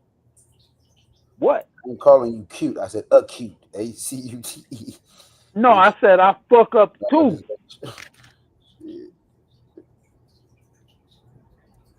Go ahead, man. No, you got it. You got it, man. Yeah, I ain't. Speak sign language. No, I'm just like, I'm with you. I'm with y'all. But I be saying niggas be arguing about the same fucking shit. And that's our retarded ass stupid shit we be doing. But niggas don't recognize it. But I ain't got nobody else to fucking talk to. Mm-hmm. So I just talk to myself. Fuck it. Niggas don't, you know what I'm saying? But then when I get on the internet, niggas be feeling me. Niggas feel me. They be like, yeah. Because I can't talk to my cousins and shit. my dad, my mom, my cousin, my uncle, they all on some. I'll be like, God damn, I can't talk to y'all about shit. Y'all niggas, I'll be like, damn, y'all niggas don't even study shit. I'll be like, it ain't no clown, but it's like, what the fuck? Y'all niggas y'all not interested in what's going on in the world? In the world, Craig. Like every day, man. It's like, and I'll be like, oh my God, let me get on this internet shit. Maybe they heard about it. You know what I mean? Maybe everybody, they be like, damn. Hey, did you hear about that? Nah. For real? What? Oh my God, that's like the top news. What the fuck is? Oh my God. Let me go back. Let me go home. Shit. Let me get on this goddamn internet. You got a lot of misinformed people. Right. I just want, like, damn. Am I the only one that heard about this shit? Is somebody else? Is some black people heard about it? Can we talk about it? Can I find some black people? I gotta go talk to the white people. Hey man, no, I don't want to talk about. Hey bud, hey, I don't want to talk to you. Shit, I want to talk to some niggas. Shit. Hey bud, yeah, bud, yeah. Yeah, I heard about it. Yeah, they shot him. Yeah. No, I don't want to talk to them. I ain't racist, but damn, can I talk to my niggas? Shit. But then when I talk to my niggas, they don't even know the fuck. I'm like, God damn, I can't win for losing in this motherfucker. God damn. Fuck it. I'm just talk to myself. Fuck it. Shit, I'm just record myself. Shit, I'm gonna start making videos. Yeah. But Make you a anyway, channel. Yeah, make you a channel. that's what I did. I did it. I got some shit right now. That shit crazy. That shit tight though. Cause I be throwing my beats on the shit. You said you throwing your beats on it? Yeah. Okay. That shit dope. I said, watch, nigga. I said, fuck it. I'm gonna make this shit. I'm gonna make this shit into a fucking something. You know what I mean? Shit, I'm taking something and making it into something, or taking nothing in the. You know how they say that shit. Yes, indeed. I know what you mean. Yeah. So I just said, fuck it. I'm gonna just start taking this shit, and I'm gonna fucking throw it on my channel. Fuck it, cause I ain't even did no channel. But I said, fuck it. I'm gonna just do something shit. So I just started. I said, all right, all the shit I hear, now I'm gonna just blend it in, and I'm gonna throw it on the fucking video. And that shit worked. That shit been working. Okay, you said it worked? Hell yeah, that shit been shit. I been getting hella views. I said that shit. I said, yep. Cause I got tired of, trying to talk to people and shit. They don't want to listen. So I said, fuck it. I'll wrap it up. Yeah, I'll wrap it up and throw it on the fucking video. Bloop. Crazy. Yeah. And then I'll just go on to the next. You know what I mean? Nah, nigga, the people in real life don't want to hear you talk. That's crazy. That says a lot about how you talk. That's crazy, man. Yeah, you might I'll be like, damn. I'll be trying to be, patient and shit. I don't be rude, Then when I say, they be like, God damn, you nigga want to fight and shit. I'll be like, all right, let me go grab my strap. Oh, shit, this nigga tripping. Yeah, niggas be acting. Yeah, I'll be like, God So you ain't got damn. nothing to lose, huh? Fuck it, just throw it all away. Yeah, niggas be on some old. I'll be like, damn, did I hit a nerve? Shit. I mean, if it did hit a nerve, damn, let's talk about it. We ain't gotta fight, nigga. Shit. I mean, damn. I mean, this shit might hit the nerve, but that mean the nigga on some shit. Let's talk about it. Shit. That shit might broaden the niggas horizons to some other shit. You never know. That's what I'll be like, damn. Don't be scared to go. Let's go. Let's tap into that. And then we'll tap, and then that shit might, we gonna be on some other shit. You be like, damn, that shit is some shit. Well, you know what I'm saying?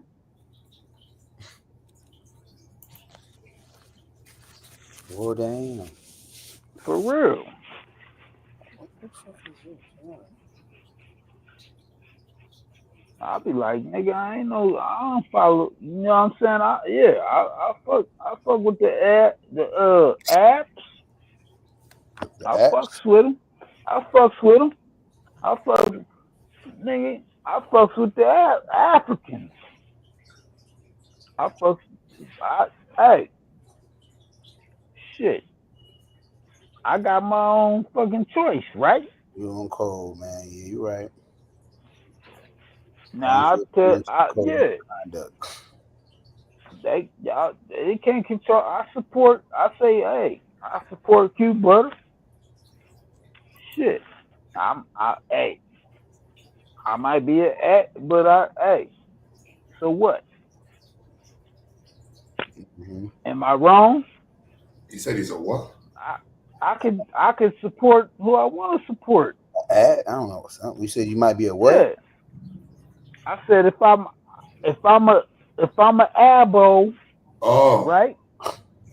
Okay. And I support Africans. What? That's just how Am you I get wrong? down. That's your what's the word? That's your modus operandi. That's what I'm saying. I got the freedom to do that. Yeah. I'm not throwing no hate. That's your prerogative. That's what I'm saying. I'm showing love. I'm That's showing what I love to I'm showing love, and I'm like, both y'all niggas is on some shit. What? Am I wrong? Shit, Q Butter be saying some shit. Like a greenhouse or something? He be saying some fire ass shit. Okay. I didn't even look at what you searched. I just looked at the Yeah. They be saying some fire ass shit. They be saying some bullshit.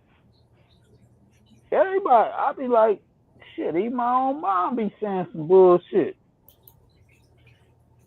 That don't mean I ain't cutting my mom off. Yeah. I say you want to get one mama, man. Right.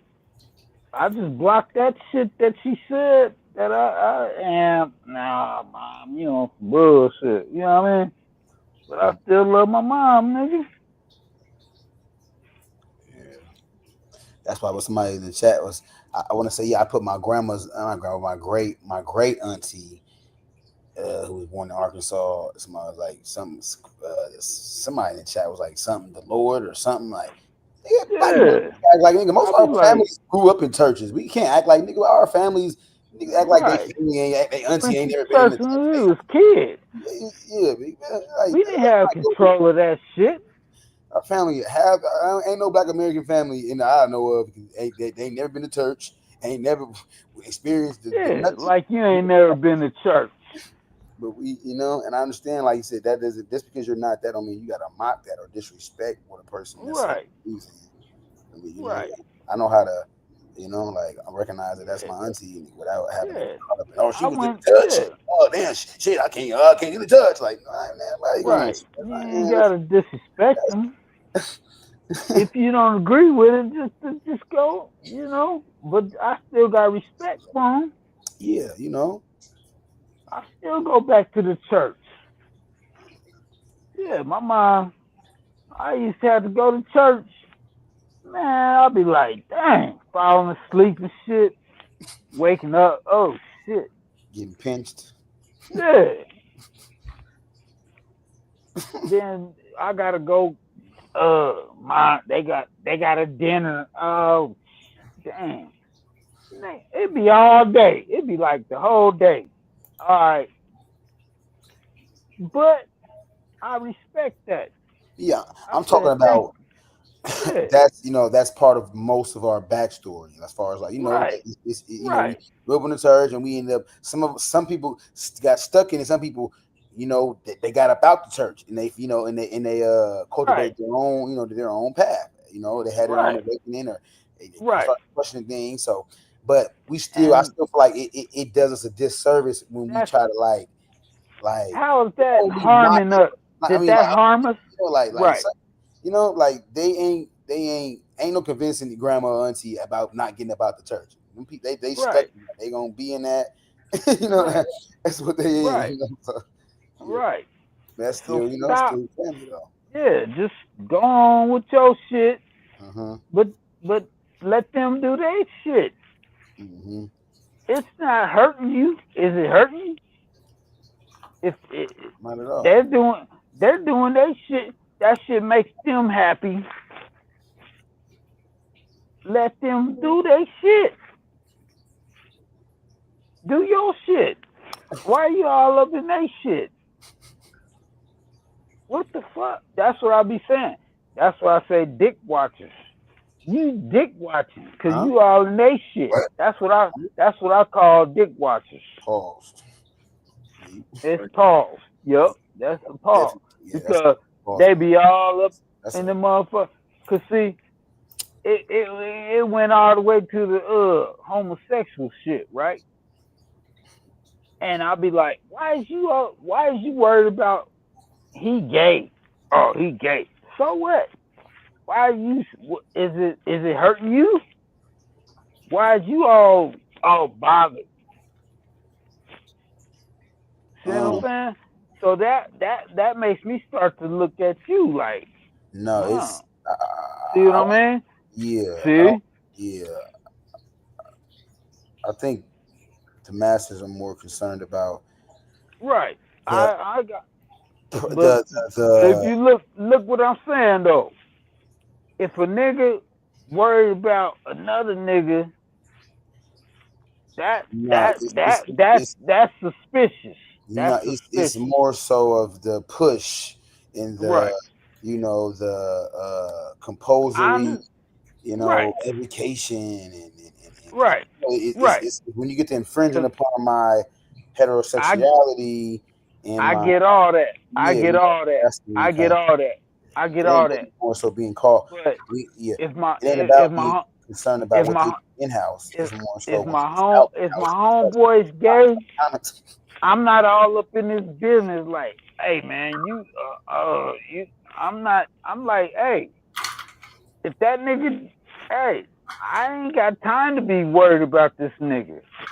He could do what the fuck he's gonna do. As long as he ain't coming at me like that,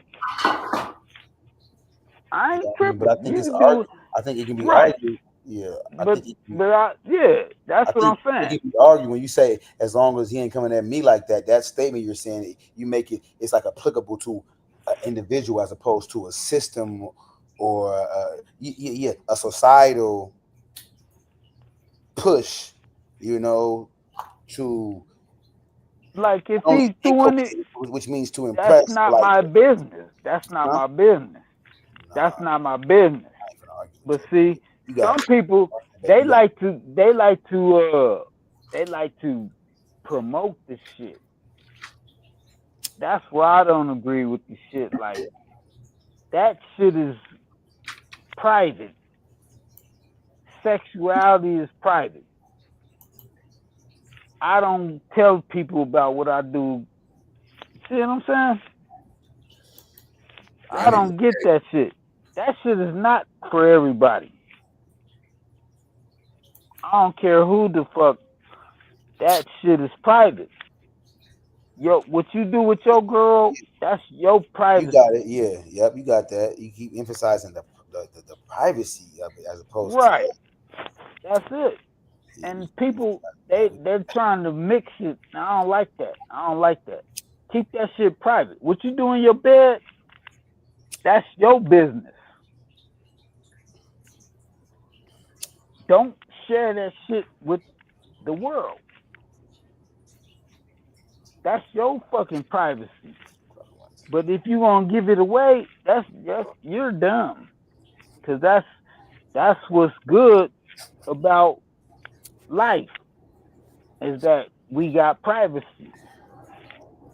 Or they're trying to take it away. Now they trying to take it away. You see what I'm saying? Yeah. according to Flock. Flock is like you go to the bathroom. Largest. Don't you want privacy when you go to the bathroom? Technology. Yes, sir. Mm-hmm. I do. I want privacy when I go to the bathroom. Technology. I don't want everybody to be in my you know what I'm saying? That's real. That's like everybody needs privacy. Don't disrespect people's privacy, man. We live in a surveillance state. Ain't but too they much. they're trying to infringe on that shit, and that's why I'm mad. Mad. Everybody else is like they on the slow bus. But once it hit their ass, they're gonna be on the same shit. Yeah. Then I'll be like, damn, I was saying this shit like 2 years ago. The black community still like Will Smith. Right. Infringing on your fucking privacy, man. I understand that. But if you're putting it out there, that's a different story. Like Lizzo and shit. She wants to put it out on the display, like with her old lamb chop looking ass. Nigga looking like a pork chop and shit. Lizzo, stop. Why is you stop? And then that should be embarrassing the nigga. I'll be like, man, I could see it. I could see if it was a baddie, like, yeah. But Lizzo, no, not yet. But they ain't gonna listen to a nigga. Oh, you hating, nigga? You're whatever. Shit. We can't fucking win, man. I say, man, shit, nigga must love, nigga, ain't no fucking hate, nigga. I don't know what these niggas, hey, all that fucking FBA and all that shit, I believe that shit is fucking just separation. And cause back in the day, we used to rock the motherfucking chains with the Flavor Flav, remember? You talking about the African medallion? We still do rock it. Yeah. Still do. That's the yeah. So I'm like, nigga, we always been fucking with Africans, nigga. Actually, real quick, I actually want to play that if you don't mind. Let me see something cute. Hold on, I want to play that part. That part was important. Let me see. Yeah, ask all these niggas. Hey, I bet you back in the day, nigga, you used to rock the African medallion, nigga. They're gonna be like, yep.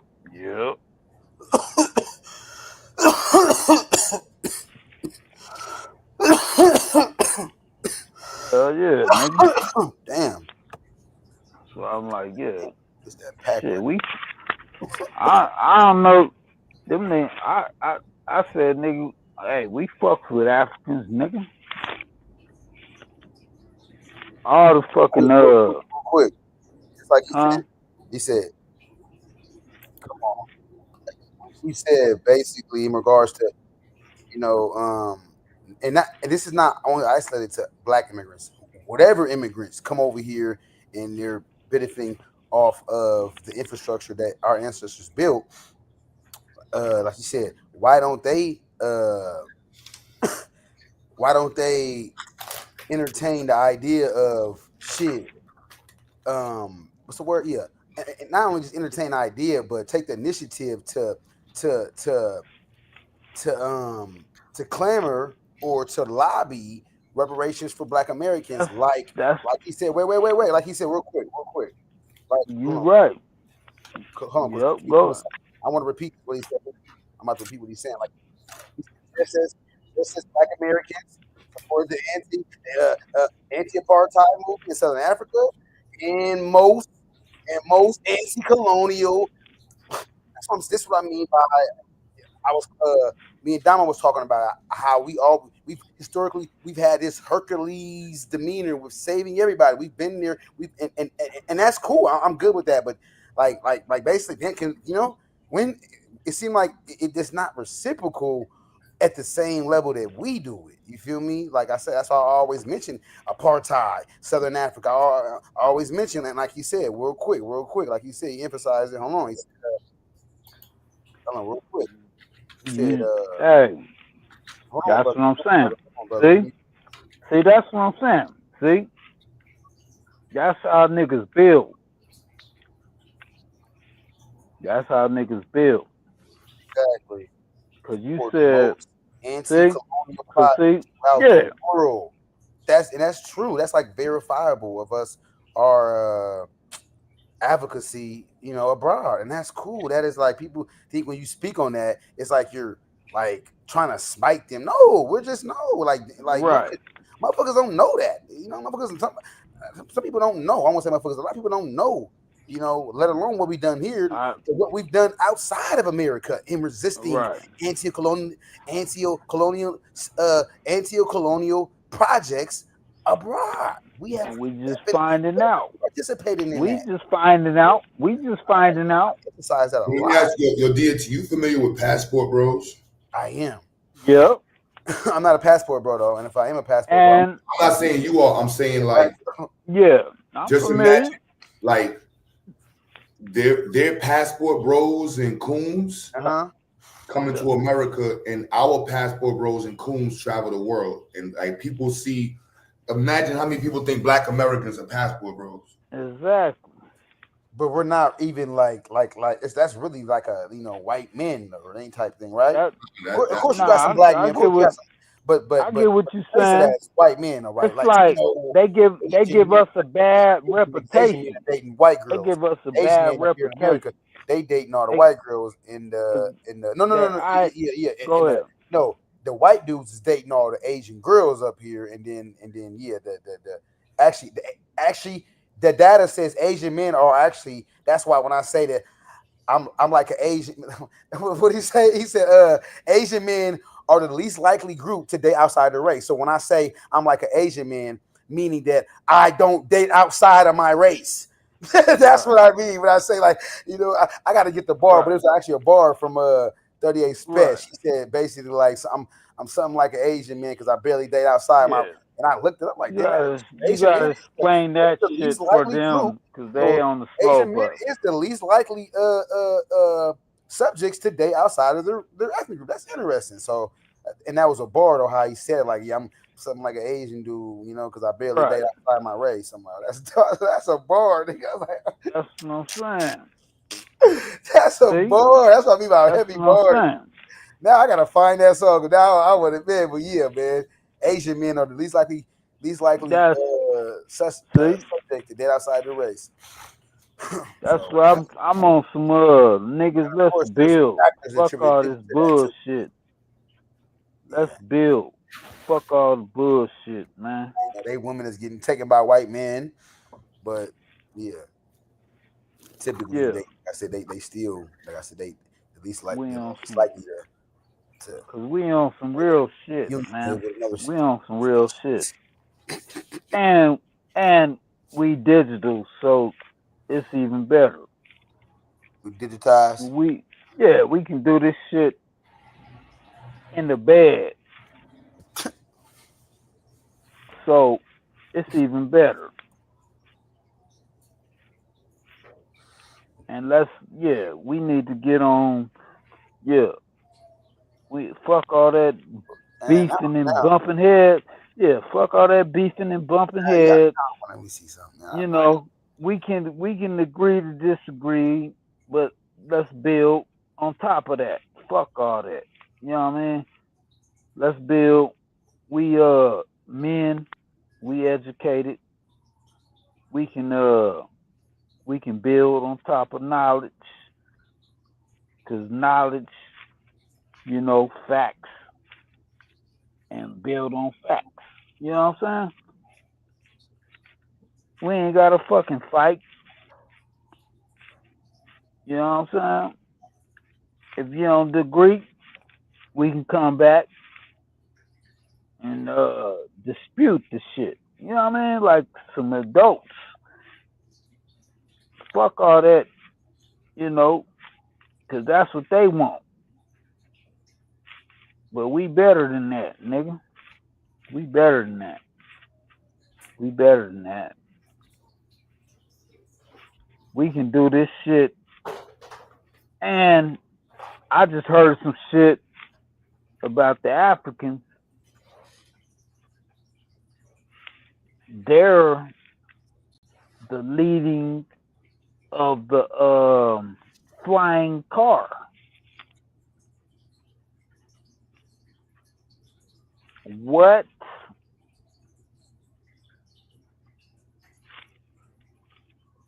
I just heard it like a couple hours ago when I was busy, but I had it in my yeah. So So I said, what? I said, okay. So they're taking charge of being in front of this technology shit. Not all, but I said they did that. And watch these niggas hate. Watch them hate. They're gonna hate. But they did that. And it's documented. But they gonna hate. And you're just gonna be like, man, shut the fuck up, man. Get with the fucking program. You know what I'm saying? I don't give a fuck what I am. I'm trying to get with the program, nigga. Shit. Fuck all that. I'm a Indian, so I can't do that. Nah, nigga. Nah, they made a power move. They made a power move. And niggas need to support that. But ain't nobody saying shit. And that's why we ain't fucking doing shit. But if a nigga say, hey, check this out. Hey, they just made a power move. And then everybody here, and then everybody start supporting it. Then a nigga can start investing in the shit. And then this shit gonna blow up.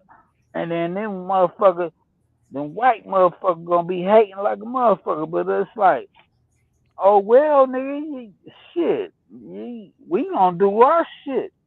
Y'all talking about y'all want to do y'all shit. What about us? Can we do our shit? Can we do our shit? And once we do our shit, we gonna be like, yeah, fuck, y'all ain't gonna do us like y'all did us back in the day. Cause niggas got them things. Yeah, niggas got them things now, so yeah. Yeah, so y'all bitch ass motherfuckers better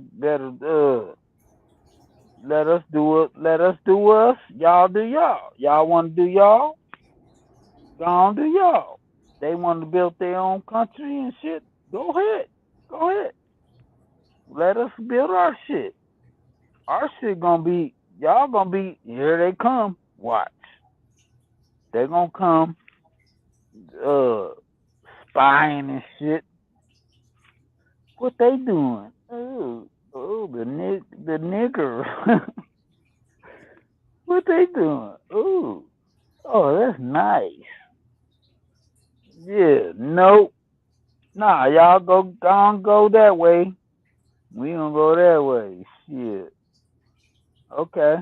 All right. That's how y'all want to do it? All right, bet. Watch. I got more to say, but I'm going to let y'all niggas get it. Let y'all get it. Y'all get them. Get them.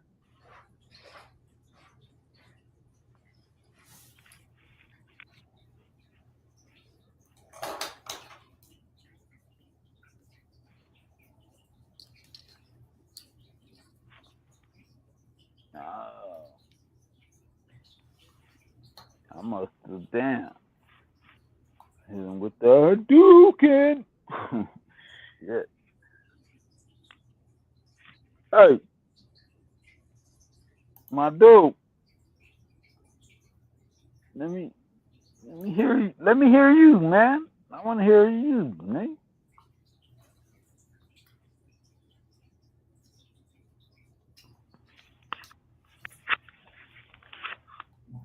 I want to hear y'all. I want to hear y'all. Shit, I ain't trying to. Shit, I'm soaking up. Shit, y'all niggas be spitting shit.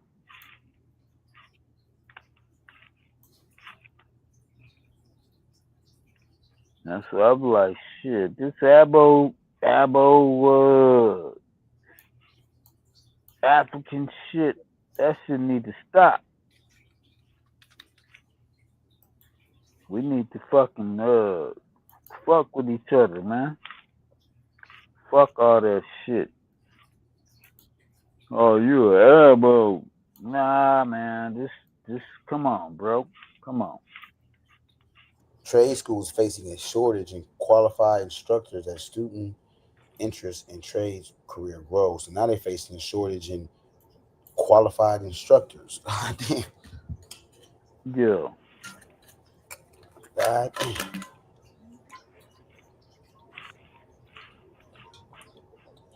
Yeah, man. We all need to work together, man. Because it's them motherfucking billionaires. Aqua. Get your mind right. With that water.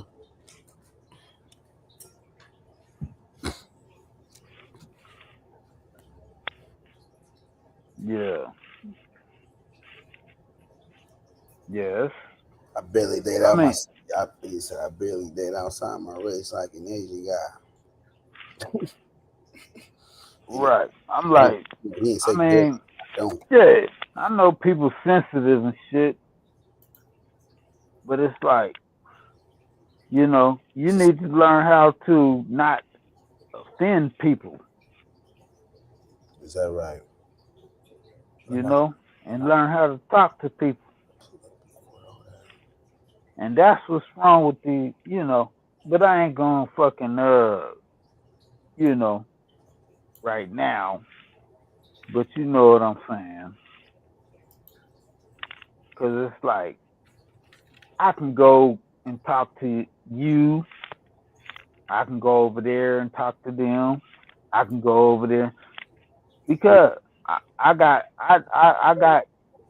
respect. I got respect, and I know how to talk to people. I know I don't I make sure I don't offend people. If I do, I hurry up and say, "Hey, man, you know, sorry." You know, but that's too hard for them. because they got too much pride.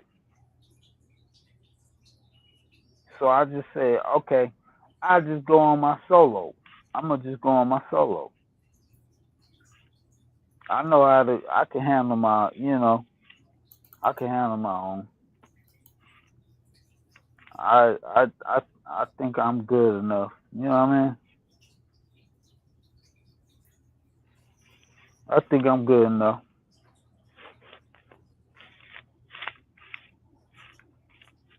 I'm pretty sure everybody's gonna be like, yeah, he's pretty good. He's pretty cool. You know what I mean? Yeah, I'm not disrespecting nobody. I'm just, they're gonna be like, yep. Oh yeah, he might have been drunk, but he was spitting some facts. Yep, it's facts. Sometimes that's what they say. The truth come out when you're drunk. Sometimes it takes you to get drunk to get it out. Shit.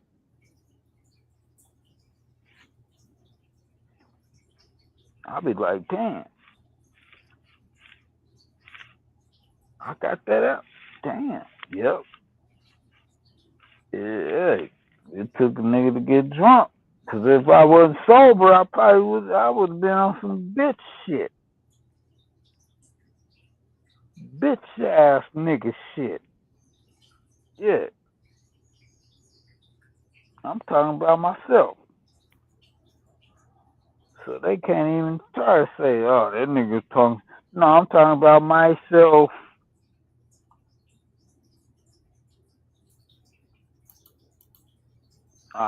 Yeah. But, yeah, nigga get drunk. Yeah, nigga spit that real shit. Sometimes it take that, man. I didn't want to fucking do that, but I had to do it, man.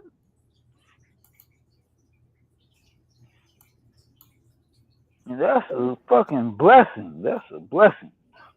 They don't even, man, they gonna be like, man, hey. All I gotta say, shout out Q boy, my nigga. Yeah. And y'all niggas doing it. Y'all, hey, keep it up. Let's get it. Shit, I can go to sleep, but I'm like, man, I'm trying to see if y'all niggas got some real shit to say, man. I already know y'all niggas got something to say, man. I know y'all got some fire. I ain't no hater, nigga. I'm listening, nigga. Shit. I know y'all niggas got some good shit. That's why I fuck with y'all, man. I'm listening, man. I ain't hogging up.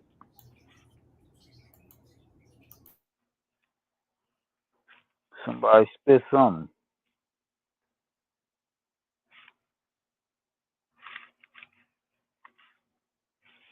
I guess every time I then everybody just, man, what the fuck, man? Every time I spit, then nobody want to talk. Is that me? So when I talk, everybody else is just silent. I gotta deal with a world like that? Okay.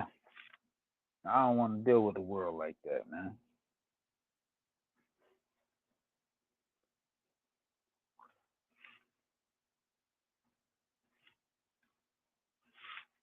I like feedback. Feedback. Let me see. Feedback. I like feedback. Can I get some fucking feedback, man? Somebody, please. Please. Man. A girl? Am I?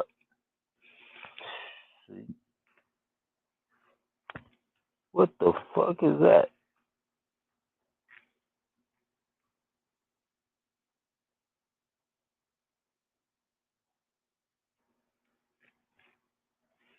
See, that's when them ads, then my shit be, then they say, your shit ended and all that bullshit. That's why I be like, I don't know how to work this shit, man. I'm new to this shit.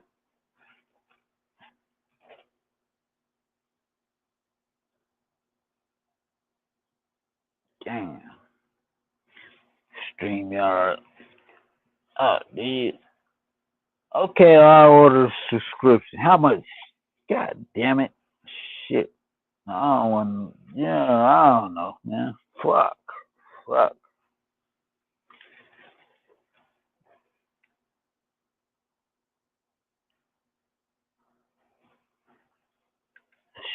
Shit.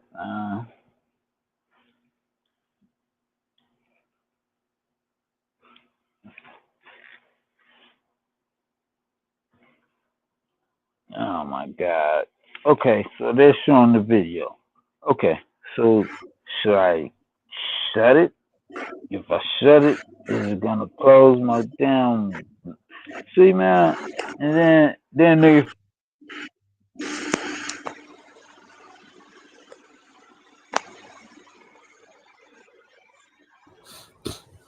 Okay.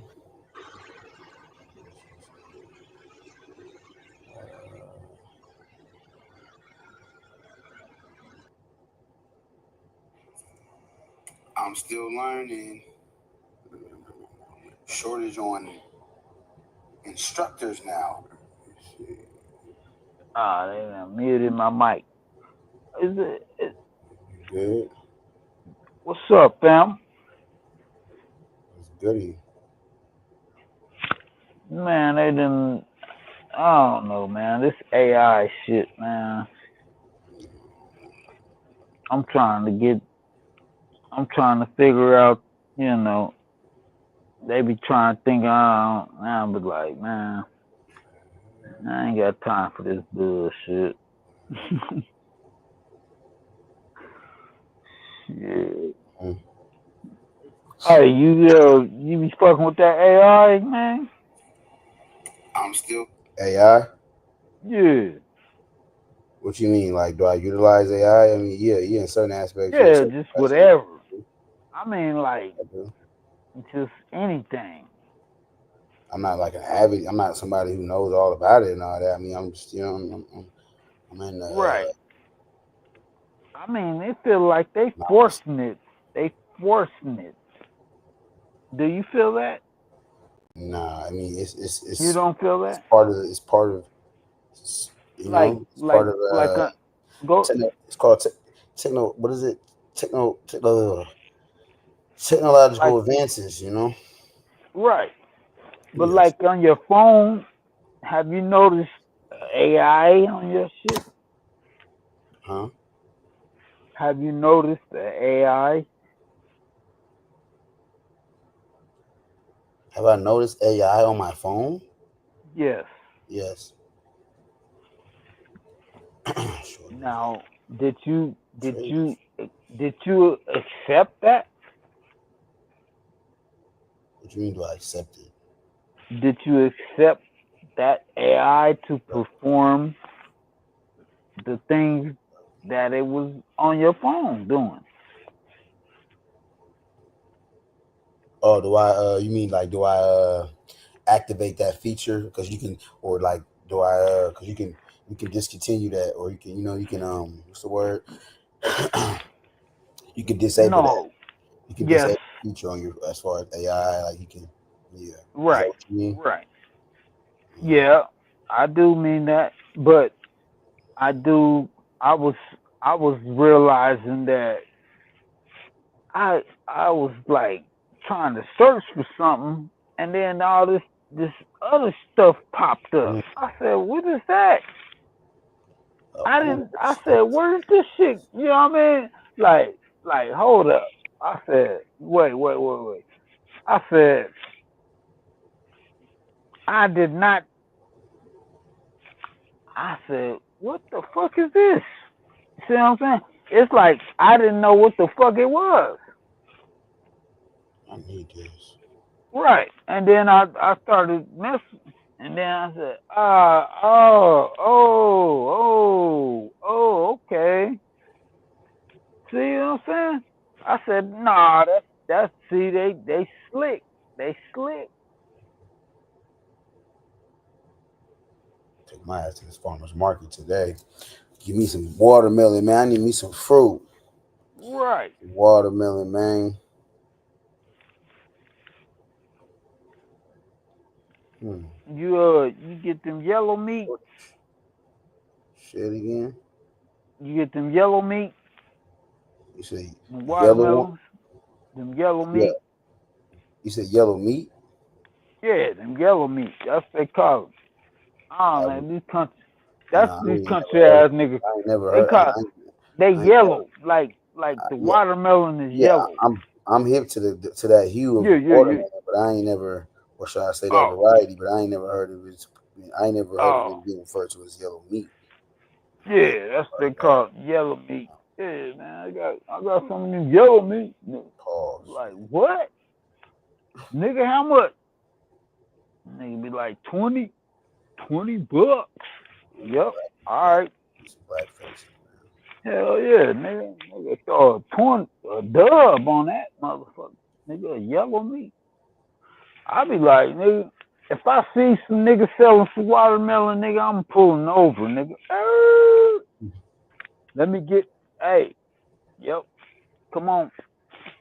How much? Them niggas be hitting a nigga. I'll be like, fuck it, nigga. Here, shit. That's how I say, fuck it, nigga. Cause these motherfuckers is GMO and the fucking watermelon, nigga. In the store.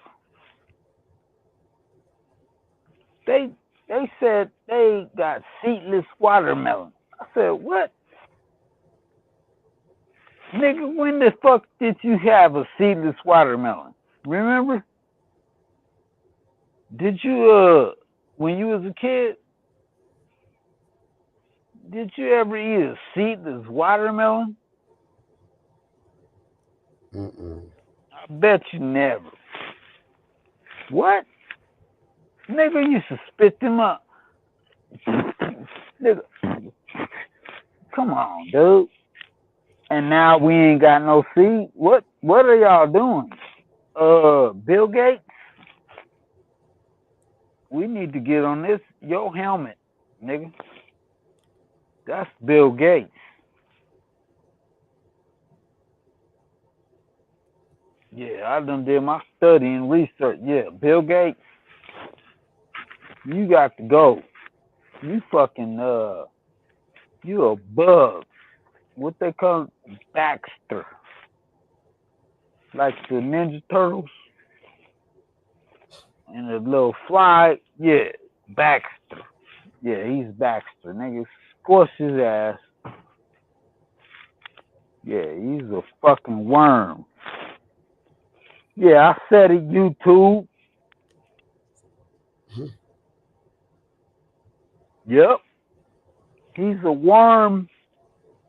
Bill Gates. And he's a fucking Uncle Baxter on the Teenage Mutant Ninja Turtles. Yeah.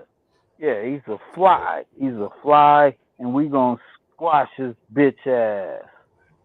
With his old genetically modified bullshit. Yeah, you tripping, dude.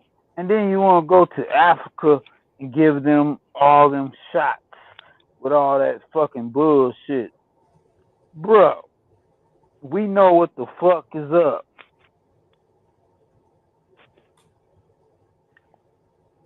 So. Oh, you fancy, huh? Yeah. And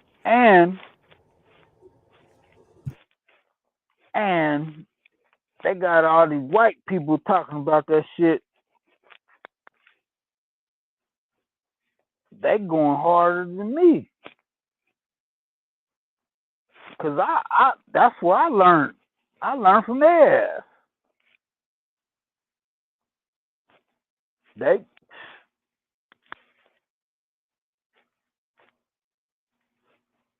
Yeah, they GMO and trying to take over the African. Man, why are you over there? What are you doing? Oh, we're just doing the bill in the Melinda Gates. Melinda. What's her name? Melinda. Bill and Melinda Gates found it. Nigga, you a Microsoft. Why do you need a foundation, dude? If you got nigga, you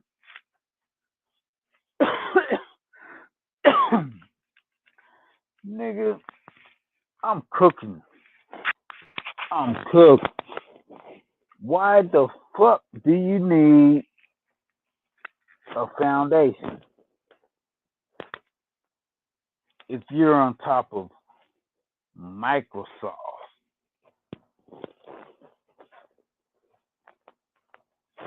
You know how much money, man? That's $1 trillion. That's $1 trillion. Whatever you want to call it. And he's the creator, but he's gonna go do vaccine. Man, are you? I was excuse me. I was like to uppercut his ass. Cause that shit is. You want to be the health. The health. Let me clean my shit up. I don't want to. The health. The health. Oh, your hat is crooked. Okay, let me straighten it out. No, fuck it.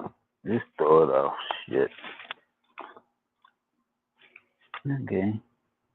Oh, you want to be the health.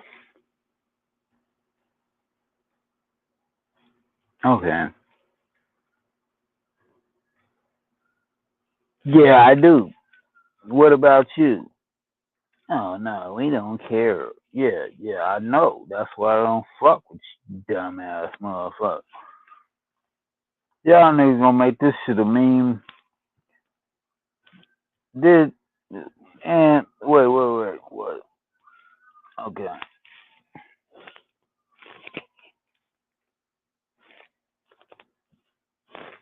Yeah, y'all. Man, I don't even want to go. Man. That's good. Oh, the thunder. Here comes the thunder. Let me let y'all hear that. Yeah. Man. See, they be trying to scare me, nigga. I ain't scared, nigga. The damn police siren, the thunder. Oh, God. God is gonna get me. Ah! Shit. I ain't never scared. Yeah. If you was gonna get me, you'd have been got me. The fuck I'm scared for? Oh, he gonna get me today. I pissed him off today. I'm sarcastic like a motherfucker, man. Oh, I pissed God off today. Oh, he's gonna get me. It'd be fucked up. That shit did hit me. Bam. Damn, that nigga got killed on live. Yep. Oh well, shit. He was talking about it. Yep. Oh well. Shit.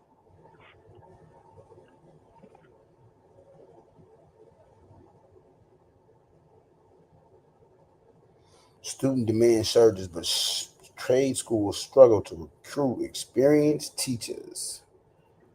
Yeah, man. Shortage every goddamn shortage workers, a shortage everywhere. What's that? Baby boomers retiring. Yeah. Let me see.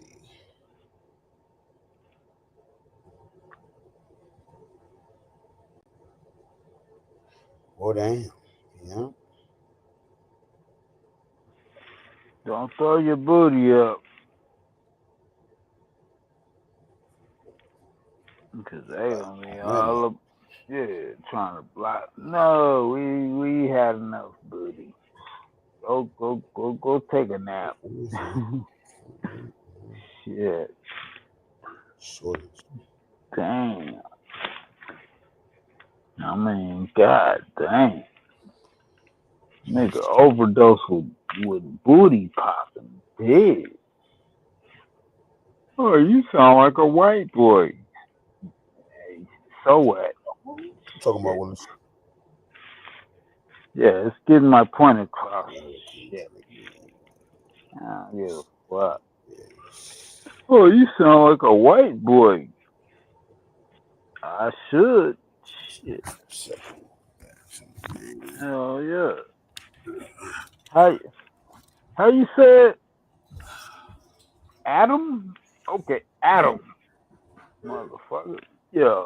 Okay, I got it. Yeah, that's right. Yeah. Don't say it like, well, ain't that the proper way to say it, motherfucker? You retarded motherfucker. Nah, you gotta say it like, woo, woo.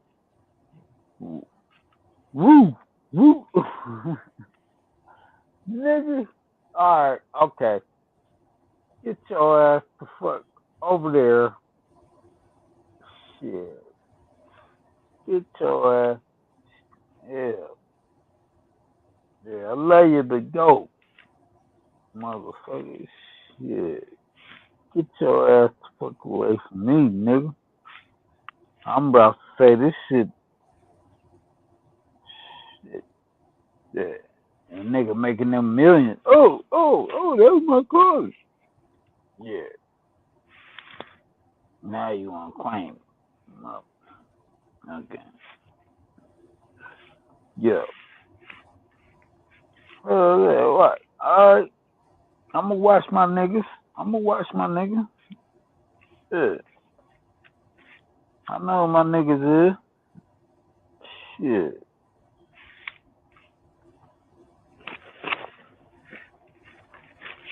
Let me, yeah, you know what I'm saying? Yeah. Gotta show them sometimes.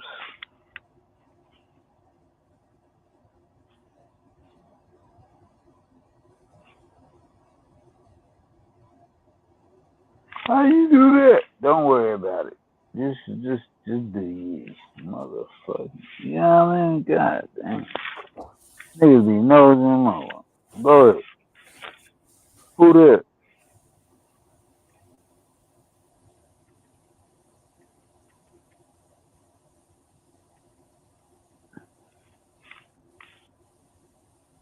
Dang. Can I talk to somebody? Nope. That's not.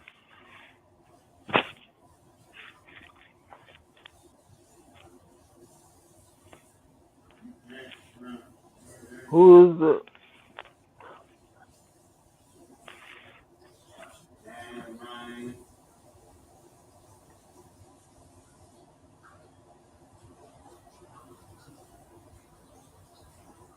Man, as soon as I talk to the niggas, and the motherfucker be hating on me. I can't talk to nobody. Fuck it. I'ma just not talk to nobody. Fuck it. You don't deserve to talk to nobody. Why not? They talking about me, man. okay. I don't deserve to talk to nobody. I said, man, I'll be spitting straight cool shit, man. What the fuck is y'all telling me? I ain't hating on nobody. I don't get it. They like shit. Nigga, I'll chop it up with everybody. Man. They be trying to block my ass. I'll be like, what the fuck did I do? I ain't did shit. What? What? Oh, yeah. Oh, okay. God dang. I done got to the point where I done figured it out. Yeah. Shit. You figured it out, huh? You cracked the code on them, huh? Yeah, I done got the code. Hey, I've been trying to upload shit, block. I said, all right, let me. Yeah, now my shit, that shit going up. I said, oh, okay, yeah. Okay, so I got the guidelines. Okay, I was going a little bit longer than yeah. Okay. Damn, but that's all I'm saying, nigga. All nigga need to do is just adjust.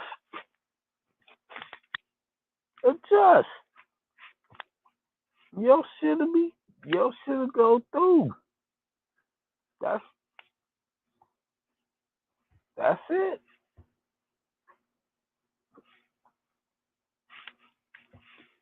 But I'm like, God damn.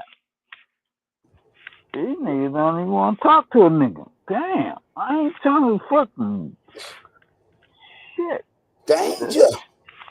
Yeah, let's chop it up, my nigga. So let's chop it up. Yeah, let's chop this shit up. We gonna come up with some shit, probably make some bread. Shit, these niggas tripping. That can't be. I said, fuck all that bullshit. Nah, man, I'm about to start fucking chopping it up. My niggas, I don't give a fuck. All that dumb shit. These niggas tripping. Shit. I said, nigga, let me start chopping up. I ain't tripping on all that bullshit. What the y'all niggas? What the fuck are y'all niggas talking about? These niggas ain't on that bullshit. Nah, nigga, let's talk about some shit. I know y'all niggas be on some real shit. I'll be like, hell yeah, nigga. I'll be like, y'all niggas, I'll be learning like a motherfucker. Like, yep. Shortage when it comes to the trade. Hell yeah. Shit. I said a didactic shortage. We're having a pedagogical shortage. Oh man, yeah, with a pedagogical shortage. Yeah, that nigga right there, boy. Yeah. That nigga goes hard. He goes hard. Let's get him. I know that nigga got some shit.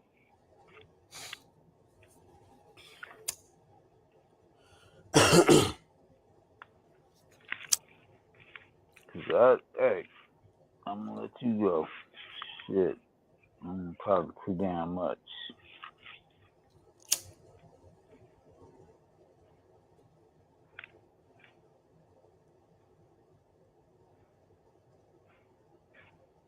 Hmm.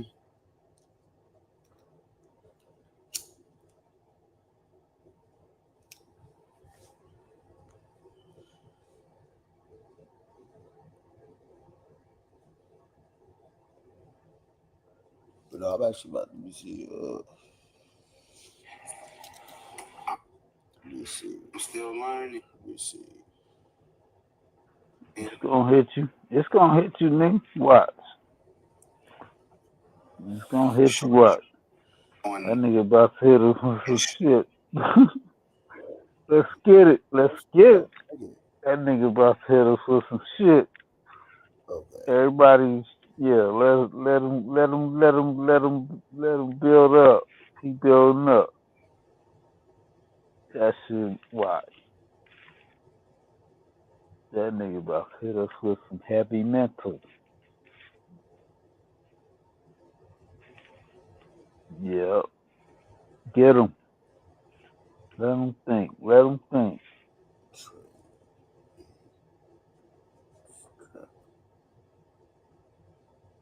Instructions. Watching that chronic. Watching that chronic. That chronic gon'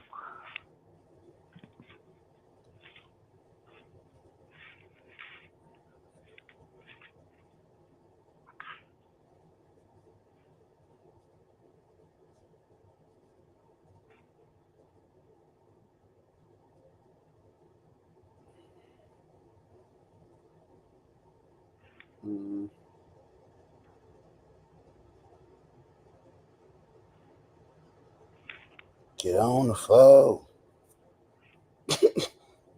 get him. A black American boxer reigns supreme. He does to hit the nigga. Watch.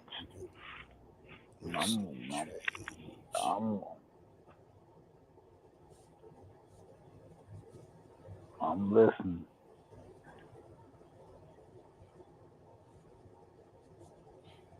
That brother said, I'm up. I don't get tired. Pause.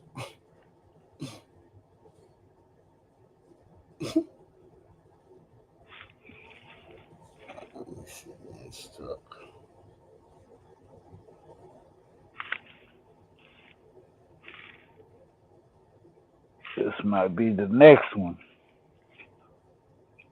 This one power. Hey, I should have been like a gypsy or some shit.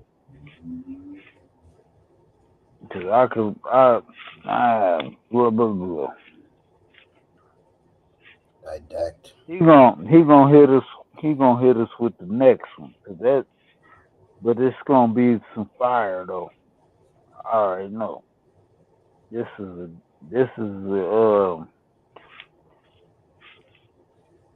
a hard to explain.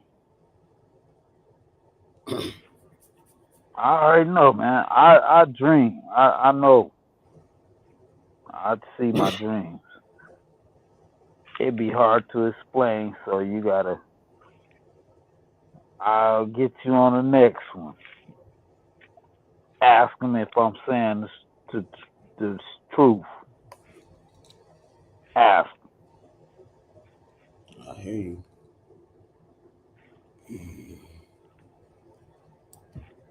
Yep. Yeah, that was one of them ones. Let him go. Let him go. Let him go. See, y'all niggas be laughing. Nah, let that nigga, let that nigga marinate. Let him marinate. Let it come to him. Is the American Dream dead? That's the next video. Is the American Dream dead? Is it dead?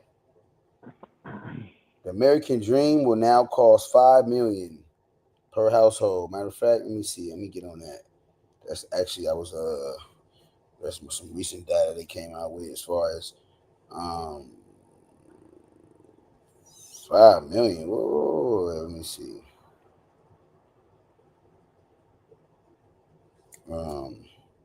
American Dream. Yep, boom, yep. This is from New York Post, which is where actually a very racist rag. Rag. Let me see something. Define rag.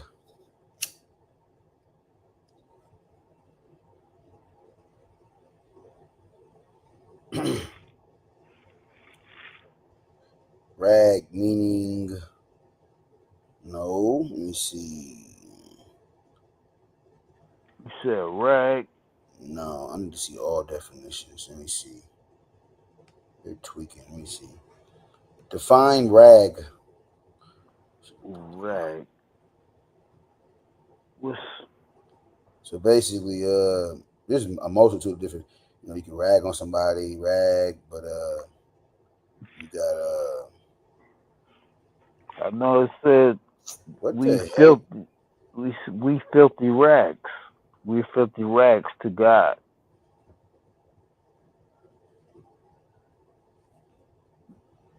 That's like Doesn't rag mean newspaper? That's the best rag. Yep. I The got. word rag can be used informally to refer to a newspaper or magazine, though it often implies a publication of lesser quality. It can be used derogatorily to refer to sensationalist or tabloid newspapers. Yeah, New York Post. They've been around for a long time now. They've been around for a minute. Like, a really long time. Yeah, so the American dream has surpassed 5 million, nearly 50% costlier than 2 years ago. This was recent, this month, this year.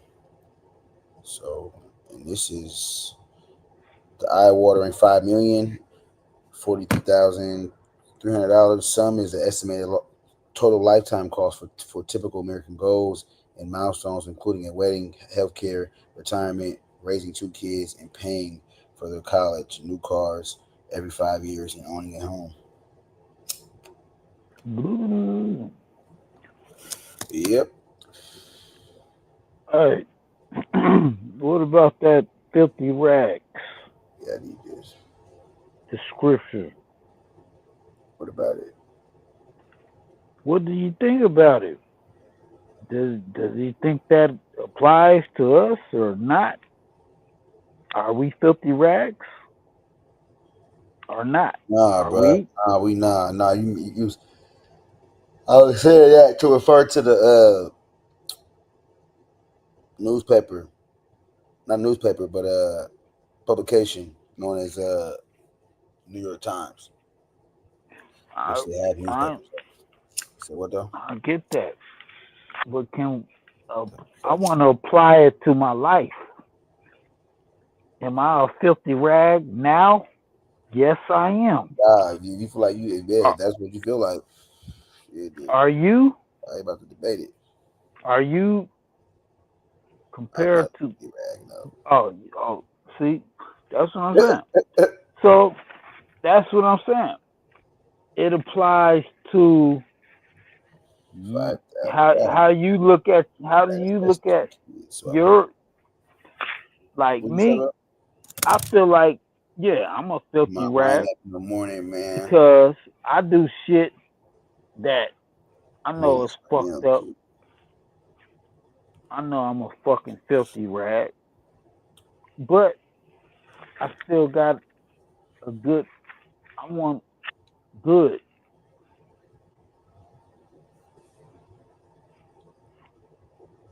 And that's the world. I want good. I know I'm a fucking filthy rag compared to God. Well, damn, that's how you feel, bro? Yeah, I'm not a fucking. I'm gonna go ahead. I can't compare to God. Before I go to sleep and put this video out. Okay, so your God, I say, I'm imperfected. I'm imperfected. So I can't compare to perfection.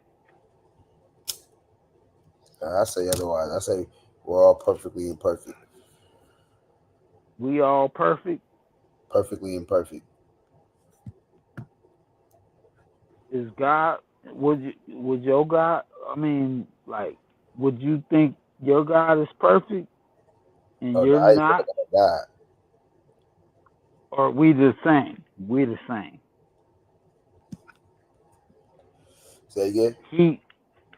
My God is imperfect and I'm imperfect. So why am I looking up to this motherfucker if he's just like me? Are you looking up to God? Yeah, if he's perfect. Are you looking within? I'm not. I know I ain't perfect. Shit, I'll be fucking up every goddamn day. Do you? I know you be fucking up. Shit, I ain't perfect. I wish I was. Players fuck up. But that's God. God is perfect. I'm not perfect. I be fucking up. I do. You can't be. What he say? He said you can make a couple mistakes, just don't repeat them. Nah, you can't keep fucking up.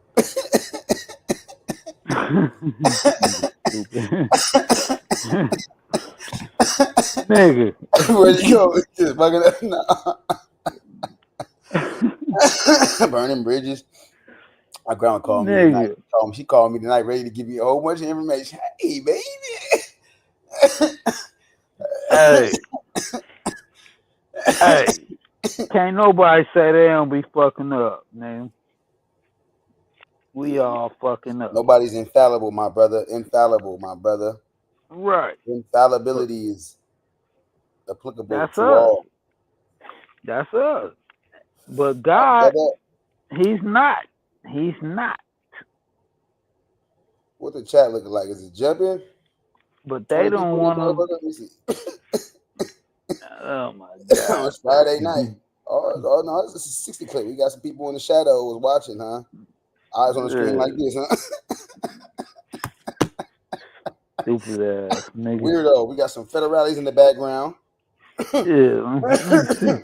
Where they at? Let me go. Federales. Let's check. I'm gonna fuck around and delete my whole goddamn live stream. Shit. Fucking around with this shit. Let me see. Okay, let me try it. Let me try to chat. Let's see. Okay. Who told you you were black in the first place? Man. 4:06. What time is it? 6? Oh, that was a couple of hours ago. Man, $5 million. They talking about $5 million, huh? Yeah, that shit was 2 hours. I actually like the way they broke it down. Let me see. I like how they did it, but it's cool. Put it in context.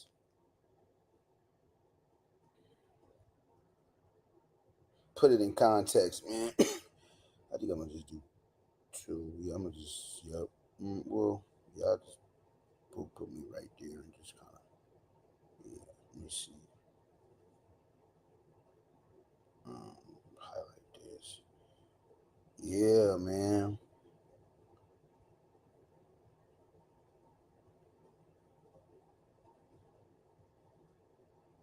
The chat jump is Friday night. Come on, man. I ain't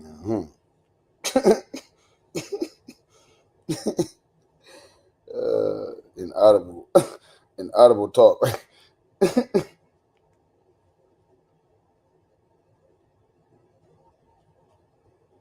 Damn, they trying to block all my shit, all these pop-ups and shit.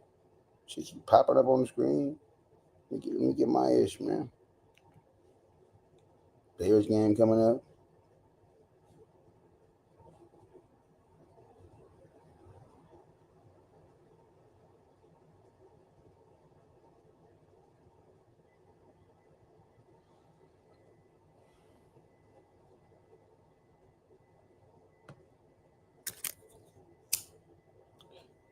That brother didn't get dispersed, huh?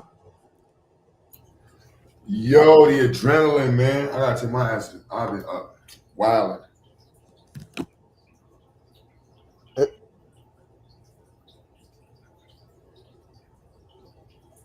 I'll be sleep the whole fucking day. It's cool. I'm trying to see. Yeah.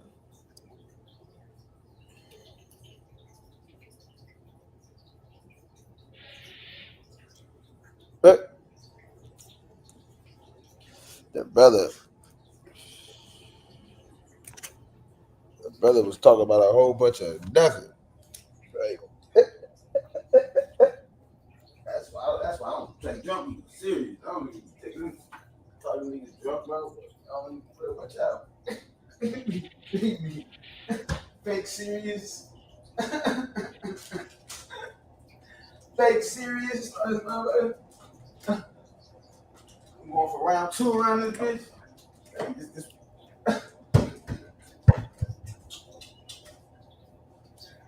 Round 2 around this motherfucker, man.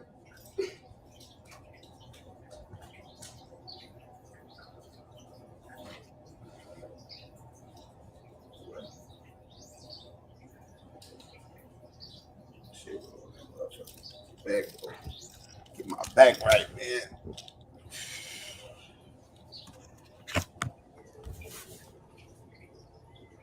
Who is? Yeah. Here we go. Here we go. Uh-oh. Here we go. Watch out. Niggas ain't talking about nothing, right?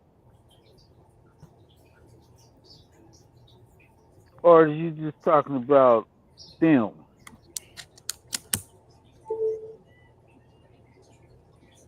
At this moment, we're not talking about it, but that is the basis of the platform.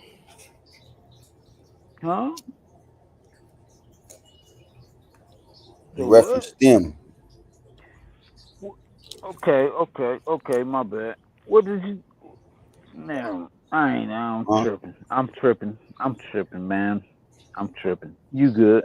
Be mindful, yeah. You inebriated. I'm tripping. What did you? I just want to know what you're talking about. Like, I want to get in there. I want to get in it. I want to talk about it. Let's get it. Let's talk. Let's build. I know I'm disappointed though, because I was when I found out Booker T. I understand why he would, want to focus on, self-sufficiency, know, that whole concept. But I was disappointed when I found out that he didn't support Callie House and her movement for reparations. See, when she realized that white. See, that's some good knowledge. Men were That's getting good pensions, knowledge. black people weren't. So that I don't detest. I don't detest. I don't detest the brother, but I do kind of like, kind of like, what if now I don't see like why can they do both? Like they shouldn't have been able to do both. Like y'all couldn't multitask, be able to still have Tuskegee and still be able to help her. Who's to say? I like your view. I like your view of it. Himself. I like Listen, your brother. view. Listen, please, my brother, because you're listening talking while I'm talking, my brother. Go ahead. My bad. I'm just trying to give you props and shit. You sipping on beer or hard alcohol tonight? What you had to drink tonight? Some vodka. Vodka. Oh, vodka. Okay, yeah, that Russian. Okay, that shit. Okay, Russian like. That shit go hard. Yeah, go I was ahead. just disappointed to know that Booker T and W.E. Du Bois didn't support her. That was weird. I was like, that kind of like. So it just lets you know how we've always been like, we've always had this.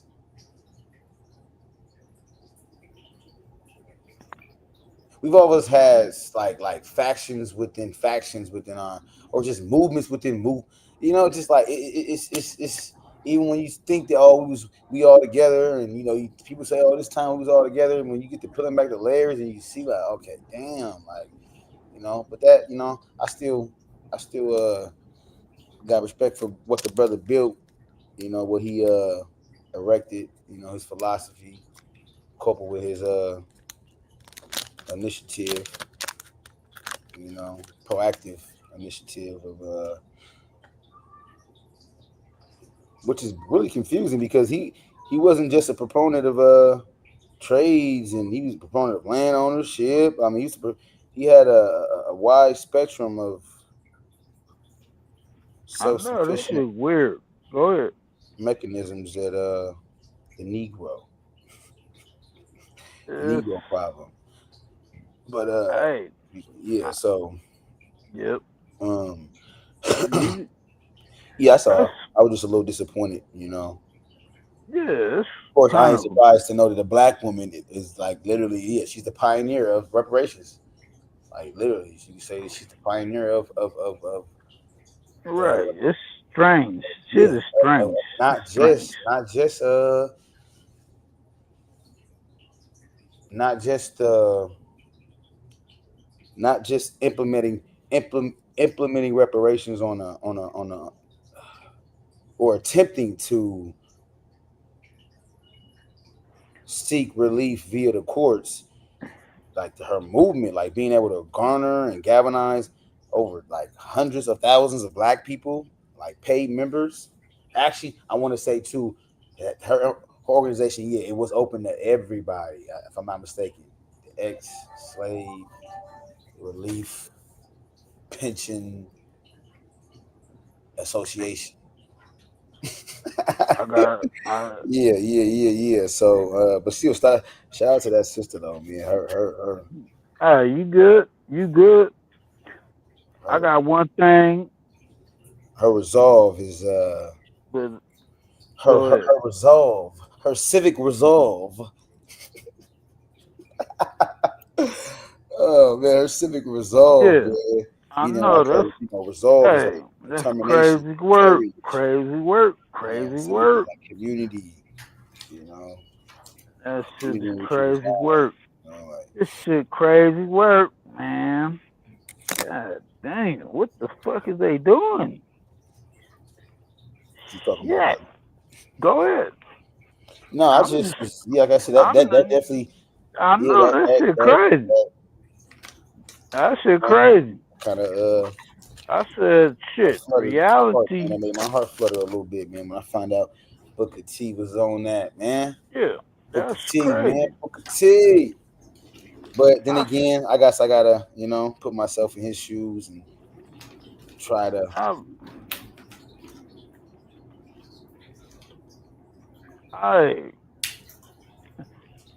I ain't saying shit. Fuck that. I'm just like, what the fuck? Shit. I know the reality is stranger than fiction. That's some crazy shit. But look it up.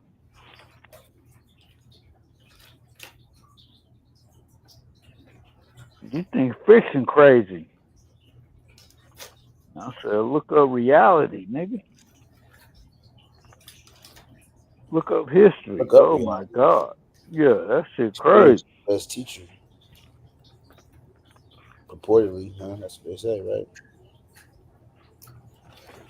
I'll be fucking niggas up. They be like, damn. I'll be saying some shit. I'm trying to find out. The people be talking about that, this, and man, Black Americans have always recognized that America was our like. I want to find that segment here where they talking about like the ancestors letting it be known, like what like we ain't going America. We've died, our blood, sweat, and tears. Like that whole talks about the 500 people that went to. Yeah, where that shit at? Where that? Thousands and thousands and just buckets loads of people. No, I'm not. But I feel like we put a lot of emphasis on it. I'm just really want to highlight the right, but y'all got these cameras of these pictures of this old shit. Where the pictures of this shit? Where the pictures of that shit? Y'all got pictures of that shit, but where the pictures of that shit? Describe the. Well, me got him. My thoughts. Got him. I ain't left that. That's a body bag. What? Articulating. Yeah, hit him with that ancestral. Yeah. Acknowledgement of the trials and tribulations. They got pictures of that, but where's the pictures of that? The fight has always been here. Been here. We ain't sending us nowhere. Lincoln. Yeah, he talks about Lincoln and all that, trying to send the plan, what to do, what to need, all that. Yeah, he talk about all that in here. This book ain't just about reparations. No, he talking about everything, most things, not everything, but most things. You don't think he ain't talking about that in here? You got to talk about that. How can you not talk about reparations and you don't talk about the presidential confliction on what to do with the Negro? That's true. Confliction, you conflicted. I can't even. I'm listening.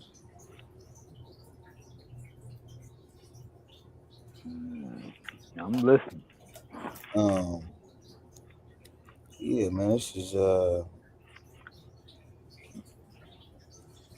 It's fucked up. gotta put some rebels. But I ain't even gonna see. Every time I want to go in, I just say, nope, don't do it, don't do it, don't do it. Nope, nope, don't do it. I ain't going in. Fuck that. I'ma just, nope. I'm not gonna do that. Cause if I go in, then they gonna block me. He talked. Okay. So I might say some shit. Look, this is what I mean by.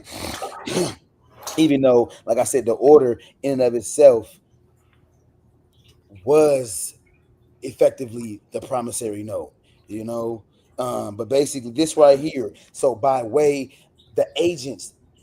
acts of the agents, and the measures that they took to, create these freedmen communities, all these measures that the federal government took at that time, you feel me?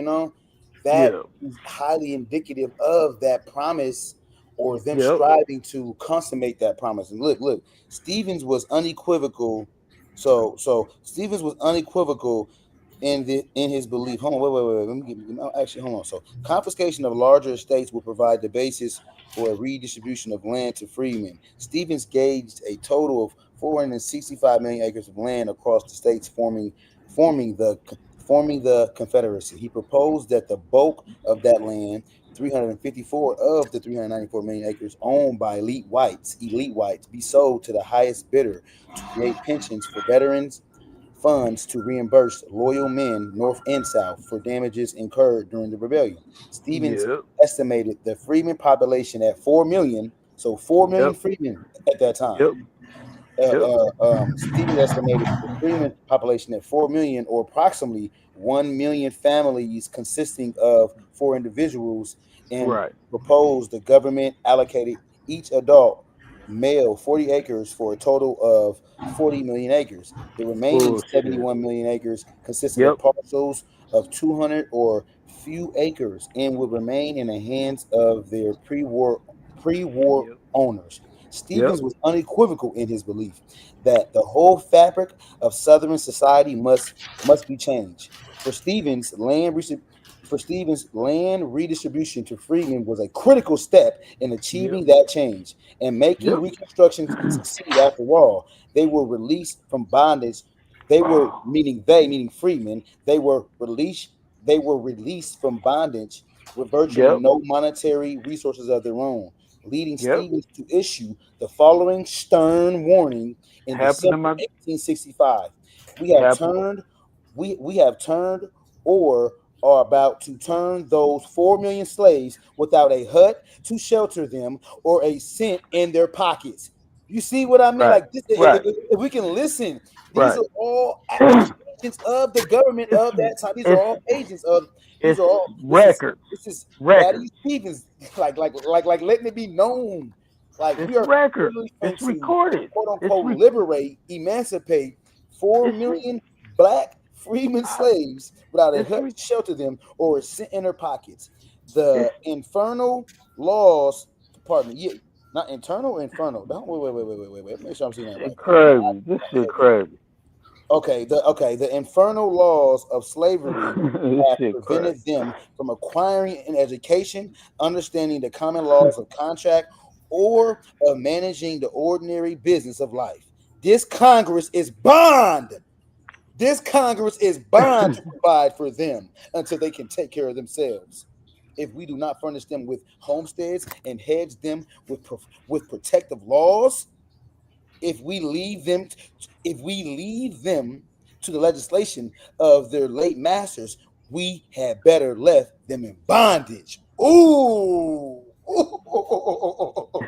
This is what I mean. Like dredging past. Dude. You feel me? Right. Not I even feel you. holding on to the order per se being the promissory. Pardon me. The General T. Sherman's Special Field Order number 15. That order per se effectively being the promissory. Scrap that. We can scrap that. Just scrap that. Just scrap that whole. Scrap it.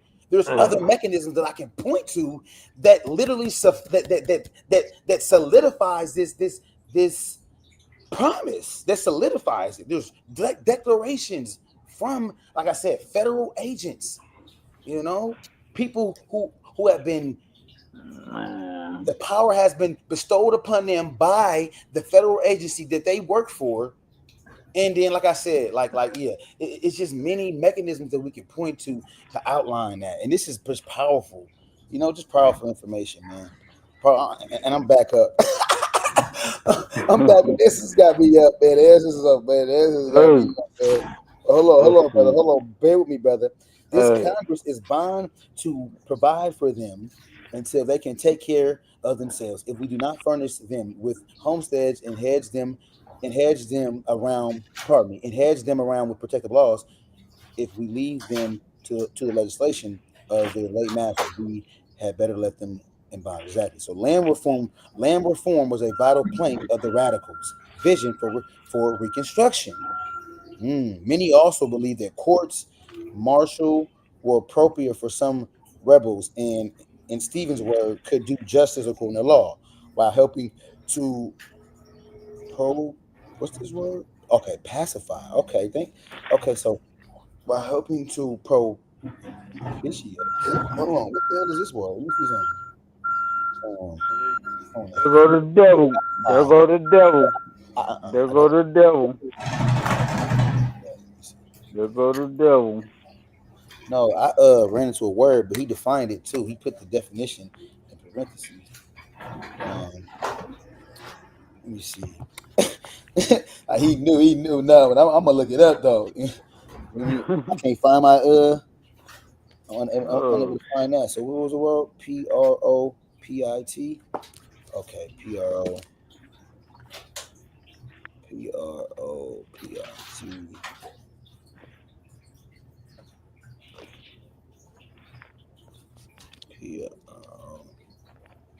Okay, PRO. But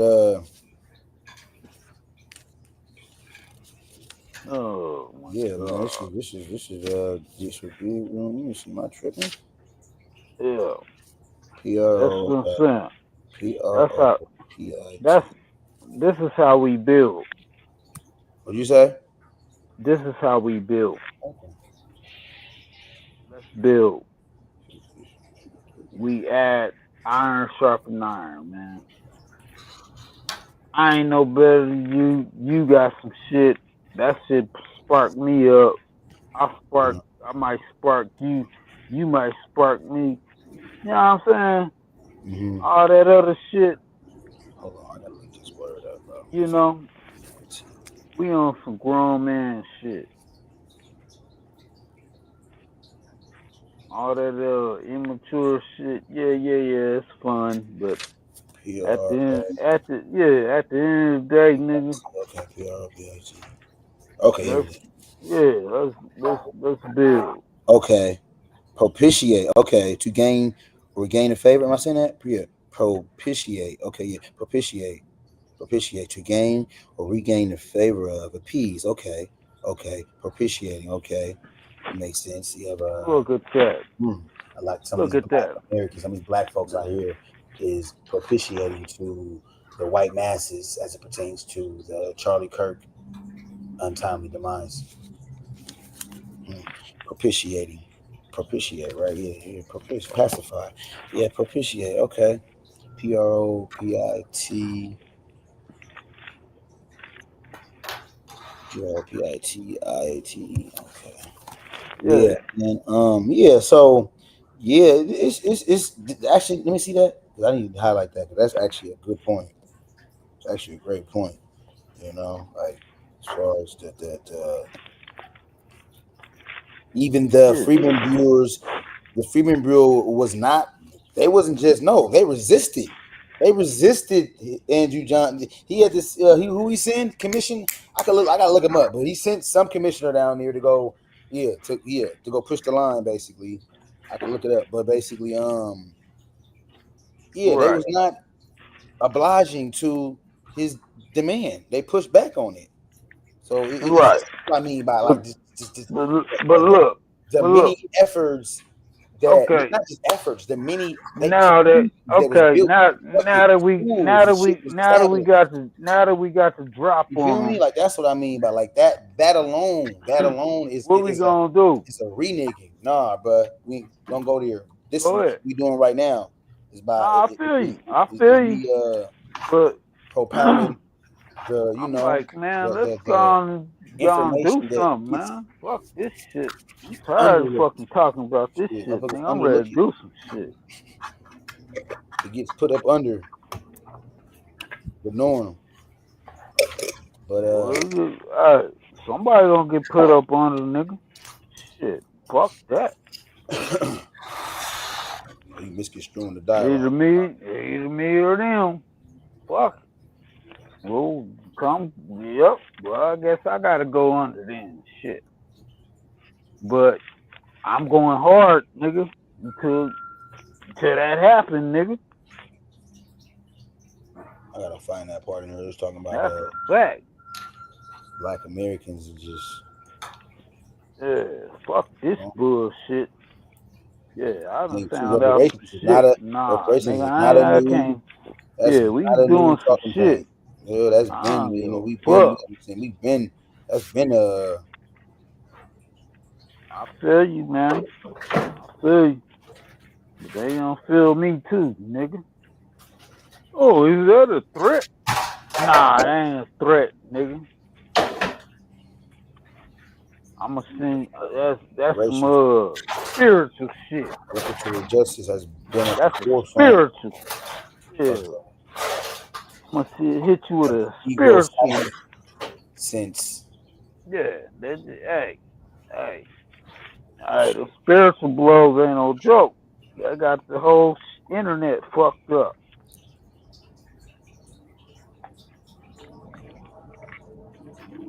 Yep.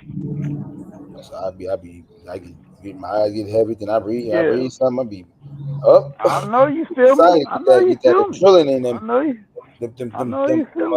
They niggas feel me. That's what I said. Hoping me. Yeah. Not that hoping me. We don't want no more hope. I ain't gotta do shit.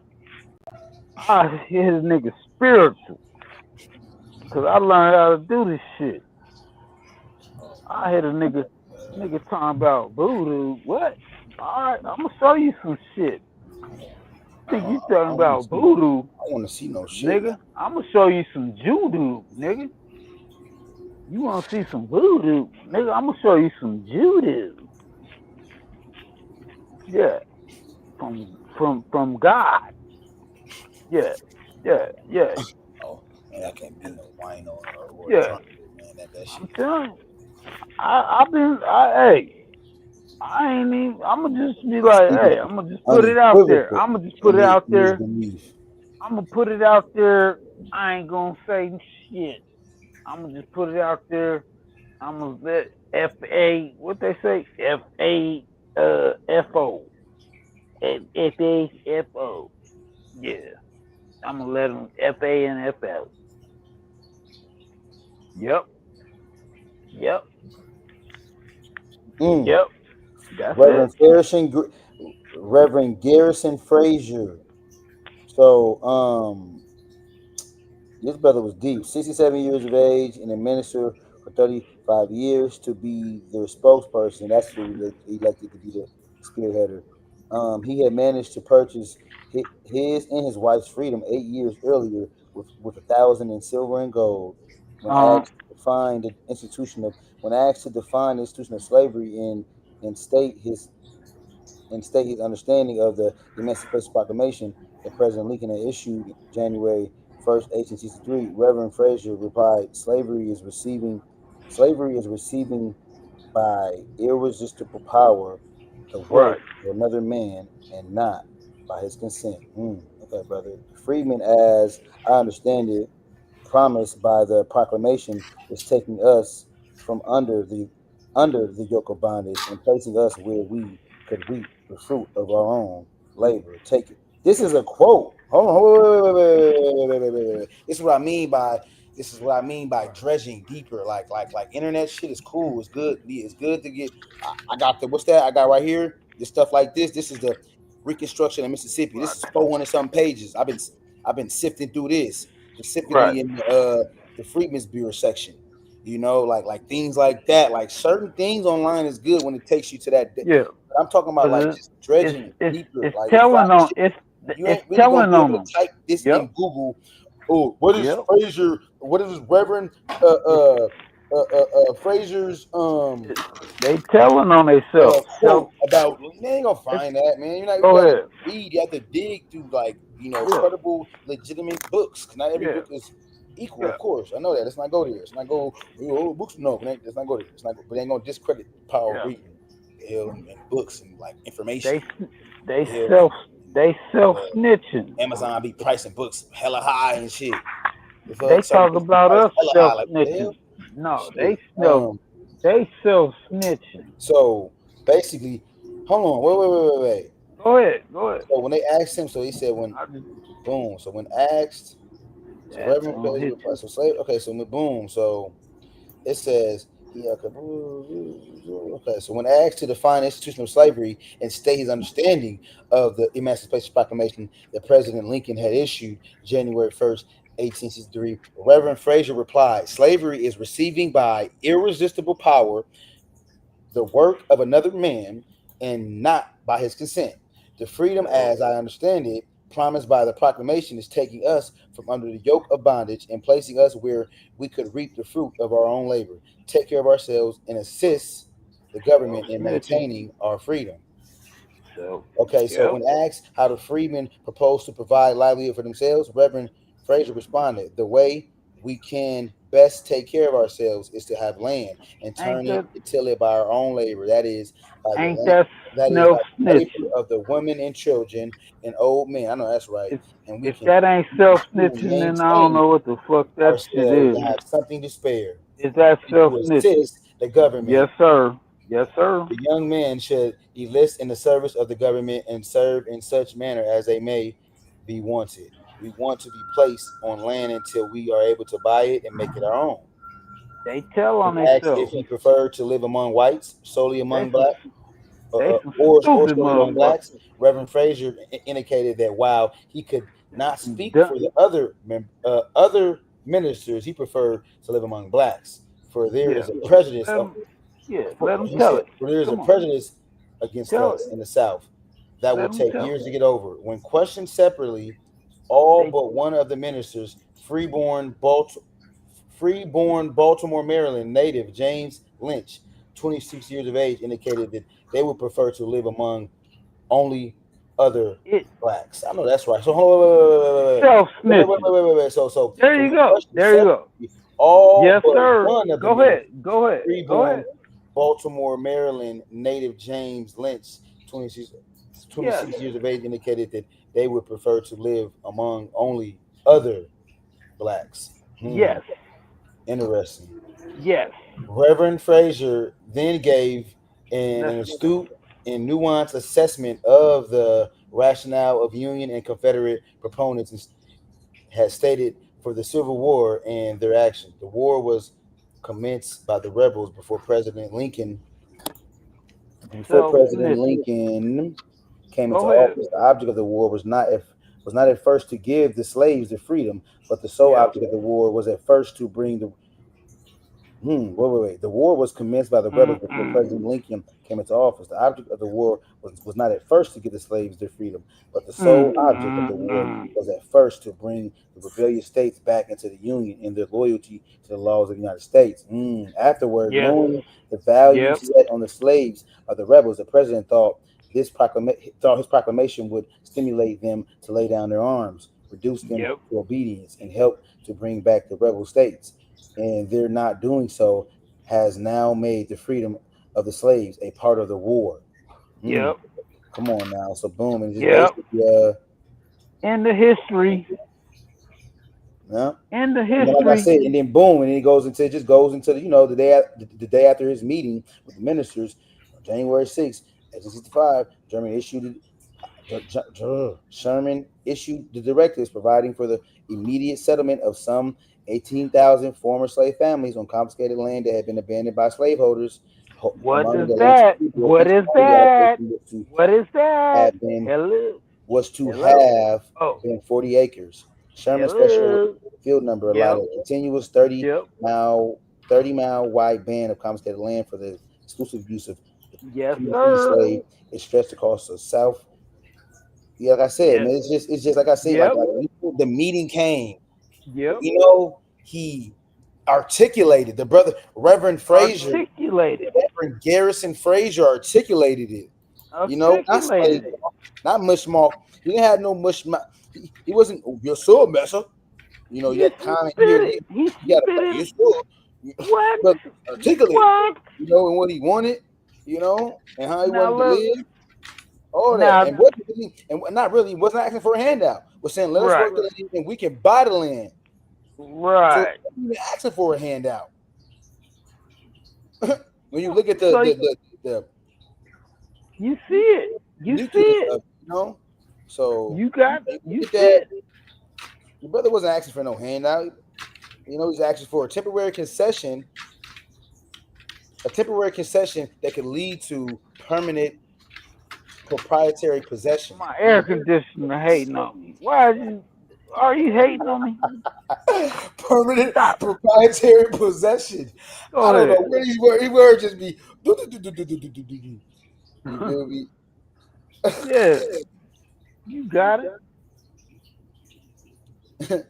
Man, that's deep though. So that's what I mean by the actions of the government. You know, the system in place. Yes, we know he rescinded that. Yes, we know that. We know that. And he was a contradiction. I'm finna go to his thing. He's a contradiction. Andrew Johnson is a contradiction. Talking about the traders is odious and we need to seize and take the land and traders are all that. He's a contradiction. He's a white supremacist. I got his quote in here too, talking about upholding white supremacy, and he'll be damned if saying this nation is a white man's nation, and I'll be damned if it, you know, if under while I'm president it did, you know. So he completely was on some Decepticon type of time. But yeah, he his quotes, his quote, he used that white supremacist term. So that's what I meant by the you know, like they deem themselves, and I say it to not to say like they're supreme, but say it to contextually they need to their, you know, to their declaration on the slow bus. They proclaimed it, you know. Hurry up. They are. They late. They on the slow bus. Hurry up. My brother. Hey. But yeah. Yep.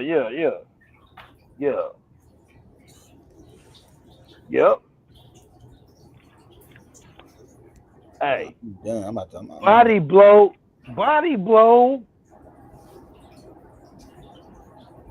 Ain't nobody gonna say shit. You know, what like they gonna say? What they gonna say? You know, it's our duty to provide for this. It's our duty. It's incumbent upon us. Exactly. To furnish the ex-slave, and if we somehow relinquish, or if we somehow we're shirking our duty. What's the word? Shirk. When you shirk on whatever the guy, y'all know what I'm. Somebody back there. You know, shirk. You know, like this. This is literally the verbatim type of language they're using. They're not.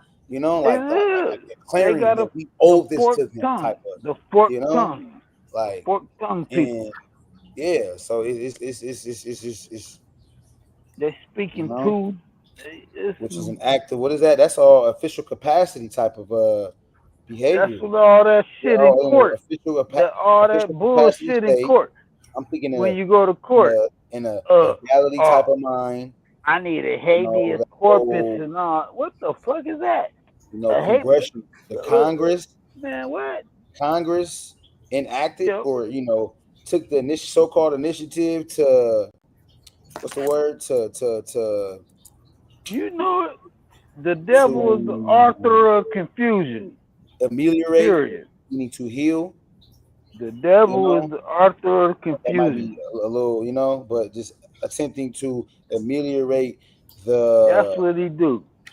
Social conditions of the Negro due to and he try to mimic reality. Our forced, coerced. Yep. Confinement. Yeah, that it's just like I said. Nah, that's that's a lot of, and then that's another. So that's a lot of black people. That's a lot of 4 million. That's a lot of people. That's a lot of that's a lot of slaves to have to. Y'all done got manipulated. Feed and not even just that. I'm talking about as far as the magnitude, the size, the quantity, the amount of freedmen. Yeah, my people's on the damn. They on the thing, but they miss. They fucked up her. They changed her name and all this shit. Made a discrepancy, so we couldn't claim. They thought they think they slick. They know what the fuck they doing. They said, "Oh, it was an accident." No, it wasn't no fucking accident. That wasn't no fucking accident. I know what you did. I'm gonna show you what you did. I can't stand around. But they're gonna say, "Oh, no, you tripping." Oh, okay, I'm tripping. All right, I'm that tripping. song popped in my head. Yeah, I'm tripping. I'm tripping. Yeah, I'm tripping. All right, go ahead. Go ahead. No, you good. No, I'm just just saying. Can't let this joint get I agree with. Still on you. It started, crickety cracking. I gotta get back up and wet it again and pause all that. Make sure I don't want it to get crackety crunchity on me. That's not. No, I ain't. I just say. I don't want to go hard on the nigga because they gonna be blocking the nigga and shit. So I'll be like, all right, just be. Brother, where you from, brother? What region you at? I'm in Kansas. Kansas. Okay, you in Kansas City? Nah, I'm in Wichita. Okay, Wichita, Kansas. Okay, Kansas City. Okay, you not Kansas City, but you in Kansas. Yeah. Okay, Kansas. Yes. Okay, Wichita, Kansas. Yeah. And my grandma, I'm in the house. I'm in the house where they grew up. Well, my grandpa he bought this motherfucker back in the 50s. What's up? And shit, we gotta grew hold it up. down.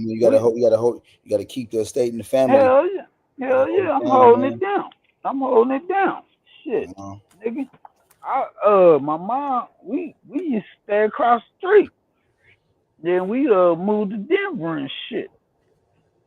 But my granny, they stayed right here. And then we came back because they was getting old and shit. So we came back to take care of them. Yeah. So they died, and my grandma, she died, you know what I'm saying? We took care of them, you know what I'm saying? And that's how we did it. And they had, we all grew up, and my uncle, real quick. Yeah. Go ahead. So there appears to be confusion in the historical literature regarding the total amount of land designated under Sherman's order. Right. Under Sherman's orders. Some sources have conflated the 400,000 acres actually settled temporarily by 40,000 freedmen, with the much Right. larger total amount specified. The Right. 400,000 acre figure falls almost 5 million acres short of the full allocation under Special Field Order number 15. A complete allocation of the full acreage specified in Sherman's orders would have created a vast zone of land occupied by those formerly Right. enslaved, a virtual coastal black belt. A Yes. virtual coastal black belt with a uniquely equal foundation for wealth accumulation among the formerly enslaved. While at least Right. at the outset, this would have been a racially separate community. It would not have been an impoverished community. In fact, Right. the fulfillment of the provision of 40 acres and a mule would have demonstrated clearly that segregation and economic inequality are not intrinsically linked. See? This was the precedent that might have sealed the case for the radical Republicans' aims for Reconstruction. But again, this was a critical fork in the American historical road where, once more, the wrong path was taken. Yes, sir. See? Yeah. And then who did it affect? Who did that affect? That affected Right. Freeman. My grandpa, because he had fucking land and shit. My grandpa had fucking a fucking farm and hella fucking land. And they did that bullshit and tricked his ass off his fucking land. Now I ain't got shit. Where's my shit? Yeah, where's my shit? I ain't got no inheritance. Yeah. I got my mom, she got the fucking papers and shit. It's in the fucking a newspaper.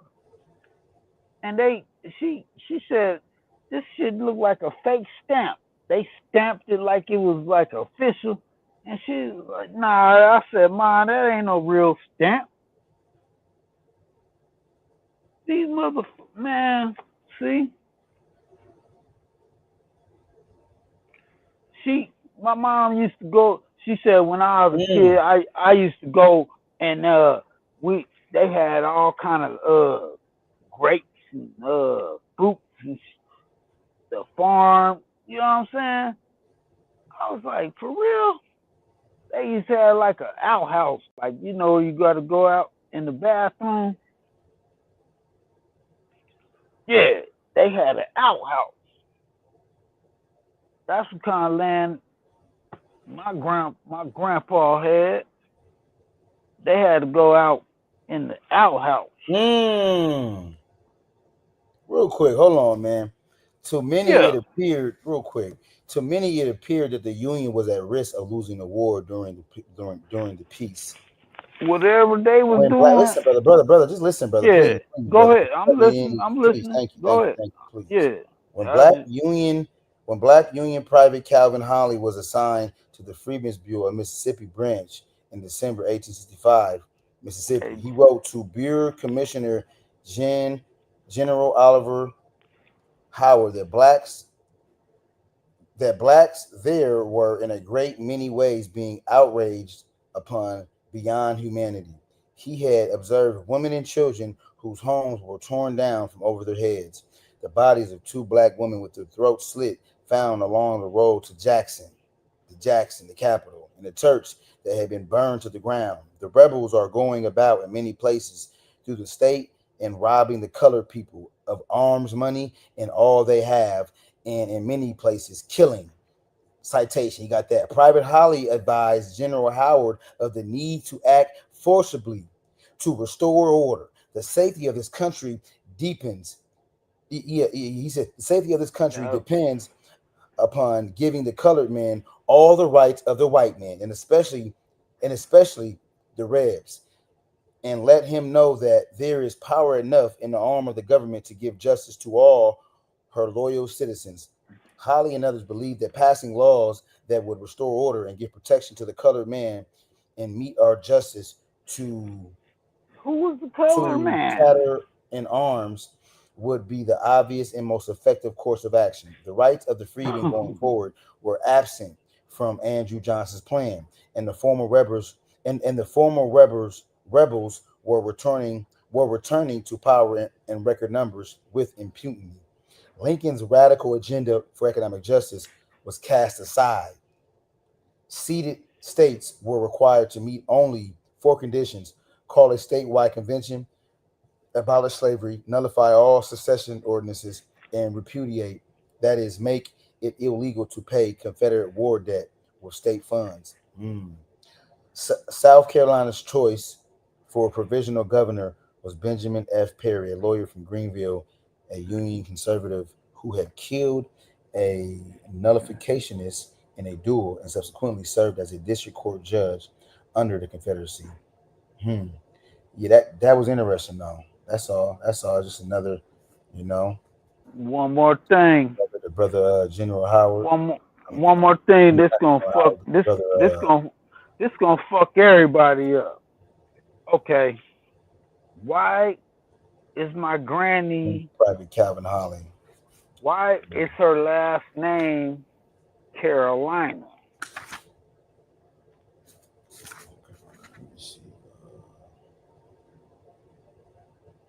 What is that? What'd you say, brother? I said, why is my granny, my great-great-grandma, her last name is Carolina? Okay, that's what's up, man. That's what's up.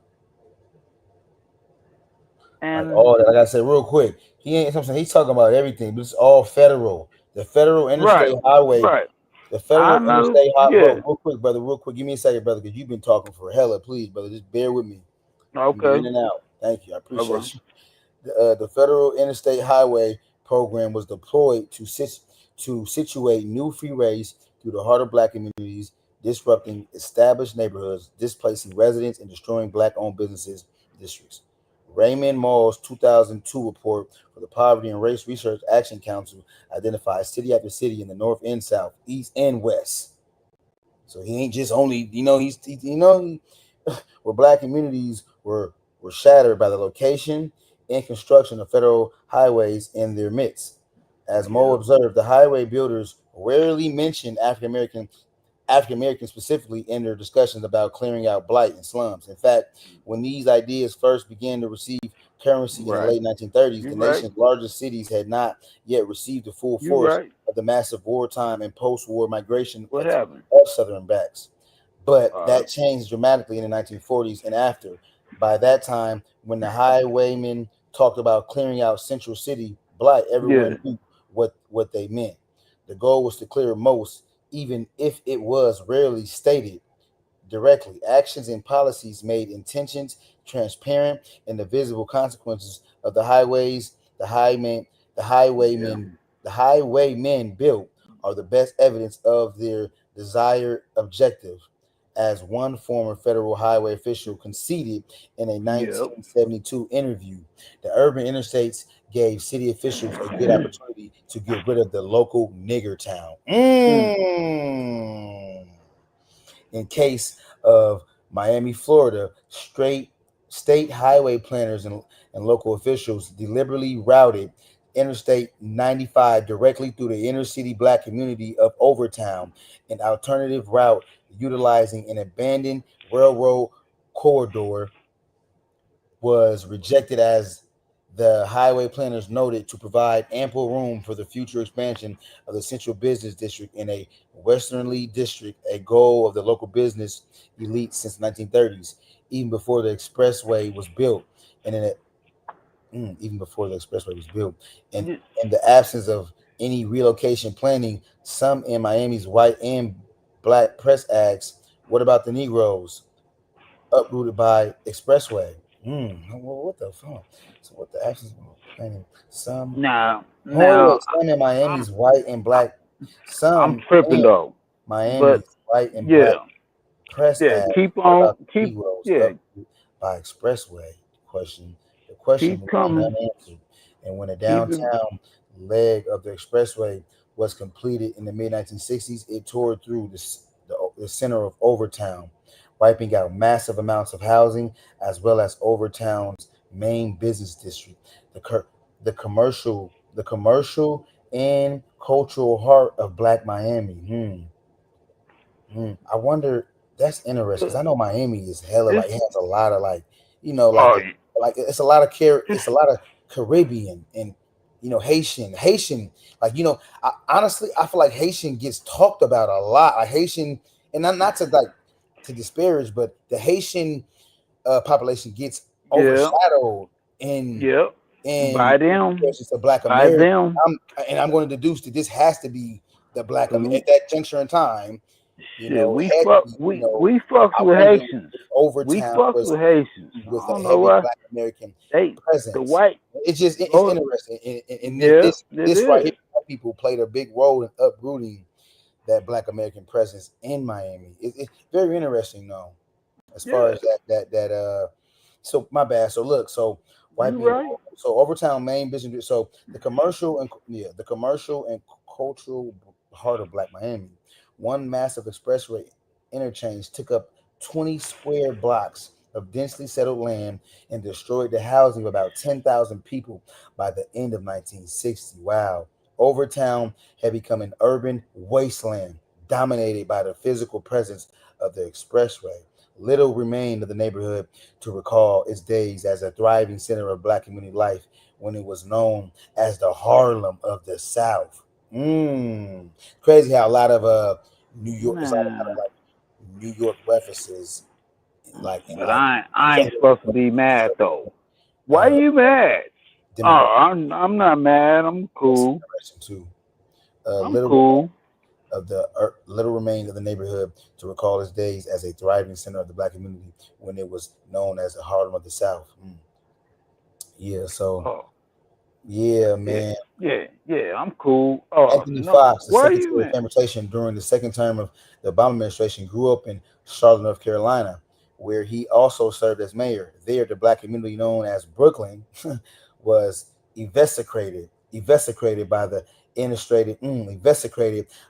interstate highway system. Today, Brooklyn no longer exists.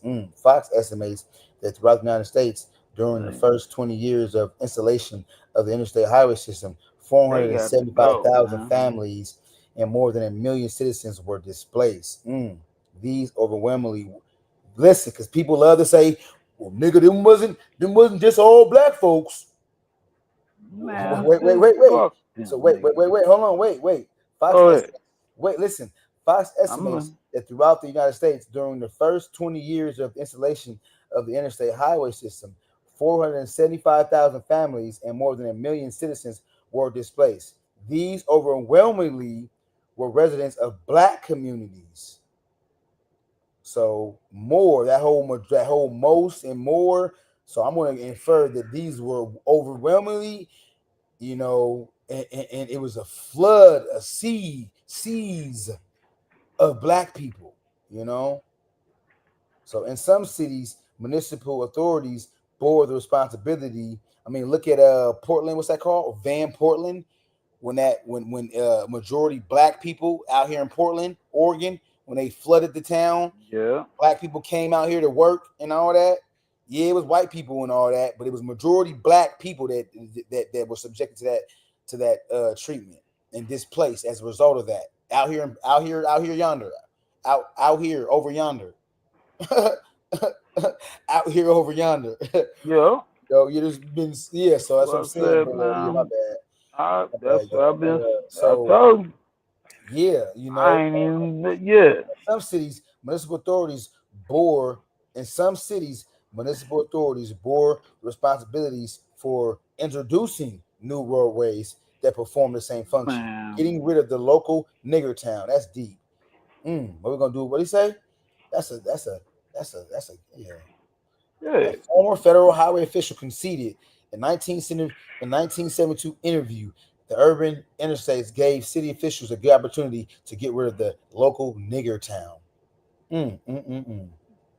Okay. These overwhelmingly so in some cities, municipal authorities. I already read that. So for example, in Durham, North Carolina, the flourishing Black business district, Haiti, was erased by two major road construction projects. First, in the late 1950s, the Durham Redevelopment Commission conceived and executed a plan to run an east-west Express US 15 through 501 through the center of the area. Still active in the 1960s, the commission planned a second thoroughfare, the Durham Freeway, NC 147, which crossed the expressway, displacing even more black enterprise and destroying Haiti. Haiti, is this spelled Hayti? I never seen Haiti spelled like this. Is that a different Hayti? I never seen Haiti spelled like that before. Yeah. While urban renewal constituted a process of Negro removal. While urban renewal constituted What that nigga what's his name? Public sector gentrification constitutes a process of Negro removal engineered by the private sector, frequently with public sector support. Gentrification principally involves the displacement of low and moderate income blacks by affluent whites from neighborhoods where blacks have lived for generations. That's deep. So the low and moderate income blacks by affluent whites from neighborhoods. So seems to me. Yeah. So I mean, don't get it twisted. He ain't attacking immigrants. You feel me? Like they know who, like they call out, they know what they're looking. Which is known as white people. In many instances, whites are reclaiming America's inner cities. In many instances, whites are reclaiming America's inner cities. In many instances, whites, I'm going to do my Dr. Umar Johnson word. In many instances, whites are reclaiming America's inner cities. This process frequently is coupled with the demolition of the high-rise public housing buildings that were built after the leveling of black-owned single detached homes. The substitution of public and low-income housing with mixed income housing, and a continued designation of predominantly black communities as areas that require economic renewal and development. In short, the black population is literally pushed out of their homes and neighborhoods. In short, the black population literally is pushed out of their homes and neighborhoods. Literally, ain't no goddamn figuratively. God damn it. Yeah. Dallas, Texas provides a paradigm. Oh, you could. You can't stay here. Shit. Word. So, Dallas, Texas provides a paradigmatic example of the reversal of the original them motherfucker redevelopment project, a reversal that now promotes the comprehensive whitening of once all black communities. The new Dallas plan proposes to tear down the highway that was once built through the heart of the black business district to reopen the land to commercial and residential use, but it promises some bullshit area than the one that had developed a community there in the past. Another Brooklyn, New York provides a dramatic example of the various dimensions of the private-public collaboration that makes we on to your ass. We on to your ass. We on to lost 50,000 black residents. Wait. Run that. We run.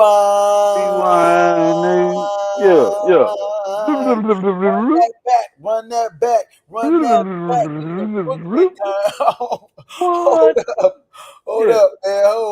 man. Y'all, because I ain't mean because we know that Brooklyn is a hub. New York is a hub for, we know, Seneca Village. We know, so I'm thinking of the natives and how he's saying it's estimated that. So, like I said, I ain't being divisive. I'm just thinking of a past tense. Yeah, they self-snitches. I told you. Expelling? They go ahead. Black native of I'm going to deduce that they were citizens of chattel slavery based off the time frame, based off the federal stupid motherfucker. Go ahead. Federal Freeway Act and the implementation which expelled black residents. Pardon me. Stupid motherfucker. But Brooklyn though, and it's just crazy how it's just a litany. Dallas, Miami. You know, so I just want us to get familiar with this brother. Like this brother ain't only talking about 40 acres in a mule, y'all. It's Right. premise vast. It's very Right. it's very vast, very detailed. Yeah, very Very multi-layered, detailed. very multiplex. So Yes. another Brooklyn, New York. Okay, bet. Okay, wait, wait. But he said another Brooklyn because because there was a Man, you could make a whole fucking. Wait. I gotta. You could make a whole 10 videos off this shit. Right, brother. You could make you could bust this shit down. It's like Black a folks goddamn. really ain't really intrigued in this type of stuff though. Really though. I think I feel like we kind of really be capping. We act like we into this stuff, but we really don't really be into Man, this you type got of, content for like weeks, nigga. You could bust this down for like a week. On like so another Brooklyn, New York provides. Yeah, I ain't gonna lie. I have to because I know he called. He was referred to as little. This shit is amazing. Bottom of the South. So he said another Brooklyn. What made him say Brooklyn? I ain't even got to this shit. Okay, boom. Today, Brooklyn. Okay, yeah, I had to get that clarity because he said another Brooklyn. So clearly, he referred to. When I get to a hold of this shit, that comprehension. You got it. I had to click that comprehension. I had to click it. I said another Brooklyn, and then he went into Brooklyn, New York. So okay, so basically, Fox, Anthony Fox, Secretary of Transportation during the second term of Obama administration, grew up in Charlotte, North Carolina, where he served as mayor there, the black community known as Brooklyn. Okay, boom. All right, bet. Okay, boom. Like I said, that's interesting on how these southern states were referred to, east, East Coast. What they call that? Put a pin in it. That's interesting. Like you come back, you put a pin in it. Hold on, brother. Pardon me for a second. It's getting Go hot. ahead. So another Brooklyn, which was Durham, North Carolina. We gonna cook this shit. We cooking this shit. Charlotte, North Carolina. Charlotte, North Carolina. That was referred to as Little Brooklyn. Yeah. That was referred to as Brooklyn. Let's cook this shit. So boom. All right, pardon me. Another Brooklyn, Charlotte, North Carolina. Brooklyn, New York provides a dramatic example of the various dimensions of the private-public collaboration that makes gentrification happen. Between 2000, and 2010, it's estimated that Brooklyn lost 50,000 black residents while its white population increased by 37,000. Blacks faced with foreclosure and or job loss during the Great Recession were enticed into turning over their deeds to white developers. See, everything ain't on. That's what I'm saying. That's why I be. Got him. That's what I mean by it. We got to stop with this subject. Got him. All that. That's why I say, it's niggas' fault. That's why I say I'm 1%. I do espouse to the percentile of niggas being at fault 1%.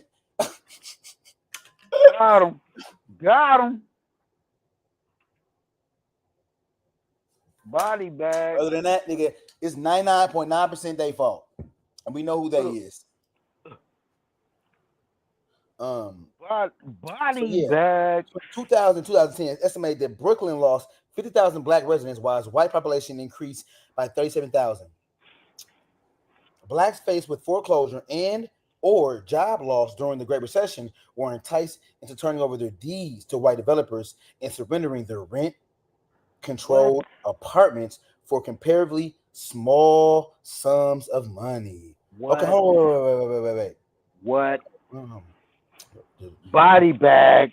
To white developers and surrendering their get them apartments, their rent-controlled apartments for comparatively small sums of money.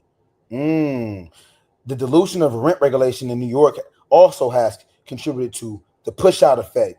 An empty apartment no longer is subject to rent control. Hold on. What? The delusion of rent regulation. Delusion of rent regulation in New York also has contributed to the push-out effect. An empty apartment no longer is subject to rent control. Once a rent control apartment is vacated, the landlord is free to increase the rent. Are you serious? Moreover, an apartment is no longer subject to rent regulation. How? Moreover, an apartment is no longer subject to rent regulation once the rent exceeds 24/7, $2,700 per month. Making that source of housing unaffordable for scores of Black Brooklyn residents. What? While the city steadily deregulates rental housing prices, its 421A program ostensibly provides incentives for developers to build mixed income housing in Brooklyn. Instead, the program has been manipulated to provide a 95% tax abatement for a developer building a $100 million condominium in Manhattan. Furthermore, as neighborhoods change, the composition of local juries also changes, making it more difficult for Black plaintiffs to bring suits against landlords for developers to preserve access to their homes. Oh my God. What? Boom. I'm gonna just stop there, y'all. This shit is just boom. The push out effect is like the domino effect of that is what the fuck? It's problematic in so many ways. And that's it's very we tripping though. Very interesting how he pivoted to the legality to the jury, how like he said, how in turn that it depletes the Black jury. I mean the Black juries, and then which is in turn going to make it difficult for Black plaintiffs to bring suits because the lack of Black representation in Brooklyn due to oh my God. Due to, pardon me, the delusion of a rent regulation in New York has also contributed to the push-out effect. Wow. So this is deep, though. So, so we're lazy and all that. It is ironic that these same Black communities that have been or are now being dismantled were initially products of the forces of segregation, both legal and informal. Now that the areas where Black residents have lived are deemed commercially useful, pardon me. Now that the areas where Black residents have lived are deemed commercially useful. Now they're useful now. Newer forces of segregation are leading to the dispersal of those communities. Their segregated status merely is being transformed from predominantly Black to predominantly white neighborhoods. Historical record is clear. Black people who had money to buy and develop properties were prevented from doing so by redlining, which prevented mortgages, bank loans, and even insurance from being utilized in Black neighborhoods across the country. Urban areas had large Black populations because white people fled.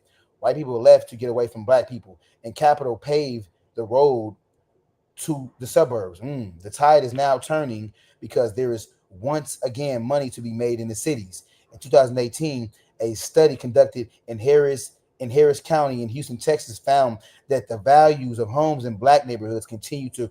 In 2018, a study conducted in Harris County in Houston, Texas, found that the values of homes in Black neighborhoods continue to depreciate relative to white homes.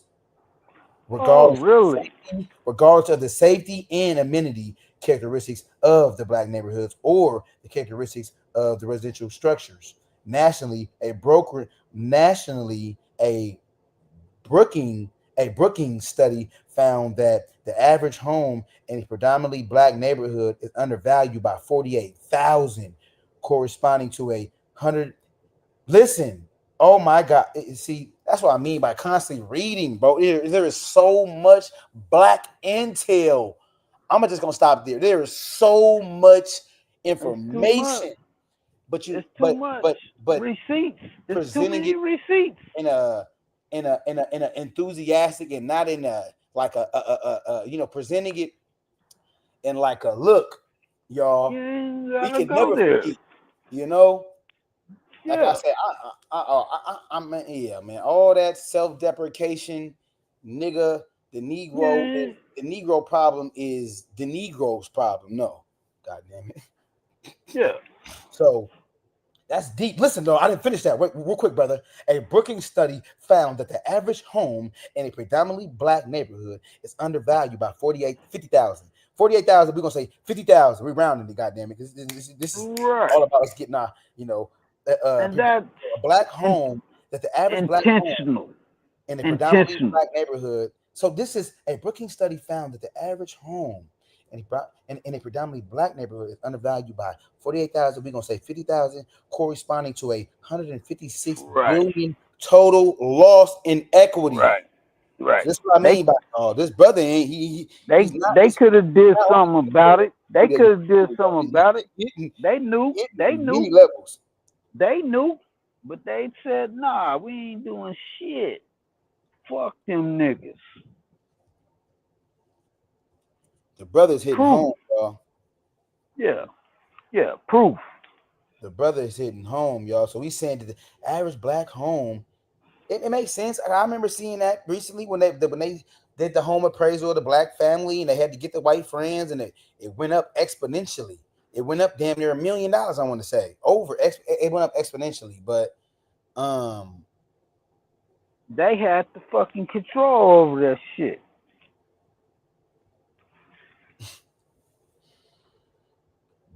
A Brookings study found that the average, like that's what I'm saying, you think a person would write a book and lie? Like, he got a citation. As soon as a Brookings study found that the average home in a predominantly black neighborhood is undervalued by 48,000, corresponding to 156 billion total loss equity. Citation period, and then after the period, 26, which is the citation, which means I'm going to locate that by finding the chapter of that's some whole ass shit. The chapter, that's some whole shit. Located, and then I'm going to find it. I'm going to. I didn't even know that. I didn't know that till I just started studying this shit. Now I'm fucking pissed, nigga. Fuck that, nigga. The chapter is called Beyond Jim Crow. It's 11. That's some whole ass citation. Shit. Boom, which is 26, and I'm going to locate it like that. So boom, the brother's very thorough. They knew that shit. You know, the government. The government. He ain't some by whole shit. Stretch of the magic. He's not a quack. You feel me? That's some whole ass shit. So yeah, y'all. Fuck that government, nigga. That's deep. Fuck them motherfuckers. Where's that at? I need to. That's a part I need to highlight. On my mind, nigga. Fuck them motherfuckers. Go past that. Yeah, that's some whole shit. They knew that shit. And they still did it. Man, Dallas, Texas. They still did it. And Miami, you know, these to predominant us, because they knew it. They knew it was us, so they did it to us. Fuck them motherfuckers. Dismantle. That's a word. That's another word I want to use. I don't want to hear nobody say no shit. Inserted these. I don't want to hear none of that shit. Expressway, freeways that impaled our communities, man. Right through our shit. Fuck y'all. We're gonna build this shit to y'all shit. That's me, my brain working. I'm always trying to get my brain work, man. Say something, man. Pop something. Don't be like, I don't know. Our shit, fuck, bitch, shit. I don't know. But ask you something like, shit, I don't know, man. But shit, we iced up. Yeah, fuck that. Oh, we got one. No, you gonna run it to me, nigga. You ain't gonna run it to me. Like, we got one. No, I said, niggas ain't mad. Niggas ain't mad enough. Niggas ain't mad enough. I'm about to make niggas mad. Fuck that. I'm about to make niggas mad. Fuck this shit. Niggas need to be mad. Federal government. Niggas need to be more mad about this shit. Why is he culpable They don't know what the fuck they doing. Black American reparations. But I'm about to tell these niggas. I'm gonna show you niggas. Yep, this how they did it. You got 3 branches of the federal government. Yeah.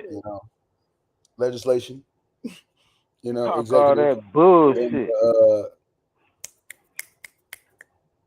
Executive, legislation, judicial.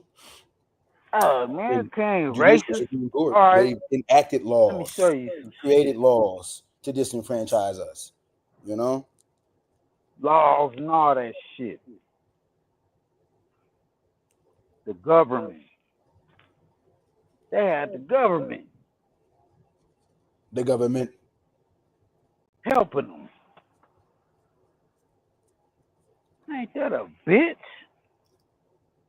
That's cheating like a motherfucker. Y'all niggas, they cheating like a motherfucker. And they still cheating. Don't let me get up to today, nigga. I ain't even got on today, nigga, the bag. Let me get in today's bag. But I ain't even gonna get in that. This is why he's I ain't gonna emphasizing the get in. black white wealth gap. Real quick, Yeah, brother. on Elon Musk bag. Let me go ahead. Go ahead. To elaborate, with respect to asset poverty, it is noteworthy that the median net worth of whites in the bottom 20% of the nation's income distribution is higher than the median net worth of all Black Americans. Right. Like you know, like bullshit. So, that's not. Yeah. That's unnatural, nigga. How the fuck you got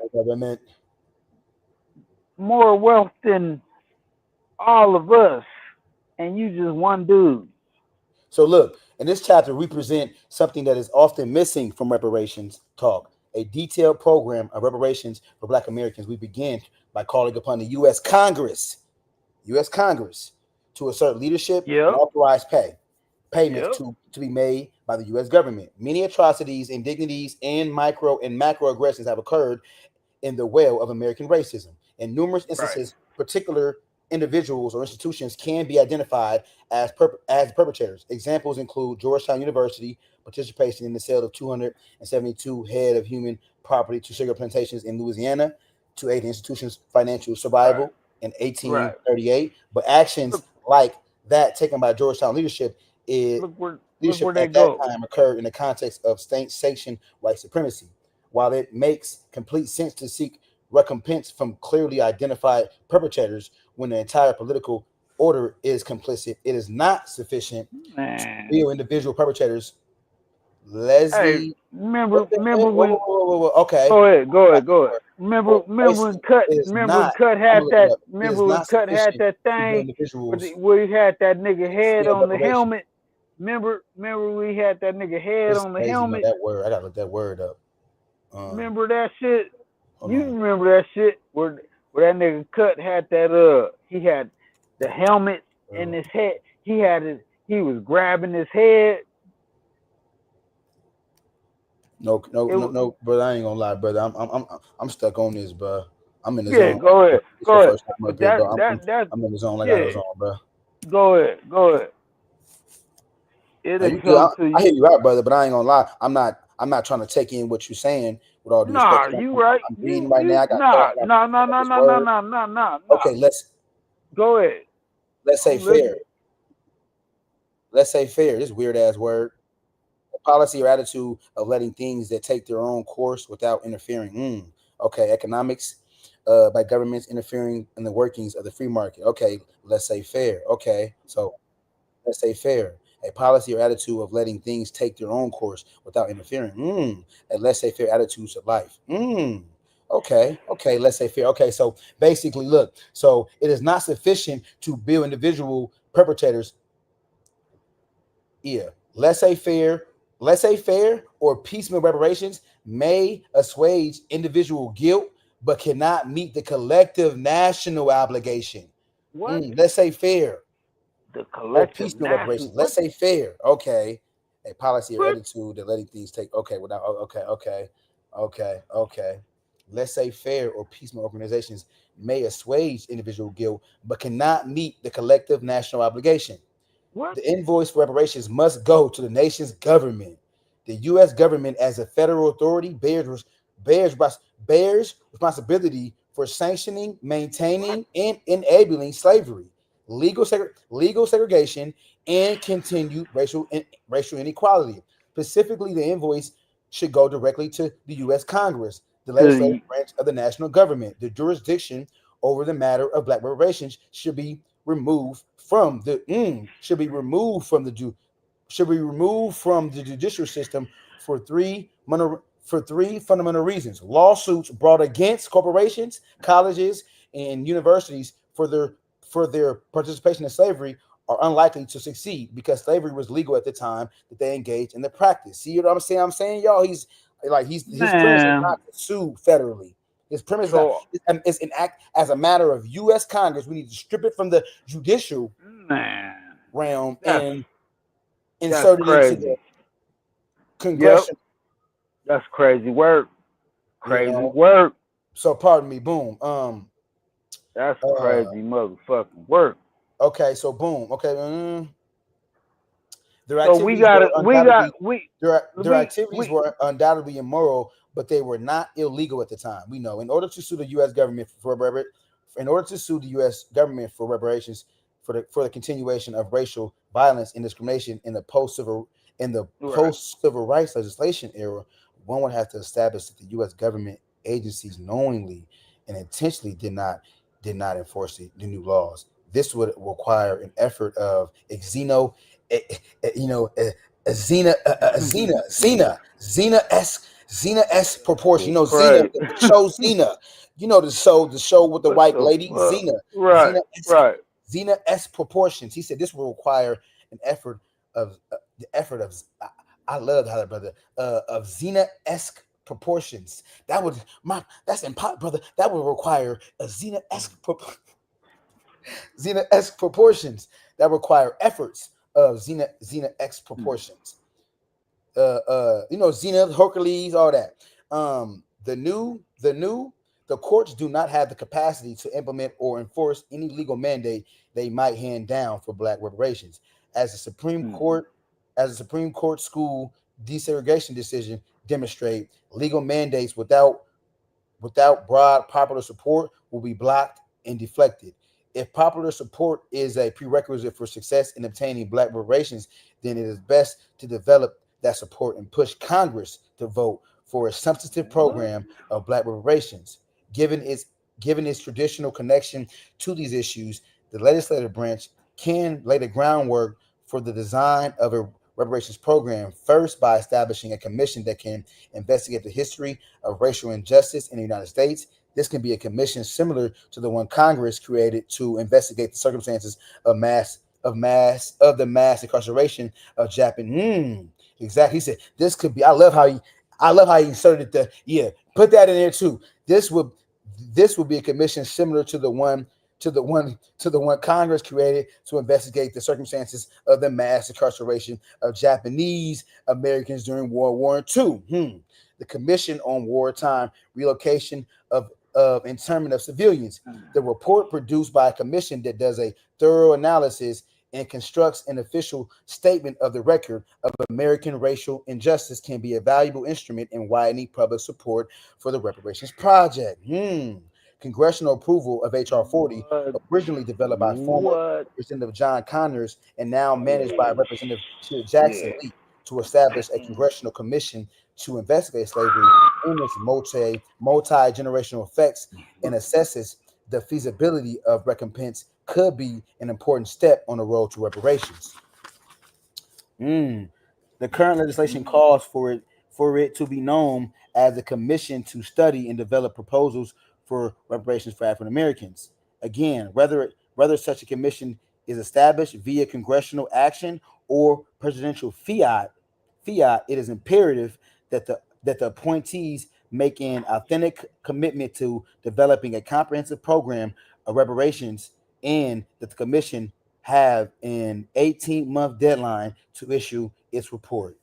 Come on now, man. So we advanced 2 criteria to determine eligibility for a black reparations program. First, U.S. citizens would need to establish that they had at least one ancestor. I ain't trying to be. I already read that. That. It's deep, man. Fuck that. It's a bunch of blah blah blah. No, it ain't. No, it ain't. No, it is. I mean, but to us, it's like it's all some bullshit against us, but we gotta fucking break it down and all that. Nah, nigga, fuck that. We know it's against us. But y'all motherfuckers, y'all on some bullshit, and y'all motherfuckers want to make some excuses. No, it's not man, we got receipts like a motherfucker. Hella receipts. It's not a racist. Okay. Let me show you that. Let me show you that. No. Okay. All right. So we just like, man, fuck y'all, man. Shit. Man, y'all do y'all, man. We gonna do us, man. Y'all go do y'all. You with this Charlie Clerk dude. Hey, that ain't got nothing. Y'all wanna include? Nope. Get your ass over there. Leave us the fuck alone. God damn. Y'all don't keep fucking with us. We don't fuck y'all niggas up, man. Y'all keep fucking with us, all right? We okay. All right. Keep fucking with us. We trying to chill. And here these motherfuckers come. Oatmeal, banana. Leave us the fuck alone, please. God damn. He said mix the peanut butter with the oatmeal. They learn about that. Man. These motherfuckers, man.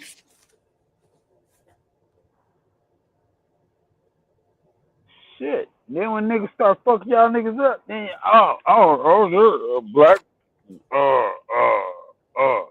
terrorist attack. Nah, nigga. Get the fuck back. Nigga, ain't no goddamn terrorist attack. Shit.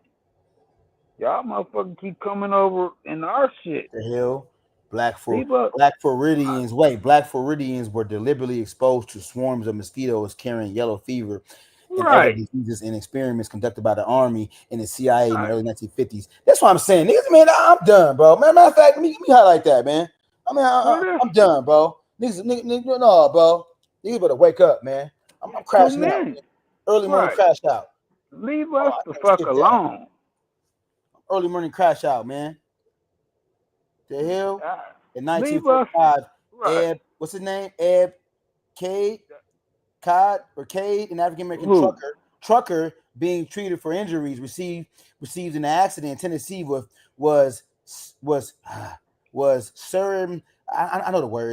surreptitiously placed without his consent.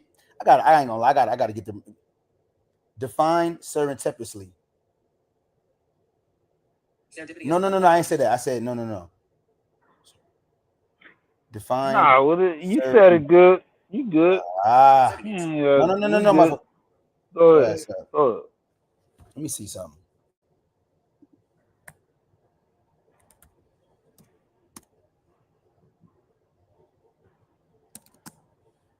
This should be fucking pissing me the fuck off. It's this damn certificate.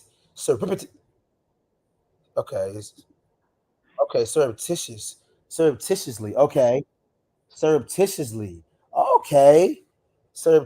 No, I ain't gonna lie. I thought this was another word, serendipity. I got this word confused. It's actually I actually not familiar with this word. Just kept secret, especially because it would not be approved of. Clandestine. Okay.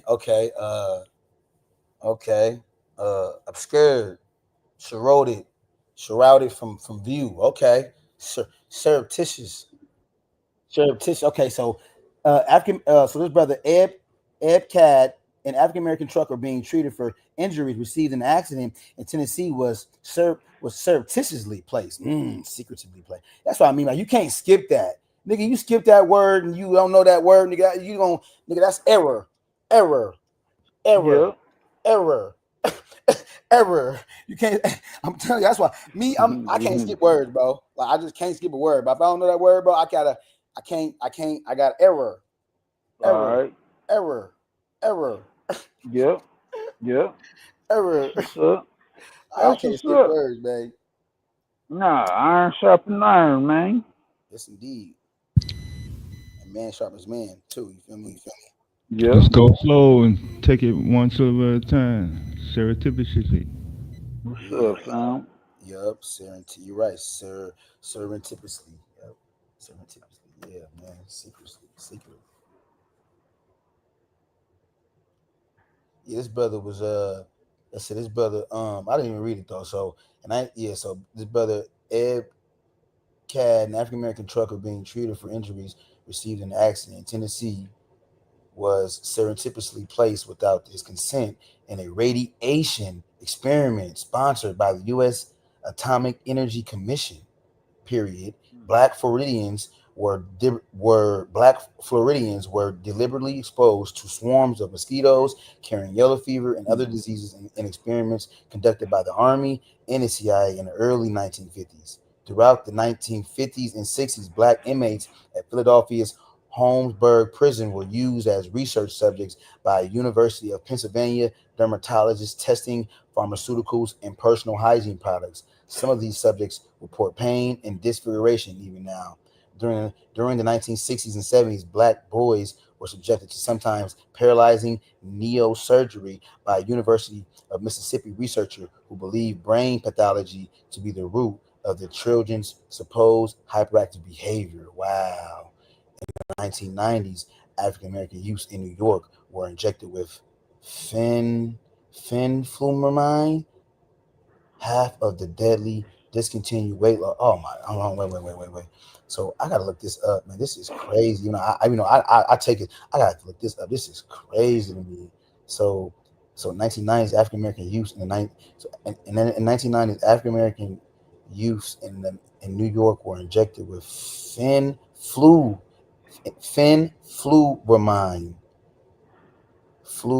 Man, that's crazy. Half of the deadly discontinued weight loss drug fen by Columbia researchers investigating a hypothesis about the genetic origins of violence.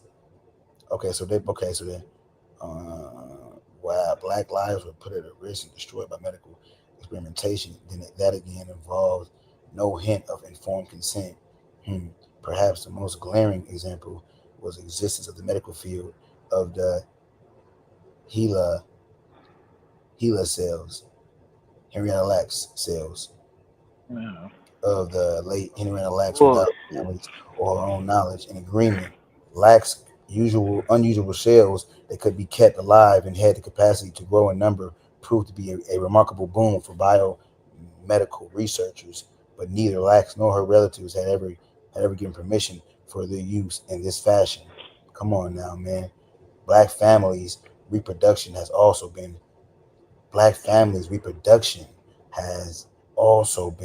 prevented by involuntary sterilizations.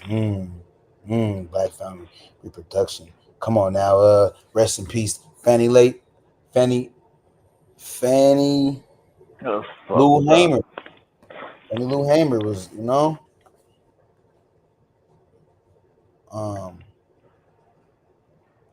yeah, man.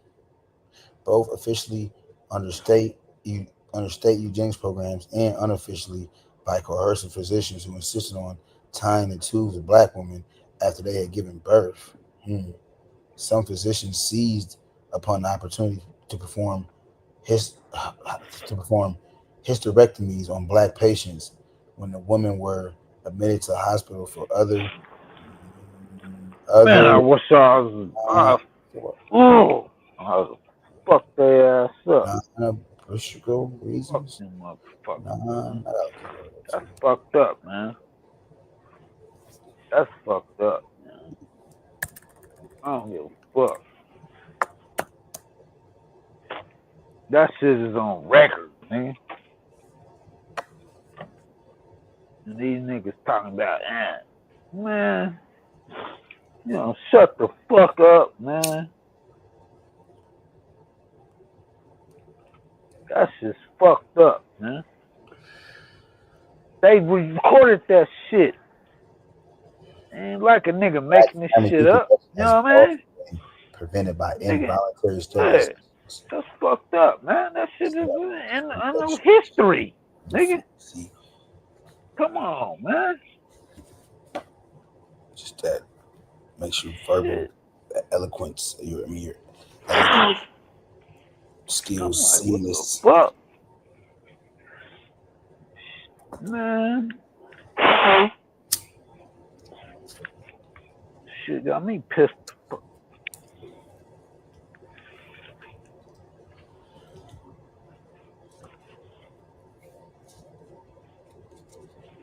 Man.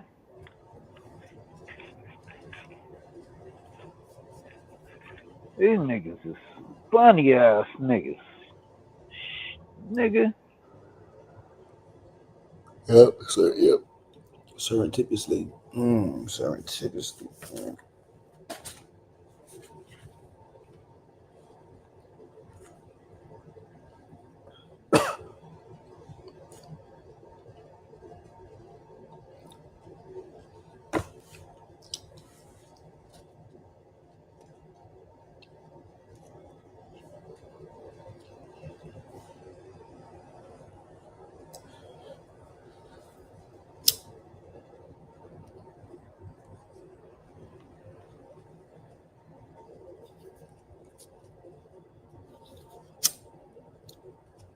Whoa.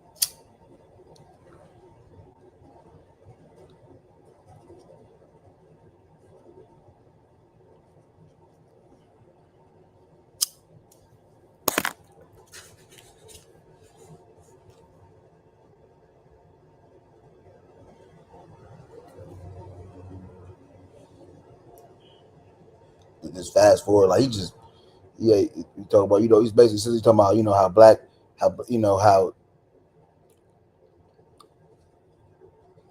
how our health, and we've, historically and even presently haven't had full autonomy over our bodies, let alone our reproduction system. So the health of black people was consistently put in greater jeopardy than the health of white people, period. Blacks are far likelier than whites to live in communities located near hazardous waste sites and to suffer from nitrogen dioxide exposure, and to 2 times more likely to lack potable water, drinkable water, and sanitation.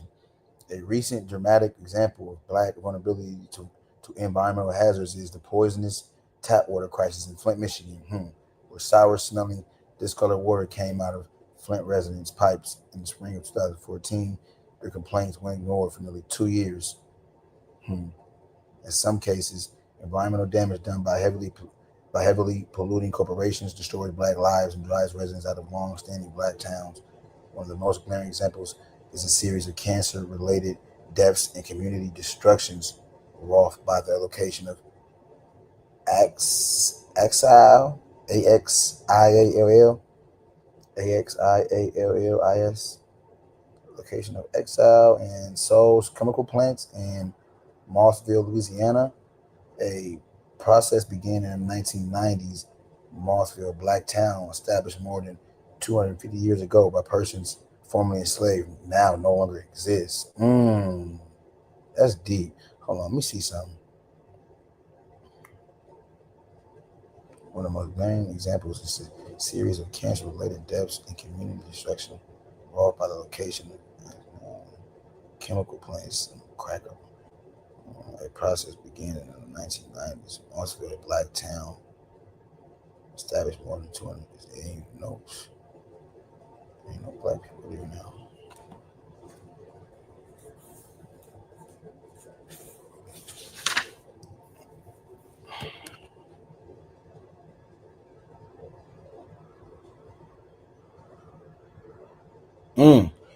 But for black communities subjected to environmental hazards, redress is rarely forthcoming.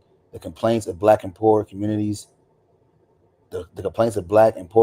usually go ignored. The Environmental Protection Agency has denied 95% of the civil rights claim brought by communities of color against polluters. That's another.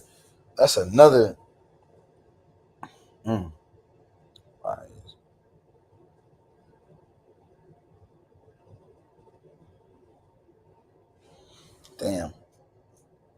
They ain't telling me they ain't even been successful levying no lawsuit complaints. And I said 95% of. So I'm saying, like,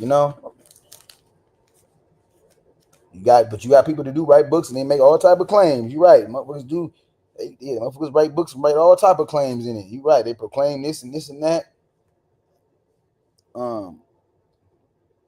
Indeed. So the Environmental Protection Agency has denied 95% of civil rights claims brought by communities of color against polluters, and it has never once made a formal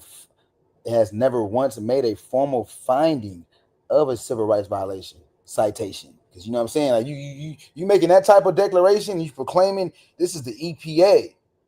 You feel me? You know, like this is the EPA. Your freedom of speech is yeah, but you can't write a book and lie against a federal agency. I mean, you feel me? And lie, like that's verifiable too. You're pretty sure you can verify all the cases they had and how many cases were successful. You feel me? And that's damn near that's like a perfect non-conviction rate. Shit. So that is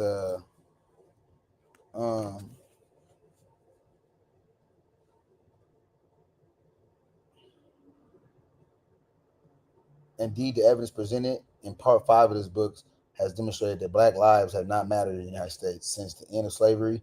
American society has marked down the value of black well-being for a century and a half. We have documented many aspects of the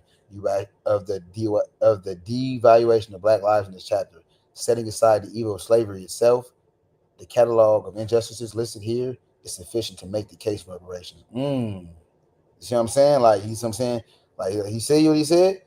So many aspects of the devaluation of Black lives in this chapter, setting aside the evil of slavery itself, the catalog of injustices listed here is sufficient to make the case for reparations.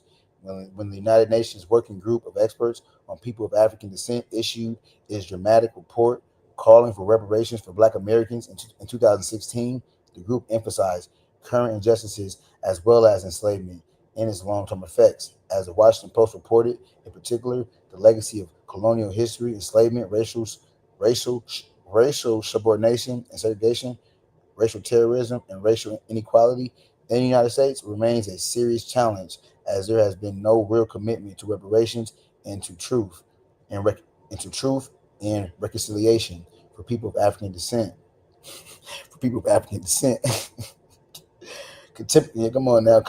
Contemporary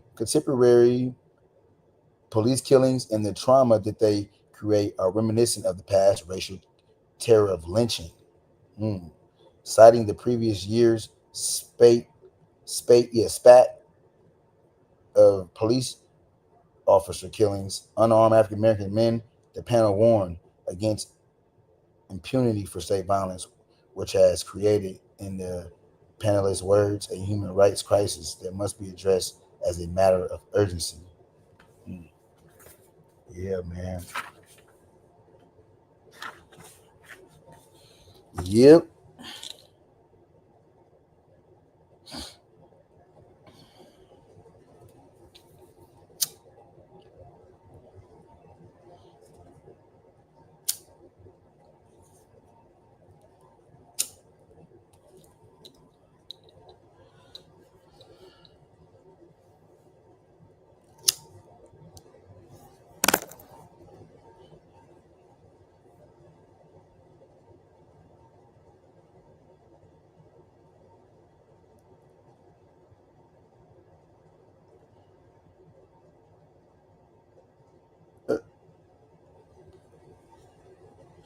That brother buddy knocked out all that chat, all that chitty chatty.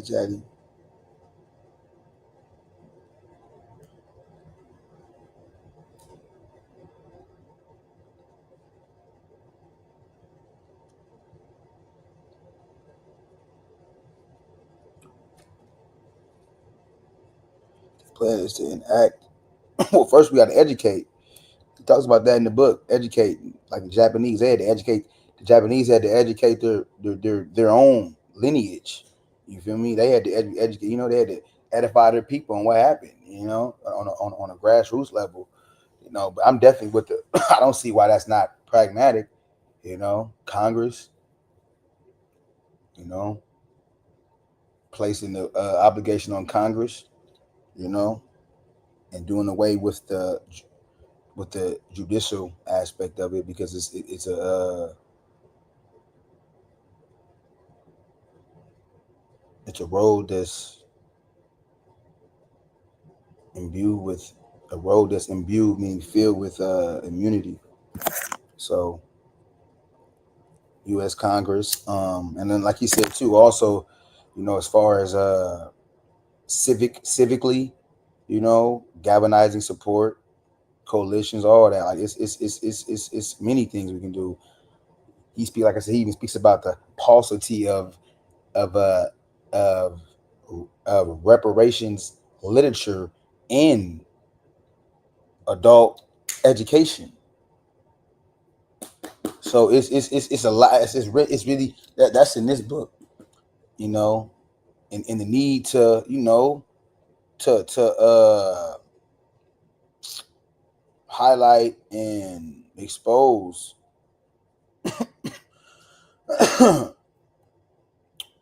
the plight, the reasoning why, as far as like why restorative justice is overdue and why it's definitely permissible,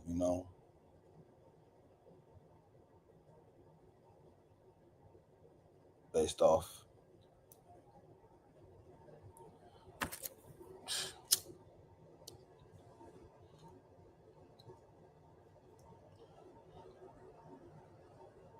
the reverberating effects, still exist with us today. Come on now. So it's yeah.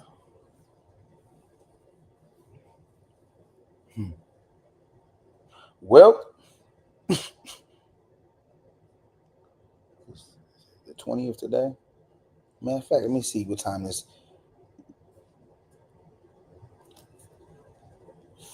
thing open.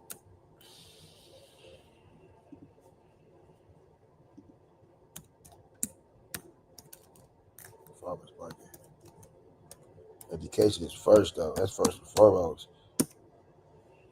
But for the most part, shoot, almost a third of us, not almost 3/4, not a third, almost 3/4 of us agree that direct payment should be doled out to us like Americans. So shit. Shit.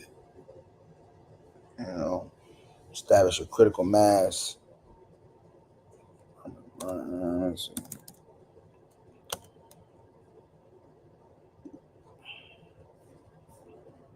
What time they close?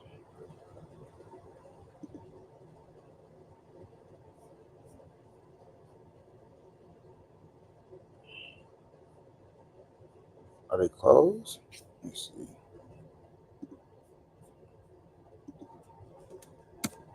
Last day or last week? Okay.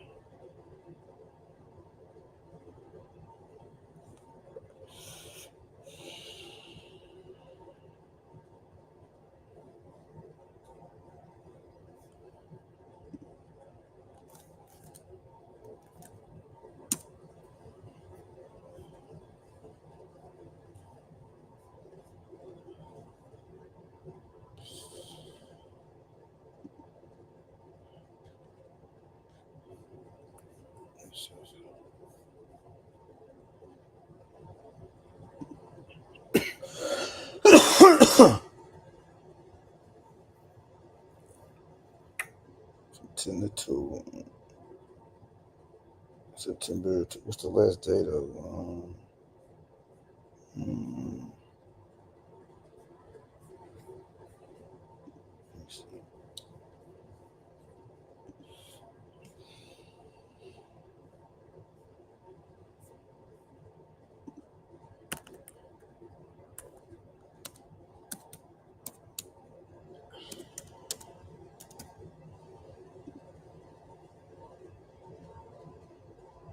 Okay, through September. Okay.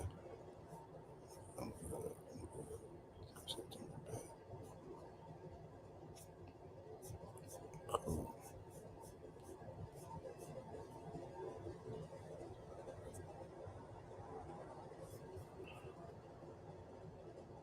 Shit, still wet. about 70%. So it's still about over 30%. Yeah, so it's education as a whole though, not just in the in-house. You know, when it comes to outside the house too, because we definitely gonna need some. What's that?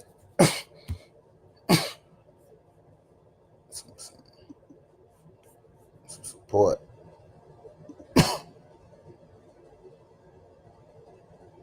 What you mean? What would be irrelevant? What you talking about, bro? Your new friend couldn't hang? Captain?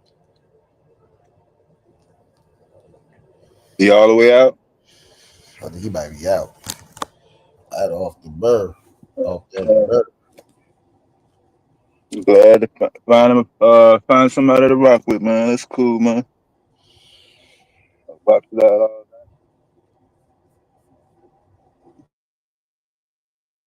night. I'd rather see y'all do this shit than fucking argue over dumb shit.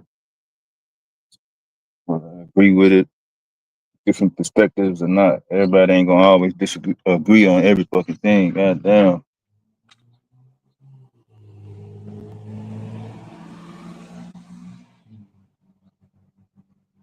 Oh, let me take it.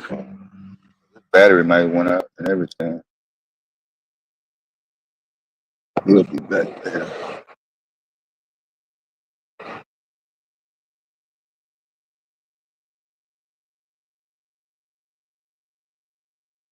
He still talking while his phone up? No, he ain't. I don't think he's talking while his phone up, no, because he been up all fucking night. He been up all night, all day and all night. Shit. He saying out there in Kansas, yeah, 6. That's where that Jackie Robinson statue got snatched.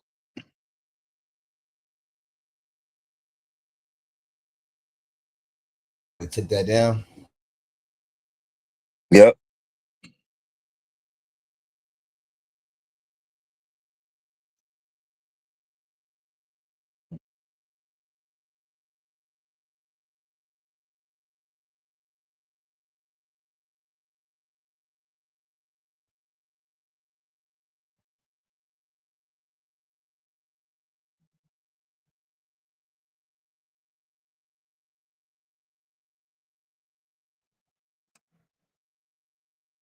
About to hold the fort down, Dave. I'm about to call it all night. About to get this shut eye. I'm about to give me some shut eye.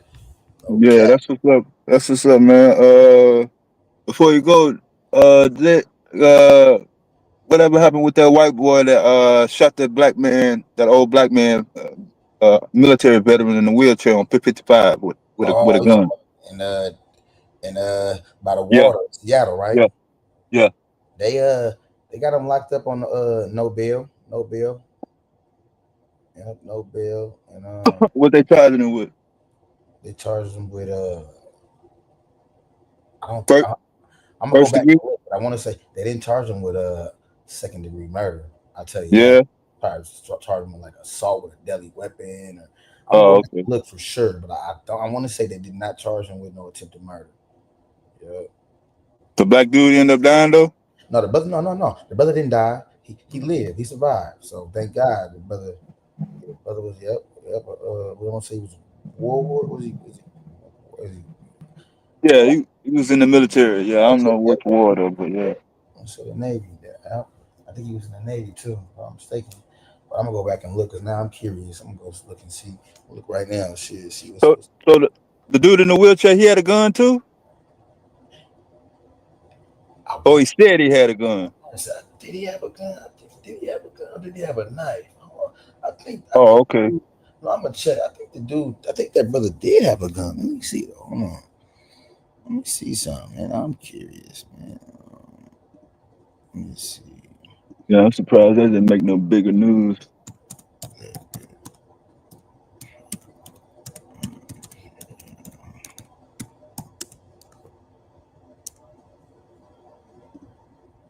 Okay. And you know, it was over. He was trying to accuse a brother of a stolen valor. You know, that's a white man shit trying to accuse a black man of not being They got some historical implications in it, like question a black man's authority, basically, or Because he had American flag on his wheelchair. Someone he had stolen valor, falsely claiming military status, shot at close range. He had a knife and an airsoft gun when he was shot. But prosecutors argue Tim was the initial aggressor. Hell yeah, he was. Therefore, self-defense was not applicable. He tried to use self-defense. Tim, who pleaded not guilty, he was charged with felony assault. Can you see the video? Huh? It was a white dude that had a video. One video where he turned the camera on right after he shot him, but it's another farther angle. They sitting back like on that concrete part. He got him before he shot, but I think he gave it to the police though. Yeah, it took the police a long time to get there too.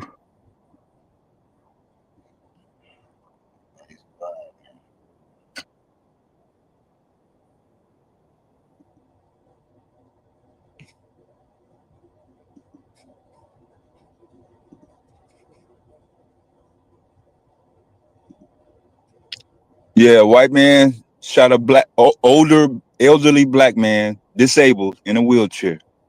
They arguing. So the white man said, "I'm white. This is my country," and in front of kids and everything. Yeah, right by the water. Yep, broad daylight. Nah, they wasn't really fighting.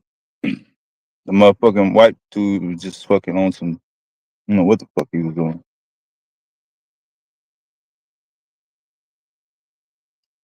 That was felony assault. Yeah, that's crazy. You just put it back. I don't know why. I'm surprised I ain't did a video on it. I need to cover it. I need to definitely because but I definitely put.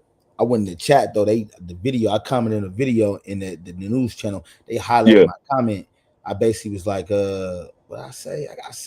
I referenced just the brother being a black vet and how there's some racial undertones to it, basically, and how.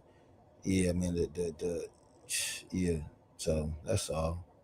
Yeah, they was right outside of Starbucks. I mean, it's Seattle. I mean, what the fuck do you expect, But this how he had no problem pulling that gun out in public though, and the motherfucker didn't have no gun. Man, that shit, man, could have went the other way. Yeah, that's true. That's what I'm saying, man. Motherfucker want to prove their point and stick up for themselves in public is cool. Stand on your ground. Don't let nobody punk you out. But I done been through way more incidences that didn't turn out so fucking well. My motherfucking confrontation. I try to keep confrontation to the goddamn minimum. I don't give a fuck if the motherfucker kind of fucked up or not. If I ain't all the way fucked up, don't have that shit, bro. Shit. Especially in this goddamn climate. Now, if you fucking up somebody, like if I was on the pier, yeah, I would have got a charge. Yeah, they would have charged me. Yeah, I definitely wouldn't have been just standing by, knowing how scared he was because he shot it. Then he acted like he was scared.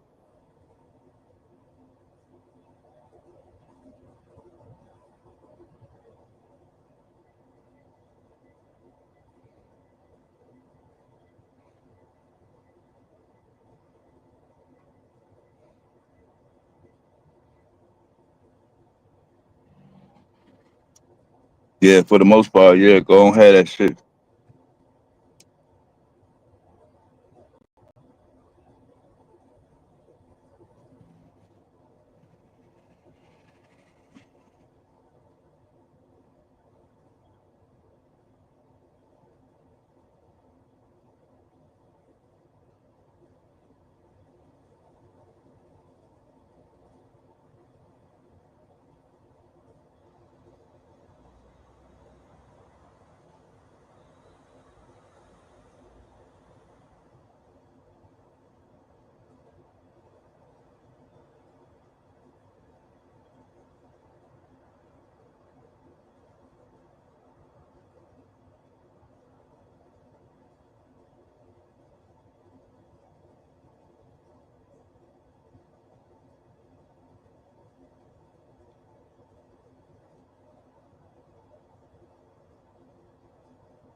All right, peace out, Sound of Music.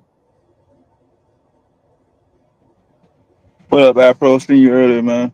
Everybody else, Ebony, what's up?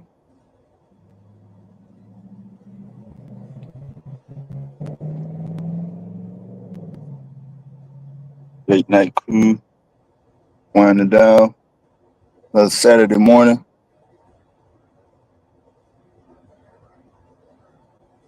Almost October. A countdown who gonna get the most commemoration on October 14th, the birthday of the Kirkster or George Floyd.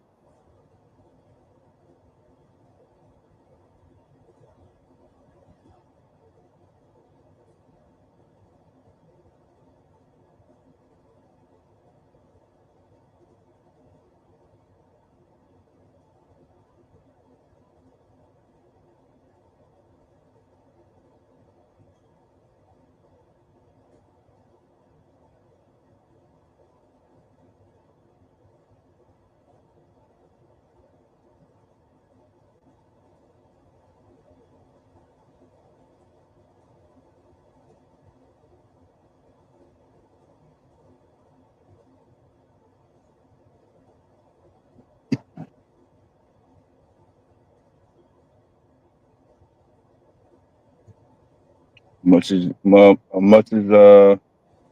try to avoid the goddamn subject and topic matter, they're gonna make sure they're gonna force goddamn Charlie Kirk down your goddamn throat, whether you want to hear about it or not.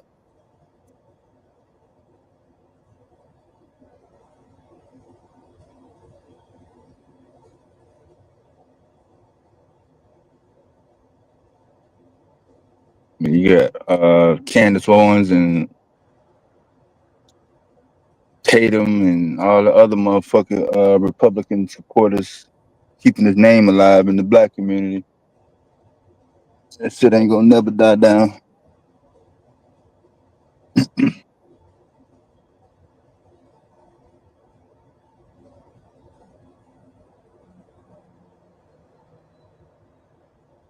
I didn't know Candace was a part of the organization though. I think somebody was telling me about it, but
Yeah, she talking about government corruption.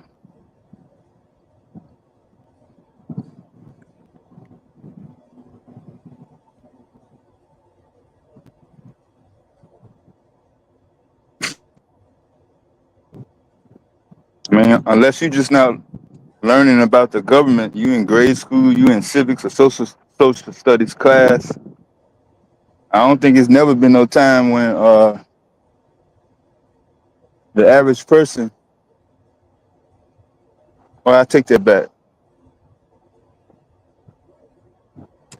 The government corruption really didn't become mainstream until after Nixon.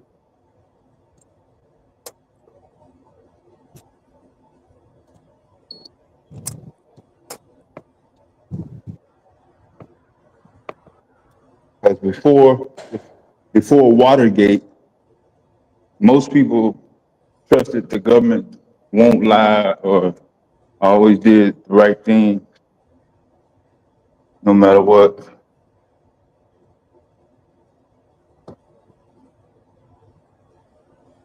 Just like the Aristotle monarchy empire, Spanish empire, British empire, French empire.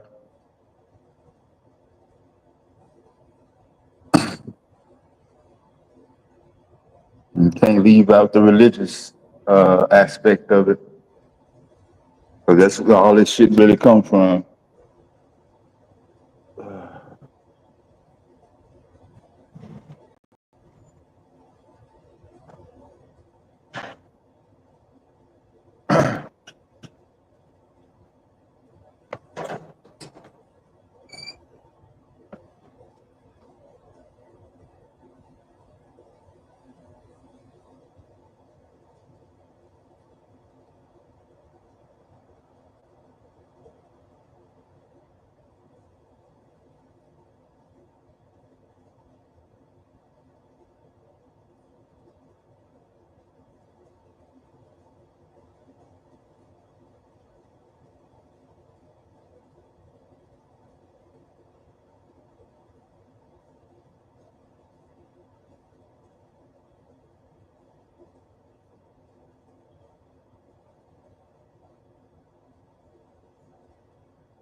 Yeah, I think Psycho got. Hold on.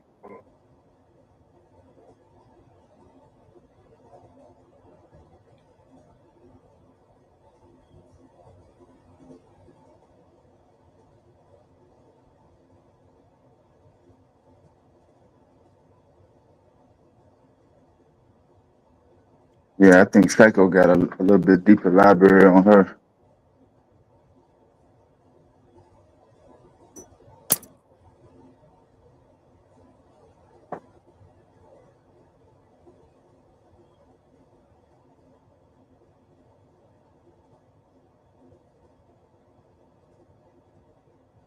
Cause she was on some other flip flopping agenda when Ben Shapiro was worship just like Charlie Kirk.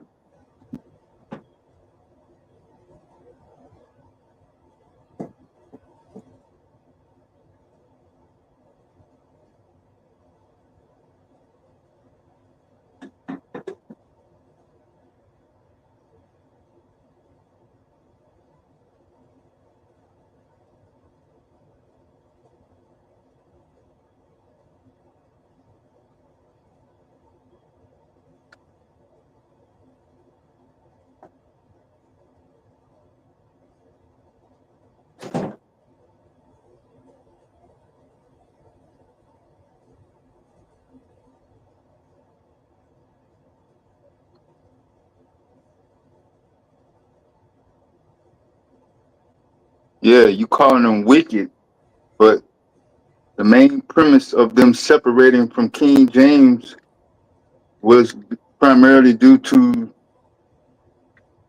their religious beliefs, man. You can't really separate the Catholic Roman Empire, the Catholic Church, and the Protestants. I'm just,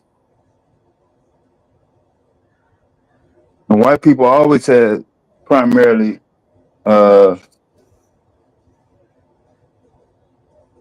religious institutions being the center of their moral values and shit.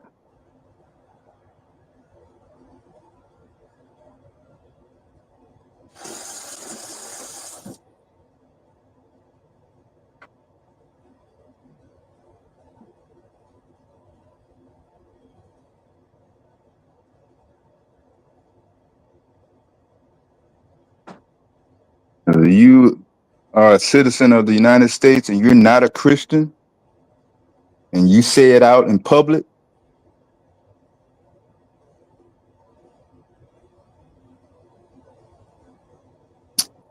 whether they white, black, or whatever, they're gonna look at you crazy as hell.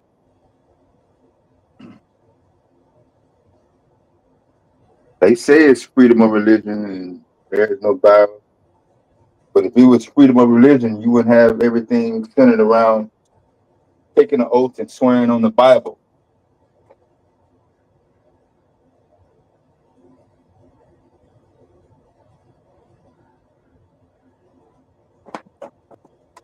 Part of your regular oath process when you take political office. And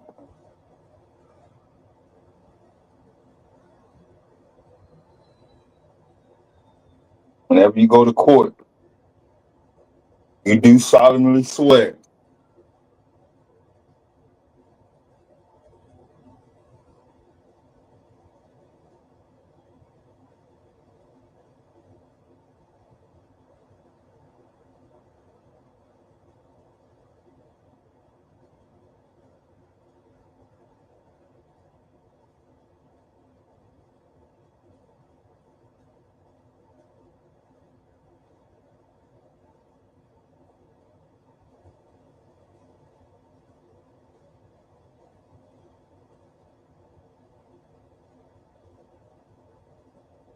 What's up with it, Miss Melanated?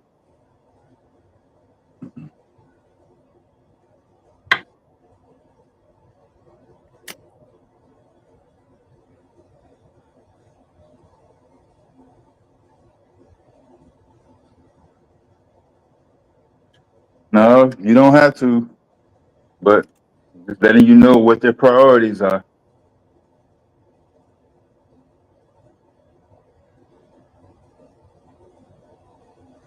Because anybody could say, why don't you just get to the order of business?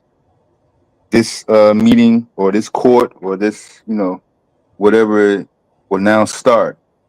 And just go ahead and start. Why you gotta make it a whole ceremonial thing? That's just, it don't make no sense. Other than pushing a narrative to a specific bias type of belief. And that's it. That's government. That's corporate. That's society. Yeah, you free. We say the word free, free, but we gonna impose this on you, especially when you in the public.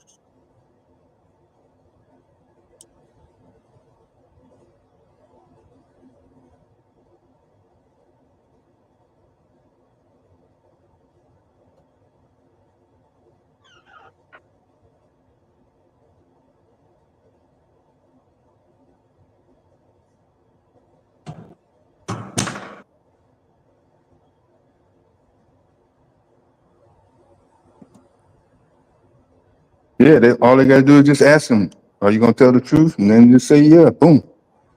Swearing on the Bible don't guarantee or solidify or make it more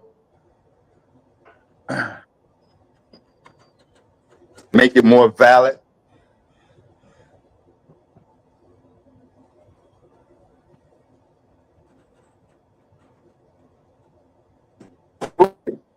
Don't lie, even if you swear on the Bible.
My bad.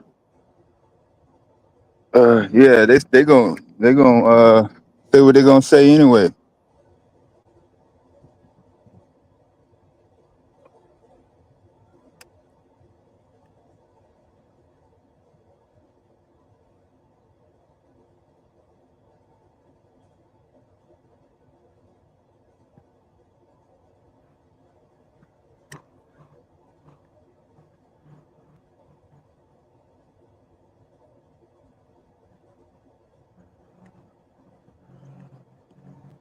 But lying is lying. I don't understand how lying under oath is more. That's more.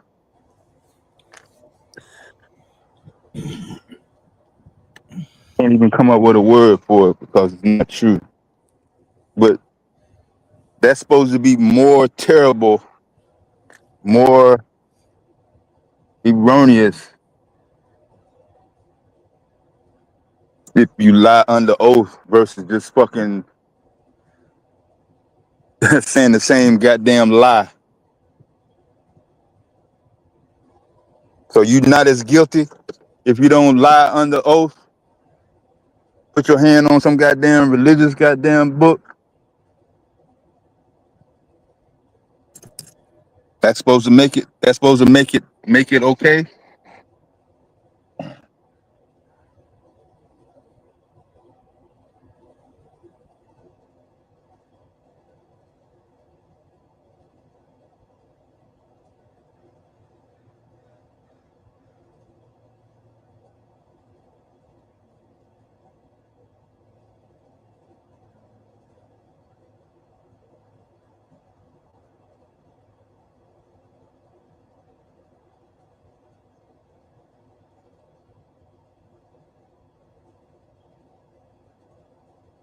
Yeah, and I'm saying you don't need a Bible for that. You don't need no religious material at all for that. Law is law.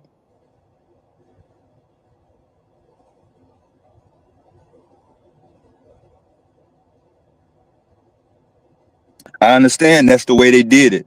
That's the way they did it. Yeah. But if they didn't have the Bible in it, that wouldn't make it less valid.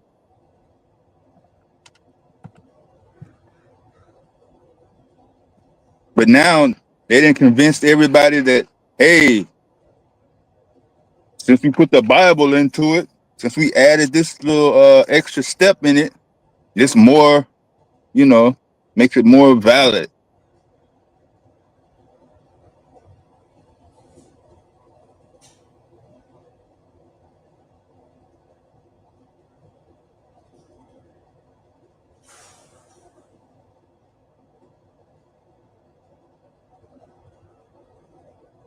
Oh, you might be right on that. I try to limit my court time. Mm,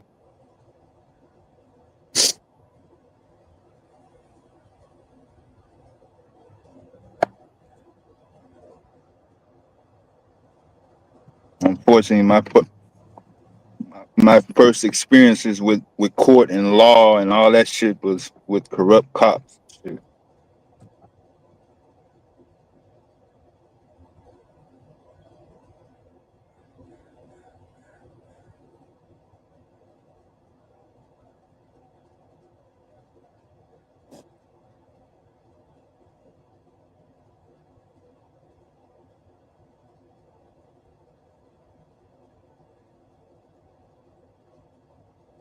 Nah,